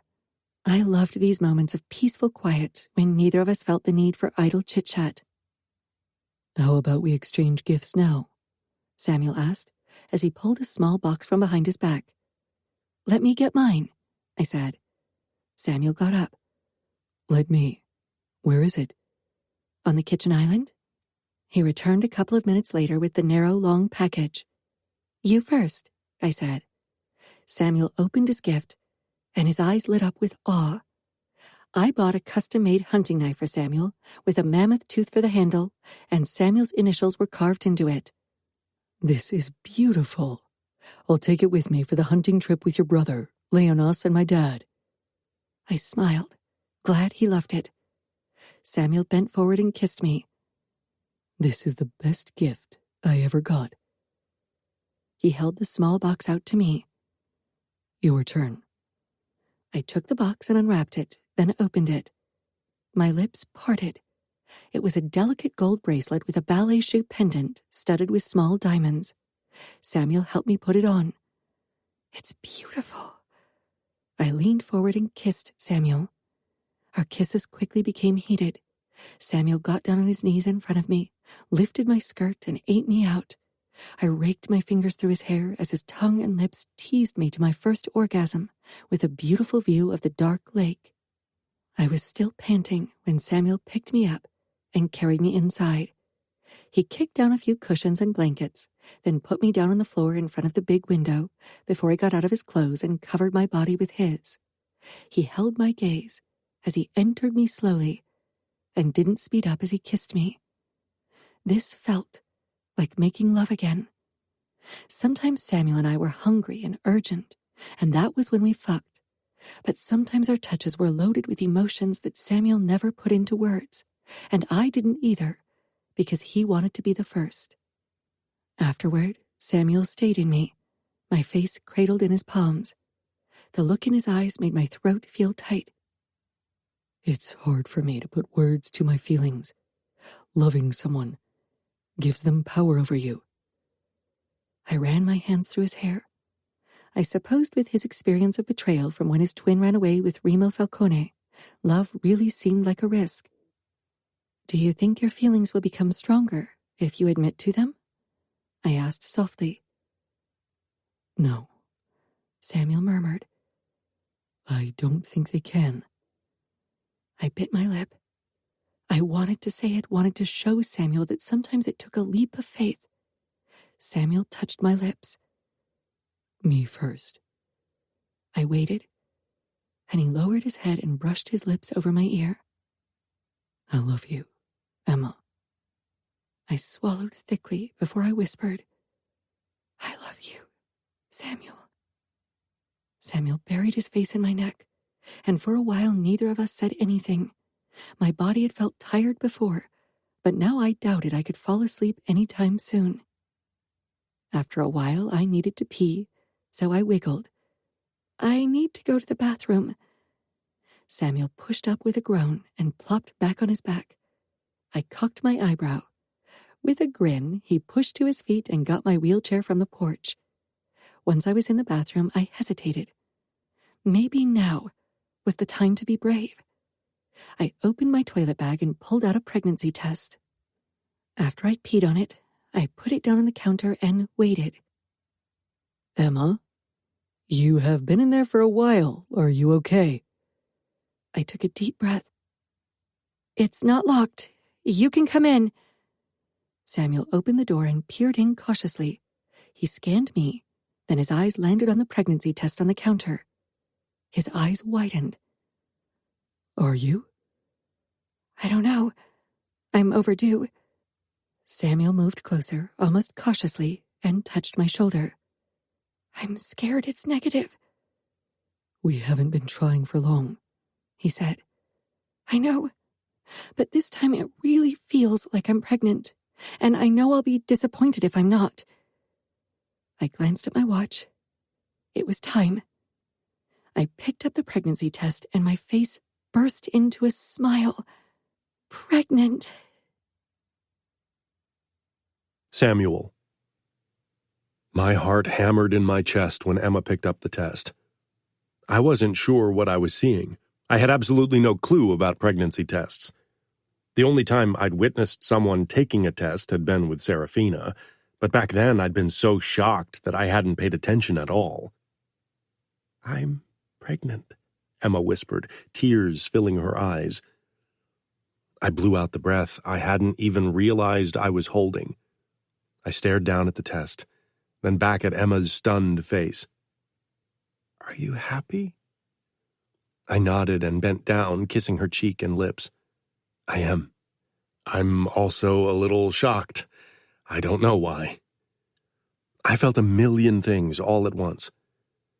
We had been trying for months, but this was the first time it really sank in. We'd become parents. I'd become a father with a whole new set of responsibilities and another person, a small baby, to protect. I am too. Shocked, and happy and scared, maybe even terrified. I pulled back a little and looked at Emma's widened eyes. Are we ready to become parents? I chuckled. I think we have to be. Emma nodded, then looked back down at the test. Oh, wow, On the one hand, seeing Emma's shock and nervousness was consoling, but on the other hand, it made me realize that we'd both be thrown into this. I took her hand and kissed it. "You'll be a great mom. You love to take care of people." "I thought you didn't like it when I mother you," Emma said with a teasing smile. "Sometimes I don't, sometimes I do, but a baby will love it, I'm sure." She giggled, then shook her head again. I picked her up and carried her into the bedroom, then put her down on the mattress and stretched out beside her, pulling her close. In many regards, I would have to do even better in the future. Emma needed me now more than ever. I hadn't been completely honest with her regarding my alcohol consumption. I had tried to drink far less, but it had proven challenging, so I'd mostly drunk at work or at night when Emma had been asleep. Now that she had to take care of the baby growing inside her, I could confide in her even less. I didn't want her to worry. This was my personal battle, and I was determined to win. Chapter 27. Emma. Admitting to addiction meant weakness in the eyes of a made man. It made me furious. This was simple physics. Even if they considered themselves stronger than other people, they were still bound to nature's laws, and their bodies craved whatever drug they were addicted to. Maybe their strength made it easier for them to resist, but perhaps it made it harder because they never sought help. Seeing Samuel struggle with his demons alone, thinking he needed to do it alone, broke my heart. I wanted to help him, but I wasn't sure how. Should I set an ultimatum? Should I put a virtual barrel to his head? I touched my bump. I needed to do something for our baby's sake, for Samuel's sake, for our family's sake. Maybe I had been foolish to think that my pregnancy would give Samuel the push he needed to stop drinking, but it had only made him more secretive when it came to his consumption. Maybe he thought I didn't notice how often he snuck down to his office at night, or how he had an array of chewing gum and even mouthwash in his car and probably his office. But his office was always locked nowadays. I hadn't cornered him about it yet, still foolishly hoping things would solve themselves. In December, I finally gathered my courage. There were only 3 more months until my due date, and I knew time was running out if we wanted to tackle Samuel's problem before that. Samuel and I had dinner together like every evening. Samuel had his usual glass of wine, never more, at least not in my presence. But I'd smelled the hint of alcohol on him when he'd returned earlier. My sense of smell had improved over the course of my pregnancy, so it was almost impossible to keep something like that from me. "I know you're drinking when you're not home," I said quietly. Samuel's expression darkened. "Emma, what if you're intoxicated when I go into labor?" His gaze slid down to my prominent bump. "I could still drive you, and I'll stop drinking once your due date is close." Did he really think it was as easy as that? That he could just decide when to stop? What if the baby comes early? Or what if it comes many days after the due date? Can you stay away from drinking for weeks? Do you really think it works like that? "I'm not an alcoholic, Emma. I like a drink or two, especially on stressful days, but that doesn't mean I have a problem." So that's where we were at? Back to complete denial. I wasn't sure what to do. Deep down, I knew I couldn't leave him, not just because our world didn't allow it, but because my heart simply forbade it. I didn't want to leave Samuel alone. I wanted to be his anchor. Your friends fought for you, and you lived. Honor them by allowing yourself to live fully. Do it for us and our baby.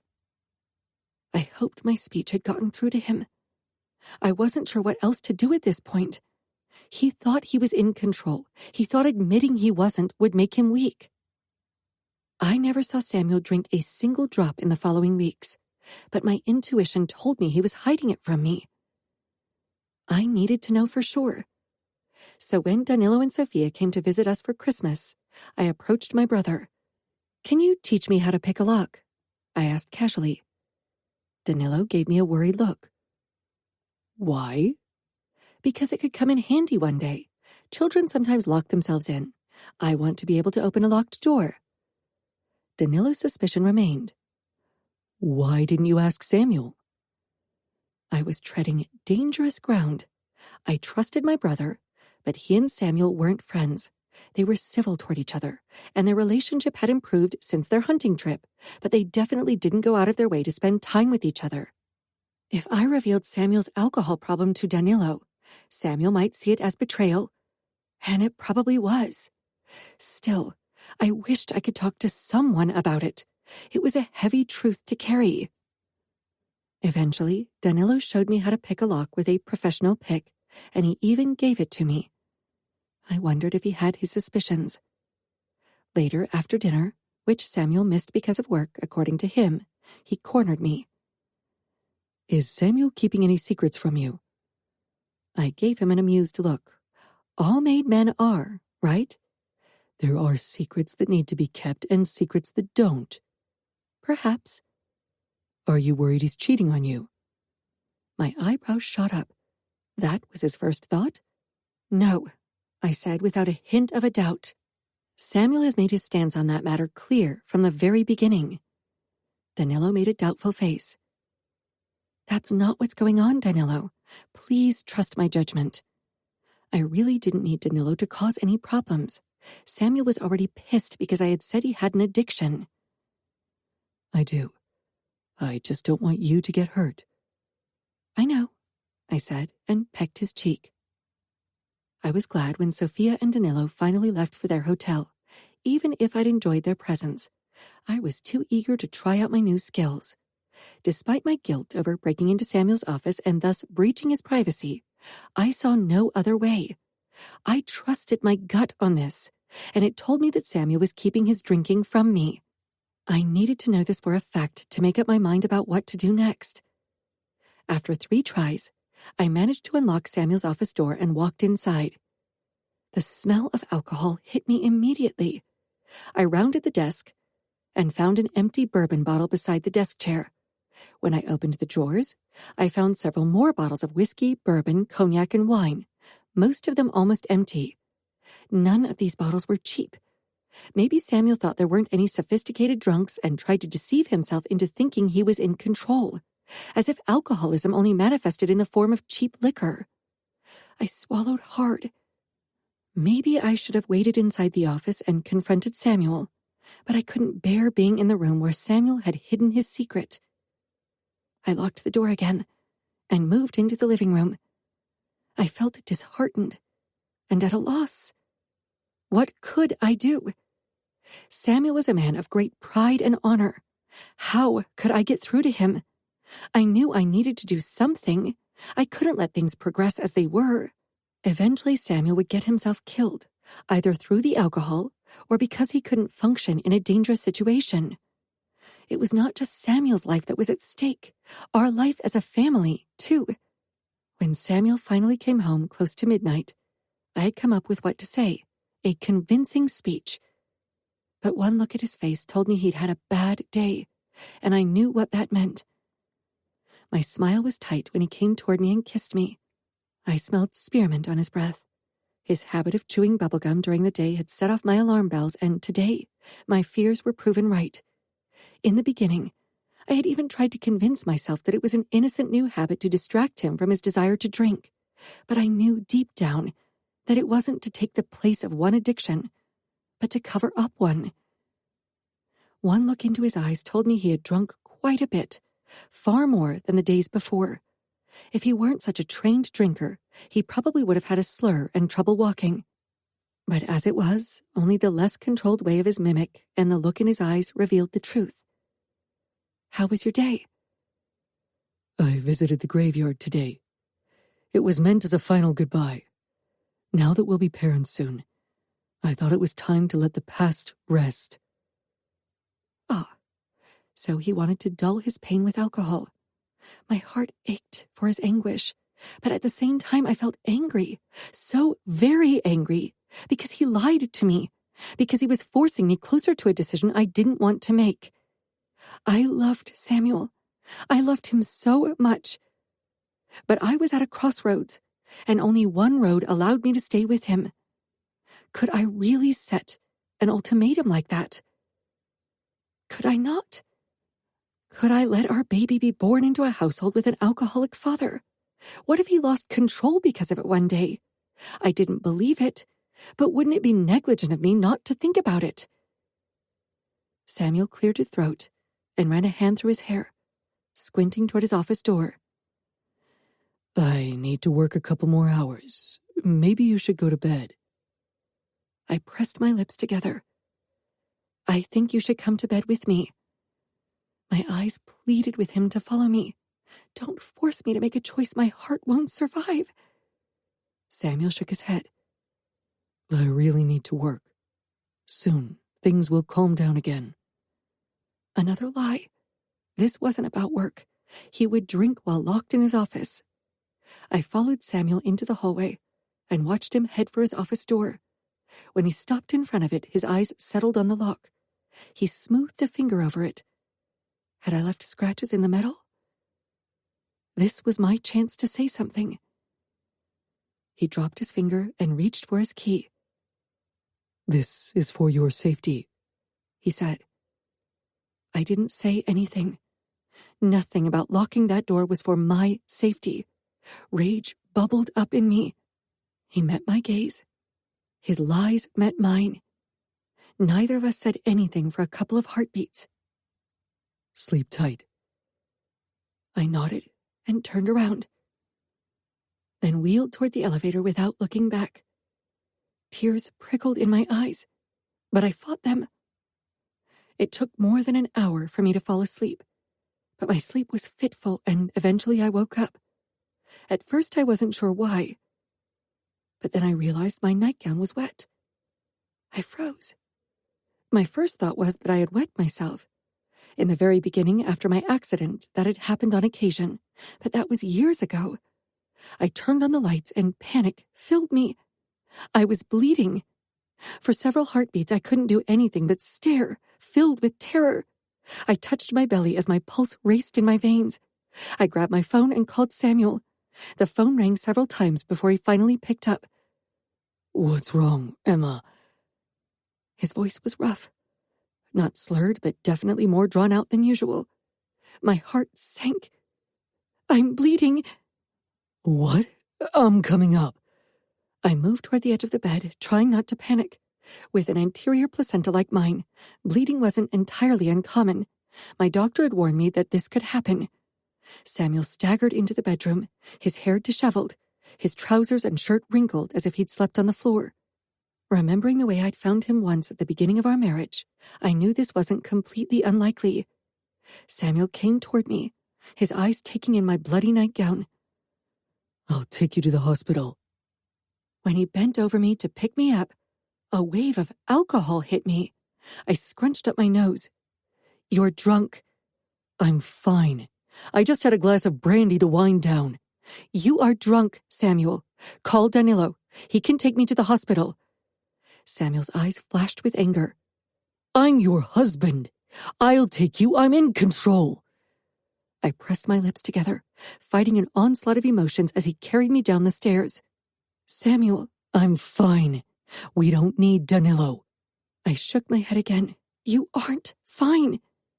His gait was steady despite the heavy note of alcohol on his breath and the slightly feverish look in his eyes. Maybe he could drive, but a warning voice in my head reminded me of the past. Fear gripped me. Samuel! He put me down on the passenger seat and buckled me up. We'll be quicker if I drive than if we wait for an ambulance or for your brother to arrive. We need to get you to a doctor as soon as possible. He was right, but still... I touched my belly, focusing on my baby. Samuel got in the car and started the engine. My stomach constricted. Hazy memories from a crash long ago that changed my life resurfaced. My bodyguard had also smelled of alcohol. It hadn't been the first time he'd been drunk on the job. I had noticed the stench before, but he'd never had trouble driving before. A vivid image of the car swerving to the side, of a truck heading our way, and the lights blinding me shot through my head. After that, everything was black. It was the moment that changed my life forever. I swallowed hard. My instincts screamed at me not to let Samuel drive. But if I called Danilo or Pietro, they would know something was wrong, and they'd figure out that Samuel had a problem with alcohol. I couldn't betray Samuel like that, right? Samuel drove too fast. I clutched the seat, fear clogging my throat. "Samuel, slow down!" "You need help," he muttered. He drove way too fast into a curve, and the car swerved toward oncoming traffic. The headlights of a car blinded me. I screamed, raw fear ripping the sound from the depths of my body. Not again! The car jerked to the side, barely missing the other car. I was flung against the door. Then we jolted to a stop. Samuel breathed harshly. Emma, are you okay?" I blinked, trying to breathe in and out as a myriad of images I hadn't remembered up until that point flooded my mind. Being stuck in a wreck, my bodyguard trying to talk to me, the acute pain in my head, blood everywhere. Samuel touched my shoulder. "Emma." I unbuckled myself. We were on the side of the road, parked at a bus stop. Samuel shook me slightly until my eyes focused on him. "Emma, say something." He had a cut on his temple where he must have hit the side of the car. Blood was trickling down his face. The driver of the other car got out of his car and gestured wildly at Samuel. "I'm okay," I pressed out. Samuel nodded, then he grabbed his phone. "Dad, I need you to come quickly and pick Emma up." An ambulance arrived before Pietro did. Samuel sat silently beside me, ignoring the other driver who tried to argue with him. "I'm riding in the ambulance," I told Samuel. "I should come with you." I wasn't sure if I wanted that. I knew once the shock had lessened, I'd be furious, not just at Samuel, but also at me for getting into a car with a drunk driver. I should have known better. He should have too. But he was in denial of his problem and I wasn't. Samuel regarded me. "Or I could drive there. I can't leave my car here after all." "You should ride with your dad," I said as the paramedics helped me onto the stretcher. I explained that the blood on my nightgown wasn't from the crash, but I wasn't sure if they believed me. "It's too dangerous for you to ride alone," Samuel said with a frown. "Getting in a car with you was too dangerous." Samuel. I swallowed hard, guilt burning a hot trail through my insides. The disappointed and hurt look in Emma's eyes almost killed me. I pressed a quick kiss to her forehead before I told the ambulance driver to be extra careful and explained the consequences if he wasn't. Dad arrived when the ambulance pulled away. I felt almost sober by now. I had definitely drunk a bit more than I should have tonight. It had been a shitty day. Dad touched my shoulder. What happened? The usual lie lay on the tip of my tongue, but I was fucking tired of lying. I'd put so much energy into deceiving Emma, and she knew. I drove drunk today and lost control of the car. Dad frowned. "You should have called. Come on, I'll drive you to the hospital." I sank down in the passenger seat. When I rubbed my face, it came away bloody. I hadn't even noticed I was injured. That was why the paramedic wanted to take a look at me.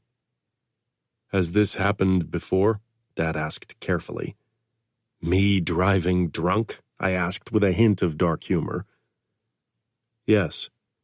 I don't remember the last time I didn't drink something," I admitted. It felt good to admit it, but at the same time, shame crawled under my skin like cockroaches. Dad slanted me a look. "Samuel, I think Emma is going to leave me. I lied to her. I almost killed her today. Why didn't you come to me sooner? I'm your father. You can tell me anything. Dad, I'm your heir. I'm a made man. A man should be able to hold his liquor, right?" Dad grimaced as he pulled into the parking lot of the hospital. "That's just something I said. It doesn't mean you should get drunk every day. I'm not drinking to get drunk. I hardly ever get drunk anymore. I just drink to function. I laughed bitterly. How is that for staying in control? Samuel Mione, the Ice King, losing control of his life and body. A shame. A fucking disgrace. We'll grab a coffee or two before we head to Emma. You smell of alcohol. We need to get you sober before you see her again. I am sober, or as sober as I can be. Dad grabbed my arm. Damn it, Samuel, I lost Fina. I won't lose you. I nodded mutely. Fina. Is this because of her? Did you start drinking because of her?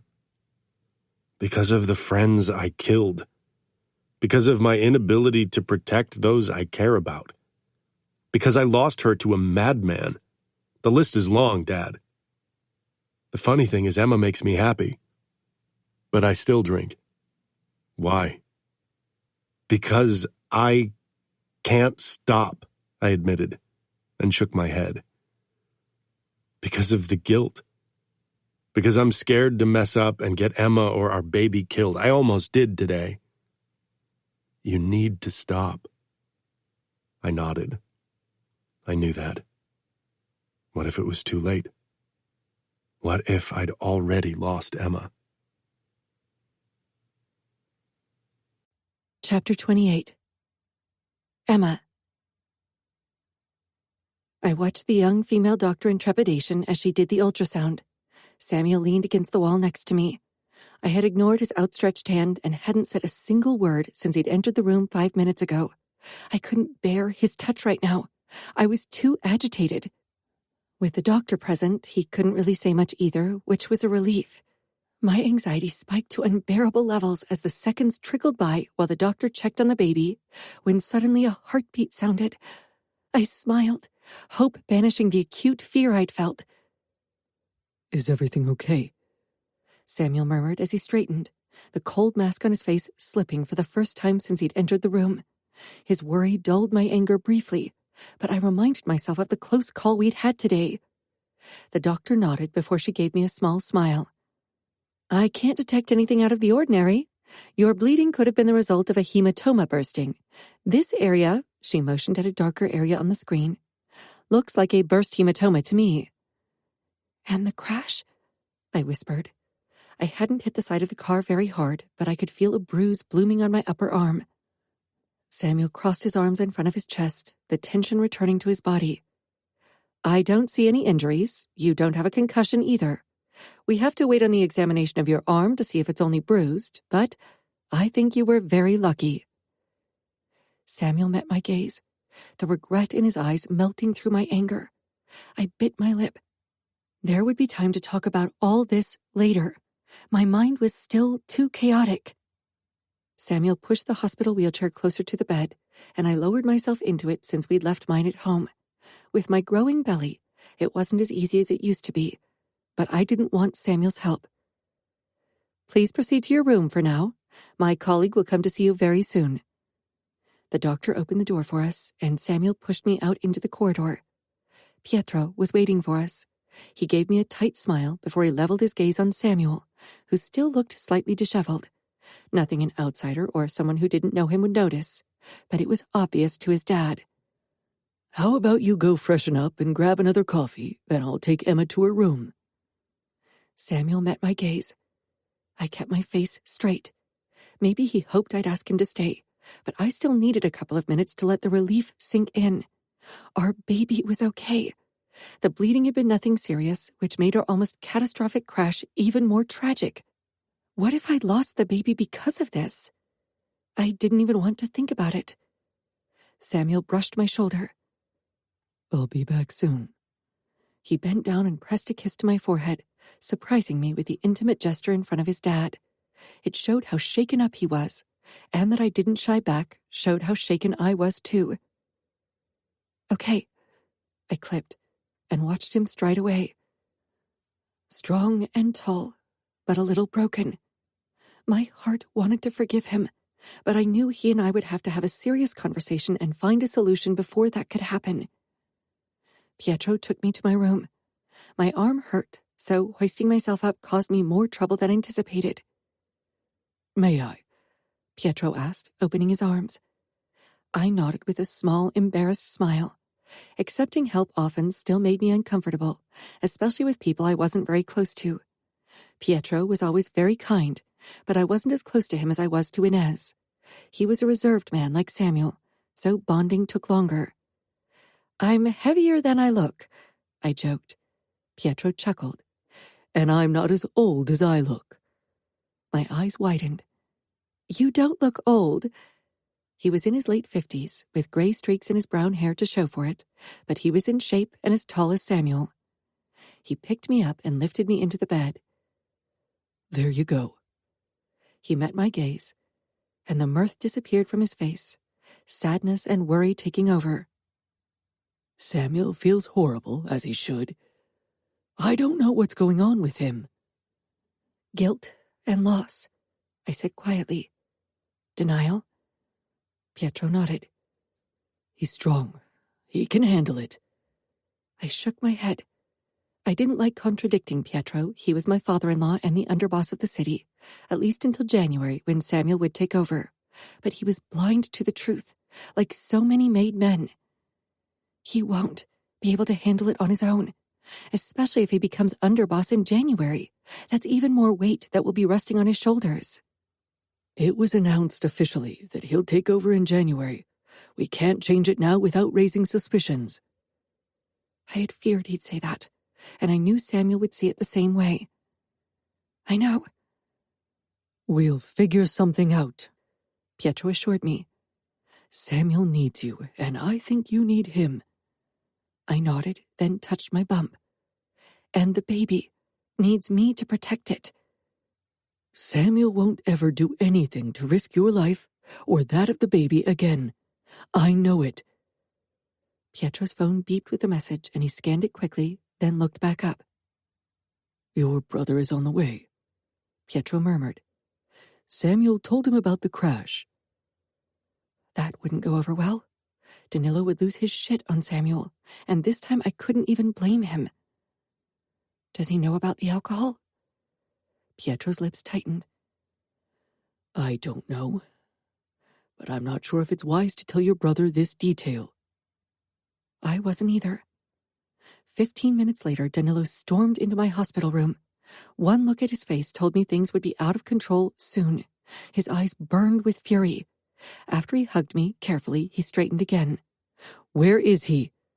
Danilo, please calm down. We're in public, and I'm fine, I said, trying to avoid a huge scene. I wasn't fine, not in the mental sense at least. The bruise on my arm would fade soon, but the almost crash would surely haunt my nights for a while. The door opened at that moment, and Samuel stepped in. Danilo lunged at him and smashed his fist against Samuel's face.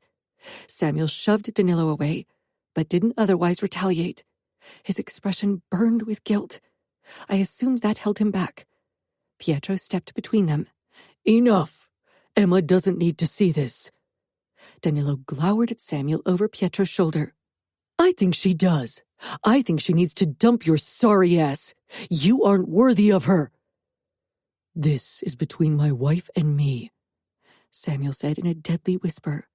A bruise was already forming on his chin. Danilo walked toward my bed and pressed a kiss to my forehead before he turned to Samuel once again. Emma almost died because of a drunk driver. She is in a wheelchair because of a drunk driver. And you fucking bastard get behind the wheel stinking drunk with her in the car. You could have killed her and the baby. Tears burned in my eyes, the heavy reality of the truth sinking in. I want a word with Emma, Samuel said, his eyes locking on mine. His words had been a command, but his gaze asked me if it was okay. I nodded.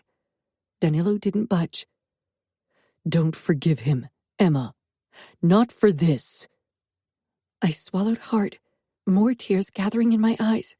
I'd always thought I'd never be with someone with an alcohol problem, but here I was. I squeezed Danilo's hand. Give us some privacy. Pietro stepped outside, and after a hard look at Samuel, Danilo followed him and closed the door. Samuel lowered his head, his shoulders sagging. He shook his head, his eyes squeezing shut. Danilo is right. You shouldn't forgive me for this. Fuck, I'm a lying asshole who almost killed you and our child. I don't deserve you, and I probably never will. Not with the way you acted these past few months, no. I shifted until I perched on the edge of the bed. I glared at him. I'm so angry and disappointed. You promised and you lied. Did you even try to stop drinking? He ran a hand through his hair, then winced. I thought I could control it. But you can't. The alcohol is in control. How can I ever leave you alone with our baby if I have to be worried you can't take care of it because you're drunk? Samuel moved closer, grabbed my hands resting on my lap, and sank down on his knees. He kissed my knuckles and pressed his forehead against them. There are no words to express how sorry I am. I hate myself more than you can ever understand, Emma. I know I shouldn't ask you for this, but forgive me. He peered up, his eyes locking on mine with almost feverish despair. I can't live without you. I'm fine. And so is our baby. But it could have ended very differently. I know, Samuel murmured, looking up with a haunted look in his eyes. He kissed my knuckles again.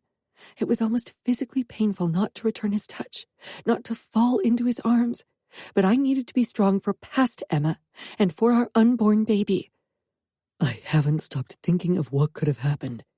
Maybe it's my fate to kill the people closest to me. I killed my friends, and I almost killed you. I glared. Don't blame this on fate, Samuel. This time it was on you. Fate isn't the problem, your addiction is. You have to stop drinking. I know, Samuel said. I love you more than anything. I swallowed, fighting the surge of emotions his declaration caused in me. Love declarations weren't enough, not anymore. More than alcohol. Of course. More than anything. Then let today be the last day you've ever touched alcohol. You need to stop. No exceptions, not even at social functions, not at meetings with other underbosses. No exemptions at all. You're an alcoholic, and you can't control it. I don't want a single drop of alcohol in our house.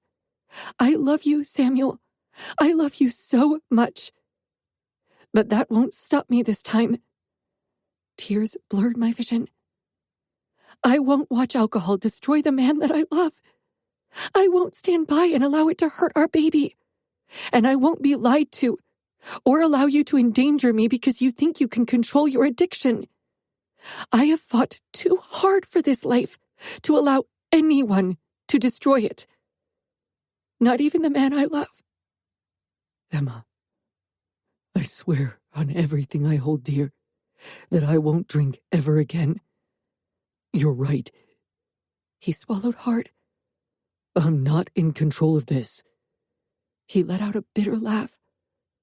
I thought I was too strong to become an alcoholic, but I'm not. I don't fucking care if everyone finds out about my weakness, as long as that means I can keep you. You're not weak for admitting you have a problem. You're taking back control of your life, and fighting your addiction will be the hardest fight of your life, and it'll make you the strongest version of yourself that you've ever been. Samuel pushed up to his feet and touched my cheeks. I could tell he wanted to kiss me, and part of me wanted him to, but I knew I needed to keep a certain distance until Samuel made good on his words. You can't win this fight alone. I have you, right? You have fought so many battles and won. You are all I need. I touched his cheek. I'll be by your side every step of the way. But it's not enough. You're right. I'll ask my father for help. I gave him a small smile. You can do it. I believe in you. For you, I will succeed. Samuel. Emma was supposed to spend the remainder of the night in the hospital to make sure she was okay. Danilo stayed with her. I didn't like it, but Emma had made it clear that she needed some time to herself. I had fucked up. If Emma or the baby had gotten seriously hurt, I would have never forgiven myself. Losing my friends would have been nothing in comparison. My pride had almost hurt the person I loved the most. Dad kept glancing at me on our way home. Emma had asked me to spend the night with my parents so they could make sure I didn't drink. Right this moment, I was still too furious at myself to drink, but I wasn't sure how long that would last. I couldn't deny my problem anymore. I had lied to myself and to Emma for far too long. Exhaustion caught up with me. It was 3 a.m, and I hadn't slept more than 15 minutes. But I knew I wouldn't find peaceful sleep tonight. In only 2 weeks, you'll take over from me. That won't change. My ability to do what's required for the outfit hasn't suffered, and it won't. I won't admit to my problem in public. I only want the closest family to know. I need to appear strong. Dad nodded. We'll handle the situation as a family. Even though I wish we didn't have to tell your mother. She'll be worried sick. Guilt filled me. Mom had had enough reason to worry over the years. I hated to cause her additional turmoil. I really didn't want to see Mom's reaction to the news.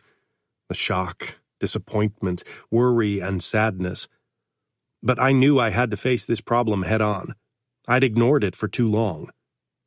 I wasn't a fucking coward. We have to tell her. I don't want any more secrets. This problem won't go away by itself. Dad sighed. You're right. Your mother is strong, and she'll turn on her mother bear mode once she hears about your struggles. My struggles. Even now, thinking about alcohol as that made me feel like a pussy. I should have been stronger than the addiction. But I wasn't. Mom was still awake when we came home. She wrapped me in a hug, checking the cut on my forehead that I still hadn't let anyone treat. How's Emma? She's okay, but it could have been far worse. What happened? Mom asked. I lost control of the car, I said. I drank too much. Mom's eyes widened. Samuel, how could you? You know what happened to Emma, and what about the baby? I know, Mom. Trust me. I know I messed up. And it won't happen again. Mom shook her head, her concerned eyes locked on mine. I could see the questions in them. Questions she didn't dare ask. I'll have to grab something from the car, Dad said. I had a feeling he needed a smoke. Maybe I should have picked cigarettes instead of booze to deal with my problems, but it had never been a conscious choice on my part. Addiction had crept up on me like a stealthy enemy I had never seen coming. Once Dad was outside, I let out a sigh, wondering how to say what I needed to say. It's not the first time I was really drunk. I drink a lot. More than I should. More than I can handle. I'm not in control and haven't been in a while. Mom listened with a pained look on her face, but she didn't seem surprised by my words. The words I needed to say stuck like glue in my throat, but I spat them out. I'm an alcoholic. Fuck. That admission was a punch in the gut. An addict. Being an addict felt like something that happened in dark alleys to people who had no future and no choices, not to someone like me. Maybe that misconception made alcohol such a dangerous adversary. Mom pulled me into a hug. I patted her back lightly. It's going to be okay, Mom. I'll deal with it now. I won't risk losing Emma over this. Mom pulled back, tears in her eyes. I know you'll beat this. We'll help you. Dad came back in with a cautious look, and Mom narrowed her eyes at him when he pressed a kiss to her temple. Maybe you too could try to give up on your addiction? Dad gave a terse nod. He smelled of smoke. He kissed Mom's cheek. Go to bed. It's late. I'll take care of Samuel's wound. Mom reluctantly moved upstairs, and I followed Dad into his office where he kept a first aid kit. My eyes landed on the array of liquor bottles in the cabinet. Usually, I would have had a drink before getting stitched up. A voice in my head told me that one last sip wouldn't hurt anyone. But I ignored it. Dad narrowed his eyes at me. Will this be a problem? I shook my head. No, not yet, at least. Dad nodded slowly as he took out the strips to fix my cut. Would an enemy be able to tempt you with alcohol under torture? No, I said firmly. I wasn't sure of many things right now, but I wouldn't break under torture because they waved a bottle of wine in front of me. Dad nodded. I'm still underboss for the next 2 weeks, and I'll keep a close eye on you to make sure you prove to Emma that you're serious about becoming sober. Becoming sober. I hated how that sounded, but it was the reality of the situation. Fuck. Chapter 29. Emma. I just sent Danilo back to his hotel room to shower and talk to Sophia when Georgia came in with a box of chocolates. Renato gave me a tight smile and a nod, then closed the door so we'd have privacy. She came over to the bed and hugged me carefully, her eyes crinkling with worry as she looked at me.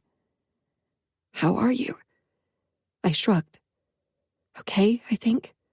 A little shaken from the accident. Georgia shook her head. This is the second time you scared me to death. Can you stop? I let out a small laugh. I'll try. She pulled the chair closer to the bed and sat. I got chocolate truffles for you. Don't worry, they are without alcohol. I smiled and took one of the small treats. Do you want to talk about what happened? I swallowed the chocolate, then released a small sigh. You can't tell anyone, not even Renato. But maybe Samuel would tell him. He's his best friend, after all. I'll keep your secret. I confided in Georgia and immediately felt a weight being lifted off my shoulders. For the road ahead, both Samuel and I needed support, and Georgia had always been my best friend. Pietro picked me up at the hospital with my wheelchair. Samuel hasn't drunk anything since the car accident, Pietro said as we headed to their mansion. That's a good start. That was only 12 hours, but I hoped it was really the beginning of him winning this battle. When Pietro and I entered the mansion, both Inez and Samuel waited for us in the entry. Samuel came toward me, looking his usual sophisticated self, but for once in slacks and a sweater. How are you? He murmured. Better, I said. And the little one? He brushed his fingers over my bump. Kicking me all morning. Samuel smiled, then straightened. Inez took his place and pulled me in a tight hug. Would you like a tea? I nodded. I need to have a word with Samuel first. Samuel led me toward his father's office. I immediately noticed that all the liquor bottles were gone from the cabinet. Dad hid them this morning when I slept on the sofa. That makes sense. You think I have so little restraint? He asked quietly, stopping in front of me. What do you think? He sighed and squatted before me. I know it'll be hard. Really hard. But I know why I'm doing it. And I won't fail. I touched his hand and he linked our fingers. I think we should move in with your parents for a few days until the absolute worst of your withdrawal is over. It's Christmas, so nobody will be surprised if we decide to be close as a family. Samuel nodded. Perfect timing. Trying to get sober during Christmas time. It would be the best Christmas present I could imagine if you didn't drink until Christmas morning. That's only 4 more days. The first few days will be the hardest, and the rest will be hard too. Addiction is a lifelong battle, Samuel. I had tried to read any article I could get my hands on in the past few months. I was far from being an expert, but I wanted to support Samuel as well as I could. I know. But I've never shied away from a battle, and I won't start now. So, will you stay here with me? Of course. I won't leave you alone. So you still want to be married to me? I sighed. I love you. That hasn't changed, and I want to spend the rest of our lives together. Samuel kissed me lightly. I'll make it up to you. Everything. The lies, the crash. I swear. Inez sat down beside me at the dining table, and she poured herself coffee while I stuck to herbal tea. I'd never been a huge coffee drinker, and since my pregnancy, I abhorred the taste, not to mention the restlessness I felt due to the caffeine. Inez had ordered cupcakes from her favorite bakery. Which one would you like? Passion fruit. I pointed at the cupcake with white frosting and the orange-black seeds of the fruit on top. I smiled. I'm still really into everything sour. My lemon water consumption is ridiculous. Inez laughed as she took a vanilla cupcake for herself. Oh, I remember the cravings, especially with Samuel and Serafina. They were strong, as was my morning sickness. Wistfulness filled her eyes as she thought about the past. The thought of being separated from my child brought tears to my eyes. Pregnancy hormones were no joke. Inez took my hand and squeezed. I made my peace with it. I know deep down that Serafina is happy where she is, and that's enough for me. She took a small bite from her cupcake with a distant expression. It was hard for Samuel, especially because he lost not just his twin, but also 3 of his best friends. He can't stop blaming himself. I know. He told me about his alcohol problem when he came here from the hospital. I've had my suspicions, but I didn't think it was this serious. Relief flooded me that Samuel had found the courage to talk about this with his mother. Admitting to his problem was hopefully the first step toward recovery. I wanted nothing more. It is, I whispered. You're not going to leave, are you? I took her hand. I'll be honest with you. I considered it. I don't want our child to find him passed out on the floor stinking of bourbon. Did that really happen? I nodded, hating to tell her about this. Is it okay if Samuel and I spend a few days with you? We think it's for the best if Samuel has additional family support during this time. Pietro can keep him in check better than I do, and they are together at work too, so he can make sure Samuel doesn't consume alcohol then. I'll throw away all of our alcohol. I don't want Samuel to be tempted, and I'll ask our cook to prepare our Christmas meals without alcohol. Can you help me remove the alcohol from our place too? I don't know if Samuel has any hiding places except for his car, the garage, and his office. Inez's face pinched. He shouldn't have hidden this from you. That's part of being an addict. But he swore he would never keep a secret like this from me again. Later that day, we gathered all the flasks and bottles in a basket so Pietro could take them away. Samuel also revealed 2 hiding places in our house, in one of his clothes drawers and the weaponry in the basement, and Pietro threw away everything while Samuel and I packed a suitcase for the next few days. I really hoped that there weren't any more hiding places that Samuel hadn't told us about, but he had sworn to me that he was serious, and I gave him the benefit of the doubt. I knew addiction was a strong opponent, but Samuel was stronger. Samuel. Just one more taste before I end it for good. It's a shame to let the expensive whiskey that Renato gifted me go to waste. A final goodbye. The words had thrummed in my head incessantly during the drive to our house, and it took considerable effort for me to reveal where I hid said bottle. Now that Dad had thrown away everything, I felt like a weight had been lifted off my shoulders. Emma and I had agreed that it would be best for us to move in with my parents for a couple of days. Emma was worried about the physical and mental withdrawal effects. I wasn't too worried. I had been trained to withstand torture. I had already lived through hell. What kind of withdrawal symptoms could possibly be worse than what I had experienced over the years? But I wanted to show Emma how serious I was. Moving back in with my parents felt strange, even if it was just for a week, tops, and during Christmas time. Especially since Emma was with me. I'd be under constant surveillance. When Emma and I settled in our bedroom on the day after the crash, she gave me a look full of confidence and trust. That wasn't something I wanted to break. I hadn't drunk since last night shortly before the crash. Less than 24 hours without alcohol. I didn't feel too bad yet, except for a slight headache and a sense of restlessness that made me want to go jogging at full speed. During dinner, Mom and Dad kept throwing glances my way as if they were waiting for any obvious signs of withdrawal. My shirt stuck to my clammy back, but that wasn't something I wanted to share with them. Danilo and Sophia weren't having dinner with us. They decided to go to one of Sophia's favorite places in the city. It was probably because Dad worried that Danilo and I would get into a fight. Danilo had sent me several threatening messages, but I hadn't replied. I understood his anger. I had fucked up last night, and something like that would never happen again. We'll decide tomorrow if you're fit to accompany me to the newest casino in St. Paul. I'll be fine, Dad.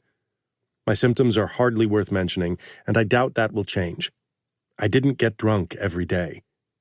But you consumed every day, Emma said softly, more than a glass of wine. I gritted my teeth. I shouldn't feel frustrated because Emma said the truth. While I realized I had a problem, I didn't think it was as monumental as Emma made it out to be. I wouldn't lose it because I suddenly had to live without alcohol. Deep down, I couldn't help but hope that I'd eventually be able to drink a glass here and there and stay in control over it. After dinner, Emma and I retired to our bedroom. By now, not just my back was sweaty, but my hands felt clammy too. I was way too hot. Emma gave me a scrutinizing glance. You look flushed. It's too hot for me. She didn't comment, but I could tell that she blamed it on withdrawal. I preferred to think my parents had simply turned the AC too high. I took a long, cold shower, but when I stepped out, I didn't feel cooler. And worse, I felt slightly lightheaded. I stretched out in bed and stared up at the ceiling. I felt a little uneasy. Are you all right? Emma asked softly. I'm fine. She nodded but didn't look convinced. I'll just get ready, then I'll be back. I don't need constant supervision. There's no alcohol in the house that I could access. The idea that Dad had locked his collection of expensive whiskeys and bourbons in a safe because of me made me feel horrible. I closed my eyes, but after a while my pulse began racing and my throat felt tight, so I opened my eyes again and continued staring at the ceiling. I really wanted a drink with Dad. It was our tradition to end the evening with a tumbler filled with exquisite spirits. The sound of Emma's wheelchair made me turn my head. My father and I had the tradition of ending our evening with a good glass of whiskey. It's how we always bonded, even after an argument. You'll find new traditions and new ways to bond. It doesn't work with a glass of water or a green smoothie, I muttered, feeling really angry all of a sudden. Emma stretched out beside me and put her hand on my chest. I know it feels like you're giving up too much right now, but you're gaining more. You're gaining control and health. And I get to keep you and our baby. That's my price for giving up alcohol. Emma leaned down and pressed a gentle kiss to my cheek. I'll be by your side every step of the way, even when it gets hard. I nodded and stroked her cheek. My headache had worsened and was impacting my vision. Let's sleep, Emma suggested. She turned off the lights. Despite my pulse picking up once again, I didn't ask her to turn it back on. Whatever was happening with my body, I could handle it. My hands were bloody. The knife I was clutching was bloody. My clothes were bloody. So much blood. A scream sounded, followed by pleading. I looked up from my hands. Renato was chained to a chair. His body was covered in cuts and burns, and skin was missing in parts. Stop. Please stop. I don't know anything. Have mercy. He pleaded with me. I was the one torturing him. I wanted to stop, but my hand with the knife moved toward his chest. I couldn't stop it. The moment the tip of my knife bored into his skin and slid beneath the upper layer, he let out a hoarse scream, his features twisting in agony. Suddenly, his face morphed into that of Anea. Stop, he cried. Stop, I repeated, almost as desperate as he was, but I didn't stop. I couldn't. I watched myself torture my friend like a bystander, unable to help him, unable to protect him from myself. Samuel. My cheek stung. Samuel. My eyes opened to brightness, the contorted face of Anea dissipating, and Emma's pale face taking form in front of me. She looked horrified.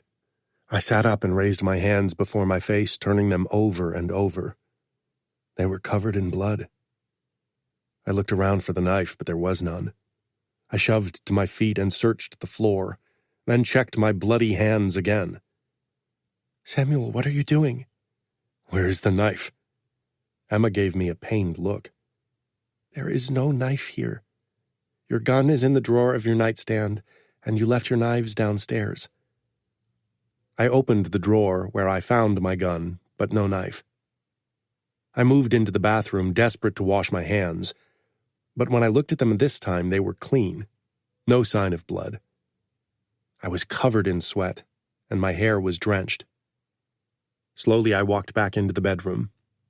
Emma perched on the edge of the bed, watching me with concern. I sank down on my side. I needed a moment to gather myself. The linens and covers were damp from my sweat. It was me who tortured Anea, I croaked. You pleaded and screamed. A knock sounded. I jerked to my feet and drew my gun. Come in. My father poked his head in. I lowered my gun. Mom stepped out from behind Dad's back. Everything okay? Dad asked. I had a nightmare, I said, realizing nothing had actually happened. It had felt more real than any dream before. Mom came in and quietly talked to Emma, who nodded. Mom gave me a shaky smile before she moved back out. Will you be okay? Dad asked Emma. Yes, she said firmly. Dad met my gaze, concern shining in his brown eyes. I gave him a firm nod, and he nodded in turn, then took Mom's hand and led her out. After they'd left, I took another shower. Do you want me to change the linens? I asked Emma. She shook her head. We can do it in the morning. It's almost 4 anyway. My side is dry.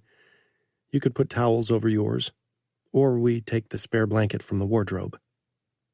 I leaned over her and pressed a kiss to the top of her head.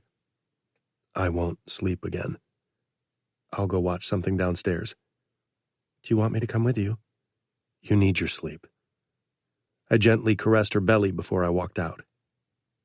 I sucked in a deep breath and made my way downstairs, where I grabbed a Coke from the fridge and downed it in one draw, then walked back out of the kitchen. My gaze lingered on the door to Dad's office. I knew the safe was impossible to break open, yet a desperate part of me wanted to try. Just one sip. One fucking sip. I could simply head out for a drink. There was a bar not too far from here. Maybe they were still open. Or I could go to Renato. He always had enough liquor at home. I closed my eyes. I promised Emma. I wouldn't risk losing her because of this weak voice in my head. I was stronger than an addiction. I stopped and took a deep breath.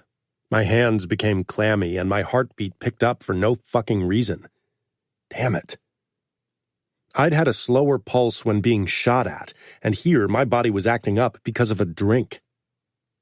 I'd go to the living room and wait for morning. In a day or two, I'd be through the worst. At least that was what I hoped. Can't sleep? Dad asked as he appeared at the end of the hallway. I could, but I won't, I said simply and strode toward him. The hallway ended in the entry where Dad waited for me. He was still in his pajamas like me. Want some company?" I nodded. I wanted to do this alone, but I knew I needed all the help I could get. Dad and I moved into the living room together and sat on the couch across from the TV. Dad picked up the remote. "What do you want to watch?" "Something that distracts me." Dad zapped through several streaming platforms before he settled on a cooking show. I slanted him a confused look. "A cooking show?" He shrugged and settled against the backrest. "Watching other people cook delicious meals calms me." "Do you have a secret identity as a chef?" Dad chuckled. "I can't cook to save my life, but I like eating." I patted the small belly he'd developed again over the past year. He was still in much better shape than the majority of men his age, but he'd definitely enjoyed food a bit too much recently. Maybe because he'd given up cigarettes for many months. Until yesterday. I can tell. Dad scowled at me. "Careful," he said, playing offended. "Your mother likes it. The dad bod is all the rage now." I scoffed. "Sure. Mom's just happy you finally gave up cigarettes." I really hoped yesterday hadn't set him back again. "Your mother is still very pleased with me in every regard." The way he said it made it clear he was referring to their sex life, something Dad usually never did. Maybe late-night talks in dire situations had that effect. I grimaced. "Thanks, Dad. Now I definitely have other images than a glass of bourbon in my head." Dad kept his eyes on the screen where someone cracked eggs into water that he was spinning around with a spoon. No clue what he was trying to accomplish there. Maybe a fancy way to make scrambled eggs. "You'll get through this. Temptation will cross your path constantly in the future. But know that resisting will get easier over time." Dad had tried to stop smoking several times over the years. He'd once stopped when he'd married Mom, but had picked the habit up again after Serafina got kidnapped. "What do you do when you feel tempted?" Dad glanced my way with a look of regret. "Sometimes I give in, like yesterday. But I really wish I hadn't.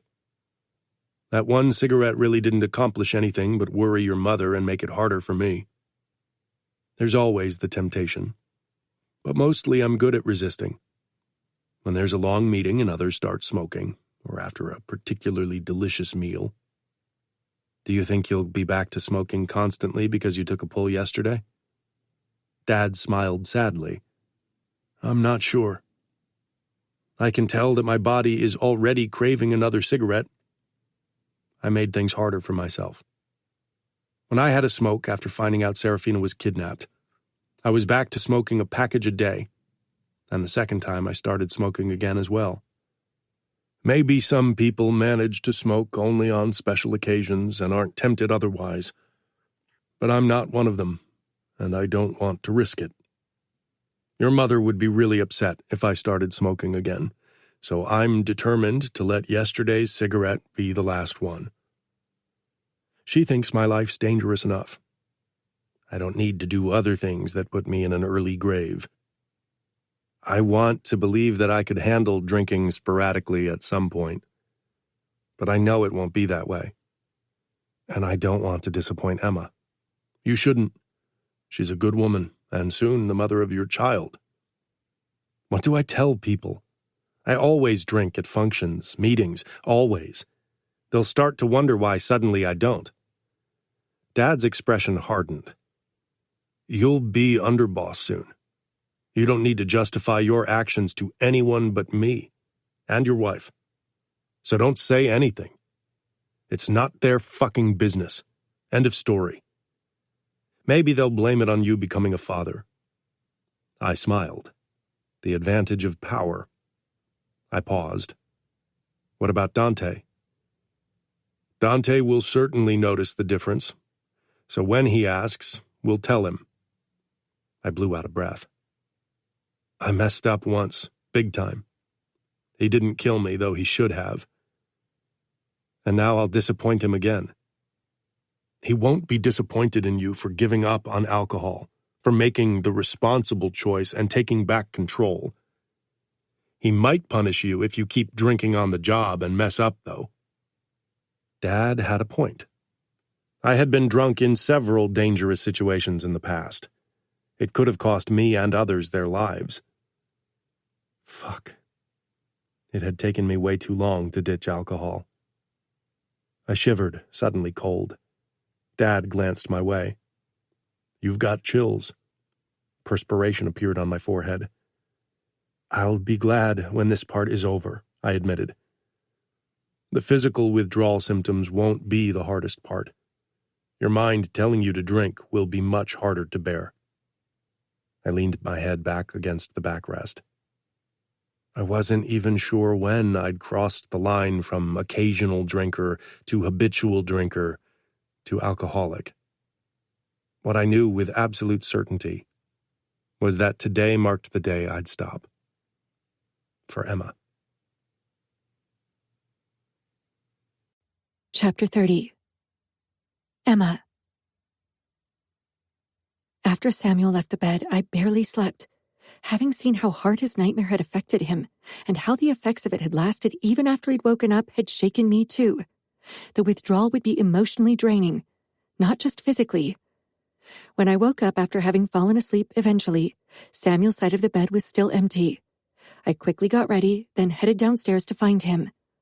A small part of me was worried that he'd found a way to drink. When I found him on the sofa, asleep with his head on his chest and covered with a cozy blanket, guilt overwhelmed me. I needed to trust Samuel, but I knew addiction was a tough opponent. "He fell asleep 30 minutes ago," Inez said, making me jump on my wheelchair. She appeared beside me with a cup of coffee cradled in her palms. "He was exhausted. Pietro was with him all night." That was so sweet of him. I should have been there for him as his wife. Inez touched my shoulder with a gentle smile. "I think it was important for Samuel and Pietro to talk and bond over this experience. And you need lots of sleep. You're growing a human." The concept was still hard to grasp for me. "Come on, let's have breakfast. Samuel needs some more rest." Inez and I ate alone in the dining room. Pietro had to leave for work early despite his lack of sleep. I had a feeling Samuel would be annoyed that his father had left without him. But considering his pallor, it was for the best if he spent the day on the sofa. I wasn't sure if the worst withdrawal symptoms were already over. In 3 days it was Christmas Eve, and I hoped we'd have overcome the worst by then. 2 hours later, my worries were confirmed. Samuel woke shivering and sweaty from another nightmare, and again it took him several moments to realize he had been dreaming. His eyes met mine, and he gave me a tight smile. I wheeled over to him and touched his thigh. "Maybe a bath will help." He nodded. "I definitely need to shower. Maybe a bath would be even better." He pushed to his feet, then swayed slightly before he caught himself. His lips thinned and a look of annoyance filled his eyes. Samuel, like many made men, hated any sign of weakness. "After a few more days, you'll feel more like yourself again." He frowned. "Will I? I don't even remember what it was like before I started drinking every day." "We'll figure it out together." Samuel leaned down and kissed the top of my head before he straightened once more. He shivered. He looked as if he was going to be sick at any moment. He closed his eyes, squared his shoulders, then headed out. I followed him, but stopped in the entry. Watching Samuel like this filled me with pride and sadness. I hated seeing him suffering, even though I knew it was necessary. Inez came toward me and squeezed my shoulder as we watched Samuel drag himself upstairs for a shower. "He's doing it for you and your child, not for himself." "I know. I hope he realizes that he's worth it too." "One day, if anyone can make him see his self-worth, it's you." I do my best. I had all the patience in the world. My accident had taught me perseverance. Despite his frustration with himself and his body, Samuel finally listened and rested on the sofa most of the day. After an early dinner, we went upstairs shortly after 8. I too felt tired from the previous night, so I didn't mind an early bedtime. Tomorrow, Danilo and Sophia would join us, and I hoped that it wouldn't be too much for Samuel. Danilo had sent me several messages since the accident, and he'd definitely want to talk to me privately tomorrow. Samuel watched me from the bench in front of the bed as I changed into my nightgown awkwardly. With my growing belly, getting dressed was more difficult, especially as my body took up more room in my wheelchair, so I had less space to move. I gave him a smile before I moved into the bathroom to brush my teeth and wash my face. I hadn't bothered putting on makeup today. When I started brushing my hair, Samuel joined me in the bathroom. He watched me intensely as he brushed his teeth. Eventually, I put down the brush. The intensity of Samuel's observance made me feel incredibly hot. He rinsed his mouth, then turned to me. You're gorgeous and sexy. You know that. I flushed at his praise. Thanks to you, I often do. He came toward me and braced himself on my wheelchair. Then I'm doing it wrong. You should always feel that way. I smiled. Nobody always feels sexy and gorgeous. Samuel leaned down and kissed me. One of his hands cupped my face and throat, tilting my head back so he could deepen the kiss. My body sprang to life at the passionate kiss, at the incredible heat he emitted, and the way his tongue played with mine. I want you. Let me make love to you. I hesitated. Samuel had had a hard day. His body had been put through the ringer, and I was worried that it would frustrate him if he didn't perform like he was used to. Samuel was proud, and he'd definitely see it as a hit to his manliness. But I longed for him. Maybe he needed this to prove to himself that we were still okay and we'd get through this. I wanted to show him that everything would be okay. Perhaps he needed more than words to truly believe it. Samuel pulled back with a bitter smile. I guess my performance today wasn't a huge turn-on. I frowned. That's nonsense. You always turn me on, Samuel. You're sexy. I ran my hands down his chest, then slid my fingers under his shirt and brushed his arms and chest. I'm just worried that you're demanding too much from your body. I know my body might ruin things for me, but I don't care. I need to make love to you. I need to feel something good. I need you, Emma. Oh, Samuel, I whispered. And I'll make sure you come, even if my cock fucks up. I don't care about coming. I want to be with you. That's all. His lips crashed against mine once again. Our kiss banished the last doubt from my mind. I tugged at his shirt, desperate to get him naked. I never got enough of seeing Samuel naked. He was Adonis in human form, and he was all mine. Every glorious inch of him. Samuel dragged his shirt over his head, and my fingers mapped his skin as my eyes admired it. I tugged at the waistband of his pajama bottoms until they slid down his hips and pooled at his feet, revealing his half-erect cock. I took him in my hands and leaned forward, eager to pleasure him. Samuel let out a groan when his tip slid into my mouth. He regarded me through half-lidded eyes, but from the tight set of his shoulders, I could tell he was tense. As I circled him with my tongue and cupped his balls, he grew harder immediately. Samuel stroked my hair out of my face to get a better look. This is about you, Emma, not me. This is about us, I corrected, and sucked him slowly into my mouth until his tip hit the back of my throat. With my eyes on him, I let his cock glide out again, then sucked it back in. Samuel held my head as I pleasured him with my tongue and lips. Samuel stepped back and grabbed my hips, then hoisted me up on the counter. He pushed up my nightgown and pulled my panties down my legs. It was damp with arousal. Samuel's gaze was full of need and desire as he looked into my eyes. Now it's your turn. I'll worship your gorgeous body until you beg me to stop. I bit my lip. I doubt I can ever have enough of your touch. It's my addiction. The right kind of addiction. Samuel growled. Samuel. I kissed Emma hard, grabbing her face with both hands. She tilted her head up eagerly. I tugged down her strap and freed one perfect breast. I released her lips and moved lower so my lips could cup her nipple. She arched against me, and I sucked more of her breast into my mouth. My other hand massaged her hip, then stroked along her thigh. Emma was panting as I lavished her nipple with attention, and the scent of her arousal flooded my nose like an intoxicating perfume. I released Emma's nipple and leaned back to get a better view as I slowly pushed her legs apart, revealing her glistening pussy. Emma exhaled with a look of anticipation on her face. I splayed my fingers across her inner thigh, spreading her even wider open for me. The sight of her opening, ready and eager for me, sent a new flood of blood into my cock. At least that part of my body didn't disappoint me today. I ran my thumb over Emma's opening and up over her silky lips, parting them as I did, until I reached the slight swell of her clit. I focused my attention there, gently stroking up, spreading her wetness, and coaxing her little button out with my ministration. Emma leaned back on her palms, panting, her chest heaving. She bit her lip and swallowed. I could tell she was trying to be quiet.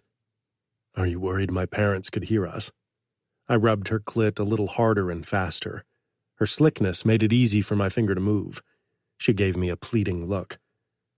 "Trust me, they'll be happy to know you make me happy right now." I leaned closer, kissed her ear, then murmured, "How many do you want?" She watched me through half-lidded eyes as my thumb brought her closer and closer to release. "How many fingers do you want in your tight pussy, love?" She shuddered, then breathed, 3. My insatiable kitten. Let's hope you can take what you're asking for. She bit her lip, her gaze pure sex. "Your cock is bigger than that, and I can handle him." I grinned. My thumb rubbed her clit harder as I stroked her opening with the fingers of my other hand. I slid in one finger. 1. I pulled it out and pushed in 2 fingers. 2. Her lashes fluttered, her lips parted as she panted harder. I pushed in 3 fingers, and Emma clenched around me, her eyes falling shut as she mounted the last bit to her climax. "Good girl." I praised her as she spasmed around my fingers, that I curled as deeply in her pussy as I could, while my thumb circled her engorged clit. Her fingers grabbed the edge of the marble counter as she whimpered and shuddered through her release. Arousal slicked my fingers. When she came down from her high, I pulled out my fingers.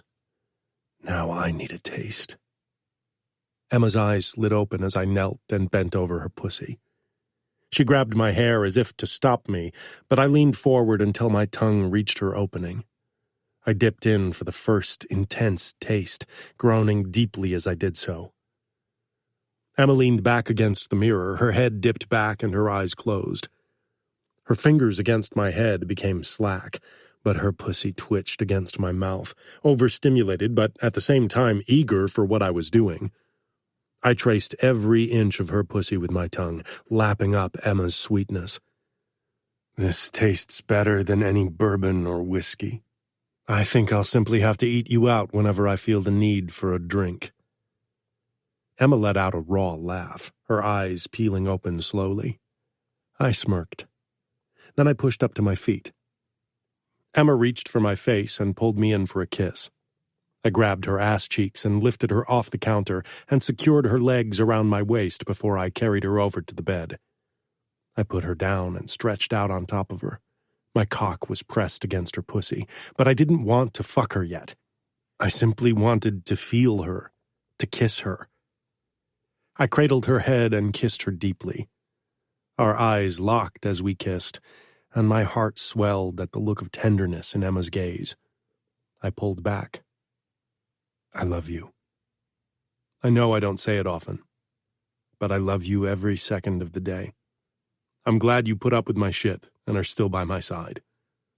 I don't want to imagine my life without you." "I love you too." She twitched, eyes darting down. I raised my eyebrows. "The baby kicked very hard." I rolled off her and stared at her exposed belly. Emma took my hand and put it down on the spot beneath her ribs. It took a couple of moments before I felt a gentle shift. Emma winced. She could obviously feel the movements more strongly than I did. Still, I kept my palm there and felt another slight movement. I smiled. Most days, becoming a father seemed far away, but this made it more real. It also emphasized how important it was for me to get a grip on my fucking alcohol problem. I wouldn't let it ruin everything. I had already done a good enough job of that with the crash. Emma ran her fingers through my hair. The past is the past. You have today and every day that follows to prove yourself. Fuck. And I would. I pressed my ear against Emma's belly, wondering if I could hear anything. Except for the low rumble of Emma's belly, there was nothing. I cocked an eyebrow at Emma. Hungry? I asked suggestively. Emma gave me an embarrassed smile. For food, yes. I'm sorry. I feel like I'm constantly starving, especially in the evening. I chuckled and got out of bed. What are you in the mood for? I asked as I put on pajama pants and a t-shirt. Emma sat up with a mortified expression.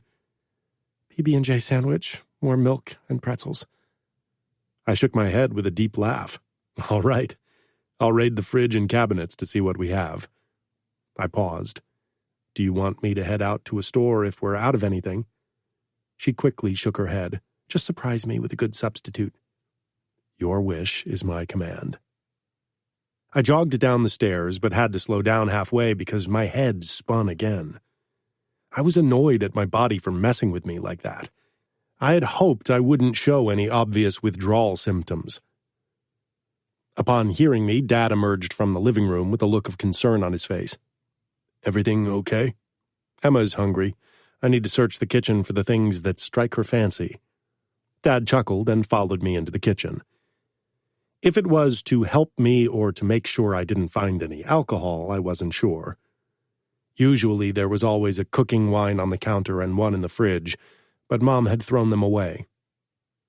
I didn't find peanut butter, only almond butter that Mom used for breakfast bowls and a sugar-free chia jam.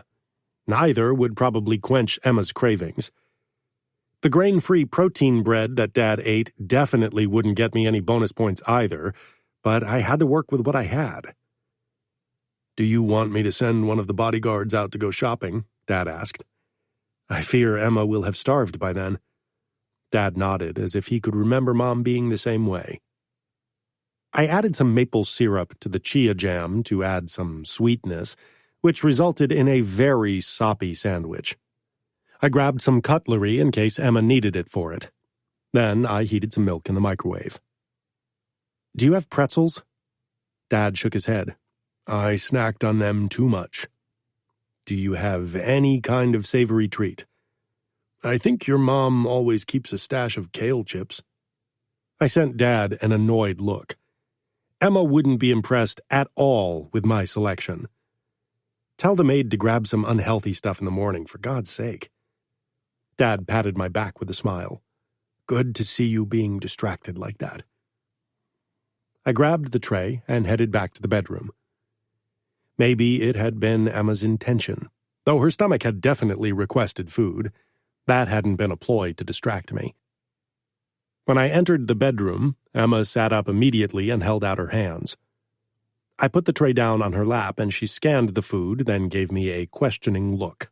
I shrugged. My parents are on a health kick. I did my best.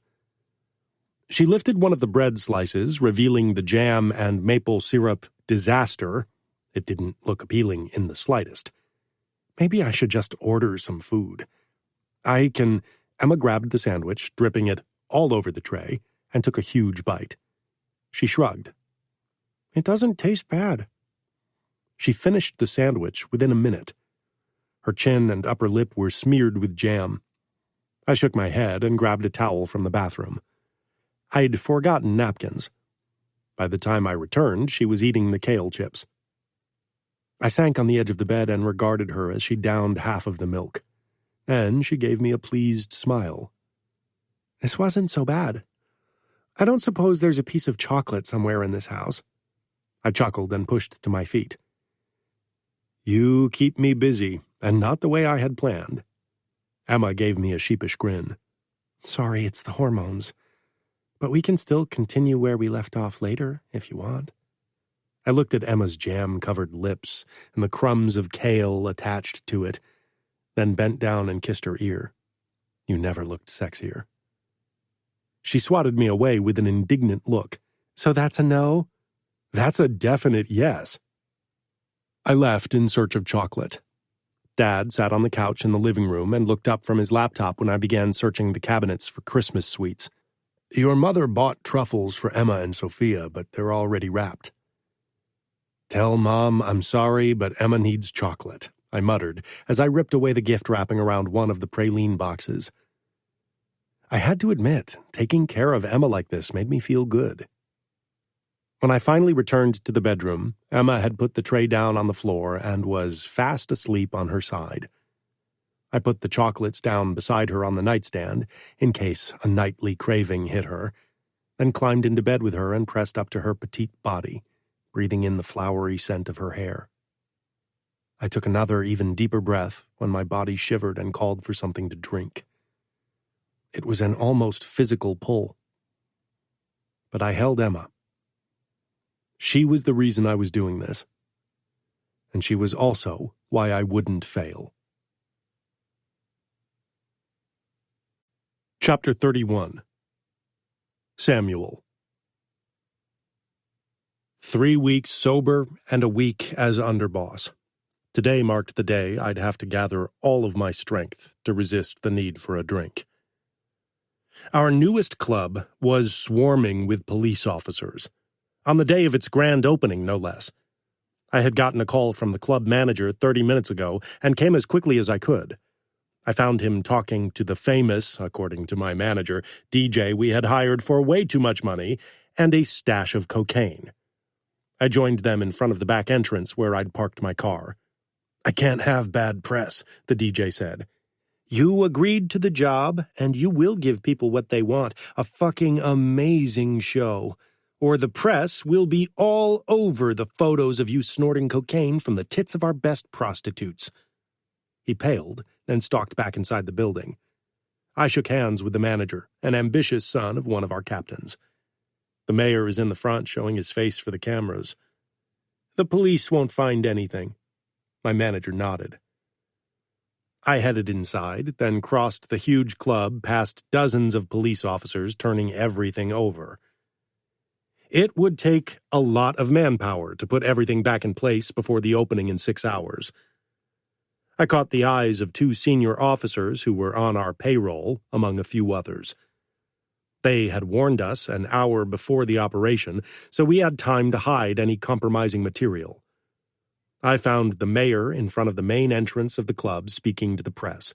He was young, very ambitious, and had the looks that could catapult him into much higher political positions if he did it right. Mayor, I said with a hard smile, this could be considered harassment. Is this because my family supported your opponent in the last election? He smoothed his dark blonde hair back with a fake smile. This is me making good on my promise. I told the voters I would clean the streets, and that's what I'm doing. This is a nightclub. You won't find anything that'll make these streets any safer. We'll see. We both know you aren't a mere businessman, Mr. Mione, so stop pretending. My smile became threatening as I stepped closer to him. You would know all about pretending, don't you? He was a hardliner and propagated traditional family values in a very adamant way, which wasn't too far from the values the outfit upheld. But I knew his interest in women was non-existent. I personally didn't care if someone fucked guys or women, but I cared about ambitious politicians ruining my business. Something flickered in his eyes, then he gave me a terse smile and glanced at his watch. I have more important matters to deal with. I'm sure, I drawled and pushed my hands into my pockets, then watched him drive away. I gritted my teeth and returned to the club. My manager was at the bar, shaking his head over a few liquor bottles that had shattered on the floor thanks to careless police officers. I stopped beside him, but regretted it immediately when the strong odor of bourbon and martini wafted into my nose. I need a drink. What about you? he asked. I stiffened and shook my head. My phone rang at that moment, and I picked up. "There's a big fight between made men in my grandparents' restaurant," Renato said. "I'll head there." It was only a 10-minute drive from where I was. "Make sure everything is ready for tonight," I told the manager before I left the club. I'd have to discuss with Dad how to keep the mayor in check. I didn't want him to start investigating more. When I pulled up in front of the cantina, one of the front windows was broken, and I could hear screams and shooting inside. I pulled my own gun. I hadn't thought it was this serious. Damn it, what was going on? I ducked my head and ran toward the front door, then peered in. 2 of my soldiers were caught in a shooting match, one hidden behind the bar, the other behind an overturned table. I could see Renato's grandfather peering out of the kitchen, a gun in hand. "Put your weapons down now," I ordered. "It's me, Samuel." Another shot was fired from behind the bar. "He fucked my wife." The voice sounded raspy and weak. "Weapons down! That's a fucking order!" The soldier behind the table tossed his gun to the center. Then, nothing. I slowly walked inside as Renato's grandfather stepped out and looked at something behind the bar. He bent down, then straightened and shook his head. Fuck. I stalked toward the guy behind the table and dragged him to his feet, but he moaned and clutched his bleeding side. "Call our doctor," I shouted. Renato's grandfather picked up his phone. "What the fuck happened here?" He winced, holding his side. "I slept with his wife, and he found out. I came here to grab dinner for my family before the restaurant opened, and he cornered me." I pushed him down on a chair with force. "I suppose your wife doesn't know you fucked around." He shook his head, paling more as he lost more blood. I headed around the bar where the other man had bled out from 2 shot wounds to his belly. I looked around. 2 windows were broken, glass everywhere, several tables ruined. The restaurant wouldn't open tonight. I didn't need word about this to spread. The mayor might try to use it against us until I'd figured out a safe way to get him under control. "Thanks for coming," Renato's grandfather said, and handed me a bottle of vintage Brunello, one of my favorites. I took it, then called our cleanup crew and headed back to my car. I put the bottle down on the passenger seat. I really wanted a drink. Emma wasn't home yet. She was with Georgia. She wouldn't find out if I had a drink, if I showered and brushed my teeth. I started the car and gave the club manager another call to ask how things were going. Too slow. And then I called Renato to tell him his grandparents were okay, but the restaurant wasn't. After that, I drove to the dead soldier's family. His wife cried over his death, and maybe it wasn't even fake. His 3 kids were definitely distraught. I hated being the harbinger of bad news like that, especially when my own men were responsible for a death. I'd have to figure out how to punish the surviving soldier. He, too, had kids. When I arrived home, I stayed in the car for a while, debating if I should take the wine bottle with me. I messaged Emma. "I got my favorite wine as a gift today." It was only a small part of the story, but I knew it was enough. Immediately, Emma's name flashed across my screen. I took a deep breath. I shouldn't have disturbed her. Now she'll feel obligated to return home early. I picked it up. "I'll be home in 30 minutes, she said. She probably wasn't alone. "It's fine. You don't have to rush. I've been alone with the bottle for a while now." My voice sounded relaxed and certain, but my insides craved that wine. "I know it's going to be fine." Emma, too, sounded sure. I wondered if she was. "But I'll be home soon. I'm tired." I hung up and grabbed the bottle, then walked into the house. I could hear pots clinking in the kitchen, but I walked straight to my office, grabbed a glass and a bottle opener, then sat on the armchair in front of the fireplace. The familiar scent of berries and tannins flooded my nose as I poured myself a generous glass. I watched the dark red liquid and whirled it around in the glass so it could breathe and really develop its aroma. Would a drink Get rid of my problems with the mayor? No. Would it help me find a just punishment for the cheating soldier? No. But it would surely make it seem that way for a little while. Emma. I found Samuel in his office, sitting in his armchair in a half-unbuttoned shirt and swirling a dark red liquid in a wine glass. His jacket and tie lay discarded on the hardwood floor, his blonde brows pulled together as he regarded the alcohol in the glass. I stopped in the doorway, waiting for him to look up, but he didn't, only kept staring at the glass. Today was a shitty day. A police raid in one of our clubs because the new mayor wants to show us who's boss. He smiled grimly, as if the mayor would learn soon enough that it wasn't him. A fight among made men, because one slept with the wife of another. One guy dead, the other badly injured. Of course, the one who stole the woman. Now I need to decide what to do with him. They both have young children. He finally looked up. Sounds stressful, I said softly, gliding closer until I came to a stop before him. I motioned at the wine glass, my belly tightening in apprehension. Samuel had fought so hard these past 3 weeks. This would set him back. I glanced at the bottle beside him on the small table. It was still mostly full, except for the wine in his glass. And is it helping? He chuckled darkly, and finally set the glass down on the small side table and took my hand instead. He kissed my palm, the hint of stubble tickling my skin. Never. And I didn't drink anything. I gave him a questioning look. He leaned forward and kissed my lips, maybe so I could confirm that he didn't smell of alcohol or spearmint. I wanted to. Believe me. It was a gift from the restaurant manager, Renato's grandfather. I fucking wanted that drink after this long day. But even more than that, I wanted to be stronger than a goddamn drink. I wanted to win against the need to drink. I think I've been staring at the wine for close to an hour before you arrived. You didn't drink. That's all that matters, I said. I knew more battles would follow. Most of them would get easier over time. Some not. Yeah, he murmured in a low voice, leaning forward and pulling me closer. He brought my arm to his mouth and dragged his lips over the sensitive spot on my wrist. I bit my lip when the sensation traveled up my arm and through my entire body until the tingling settled between my legs.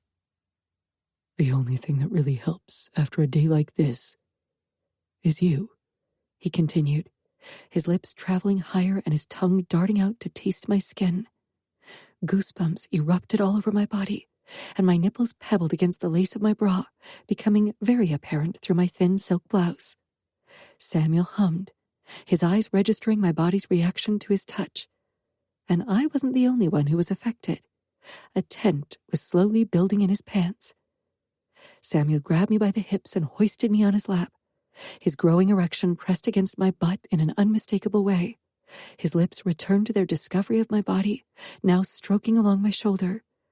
He unbuttoned my blouse with steady fingers and slid it off my body, then hooked a finger in my bra strap and slowly pulled it down, laying one breast bare.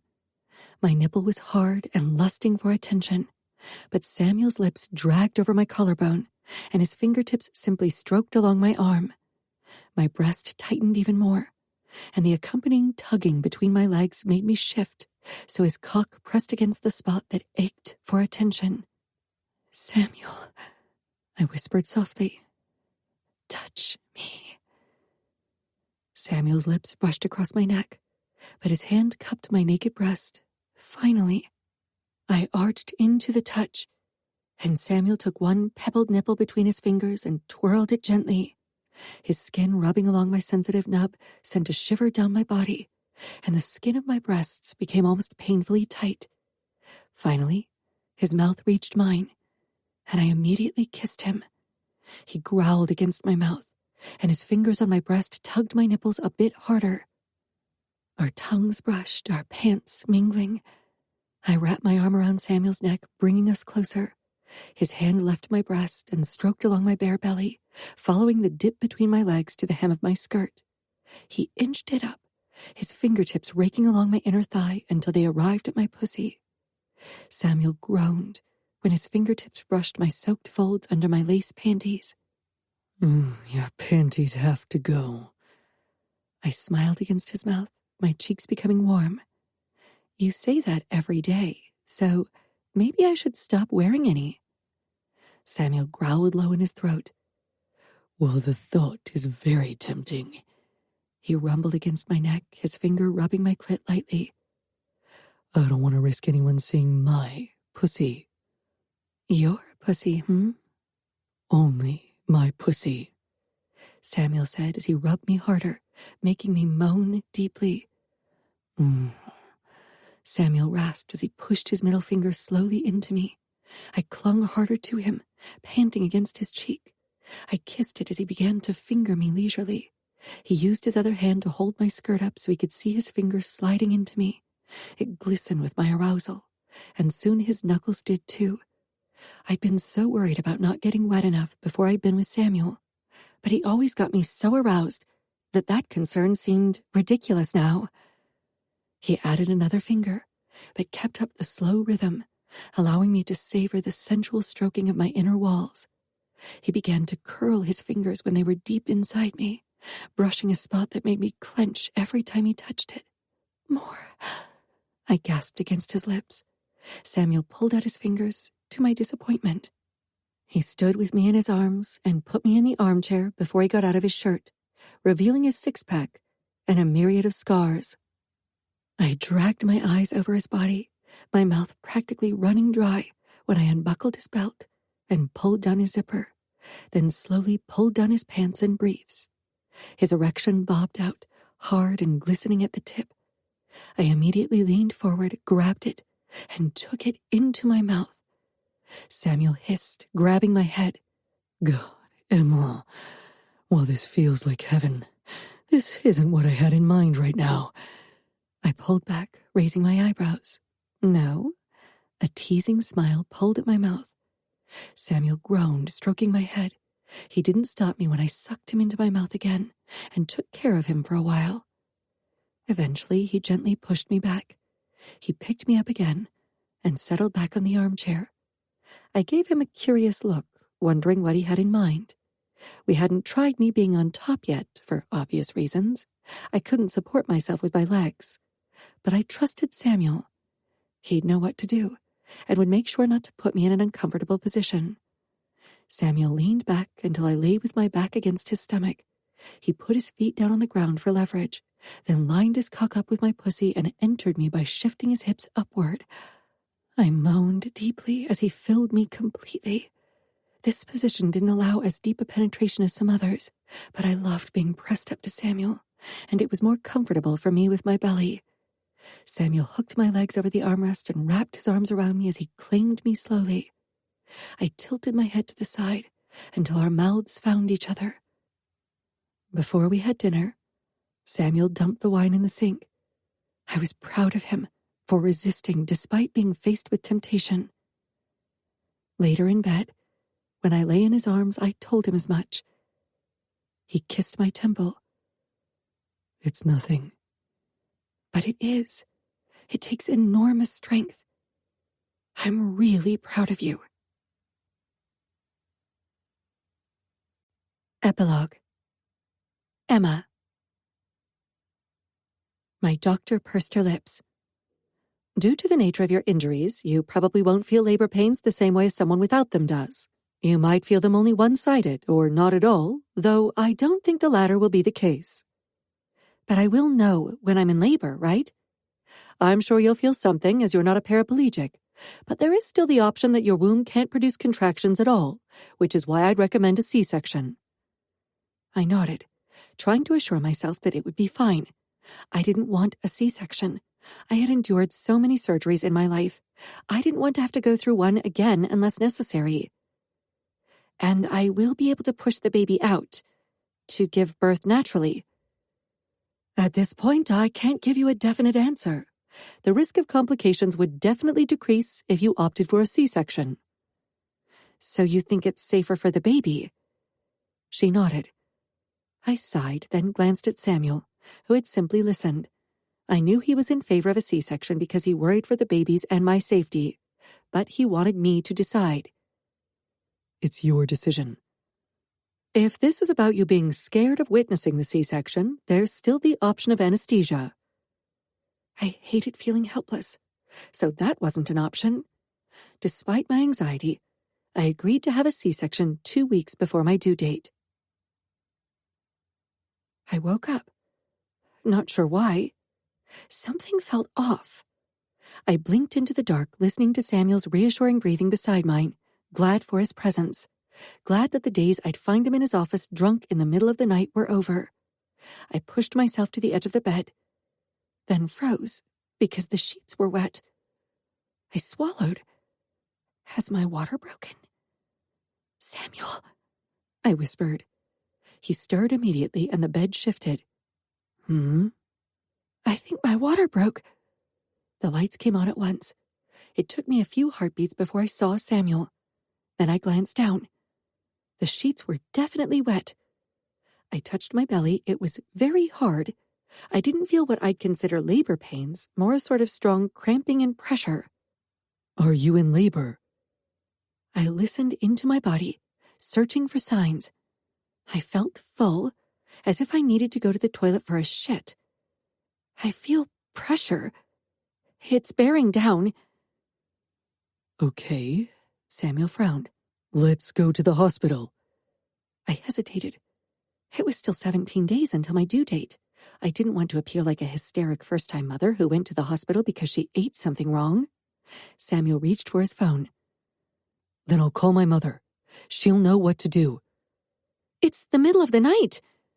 Samuel ignored my comment and put the phone to his ear. Sorry for waking you, but Emma's feeling off. Her water broke and she feels pressure, but she isn't in labor yet. I bit my lip, suddenly unsure. I touched my belly again. It felt as if it was smaller and hung lower. Was I imagining things? The cramps definitely got worse. Samuel nodded. My mother's on her way. She thinks we should go to the hospital. I pulled my wheelchair closer. Let me go to the toilet. I rolled into our bathroom, but following my intuition, I reached between my legs and froze. Something was off. I pushed 2 fingers into me and swallowed. I felt hair. I jerked my hand back. Samuel! I shouted. He staggered inside, a shirt half pulled down his chest. What? I feel the head. Samuel stared at me blankly, searching the top of my head. Then his eyes widened, and his gaze dropped to my crotch. My nightgown was covering everything. Samuel? Emma! Inez called from downstairs. Mom! The baby is almost out! Samuel shouted. Inez rushed in a few seconds later, her eyes wide. I could feel hair when I felt for it, I said, feeling completely overwhelmed. Inez nodded, then motioned to Samuel. Call an ambulance immediately. Your father is downstairs. Inez touched my shoulder. Come on, Emma. Let's get you comfortable. I allowed her to push my wheelchair toward the bed. What if the baby's stuck in the birth canal? What if it's been stuck for a while? What if it can't breathe? Fear choked me. I didn't even know if it was a boy or a girl. I wanted to be surprised. Everything's going to be fine. Soon, sirens sounded close by. Samuel disappeared to let the paramedics in.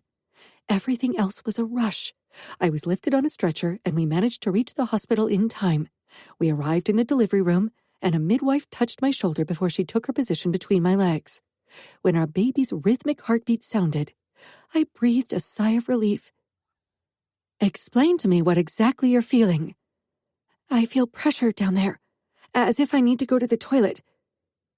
Can you give in to the pressure, just like you would when you go to the toilet? I nodded. And suddenly, the pain increased drastically. What had been an intense, uncomfortable pressure before became hard to tolerate. Now? I did. The pressure shifted, but continued, and so did the pain. Good, pause. I stopped. Samuel held my hand, looking disheveled and concerned. Is everything okay? The midwife didn't look away from me, but nodded. We're in the home stretch. I almost laughed at her wording, but then she said, again. and I tried to allow the pressure once more despite the intense pain. This went on for a while until I felt like I couldn't go on anymore. "The head's out. Give me your hand." I gave her my hand and she put it on a small head. I swallowed, completely stunned. "Ready for another push?" I nodded, even though I wasn't. This time the pressure lessened considerably, and suddenly, the midwife put a baby on my chest. I stared down at the small human, then at Samuel, unable to believe that I'd given birth. And then I began crying, impossibly grateful for what my body had accomplished, how far it had taken me, and what kind of gift it had just given me. I'd never hated again for small mishaps, not after the miracle it had just granted me. I touched my baby and kissed its head. Samuel rubbed my back, his face alight with awe. "What is it?" I whispered after a while. Samuel seemed to have forgotten all about finding out the gender of our baby. The midwife smiled and showed us. "A little boy." I sobbed, still completely overwhelmed. Samuel wrapped an arm around me and kissed my temple. He looked a little dazed, too, as if everything had gone too fast, and in some way it had. "He was worth fighting for, don't you think?" I whispered, peering down at our baby. "I fought for you and him, because you both are worth it." Samuel touched his forehead to mine. "I'm so glad you pushed me so hard. I would have never forgiven myself if something had happened to either of you because I wasn't strong enough to resist." "It's the past. This is our future." I stroked our son's tiny head. "Sergio Mione." Samuel. When Emma finally fell asleep with Sergio on her chest, I picked up my phone and called Danilo. He picked up after the second ring. "Samuel?" The word was clipped. He was still pissed at me for the accident. "Emma gave birth to a son." Silence. "Is she okay? How is he? Are they in the hospital?" "They are both asleep, but he's perfectly healthy, and Emma is exhausted but happy. I thought you wanted to know." "Thanks for giving me a call," Danilo said. "I'll send you a couple of photos. Will you and Sophia visit soon?" "I'm looking at flights as we speak. I could book one for tomorrow. Then take that one. You should meet your nephew." "I'm looking forward to it." He cleared his throat. "See you then." His voice was almost friendly. Maybe he and I would find a way to start over. I picked 5 of the 50 photos, plus a video I had taken, and sent them to Danilo, Sophia, Georgia, my parents, and Emma's mother. Then I hesitated. "You look sad," Emma whispered, startling me. She gave me a tired smile. "Not sad. A little wistful, perhaps." "Why?" "I just sent our families and Georgia a few photos, and I realized one person was missing. Serafina." I nodded.